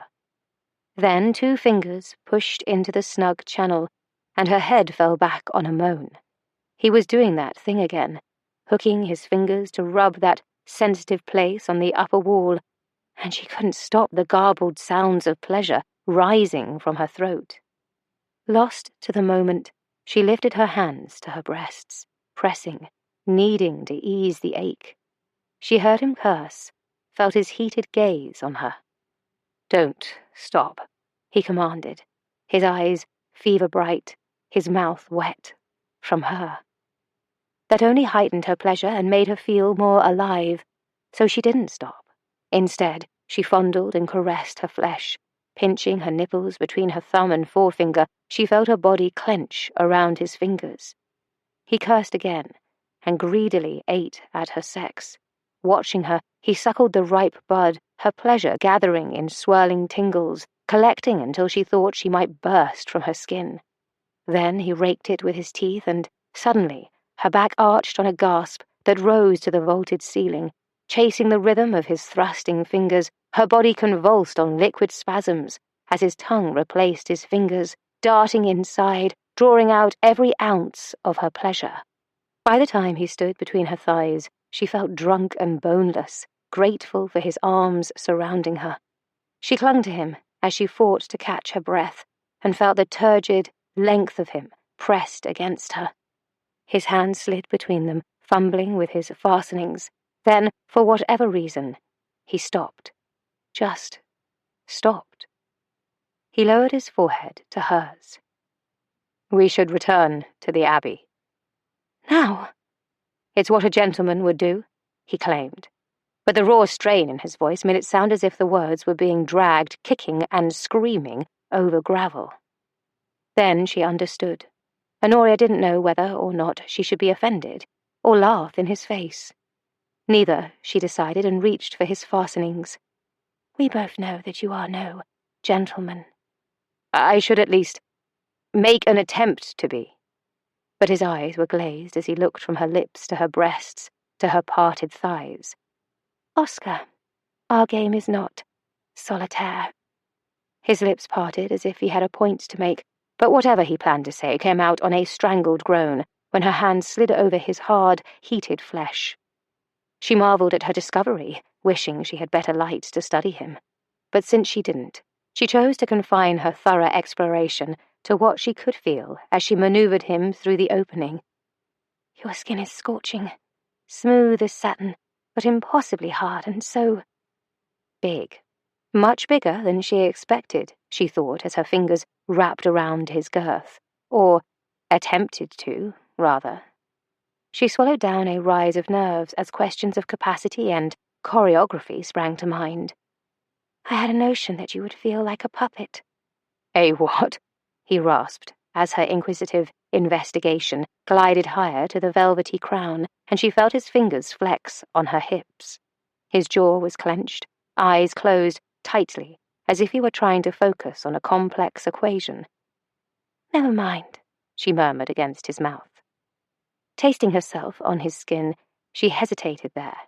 Then curiosity outweighed any trepidation. This was the taste of her desire, of the pleasure he'd coaxed from her body. A primitive thrill quickened her pulse when she kissed him again, wondering what he would taste like. What would it be like to kiss every single inch of him? It wasn't until he groaned again that she realized she'd voiced that question aloud. And beneath her palm, she felt an intriguing flutter travel up the length of his shaft before he eased her hand away. "It'll surely be solitaire if you continue, and a short game at that." He stepped between her thighs, let out a hiss when the turgid heat of him met the slick heat of her. "We can still go back, if you've changed your mind." As he spoke, he slid his length down her swollen seam, a slow, decadent downward sweep, drawing her wetness up along the intimate path to tease the bundle of nerves beneath the hood of her sex. Her breath hitched, her body clenching on nothing as he continued to torment her. How could he make her feel so empty, so needy, when she'd been a pile of sated mush just a moment ago? The cad really wasn't playing fair. Her fingers smoothed the damp locks from his forehead. "There's no going back. Not for us. I want this. I want you, Oscar. Only you." His exhale fanned across her lips in a rush. Then he took her mouth, claiming her lips, taking what she willingly surrendered. The kiss seemed to encompass all they shared. It wasn't only fire, passion, and hunger, but need. The need to touch, to taste, to fill and be filled. They were living, fully alive, here in this moment, because sometimes that was all one had. So she gave herself over to the kiss, and to him, wanting him all the more.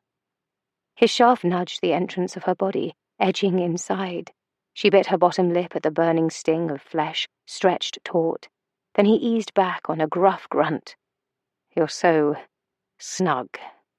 She was fairly certain that her dimensions were not the issue, but she kept her opinion to herself and braced for another attempt. He edged in a little more, her body clamping tight, as if to expel him. When he withdrew again, his breath was shaky. He was being so tender, so gentle with her that she knew this was more than just pleasure for pleasure's sake. This was more, something greater than she didn't care to name, even as her heart thudded with the answer. "I want to make this good for you, but I need to, just this once." All at once, he thrust deep. She sank her teeth into his shoulder to stifle her cry, her flesh rending, stretching. He held still as if in shock. as if he were the one who'd been impaled by one of the marble columns of the Parthenon. "Honoria, are you... is this..." She knew what he was asking, could hear the strangled strain in his voice, and she couldn't bear to tell him that she was being ripped apart, that it was too much and she was too full, her body struggling to accommodate him. So she held him tighter, nodding against his cravat. Good. So good. Thankfully, the man who usually read her like no other seemed too preoccupied to catch her in her lie. At least that's what she thought until she heard him expel a low cough of amusement. "I've no doubt that we are both clutching opposite ends of the same thread of agony, but I promise you, Signor," he slid his hand to her nape, and his dark eyes met hers, "before I'm through, I will deliver you to ecstasy." Clearly convinced of his own prowess, he kissed her, long and deep. She, on the other hand, still clung to a few threads of doubt, and yet she acknowledged that the pain had already ebbed. All that remained was the fullness, the grip of flesh surrounding flesh, of velvet over steel. He began to move in shallow, languid thrusts, hips undulating against hips in a way that rubbed against that one place that sent a rush of liquid tingles down her spine, collecting low. Her breath hitched. She felt something inside her give, yield to his patient rhythm, felt his lips curl into a grin. Why, that smug scoundrel. But she could hardly be mad at him for this. Even so, she hated being bested at any game, and with them everything was a game where the winner took all. He whispered, "Take me in. Yes, sweet. Let me have you." The rasp in his voice, the raw urgency made her body clench tighter around him, as if to soothe him. The taut frictions and a sizzle of sensation through her, coiling deep, pleasure building on pleasure. She wanted to make this last, to hold on to him forever. When she tightened her inner walls around the welcome invasion again, he groaned, his rhythm breaking. It was that sound, the desperation to hold back from reaching the summit, that sent her soaring over the edge on a helpless cry. He held on, driving in and in and in as she quaked around him. Only then, only when the very last tremor faded, did he withdraw. His arm moved in rapid jerks. His shoulders hunched as a guttural groan tore from his throat, and she felt the shock of heat coat her inner thigh. He staggered against her, and she held on, clinging to him, her heart beating in wild disarray as she trembled. Then tears tumbled down her cheeks for reasons she couldn't quite explain, and she was thoroughly disgusted with herself for sniffling, her breath stuttering. He put his hands on her shoulders, drew back and cursed, worry knitting his brow as his lips brushed away the dampness collecting on her lashes. "Forgive me. I was too rough. I was too—" "It isn't pain. I mean, I expected something of that nature, but I didn't know how altered I'd feel afterward," she admitted shyly, "or how much I already miss having you inside of me. It's just new, I suppose." He slid his arms around her, and he pressed his lips to her hair, his fingers stroking her bare skin. It was ridiculous how much Honoria loved the way he looked at her. No, not loved, she thought, her heart stumbling in panic. She enjoyed the way he looked at her. This happy contentment wasn't love, she assured herself. It was simply the joy of being alive, of living her life to the fullest. She pulled him closer, enveloping herself in this wonderful, not love, she was in. Chapter 33. That night, Oscar paced the length of his chamber for hours in a wrestling bout between the man he'd always been and the man he thought he should be. A gentleman, he decided, wouldn't plot a path to Honoria's bed, wouldn't think of skulking down the servants' stairs to the floor below, or imagine keeping to the shadows of the winding corridors in case Babette might be returning from a tryst with Cardew, or know exactly which creaking floorboards to avoid outside Millicent's chamber, and he certainly wouldn't steal into Honoria's bedchamber with every intention of pleasuring her in a plethora of wicked ways. a gentleman would be reprimanding himself for losing control in the first place, for behaving like the randy jackanapes who'd taken her on an old stone altar out of doors. A gentleman would feel guilty, if not sated. He certainly wouldn't be craving her like the desert craved rain.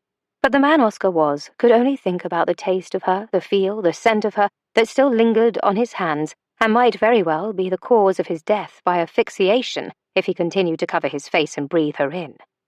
Lowering those hands, he walked to the door, curled a fist around the knob.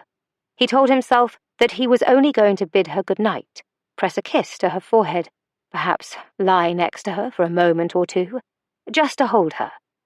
But he didn't believe his own lying arse for an instant. He could already imagine all the machinations, the soft words, the "I only want to hold you" ploy, followed by the "I just want to make you feel good" massage. Oh, he knew all his own tricks, bloody scoundrel. But gentleman or not, Oscar wouldn't be the kind of man who'd use her twice in a single night. She'd been a virgin after all, and her tender flesh would need time to heal. So he released the doorknob, his ring scraping over the brass with a snick. He looked down at it, wondering, speculating, as he crossed the room again and sat on the edge of his bed. The book, the miniature, the missing letters, and this ring. They were like cards in a deck, the ace, the king, the queen, and the jack. He still didn't know what the next card would be, still didn't know if this was all nothing more than a coincidence, or if John Flintridge and Titus Fairfax were one and the same. Though surely his mother would have told him if that were the case, especially if he was heir to an estate. And Cardew would have mentioned something as well. He certainly wouldn't have been chasing John Flintridge for the last 20 years if he'd known the man was dead. Which led Oscar back to being a mere charlatan, pretending to be the man betrothed to Honoria, the man who had every intention of continuing this charade for the rest of his life, if he could convince her to have him. But what did he have to offer her? All this life he'd been little more than a thief, and he would continue to be just that if he forced her hand, which was the reason he hadn't spilled his seed inside her. After she told him about her brother, he understood that she'd avoided romantic entanglements because she was afraid to love, to give her whole heart and risk it breaking. Having a child, his child, needed to be her choice, not his, and he would do his best to ensure it remained that way. So, he wouldn't force her hand, but if he could win her hand by way of her heart, now that was another matter altogether. He was fully prepared to use whatever skills he possessed to woo and pleasure her endlessly until her heart simply fell into his open palm. And when she was ready, he would. The lock on his door turned, jolting him, but he'd been so distracted that he barely had time to plant one foot on the floor before he saw a chamber stick, held by the nimble fingers of a fine-boned hand, emerge through the opening. Honoria stepped inside, wearing nothing but a white cambric nightdress. He swallowed. Now would be an excellent time to say something chivalrous and remind them both that he had no intention of taking her a second time in a single night, his conscience told him. But his throat was dry as dust. In fact, speech altogether was unlikely, considering that all the blood from his brain had just descended south in a great exodus of want and lust. The door closed with a soft click as she leaned back against it. The light of the candle flame shimmered in her eyes as she studied him shrewdly. "Since I found you still dressed in shirt sleeves and trousers, I imagine that you were considering a visit to my bedchamber. And yet, because you are sitting on your bed, you are likely dissuaded by one of those gentlemanly impulses that have been a recent affliction with you. Do I have the right of it?" "Something to that effect." She padded silently across the room to set her lamp on the mantel, turning in a way that made her garment transparent in the crackling glow of the fire. The tantalizing silhouettes of her curves were on full display. His mouth watered as his cock swelled, pressing against the front fall. He made a quick adjustment to ease the discomfort. She slid an impish glance over her shoulder, a slow feline grin on her lips. The minx knew precisely what she was doing. "What about now? Still thinking gentlemanly thoughts?" He swallowed again, the pulse thick on the side of his throat, as his heart sent another glut of blood south. "It would be better for both of us if you went back." Perhaps, but there's only one problem with that plan. You see, she paused to prowl closer, then stopped at the foot of the bed as she toyed with the little white ribbon at her throat. I'm not finished with you, Mr. Flint. She gave the ribbon a tug, and, with a sinuous shrug, the garment slipped off her shoulders, slid down her body, and pulled at her feet. He cursed under his breath. It was unfair. No woman should be that exquisite. There ought to be a law against it. For 4 days you kept me in a pillowed prison, she said, stepping out of the fallen garment, prowling toward him. Then she paused between his spread knees, her rosy-tipped breasts enticingly close to his mouth, as she stroked a hand under his chin, lifting his face. I think it's only fair that I return the favor. I'm your jailer, now. A breath left him as she bent down to kiss him, but taking him off guard, she shoved at his shoulders so that he flopped back onto the mattress instead. Even before her laugh of triumph, even before she straddled him and her hair fell in a curtain around him, even before she pressed her smiling mouth to his, he knew that he had been imprisoned by her since the very beginning, and, quite possibly, had loved her since then as well. "Aye, you are mine." As he slid a hand to her nape to welcome her soft plundering, he vowed to make it true. Her fingers skimmed down his throat to the open collar of his shirt, over his shoulders and chest, every touch a caress that drew sensation to the surface and heightened the desire, already thumping, hard and heavy, inside of him. So he slid his hands down the silken sleek skin of her back to the firm globes of her buttocks and urged her hips down, as his own lifted, arched, pressed. A shudder moved through both of them. She raked her teeth over his bottom lip, then shook her head. As tantalizing as it is to feel the friction of your clothes against my skin, I would much rather feel you, all of you, for I have some plans of my own. Obliging her efforts to tug the shirt from his trousers, he lifted it off the rest of the way and let it fall to the floor. "And just what do you aim to do to me?" "Wicked things," she grinned down at him as she took hold of his wrists and set his arms over his head. "Now, keep these here while I see to the rest." She took her time, humming with approval as her hands assessed every muscle along his arms and shoulders before splaying over his chest. When she brushed her thumbs over the flat discs of his nipples, the flesh gathered to small peaks. Emboldened by this response, she bent to kiss him there, circling him with her tongue before flicking the center, her eyes studying the way his lips parted on a breath, searching for his tell. But there was no need. He couldn't hide anything from her if he'd wanted to. Exploring the dark furring over his chest, she observed that it formed a T of sorts, with an enticing trail down the center of his abdomen. His breath caught, the ridges of his muscles rippling, as she ran a solitary fingertip down that trail, all the way to where it disappeared at the waist of his trousers. "You are being an exceptional prisoner," she mused as she outlined the shape of him. "But what, do you suppose, shall I do about this?" With plenty of ideas of his own, he began to lift his arms to surround her. She said, clucking her tongue as she set his arms back against the coverlet once more. "Not yet." But her actions put her breast in proximity far too tempting for him to resist. So he didn't. And when he took the tender, ruched flesh into his mouth and suckled her, she arched her back on a gasp and let him feast. After a moment, she fed him the other. Then she kissed him again, her hands still locked on his wrists, her luscious curves fitting the hard planes of his body like wax melting in the sun. And when the heat of her sex pressed against the engorged flesh restrained behind the front fall, a deep groan of yearning vibrated in his throat. She made her way down his body, worked the fastenings free, explored him at length as she looked up at him through her lashes. But there was still something innocent in the way she regarded him. The flush of heat on her cheeks was not only from her desire, but from shyness. But the woman he knew, the woman who dared to come into his chamber, who dared to dress like a man or a servant, to live a life of her choosing, the woman who had every intention of being in control, likely didn't want to admit that she was uncertain, and didn't know how to proceed. "As your prisoner, I would beg you to wrap your hand around the base. Yes, like that. And a long, smooth stroke. Aye, that's the way," he gritted, eyes screwing shut from exquisite pleasure.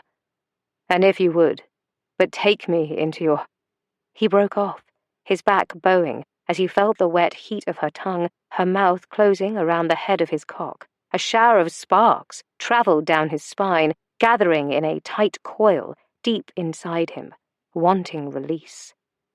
You taste like salt," she murmured, as her pink tongue flicked the glossy dew at the tip. Sweat beaded on his brow, his fists gripping the coverlet as her innocent ministrations continued.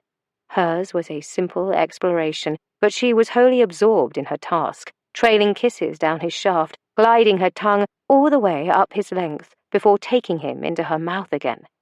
And he was dying from pleasure, his throat constricting on choked sounds he couldn't contain. In response, she moaned against his flesh, suckling him and swirling her tongue in a way that nearly sent him over the edge. Unable to withstand any more without embarrassing himself, he drew her up and sealed his mouth to hers. As his hand delved between their bodies, he found that she was already wet and swollen from wanting. He laid her flat on her back. With her arms above her head, he threaded their hands together. Then he entered her, the passage warm and slick, but still impossibly tight. Mindless from the pleasure of it, he thrust deep, filling her until he was buried to the hilt. Then he cursed himself at being too rough and held still, whispering endearments and contrition against her lips. "I'm a brute." "No, this is better," she panted. "I felt too empty, aching for you." The words were like oil on a hearth-fire, adding flames to an already potent desire, but also kindling a new hope within him. They could have a life like this, he thought. All he had to do was convince her, wear her down if he must. So when their mouths met again, tongues twining, Oscar matched the slow, sinuous rhythm to the mating of their bodies. He took her, thrusting in and in, showing her how good it would be, between them. "Then wrap your legs around me and take more. Take all of me," he murmured, low in her ear, and felt her heart quicken under his. Tentatively, she vined her legs around his waist and gasped, neck arching as the position drew him deeper still. He felt the change in her, the grip and pull of her body as he drove her to the first rise, then slowed again, drawing back on a mule of protest. He blundered her mouth and took her to another rise, higher, closer, then slowed again, feeling her body tremble with unleashed desire. He was shaking too, restraint balanced on a knife's edge. But when he began another climb, another rise to the summit, her hips tilted, lifting to meet thrust after thrust. A garbled plea fell from the lips she coasted over his jaw, seeking his mouth with hers. He felt it coming over her, ready to break apart. "Look at me." And as their eyes met, her body arched and shattered on a hoarse cry. Her pleasure went on, rippling around him in a torrent of spasms, nearly taking him over the edge. But he held on through the last tremor before he wrenched himself out of her body and spilled in volcanic rivulets before collapsing to the side and pulling her, breathless, against him. Within minutes, Miss I'm Not Finished With You was fast asleep, and he soon discovered that she burned as hot as a blacksmith's forge as she slept, her body draped half over his own and her head nestled on his chest. But he didn't mind. After all, she'd scorched the inside of him the night they'd met. Why not let her brand the outside as well? Smiling from sheer contentment, whether he deserved it or not, he pressed his lips to the wild disarray of her flaxen hair and breathed in her baked-in sunlight scent. She shifted, curling around him, her hand drifting to cover his heart, as she let out a sleepy sigh. "Need 2 more minutes," she murmured incoherently, but he understood it as her need for 2 more minutes of sleep. He chuckled softly to himself, tracing the outer edges of her fingers over the neatly manicured tips. He remembered something his mother had once said. Love is a flame in the palm of your hand. It can warm or blister, but if you snuff it out, it could be gone forever. So you keep the flame alight, no matter how much it burns. Hers, he knew, had been a one-sided love with his father. He had been remote and distant to her in ways that he'd never been to Oscar, in ways that he'd never understood. And when his father had left them both, the pain he'd caused had turned those short, happy memories into bitter ones. Yet even through all the suffering that followed, she had still loved John Flintridge until her last breath. Oscar had never comprehended her utterly foolish devotion to a man he'd come to hate. But if what she'd felt for his father was even half of what he felt for Honoria, then he might have an inkling after all. He only hoped that his wasn't one-sided. Not long after, she stirred awake on a sound that was part hum, part snort, and when she lifted her head and shoved back a fall of dishevelled hair from her blinking eyes, he saw a glistening drop of drool at the corner of her mouth. Without putting on any airs, she swiped at it with the back of her hand. How long was I sleeping? A full day. Everyone in the Abbey knows, and we'll have to marry. It's an anvil wedding for us, I'm afraid, he said with a put-upon sigh as he tucked a lock of hair behind her ear. She rolled her eyes. Think you're amusing, do you? I have my moments, he kept his response nonchalant, with a lift of his shoulders. But in his mind, he noted that her usual alarm, that look of a rabbit flushed from a warren, was absent from her face. Did he dare hope that she might be leaning toward the idea of a life with him? This isn't one of them, she said flatly and glanced to the mantel clock herself, missing the way he shook his head in answer to his own question. I should leave soon, return to my own bed.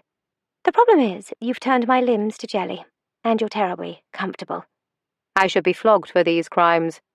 At the very least, she said, turning back to grin at him through her lashes. As she remained draped over him, he stroked lightly down her back and wanted a life like this so badly he could taste it. Not stolen moments. He was tired of being a thief. He wanted a whole life where he belonged to her and she to him. Yet, for now, he would take whatever she willingly gave and told himself that he still had time to woo her. Lifting his other hand, she studied the jagged scar between his thumb and wrist. First attempt at pickpocketing, he answered to her silent query. I was so frightened of being caught that I didn't pay attention to where I was going, which, as it happened, was directly into the path of a better pickpocket, who snatched the satchel from me with such force it nearly wrenched my arm clean off. But I held on as long as I could.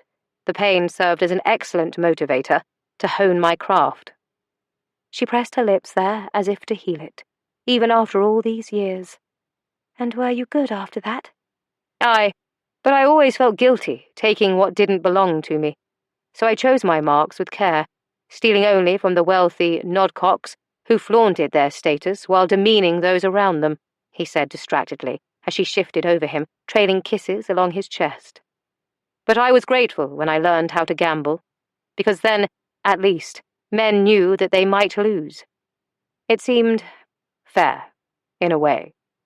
As long as they didn't see the way you counted cards, you mean? A wry smile tugged at his mouth. Little good it did me in Paris. She hummed, pleased with herself. Her lips coasted over his shoulder and to the side of his throat, lingering tenderly at the silvered edge of a crescent-shaped scar.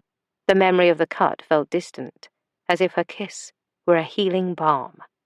He realized that was what she was doing, healing him by accepting all that he was, every part of him, from beggar to pickpocket, to gambler to charlatan to whatever he was now.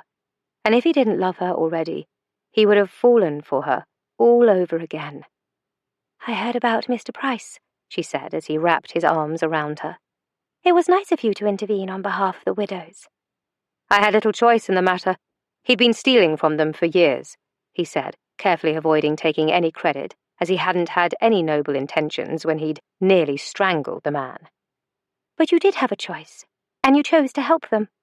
The Oscar Flint I used to know might have caught Price in his scheme and chosen to blackmail him. You could have turned a tidy profit, I imagine. But instead, you chose to expose him and help the dowager and the widows. That's something family does for each other. He issued a non-committal grunt. That being said, one could easily see the correlation of how assisting someone who'd never turned to you, either for reasons of pride or sheer stubbornness, is actually better for everyone involved. His scalp prickled with a sense of warning. He knew Honoria too well to imagine she was still talking about Mr. Price. He felt the light brush of her fingertip along the horizontal pink scar beneath his Adam's apple, and then it struck him. Oscar stiffened. No, absolutely not. You haven't even heard my plan. Whatever it is, put it out of your mind. I'm not having anyone else deal with Ladron. He is my problem. Because of me. If it weren't for that night in Paris. He silenced her by pressing his mouth to hers. Stop. It is not your fault. That isn't what you said in the beginning. As much as I wanted to blame you, the truth was you and your nimble fingers distracted me. You ended up with the better hand. Besides, if we were to go back to that very moment, you and I both know that nothing would be different. You would still have wanted to best me, and I would still be wondering what was behind your mustachios. You're wrong. If I could go back, I might have... She frowned, although pouted was more accurate.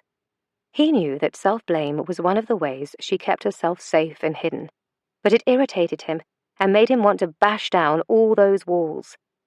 Still trying to rewrite history, I see. No, I'm just... He kissed her again, rolling on top of her. We are writing a new page, and I, for one, would much rather be here in bed with you than tussling in the Count de Maurice's garden. If you don't stop kissing me to distraction when I have a point to make, we're going to have that tussle regardless, she groused, narrowing her eyes even as her body softened beneath him. His flesh responded. As much as he knew he would enjoy her delivering on that threat, he decided that now was not the time to test the theory. They had made love twice, and any additional bed sport would likely lead to, well, more bed sport. After all, there might have been an inch of her that he hadn't yet tasted. Unlikely, but possible. Instead of embarking on another pleasure quest, he rolled to his back, tucking her against him, and drew the coverlet over her. Very well. What is the point you'd like to make? She issued a mollified sigh, then rested her head on his shoulder, her fingers absently drawing patterns in the thicket of chest hair above his heart. Perhaps you don't have to run. Forgive me, but aren't you the same woman who risked her own neck to dash over here and tell me to do just that? That was in the past. As you just pointed out, there's nothing we can do about the fact that you were being an utter clodpole, she said, and her shapely behind earned a playful swat. All we can do is hope you've come to your senses and see that there's no need to handle this on your own. You have people who care about you, people who would intervene on your behalf. Why, Miss Hartley, are you actually asking me to stay? She scoffed, but ruined the dismissive denial by pressing her lips to his skin. Perhaps he'd made more progress than he knew. I'm only saying that if you let someone help you, then you wouldn't need to rush off. Not straight away. After all, it must be exhausting running all your life, never having a home. But you could, perhaps, have a home here. The real Vandermeer isn't knocking on the door at the moment. And perhaps, she paused, drawing another filigree over his heart, you and I could write more pages, like this one. Oscar knew that look, no matter how soft her words. The determination in her eyes and in the set of her jaw were clear enough to him. She was still thinking about Ladron. He needed to get her mind off this topic and away from danger, so he slipped the ring off his finger. As predicted, she went still as a statue, her eyes round as saucers. He felt the hammering of her heart against his ribcage and wondered if he'd gone too far in his method of distraction. But there was no backing down now. Even so, he was careful with his words, so she wouldn't bolt for the door. I'd like to ask a favor of you. He heard her swallow as he turned the ring, the stones glinting in the glow of firelight. Someone has been in my rooms recently. I'm not certain who, or what they were after, but I think it might have been this. Since it was entrusted to me, I don't want anything to happen to it. I'm wondering if you would take it. Keep it with you. I'll be going home tomorrow. She cast a nervous glance to the mantel clock. Or rather, later this day. He nodded. All the better, then. She was quiet for a moment, her expression inscrutable. Then, without a word, she sat up and reached across him to the night table for her locket. She opened the chain's clasp, gesturing for him to slide the ring onto the chain. When that was done, she refastened the necklace and slipped it over her head. At the moment, it likely weighed heavily on her, where it rested over her heart with the lock of her brother's hair tucked inside the locket. But it would serve its purpose. If she were to make a plan, then let it be for a life with him. Chapter 34. Honoria had the perfect plan, and if Oscar thought he was going to see to Ladron himself, then he was an idiot. Before she left Dunlock Abbey later that morning, she found Cardew at the main stairway, running an oiled cloth over the newly exposed mahogany railing. Though they hadn't been formally introduced, she'd seen him from a distance several times. Mr. Cardew, I'm Honoria Hartley. Ignatius Cardew, at your service. With those words, he smoothly swept up her hand and bowed over it, pressing a kiss to her fingers. I must say, you quite steal my breath and my heart. Please do me the honor of calling me Ignatius, or simply whisper it once, and I will dream of it for the rest of my days. She couldn't help but smile. You are an unrepentant charmer, Ignatius. He closed his eyes and laid a hand over his chest. Like angel song. Well then, how may I be of service? If you have a moment, I should like to speak with you privately, she said, gesturing to the receiving room. Knowing that Oscar was seeing to a matter of business, she knew she only had a few minutes. So the instant Cardew stepped into the room with her, she didn't hesitate. I want to know more about this Ladron. It's just that I don't want Oscar to spend the rest of his life looking over his shoulder. Cardew studied her with the acute attention of a clerk weighing coins on a scale. Then, as if coming to a decision, he offered a nod. I don't want that for him either, especially since it was my own fault that put him in this mess. Ladron never would have set his sights on the lad if not for me, and I should have known better, but it's my nature to lose all sense when it comes to women. Just as it has always been Oscar's nature to look after everyone and make it right again. He issued a self-deprecating sigh. That night was no different. There was a debt to be paid, and he swept in and took care of it. Her brow furrowed in confusion. But he lost that night. At the Count de Maurice's palace, aye. But then he went to a gaming hell, and much to my regret, Ladron was there. He observed the lad play, fascinated by his uncanny skill, and decided that paying the original debt wasn't enough. I have the money to pay him, she said, feeling a sense of rightness course through her. I just need a way to get it into his hands, to settle the debt, once and for all. Cardew shook his head. You don't understand, my lovely. Ladron is a collector of things. And people. He wants Oscar to be his latest objet d'art. Well, if anyone could understand what it was like to be treated as an object, it was Honoria. And if this collector wanted someone to gamble and make money for him, then she would put a stop to it. So, you're telling me that Ladron refused to take the payment as per your agreement? When Cardew offered something of a nod, she continued.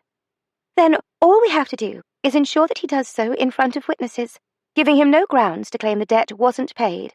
And I have the perfect plan. That is, if you are amenable.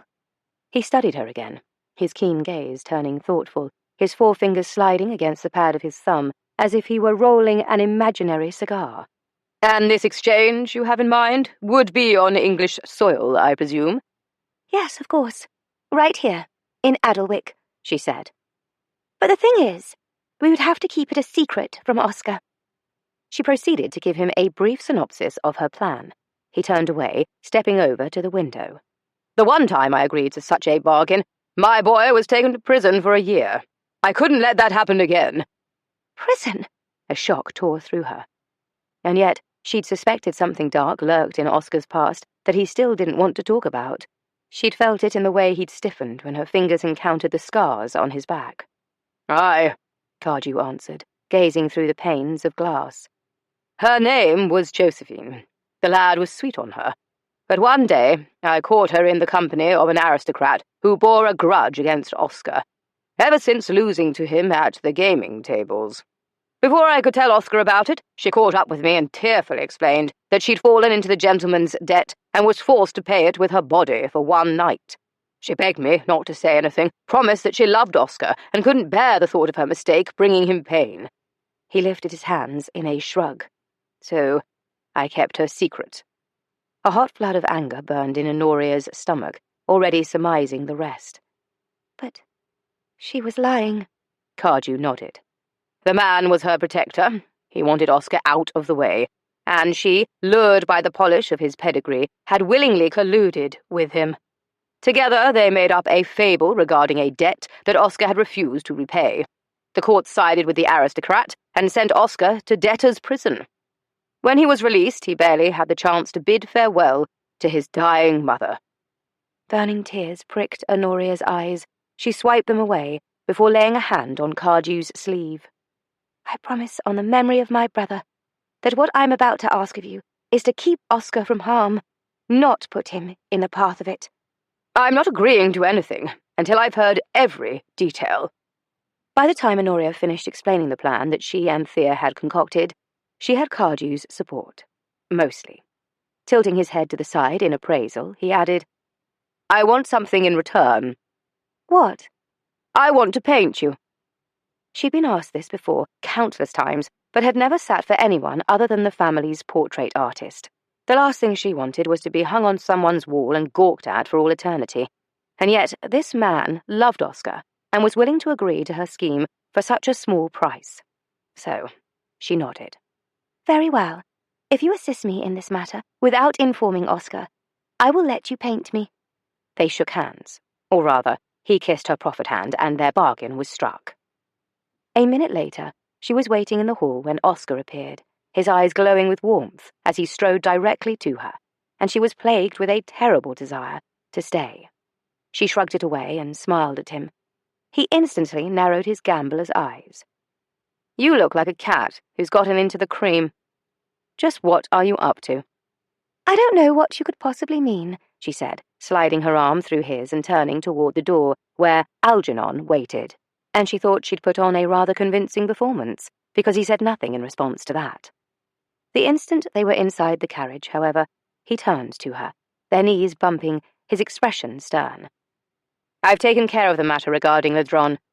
Promise me you won't be interfering. It vexed her to no end that he could see through her pretense of innocence. With an aggrieved sigh, she nodded, and in order to keep him from seeing that her fingers were crossed behind her back, she kissed him. The moment she crossed the threshold of Hartley Hall and Oscar's carriage drove away, she turned to Mr. Moseley. Has the rehearsal begun? Already in progress, miss, he said with a stoic smile. You'll find them in the pit. Splendid. A few minutes later, Honoria stepped out onto the terrace and watched the proceedings. Because it would have been impossible to keep a plan of this magnitude a secret from her parents, she told them the whole of it. Well, mostly. After all, she couldn't have told them everything without revealing her own part of how this all had begun in Paris. When Mother and Father had visited her yesterday at the Abbey, shortly after she'd talked to Thea, Honoria had explained that, during his travels, Oscar had dealings with a certain art collector, one who was left unsatisfied with their previous dealings. This collector, she told them, wants reparations that are far above and beyond their original agreement, to put it mildly. Therefore, Thea and I have come up with a way to ensure that the matter is settled once and for all. She'd laid out the details, using a 3-act structure, knowing that parents like Roxana and Concobar Hartley would appreciate how it tied together in the form of a play. I say it's a grand plan, her father said with a decisive nod. That boy has had a lifetime of dealing with things on his own. It's time that he had someone intervene on his behalf. Precisely. He's family, after all. Honoria hadn't bothered to correct them. She'd wanted to, but for a woman who was excellent at delivering a line, she hadn't been able to think of a single thing to say. The only thought in her head had been that Oscar would be leaving, one day. His charade wouldn't be able to last forever. But when that time came, she would ensure that he wouldn't have to look over his shoulder for the rest of his life. He most definitely is, Mother had agreed before issuing a fretful sigh.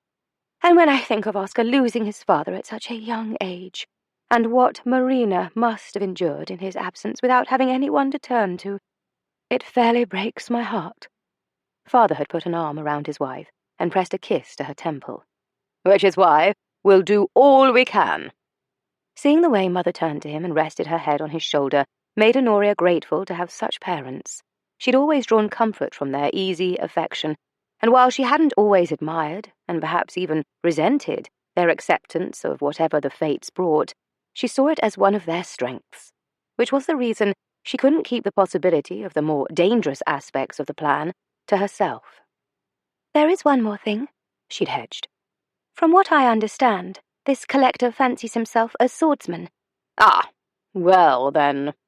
Father had lifted a hand to pull at a frown like a man worrying his beard, and she was afraid that he would call an end to it. Then he gave her a thoughtful look. "Our choreography would need to be spot on now, wouldn't it?" Relieved, she beamed at him. "I have a plan for that as well." "Thought you might. Clever girl." Chapter 35. In the fortnight that followed, the plan took shape. They were able to sort out any pitfalls on the stage, and in the evenings, Oscar came to dine with them and didn't suspect a thing. It was all moving along swimmingly. The entire hamlet of Adelwick was in on the ruse. Well, mostly. It was actually her father who suggested that the villagers wouldn't truly immerse themselves in their roles unless they imagined they had a stake in the outcome. For that reason, they were told that the stranger coming to town was an important playwright who'd sent the very script they were portraying to several villages as a sort of audition to discover the next sensation for the London stage. A harmless little fib. At least Honoria hoped it would be.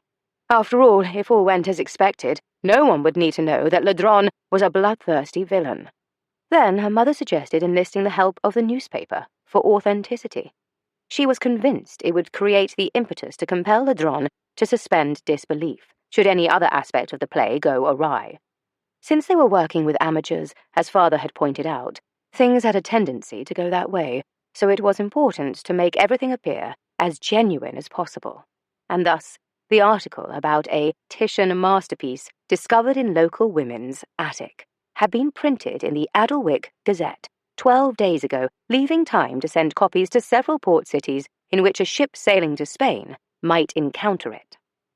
Truman had not been happy with this plan at all. Regrettably, Honoria had accidentally informed him after there wasn't anything he could do to stop it. Such a thoughtless mistake on her part. Tusk. Therefore, he had no choice but to agree to send word whenever his former seafaring acquaintances heard news of Ladron returning to England. That news had arrived yesterday, and just this morning the Spanish ship Venus arrived at Port Grimsby. The time had come. Everyone took their places. Honoria, playing the part of woman with a breadbasket, surveyed the stage through the bakery's shopfront window. Behind her, Mrs. Brown bustled from kitchen to counter. "'Tis all so thrilling, Miss Hartley. Do you think the playwright will stop in here? I've a fresh tray of Dunluck honey buns cooling. Oh dear, should I change my apron, do you think? This one has flour all over it from the morning." "I'm sure the flour makes it all the more authentic, as if you've truly embodied your role," Honoria assured her, and received a nod and sigh of relief. As for herself, she swallowed down a rise of nerves, but quashed them just as quickly. This would work. It had to. She'd choreographed each scene herself, and, most importantly, this play of theirs would keep Oscar from having to look over his shoulder for the rest of his life, as long as he didn't find out. The last thing she wanted was for him to show his face in the village and ruin everything. Thankfully, Mother and Mr. Lawson had volunteered to keep Oscar distracted at the Abbey. But here on High Street, the supposed Titian masterpiece was on display in the haberdashery. Then it would be whisked away at the perfect moment to incite Ladron to chase after it. From that point, Cardew, who refused to let anyone else manhandle his painting, would play his part as a curator for the National Gallery. While disguised, he would take the painting with him, and just as Ladron arrived, his carriage would pull away. Then, at a designated spot outside of the village, his carriage supposedly would hit a rut in the road, delaying him and thus allowing Ladron to catch up with him. That was when the great reveal would commence. They'd practiced this part endlessly. Cardew would strip away his mask, while handing over the leather pouch containing the £2,000 to pay his debt. However, as Cardew had explained to her, the money wouldn't satisfy Ladron any longer, which was where the painting came in. However, after being double-crossed by Cardew once before, Ladron was bound to suspect the painting was another forgery. The next lines he would say were absolutely crucial to the success of their plan. As they'd practiced, Cardew would tell the truth. He'd claimed to have painted the masterpiece, boasting with a healthy measure of uncertainty laced in his tone. This would pique Ladron's interest, giving him reason to suspect that Cardew wasn't being entirely truthful, and he would want to investigate the painting for himself. Cardew would then shield the painting, as if trying to protect the great masterpiece from harm. Suspecting that it was the genuine article, Ladron would accuse Cardew of trying to hoodwink him. Cardew, in turn, would confess to having concocted a scheme to take possession of it, in the hopes of recreating Titian's work.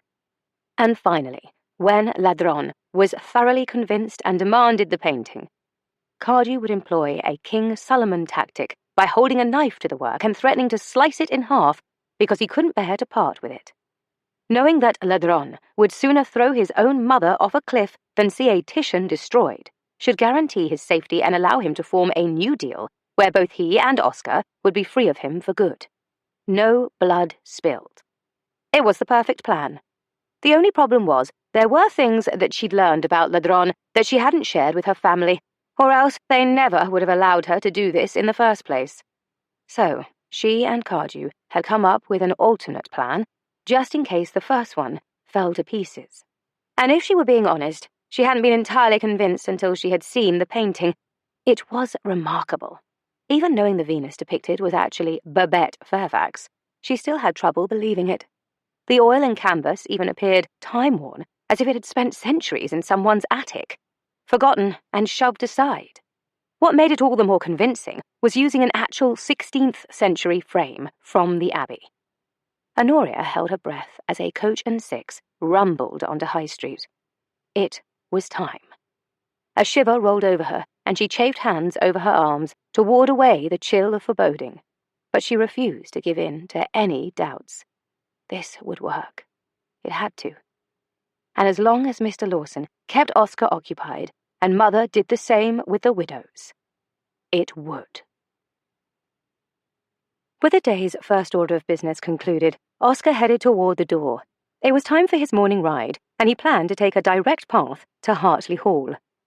Hermes should know the way by route.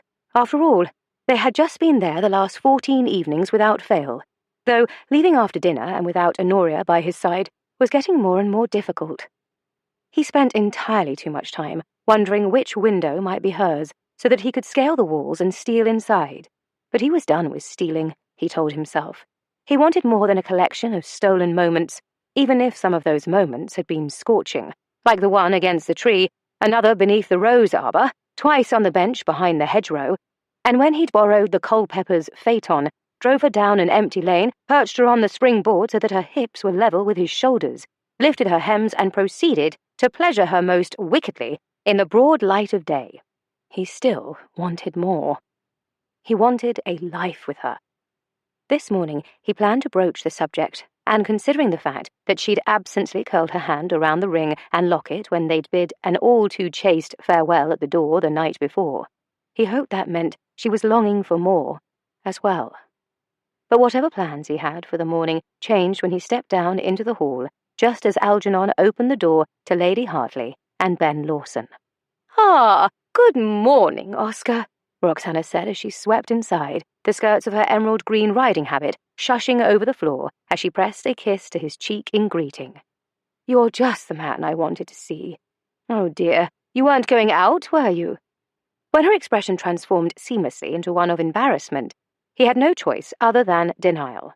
It would have been rude, not to mention inauspicious, to make his potential future mother-in-law feel unwelcome.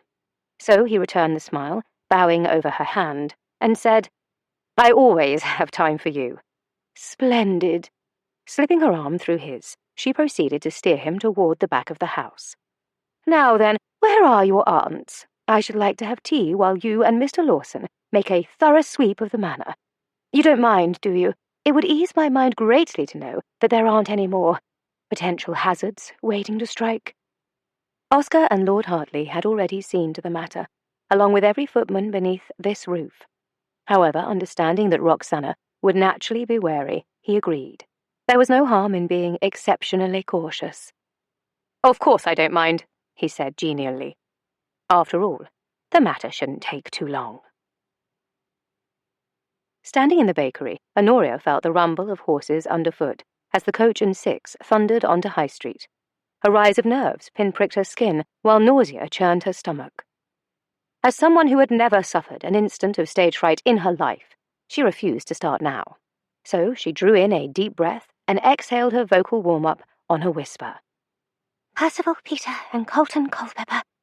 After saying it thrice more, it was time. Picking up her basket of bread, she strolled through the door. At her cue, the tinkling of the bell overhead, she paused to issue a cheery wave and say her line over her shoulder. Good day to you, Mrs. Brown. Mrs. Brown, flustered and fidgeting with her apron, forgot her line. Honoria stepped out onto the pavement, greeted by a cooler breeze, tinged with the first sun-baked hints of autumn. But the fact that she could hear the chatter of cicadas in the distance told her that the villagers were being far too quiet. The half-dozen who were selected to stand on the pavement were supposed to be engaging in conversation, not simply smiling nervously, heads bobbing like hobby horses. However, she was relieved that the tall, swarthy man emerging from the carriage across the street didn't seem to notice. Dressed in impeccably tailored black superfine, he adjusted his high-brushed beaver hat and read the spar-vined wooden sign on the pavement outside the haberdashery. Enter, to be awestruck, by Elmira Horncastle's amazing discovery. Then, in smaller letters at the bottom, Forgotten Titian Masterpiece. The wording was supposed to have been the other way around. However, Honoria had made the mistake of leaving the task to Mr. Horncastle, who had obviously deferred to his wife's preferences, or more likely, her browbeating. Turning away from the breeze, she stilled her hat ribbons and prepared to cross the street just as a man approached on horseback. She'd never seen him before. Even so, the stranger was handsome with aristocratic features and wavy blonde hair. So when he tipped his hat, she smiled in return. But that was a mistake. She knew it the instant he goggled at her. Eyes glazed with a sappy grin plastered on his face. The poor man nearly fell off his horse. She glanced at Thea, who was standing in front of the milliners, and they both rolled their eyes. Men, such helpless creatures. It was a wonder they were able to button their own waistcoats. The moment he passed by, Honoria put him completely from her mind. She crossed the street as Elmira Horncastle bustled out of the haberdashery. Elmira regally strolled to her mark, her chins held high above a daringly cut, plum-coloured gown, displaying a wealth of matronly décolletage that proved her corset was surely fashioned of iron. As the breeze stirred, one of the long ostrich plumes, sprouting from her broad-brimmed hat, fell against her face. Blowing out a pooft, she batted it away and smiled as she delivered her line. Good morrow, sir. Have you come to see the picture? Miguel Ladron doffed his hat as he sketched a bow. Buenos dias, senora. I have indeed come to see the picture, as you say. His words were spoken in thickly accented English, his tone as silken and seductive as a snake. I recently read in your Como se dice periodico, newspaper, about a woman who had made an interesting discovery in her attic. A lost Titian, I believe. Eavesdropping, Honoria thought that he was also quite skilled at playing a part. If she didn't know better, she could easily believe him nothing more than a refined gentleman with an interest in art. Why, that story was about me, Elmira said, splaying a hand over her bosom. Surely not, he said, all charm and ease. For the article mentioned a mature woman, and all I see before me is a flower in full bloom. Keep to the script, Honoria thought, when she saw Elmira blush and begin to fan herself at the compliment. All she had to do was make her apologies that the gentleman had arrived a moment too late, then explain about the gentleman from the National Gallery. When Elmira finally managed to utter a semblance of her lines, Honoria issued a sigh of relief. Then, with a glance down to the milliner's shop, she gave a nod to her sister. Thea, playing the part of pedestrian on the pavement #1, as well as stage director, signalled Cardew's carriage into motion with a twirl of her parasol. In fact, Elmira concluded with a wave toward the passing carriage. I do believe that is Mr. Clarence now. Fear not, you'll see it again soon, hanging in London. The scene wasn't perfect, but it did the trick. Ladron bid a hasty farewell and returned to his carriage, barking commands to his driver. Yes, Honoria thought, all was going to plan. "Won't take a moment of your time," Lawson had said before the hours on the hall clock slipped from morning to afternoon. Oscar wondered if he should have the servants prepare a room for him. Lady Hartley, on the other hand, had left after he received a missive telling him not to worry and that all was well, in a way that made him decidedly worried, but she declined his offer to accompany her home. It left him on edge. In fact, this entire day just seemed off. He couldn't quite put his finger on it. Leaving Lawson to investigate the plaster ceiling in the ballroom, Oscar decided to ask Algernon about the note and who'd sent it. Yet, as he reached the gallery railing, he looked down and noticed that Algernon was not at his post. Heading downstairs, he heard a gaggle of raised female voices drifting in from the garden, the argument indiscernible from this distance. But it sounded as though the widows were having a row. An ingrained sense of self-preservation advised him to stay clear of it. He just planted a foot on the bottom tread when a knock fell on the door. No need to stand upon ceremony, he thought, and strode to answer it himself. On the other side of the threshold stood a blond man around his own age. He arched one eyebrow as he cast a swift, superior glance over him, condescension dripping from the epaulets of his military coat. Oscar had seen such a look far too many times in his life, and he knew in an instant that he didn't like the man. "State your business." The stranger blinked. Then, as if assessing the situation, his entire demeanour altered, as he smiled and doffed his high hat, his brow lowering. "Is this Dunlock Abbey?" "It is." "I am relieved indeed. I've been travelling on horseback for a number of days, ever since I arrived in England. You see, I've spent the majority of my life on the Cape in Africa," he supplied with a measure of expectation in his expression. But Oscar had no time or inclination to inquire about it. He had other plans. However, the unduly loquacious stranger continued. "I actually rode through the small hamlet's High Street not a few minutes ago. I might have asked for directions, but I'm afraid that I became so thoroughly dumbstruck at the sight of the single most beautiful woman I've ever beheld. Nearly drove my horse into a grand coach and six," he said with a self-deprecating laugh. "Good job I didn't. Wouldn't have wanted to upset the swarthy fellow inside it." A chill slithered down Oscar's spine. Ladron, he thought, in Adelwick. Panic clawed at his throat, as his first thought was Honoria. Swallowing, he held up a finger. "Would you mind staying here for just one moment?" He didn't wait for an answer. Pivoting on his heel, he strode toward the back garden in search of Algernon. Oscar found him in the nave, carrying an empty platter from the widow's tea. "Could you send one of the footmen to find Cardew? It's a matter of urgency." "I'm afraid Mr. Cardew stepped out earlier this morning, my lord." Bloody hell. This was not the time for Cardew to go off on another one of his strolls through the countryside for inspiration. He raked a hand through his hair. "Very well. Have Raglan ready the carriage." "I believe Mr. Raglan is driving Mr. Cardew." "Driving Cardew? Why the devil would—" He stopped as the pieces started to fall into place. The most beautiful woman. Cardew gone with the carriage. A swarthy man in town. This was no coincidence, especially since he'd seen Honoria talking to Cardew before she'd left a fortnight ago, and hadn't she been wearing a perfectly innocent expression when he'd found her? Oh yes, she had, which should have been his first clue that she was up to something. But he'd been so distracted by his constant craving for her that he hadn't given it a second thought. He should have known better. The little idiot had likely talked Cardew into some sort of scheme to pay off Ladron without his interference. She thought she knew all about men from masquerading as one in society, and while society had its own dangers, she had no idea what monsters lurked in his world. Cursing, he returned to the door. He had to get into town before she followed through with whatever harebrained scheme she'd concocted. "I'm afraid this isn't the best time to pay a call," he said to the stranger, taking him by the elbow and escorting him to his horse. "I'm not here to pay a call," he said. "This is where I live. At least, now it is." Oscar closed the door behind them. Distracted, he shook his head. "I believe you've made a mistake." Then, without another word, he turned on the gravel and headed toward the stables. "I'm Manfred Fairfax," the man called after him. Oscar stopped. What did you say? I'm Manfred Fairfax, Viscount Vandermeer. The ground seemed to dissolve from under his feet. His legs shook from the force of keeping himself upright as he looked over his shoulder. Vandermeer. Correct. And you are?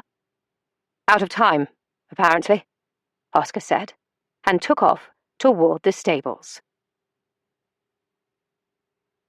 Chapter 36.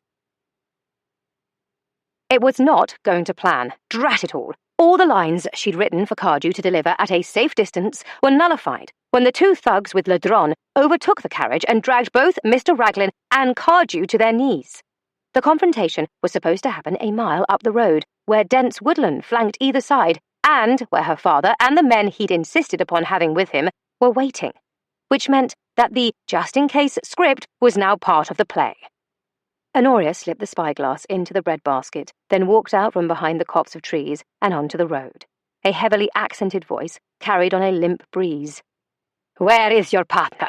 I believe we have some unfinished business to settle. I have more money, Cardew said. In the leather pouch, inside the carriage. Ledron ordered one of his men to retrieve it for him. Then he weighed it in his hand, just before he let it drop to the ground at his feet. I did not ask about the money, nor did I come all this way and risk the gallows by setting foot onto English soil only to leave with nothing for my collection. So, I'll ask once more.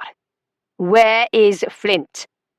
When she came round the bend, she saw the tip of the rapier at Cardew's throat, his disguise in ruins.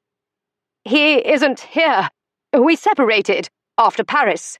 Try again, Ledron said, the neckcloth beneath Cardew's chin disintegrating with a flick of the wrist. Cardew sucked in air through his teeth as a thin line of crimson appeared. It's true. I stole the Titian so that I could earn a living without him. You'll never find him or put him in your collection. Hearing this, Honoria gasped. She finally understood that Ledron didn't want to find Oscar to pay a debt.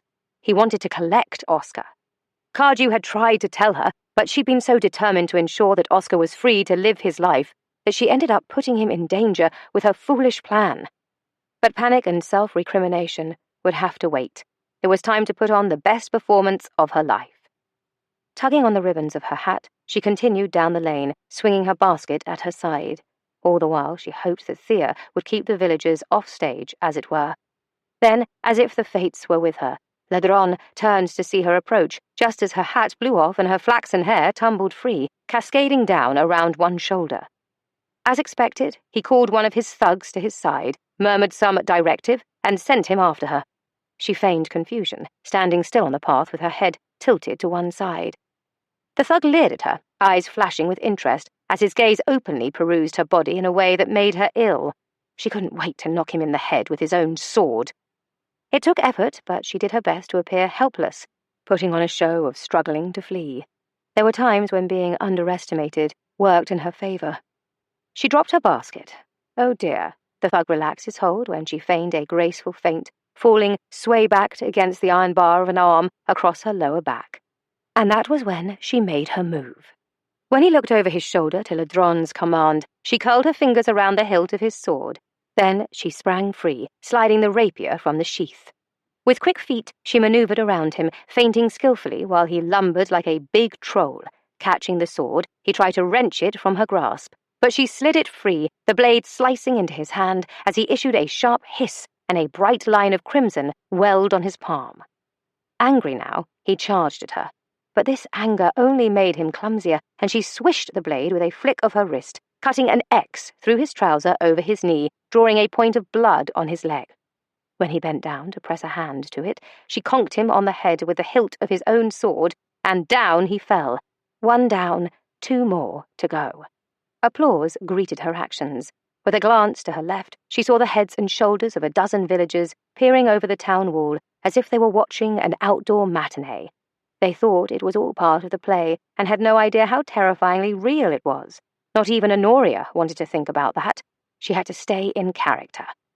Holding on to her composure, she turned back in time to see Ledron shrugging out of his coat. He discarded it with an absent toss, then strolled toward her in his shirt sleeves and trim waistcoat. "You intrigue me, querida," he said with a grin. his features honed like a blade, hair dark as raven feathers. "Let us see how well you fence against a man who knows the blade almost as well as he knows how to pleasure his women." Oh, please, she thought, fighting the urge to roll her eyes. But taunting him wouldn't suit her purpose. So she stood in first position and slashed her borrowed blade through the air in a salute. It was unfortunate that the weapon was much heavier than her own. Even so, she had faith in her skill. But it wasn't long before she realized that she was outmatched. For every thrust, he parried. For every lunge, he redoubled, his feet lightning quick. When she tried to retreat, he slashed, not to her skin, but through every button on her spencer until it gaped, revealing the snug fit of her bodice. And when he grinned, his face devoid of perspiration, she realized he'd only been toying with her and tiring her out. With her next riposte, he took her off guard, sliding his blade in a looping circle against hers and stripping it from her hand. It went sailing down the slope beside the lane as he caught her around the waist. She did not feign her struggles this time, but fought him like a tigress. All claws and teeth. He hissed when she drew blood on his wrist. Then he jerked her against him, the force of it hard enough to knock her teeth together, his sword arm wrapping around her throat. He growled low in her ear. "That wasn't very sporting of you, querida. You need to learn some manners." As she struggled to breathe, his free hand slid up her body, parting the fabric of her spencer to cover her breast. "I think I will enjoy teaching you." Her heart thundered in panic, the force of it shaking the ground beneath her. She tried to think as she clawed at the arm around her neck, her vision blurring around the edges.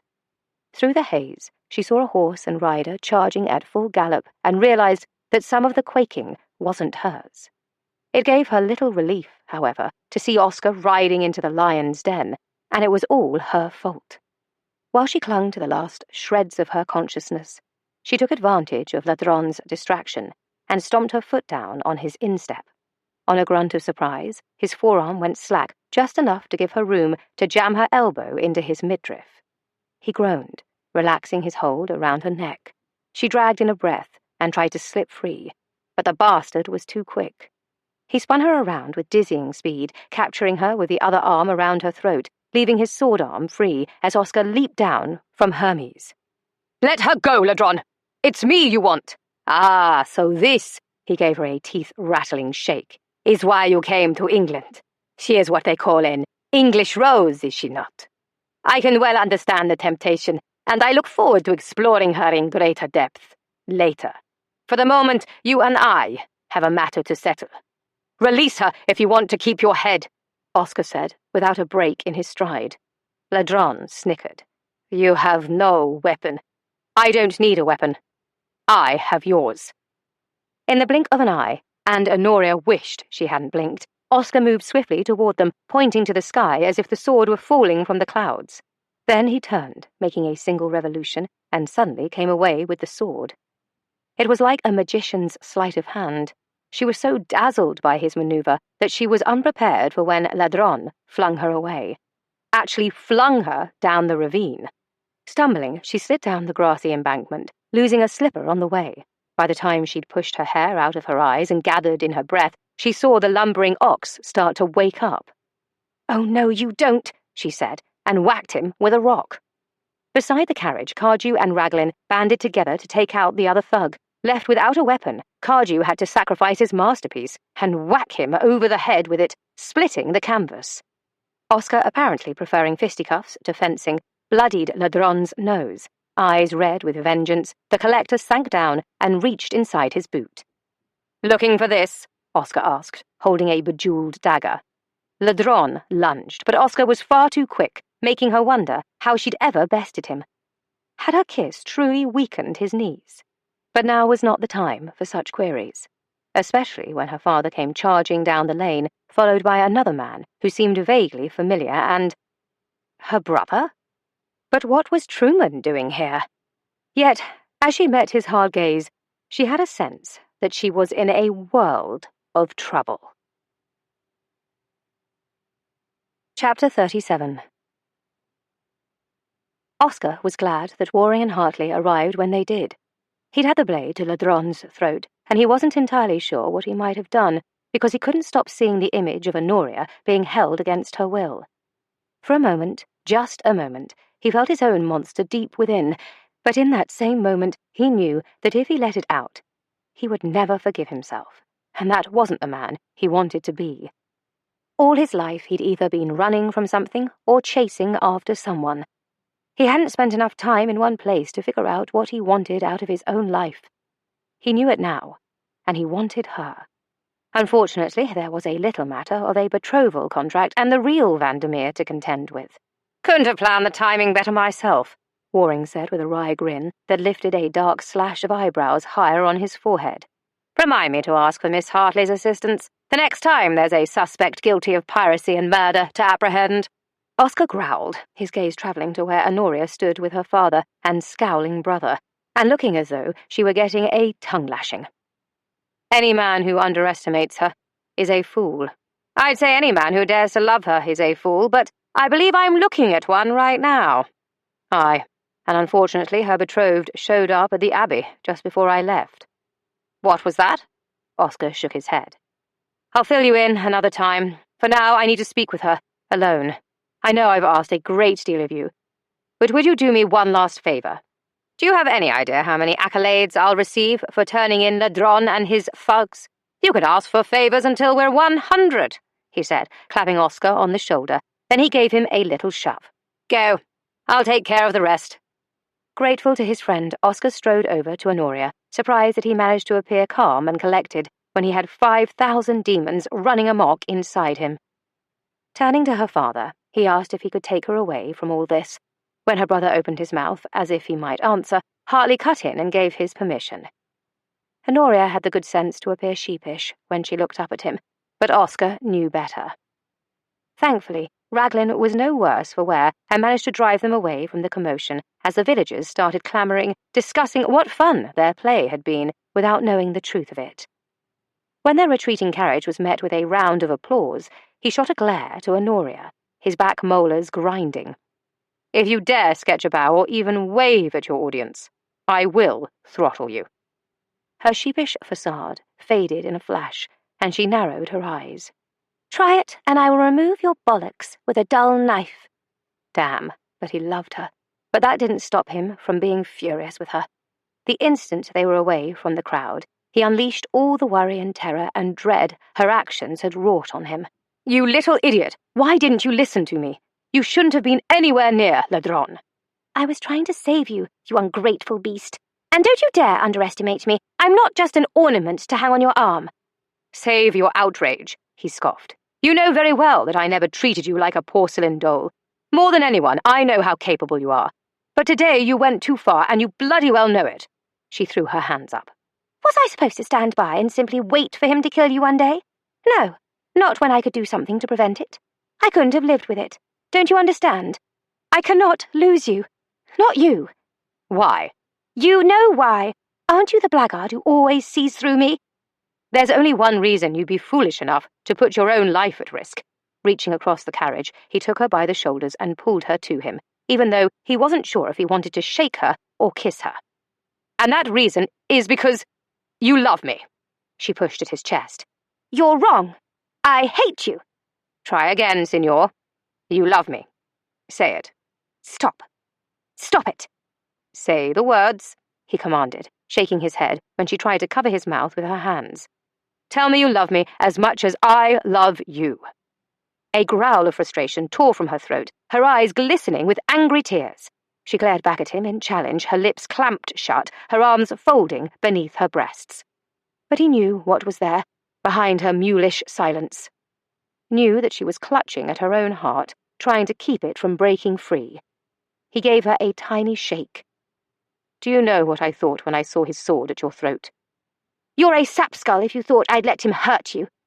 She grabbed him just as hard, then crushed her mouth to his. All at once, they were lost in a frenzy of hard breaths and groping hands, mouths devouring, tongues fencing and tangling, teeth raking over tender flesh.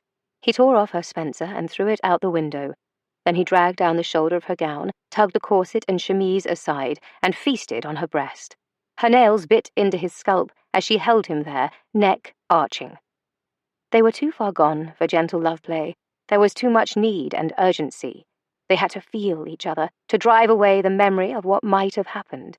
And they both understood that sometimes life was demanding and harsh, and the only thing to ease the ache of it was the connection of skin to skin. Straddling him, she clawed at the fastenings of his breeches, gripped his turgid flesh, anchored him beneath her core, and impaled herself in one slick slide.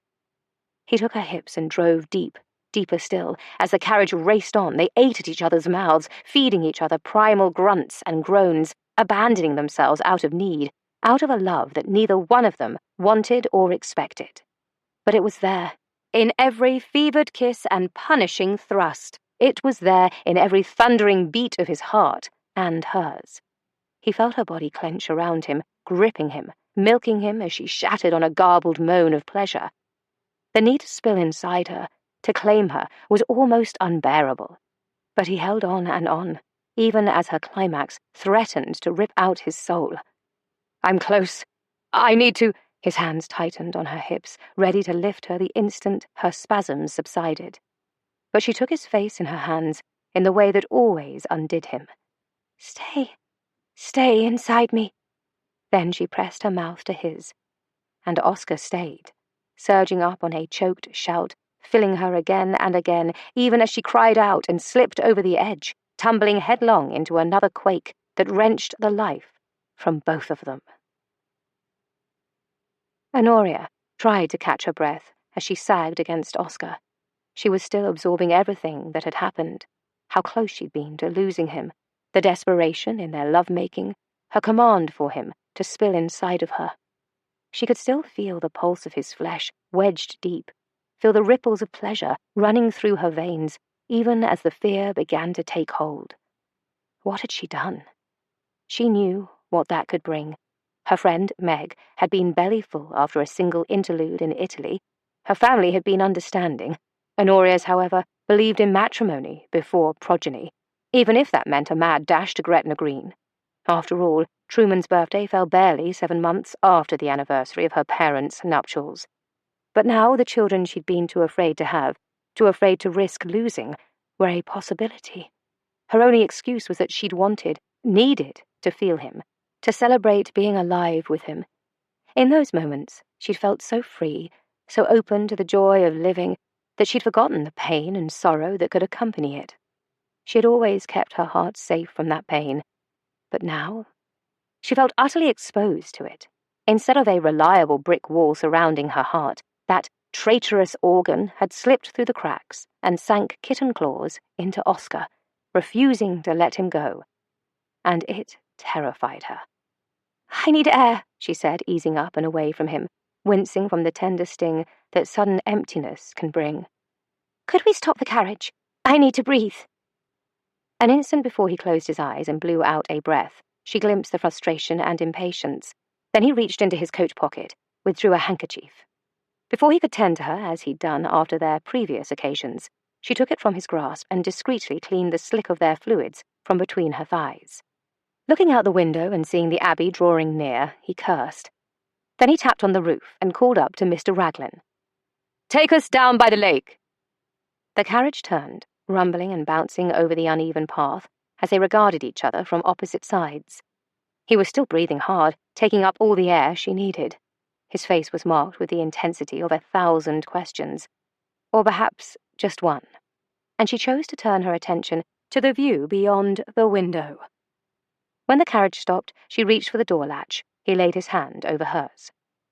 "Come with me. Let's hie away to Gretna Green." "Now?" "I want a life with you. I may only be a beggar, a pickpocket and a gambler, but I'll work at making you happy all the days of your life if you'll have me." "To be clear, you are asking me to marry you? Now?" "Yes, Honoria," he said with a small laugh, as if she were the one going mad. "As my mother once told me, sometimes all we have is a moment. I didn't realize how true that was until today. And even though I've been offering wisdom to you on how to live your life to the fullest, I didn't know that I haven't been living until today. Because in order to live, to truly live, you have to risk it all. Your heart, your soul, your past, and your future. You have to lay all your cards on the table." I need air, she said, and bolted from the carriage. She heard him follow, the crunch of his boots on the occasional twig not far behind her. You're talking a good deal more than you usually do. I'm trying to make you understand. Oh, I understand, she said, pacing in a flurry of wrinkled skirts and dishevelled hair. I just don't think you grasp the enormity of the question you've posed. Otherwise, you wouldn't expect me to answer you now, after the day we've had. There will always be days like this. When she turned and gaped at him, he shrugged. Well, not exactly like this. There will be difficult days ahead, however. No one can avoid them. But I firmly believe that we will weather them better together. Honoria was scared, terrified. As she listened to him tell her that she'd have to make herself vulnerable in order to live, and promised her difficult days ahead, she knew she should be running in the opposite direction. And yet, she was rooted to this spot, gazing into Oscar's eyes and wanting more than anything to not be scared. As if reading her thoughts, he reached out and took her hand. You won't be alone at that anvil in the blacksmith's forge. I'll be there beside you, and for all the days that follow. Devil's doorknocker. Why didn't she run screaming in the opposite direction when she had the chance? It was too late now. He'd pushed her over the edge, and her heart was no longer her own. Oh, Oscar, I suppose I do. She saw a man enter the clearing between the trees and the lake and said, Someone is coming. Oscar turned, raking a frustrated hand through his hair. You again. Look, I don't have time to deal with you. Honoria, I believe you're about to answer. You are Honoria Hartley, the man interrupted, agog. With her hair in a wild tumble down her shoulders and her dress torn, she could imagine what type of woman he thought she was as his gaze turned from glazed to lurid. I am. And you are? Wait, she pointed, her brows lifting. I saw you in the village earlier. Yes, I was on my way home. Here, at Dunlock Abbey, that is. I'm Vandermeer. The real Vandermeer. I don't know who this impostor is, but I've already sent for the magistrate. Her gaze whipped to Oscar, and she saw the horrible truth written on his face. I planned to tell you, he said. Whatever you want to say to her, you can tell the magistrate. Doubtless you will be charged with fraud, at the very least. And if you're fortunate, you'll only be exported for your crimes. But I needed you to make your choice, Oscar continued, as if the other man hadn't spoken. It has to be your choice, Honoria. I won't take that from you. Gretna Green, she whispered in understanding, and glanced toward the carriage where Mr. Raglan waited. They still had time. But the thunder of hooves beating on the long drive to the Abbey drew her attention to the riders and carriages approaching in the distance. That will be the magistrate, Vandermeer said smugly. Before he is upon us, I'd like my father's ring, if you don't mind. Reflexively, Honoria wrapped her fist around her necklace, and his brows rose. Then he took a step toward her. Oscar moved between them. Don't even think about touching her. Toby, she said, glancing over Vandermeer's shoulder at the young man's approach. I'm glad you're here, for we could very much use your assistance. I don't know who this man is, but he's... Take hold of his arms, Shellhorn. Caught by surprise, Shellhorn took Oscar's arms as Vandermeer punched him in the gut. Honoria rushed forward to shield him as he doubled over, coughing. Stop it! Stop it at once! She pummeled Vandermeer with her fists.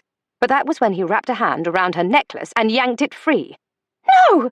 She tried to take it back, clawing at his fist even as he turned to walk away, but he shoved her to the ground, and she fell hard. See here, Vandermeer, Shellhorn scolded. You cannot treat a lady like that! Without a word, Vandermeer stripped the ring from the chain and slid it onto his finger. I think I can do whatever I want, he said. Then he hurled the chain and locket into the lake before he strode back toward the Abbey. No! Honoria screamed again, her hand covering her mouth as her most precious possession fell beneath the surface.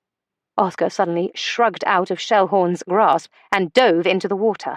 She wanted to stop him, to call out. They still had time to make their escape. But the moments ticked by, and he didn't surface. All she saw were ripples, bubbles rising from beneath. I didn't know, Miss Hartley, Toby said forlornly, as he helped her up from the ground.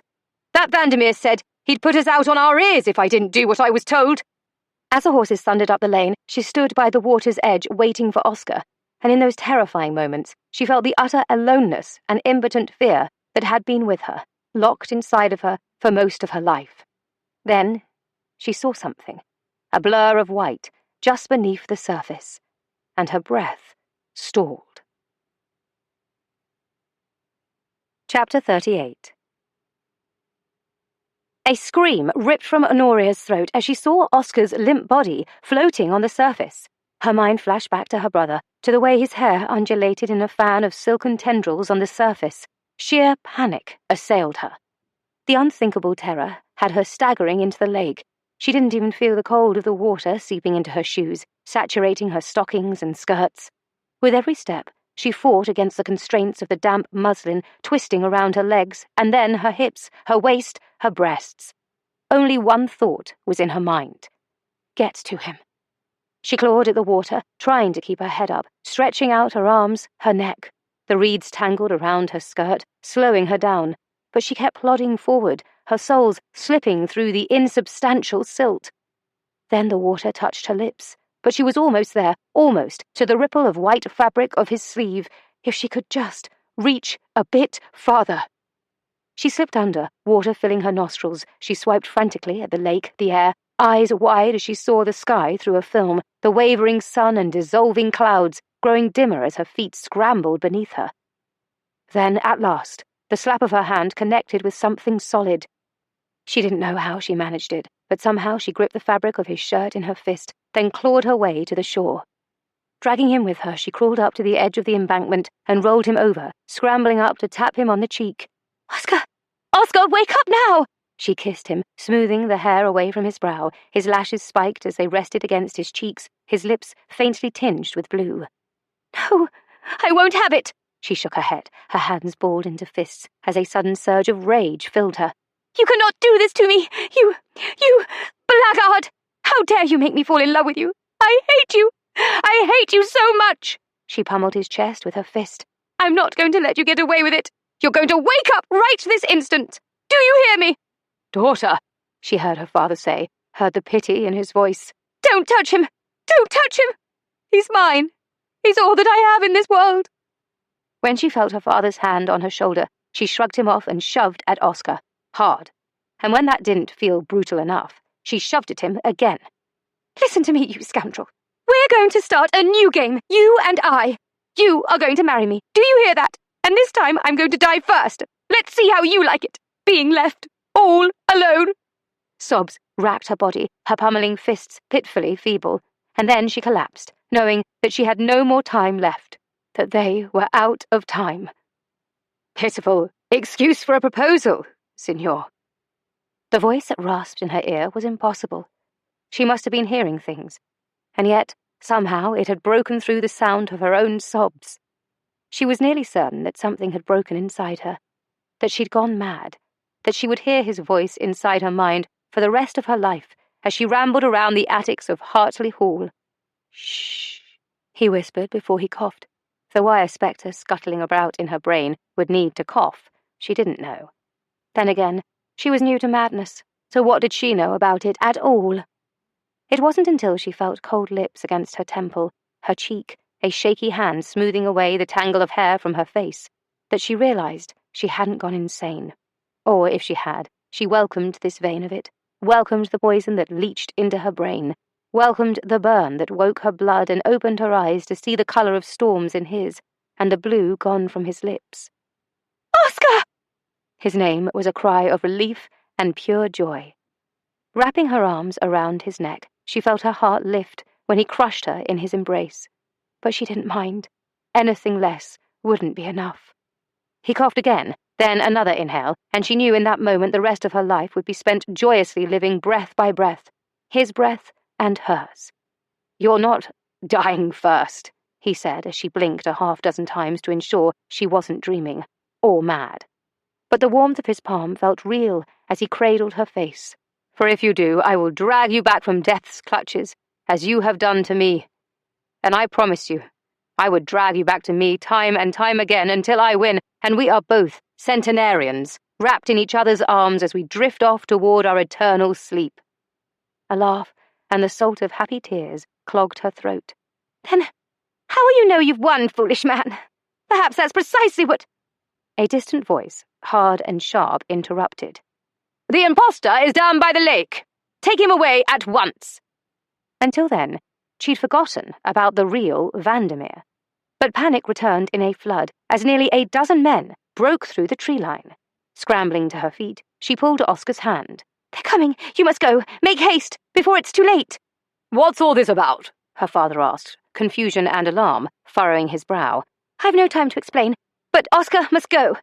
Yet even as she spoke, 4 men rushed forward, corralling them at the water's edge. More men followed close behind. There was nowhere to run. Oscar looked over his shoulder across the lake to where Mr. Raglan still waited by the carriage. Then he looked down at her, and she knew what he was thinking. "No," she pleaded. "Just run. I'll hold them off as long as I can." He lifted a hand to her cheek, his thumb brushing away the hot tears that started to tumble over the edge again. "I wanted to tell you. The truth is, I was starting to believe our fiction. I actually thought that I belonged here, that I'd found a home. But my home is in your eyes, and for the rest of my life I will live there, no matter how far apart we are." "Oscar, please, just run. I cannot lose you again." "Don't cry, Signor," he said, as 2 men seized him by the shoulders. "You're fearless, remember? I want to think of you that way." But she wasn't, because right in that moment, she knew she'd wasted too much time being afraid instead of living, instead of loving him. And, heaven help her, she loved him. "I love you," she wrapped her arms around him, wondering why the words seemed so simple now, that everything was falling apart. She heard his breath hitch. He struggled against the men's hold. "Just give me 1 moment," he ordered them. But they refused and started to drag him away. "Don't take him, please! I can explain!" she cried out, holding on to Oscar. Then one of the men pulled her off him. She tried to free herself, jerking against the vice grip that encircled her wrist. "No, wait! You don't understand!" "Get your bloody hands off her!" Oscar shouted. "I'll go willingly, but leave her alone!" The moment the magistrate nodded, the man holding her wrist released her. "No!" She tried running to Oscar, but this time her father wrapped an arm around her waist. "Don't. You'll only make matters worse for him," Father said. Knowing that he was right didn't stop her heart from breaking all over again, and when the men disappeared through the tree line, she turned and buried her face against her father's chest and cried once more. At home, she faced the wrath of Roxana Hartley, which was to say there was a good deal of graceful pacing around the parlour, while at the same time stopping to fuss over Honoria to ensure she wasn't catching a chill. "Well, what do you have to say for yourself?" Mother demanded as she gathered a shawl around Honoria's shoulders. Then she went back to pacing. "There might have been 1 or 2 small things I neglected to tell you," Honoria confessed with a sheepish shrug as her thumb and forefinger pinched the air. Then, as both of her parents stared down at her with disapproval, she told the whole truth. Well, mostly. And yet, when she concluded relaying all her foibles, her parents didn't look as surprised as she anticipated. "You knew, didn't you?" "Not about the blackmail," her father clarified.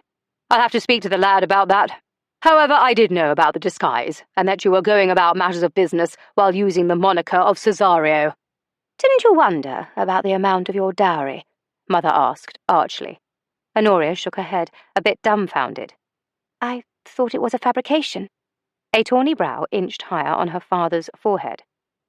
"The money is from each time a certain Signor Cesario purchased property and stocks from me. He was rather generous, that fellow, and I'd often wondered how you managed it all. But when I was in London with your brother, he confessed his part of it when I saw your letter to him. Now, don't be vexed with Truman. He thought he was protecting you." Vexed? No, indeed. She was furious. Just wait until she saw that disloyal scoundrel of a brother. She'd like to remind him just how many secrets of his that she'd kept over the years. "So, that's why you never questioned my plan with Ladron? Because you were already exchanging correspondence with Truman, and you knew that there was a warrant out for Ladron if he should set foot on English soil again?" He nodded. "I just thought you were being a dutiful father," she huffed. "I've never been that dutiful." He set his hand on his wife's shoulder. She put her hand over his. "All that money was yours. Is yours." "So, you both knew all along, and you had resigned yourselves to the fact that I was gambling to secure my own future. Alone." "Well," Mother hemmed, pursing her lips. "When your sudden enthusiasm about marrying Vandermeer directly followed our first discussions about seasons and wedding trousseaux, that gave me an inkling. Then there were the letters from Vandermeer, which happened to coincide with letters from your brother, and came from the same ports. Mother tusked, as if she'd expected a better deception from one of her children. Honoria expelled a sigh, feeling like a failure. If you weren't fooled, then why didn't you encourage me to abandon the idea of Vandermeer? Because we knew that you thought you needed him as a crutch of sorts. A rather Shakespearean twist to your story, I should say, Father added with a proud glint in his eye. If a child of Concobar Hartley were going to fall apart, they should do it with dramatic flair. Mother sank onto the settee beside her, rearranging the shawl around her shoulders. We didn't yet know the reason, but hoped you would come to us in your own time. We just— her breath hitched. Didn't know it was fear of loving someone, because of losing Ernest. Why didn't you tell us? Because we never talk about Ernest. The garden is still locked, and I thought that it was too painful for you. I didn't want to make you sad. Incipient tears shimmered in her mother's eyes, and she swallowed audibly. During that time, I didn't think I would make it. I'd lost my child, and I hadn't been here. I'd also lost the mother of my heart, when my own had turned her back on me for marrying against her dictates. She looked up at Father tenderly as he laid a hand on her shoulder, his eyes shimmering too. For those reasons and others, I didn't feel fit to be a mother at all. I didn't even know that it was grief blinding me to all that I still had. I could only see the loss, all around me. I remember feeling so numb as I wandered through the house, listless for days, weeks, never thinking of your father, who had lost both mother and child. Nor did I think of his father, who had lost his wife and one of the lights of his life. I was dead inside, and it wasn't until I saw you through the window, sleeping on your brother's grave in the cold of night, that I realized what I still had. And because of you, my dear one, she took Honoria's face in her hands, pressed a kiss to her lips. I remembered to live, and to embrace each and every moment, as if it were the last. A fresh torrent of tears flooded Honoria's cheeks as she felt the welcoming warmth of her mother's embrace. It feels good to speak of him, she said after their handkerchiefs were damp and their eyes red but dry once more. And you should know, I visit the garden. Father bent down and pressed a kiss to the top of her head. And you should have realized that the hinges are well oiled and never creak. It seems as though we were all trying to protect each other. She smiled at that, then shrugged. Had I known this before, if I would have just listened to my heart, I might have run off to Gretna Green, and none of this would have happened. And now, I've lost him forever. She thought of Oscar, imagining him cold and alone in a dark, dank cell. Mother huffed and tucked a tangled curl behind her ear. Now, that's a bit too dramatic. After all, we'll get him out of this, and the two of you will be married. But didn't you hear me?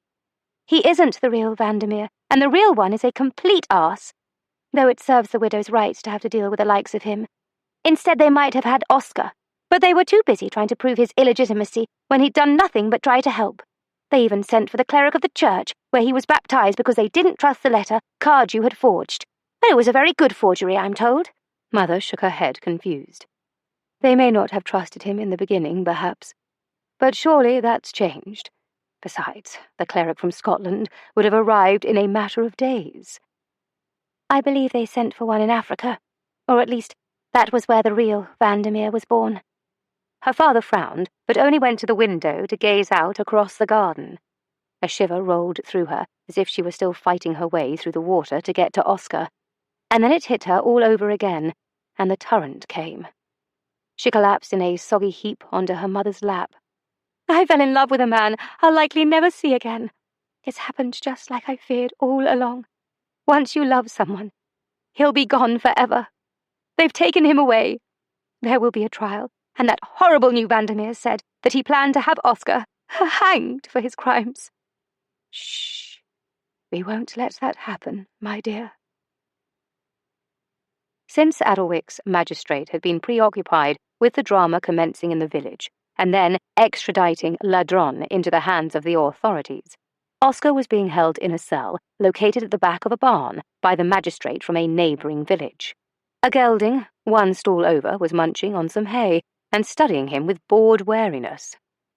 "I'm feeling a bit long in the face as well," he said, leaning against the bars and wishing he was on his way to Gretna Green. But that was just a dream. "Charming the horses now, lad." Oscar startled and turned to see Baron Hartley striding down the aisle between stalls. He felt an instant of relief at seeing someone he'd grown to admire, until he remembered all the crimes he was guilty of, all the lies he'd told, and all the ways he'd deceived him. "You must allow me to beg your forgiveness for all that I've done. I never meant to hurt anyone with my deception, but the truth is I was only thinking of myself from the beginning. And blackmailing my daughter." He cringed and knew that he deserved to be locked away, even if only for that crime. "I apologize for that as well. If I could start again, I would. I would live every day since I came to Adelwick all over again, with only one goal in mind, to make your daughter happy. I love her, and that is the one single truth of my entire life." Hartley studied him, his expression inscrutable. Then, after a long moment, he thrust his hand through the iron bars. "Concobar Erasmus Hartley. And you are?" "Oscar Flint," he said, gripping the offered hand. "My father is John Flintridge. He left us when I was 5 years old, and I have been looking for him ever since. I am a gambler and a charlatan, masquerading as a Viscount." "I'm glad to know you, Oscar," Hartley said with a cunning smile. "Did I ever tell you that I knew your father?" Chapter 39. A week later, Honoria's presence was requested at Dunlock Abbey by the real Vandermeer, and the card actually read, "Your presence is requested by the real Vandermeer." To make matters worse, the betrothal contract finally surfaced from wherever it had been. It was a yoke around her neck, dragging her into despair. As their carriage arrived in front of the Abbey, Honoria's heart ached. "I cannot believe you accepted his invitation." The invitation they received was in celebration of the betrothal between their families. But she already hated this new Vandermeer. He'd sent her letter after letter, expounding upon her beauty and stating his eagerness to have her for his bride. The utter audacity! It made her positively ill, and she couldn't believe that her parents had agreed to attend. "We can hardly refuse to honor the word of our family. Besides," Mother added with a placating pat to her knee, "all we have to do is attend. You are not, and never were, obligated to marry against your will, no matter whose name is on the betrothal contract." "Be that as it may," Father interjected, "if we didn't attend the formal gathering this evening, it would appear as though we were breaking the contract without considering the legalities. And the very last thing we want is to be embroiled in another scandal." Honoria hated the guilt she felt, hated that they were right. "When we step inside, just remember that you can always refuse him." Honoria nodded to her mother, but every step on her way to the door was weighted with dread. When the door to the Abbey opened, Algernon escorted them to the drawing room to wait. Honoria didn't like returning to the Abbey. It hurt her heart, remembering all too vividly the night she'd imagined herself lady of the manor. She didn't want to spend time with the widows. She was angry at them, and she didn't want to see that real Vandermeer either. In fact, she planned to give him a piece of her mind. But first she needed to gather her thoughts and her composure. In private. She said as much to her parents, and since the widows had not joined them yet, they encouraged her to take a few minutes out on the terrace in the night air. Unfortunately, her desire to be alone was thwarted when she heard the scrape of a sole against the stones at the far end. Her attention turned toward the shadows, just as a figure emerged, a figure who seemed to be made of shadows for how well he blended with them. Her breath caught as Oscar appeared, and her heart leaped. "Oscar!" she said in a stage whisper before she covered her mouth and glanced over her shoulder to the drawing room. No one seemed to have noticed, so she rushed to take his hand and drag him back into the shadows. "Before anyone catches you, we'll take my parents' carriage." "Trying to save me again, are you?" "Well, you're the idiot who escapes from jail only to return to the people who had you carted away in the first place." She swatted his shoulder. Why did you return to the Abbey? I had to stop you from marrying someone you don't love. For that answer, she paused long enough to throw her arms around him and press her mouth to his. Just so you know, I had no intention of marrying Vandermeer. I only came here to give him a piece of my mind. Do you mean to say that you didn't appreciate the superfluous compliments and praise of your beauty? She sent him a glare. And how did you... Just how long ago did you escape? And why haven't you come to see me? He held up a finger. Patience, Signor. Lights illuminated the window near them, forcing them deeper into the shadows. At the end of the terrace, they took the stone steps down to the side garden, interrupting the cricket song. Did I ever mention that I was born in Scotland? He asked conversationally, as if they weren't furtively skulking away from the Abbey. She looked askance at him. I don't believe you did. Is that what you wish to talk about right now? Actually, yes, he grinned. Coincidentally, so was Millicent. She had even been betrothed to a farmer there, until her family insisted that she marry Hugh Fairfax. So, she left the man she loved in order to honour the wishes of her family. Honoria's steps slowed. Oscar, you didn't escape from jail to tell me to marry Vandermeer, did you? Because if you did, He silenced her diatribe with a firm kiss. As I said before, patience. Very well, she huffed and looked over her shoulder as they continued on. Now, where was I? Ah, yes. So, during this past sennight, Aunt Millie went to Scotland and reunited with her love. Coincidentally, he also happens to be the registrar who oversees the birth records and collects fines for those who don't bother to record the birth of their child. You see, Scottish law dictates that every birth must be recorded. They are very particular. When they stopped to peer around the corner, she absently said, Interesting. I thought so, because this insistence is also helpful in matters of legitimacy. He paused. You may not know this, but Scotland is one of the few places where a child's illegitimacy can be altered after the fact. So if, say, a marriage certificate between two parties were to be presented well after a child was born, that child could then have the word illegitimate stricken from his birth record. Fascinating, Honoria offered and tugged him back around the corner when she heard voices. But I don't know why you're telling me about Millicent and her former betrothed. As I said, I was born in Scotland, illegitimately, because my father was grieving the loss of his first wife and child, and was likely overcome with guilt when he sought comfort with my mother, who was also his wife's identical twin. Her attention was snared at the mention of twins. I remember you telling me that your mother was a twin, but I did not know that they were identical. He nodded. My mother was an opera singer, and her sister was an actress on the London stage. But that is just like Vandermeer. You're not telling me that you're related to the man who had you thrown in jail, are you? No, not to him, but that's a different story, he said. You see, Cleo was rather protective of her home and decided to hire an actor to play the role of Vandermeer in order to get rid of me. But her plan fell apart when the cleric from Africa arrived with the birth record stating the date of Manfred Fairfax's birth and, regrettably, his death, because both mother and son died in childbirth. So then, there is no heir? No Vandermeer? He held up a finger. But Titus Fairfax had another son, with the twin sister of his first wife. Oscar, are you saying that Titus Fairfax was John Flintridge, your father? She asked carefully. When he nodded, she could see the hurt and longing in his eyes as he was still coming to terms with it. All this time, he'd thought his father abandoned him. To know that he died must have been even more difficult. And she wrapped her arms around him again. Oh, my darling, and you have had to bear all of this on your own. Why didn't you come to me? He held her close, breathing in her scent. Well, I've had a rather busy week. After all, I had to drive to Scotland with Millicent and an old cleric, who happened to look alarmingly like Cardew, but he arrived with a rather convincing wedding certificate between Titus and Marina Fairfax, which made my birth legitimate. I still don't understand. I think you do, Signor.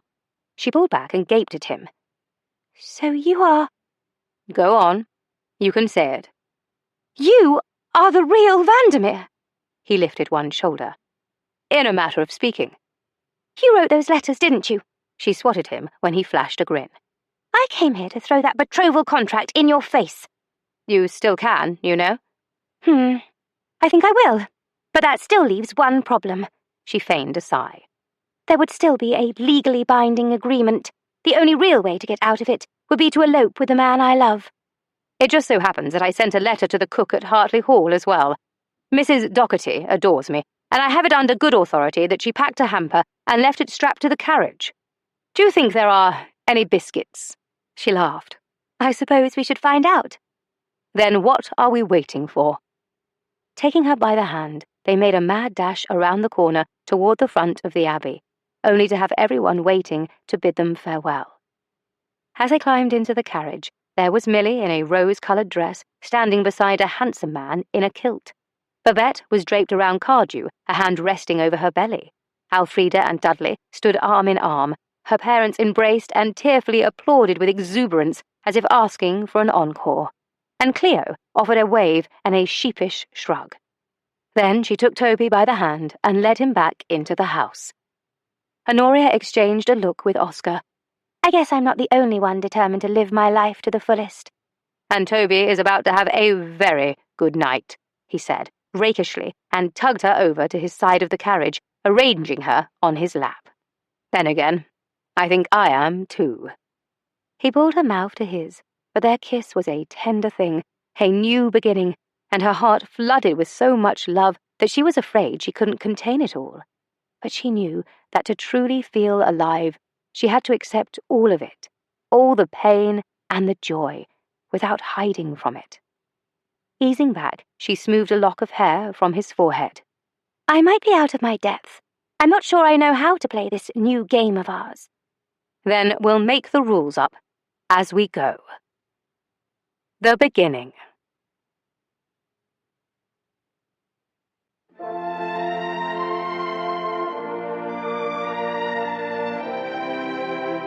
This is Fairytale. We hope you have enjoyed this unabridged production of The Trouble with Inventing a Viscount.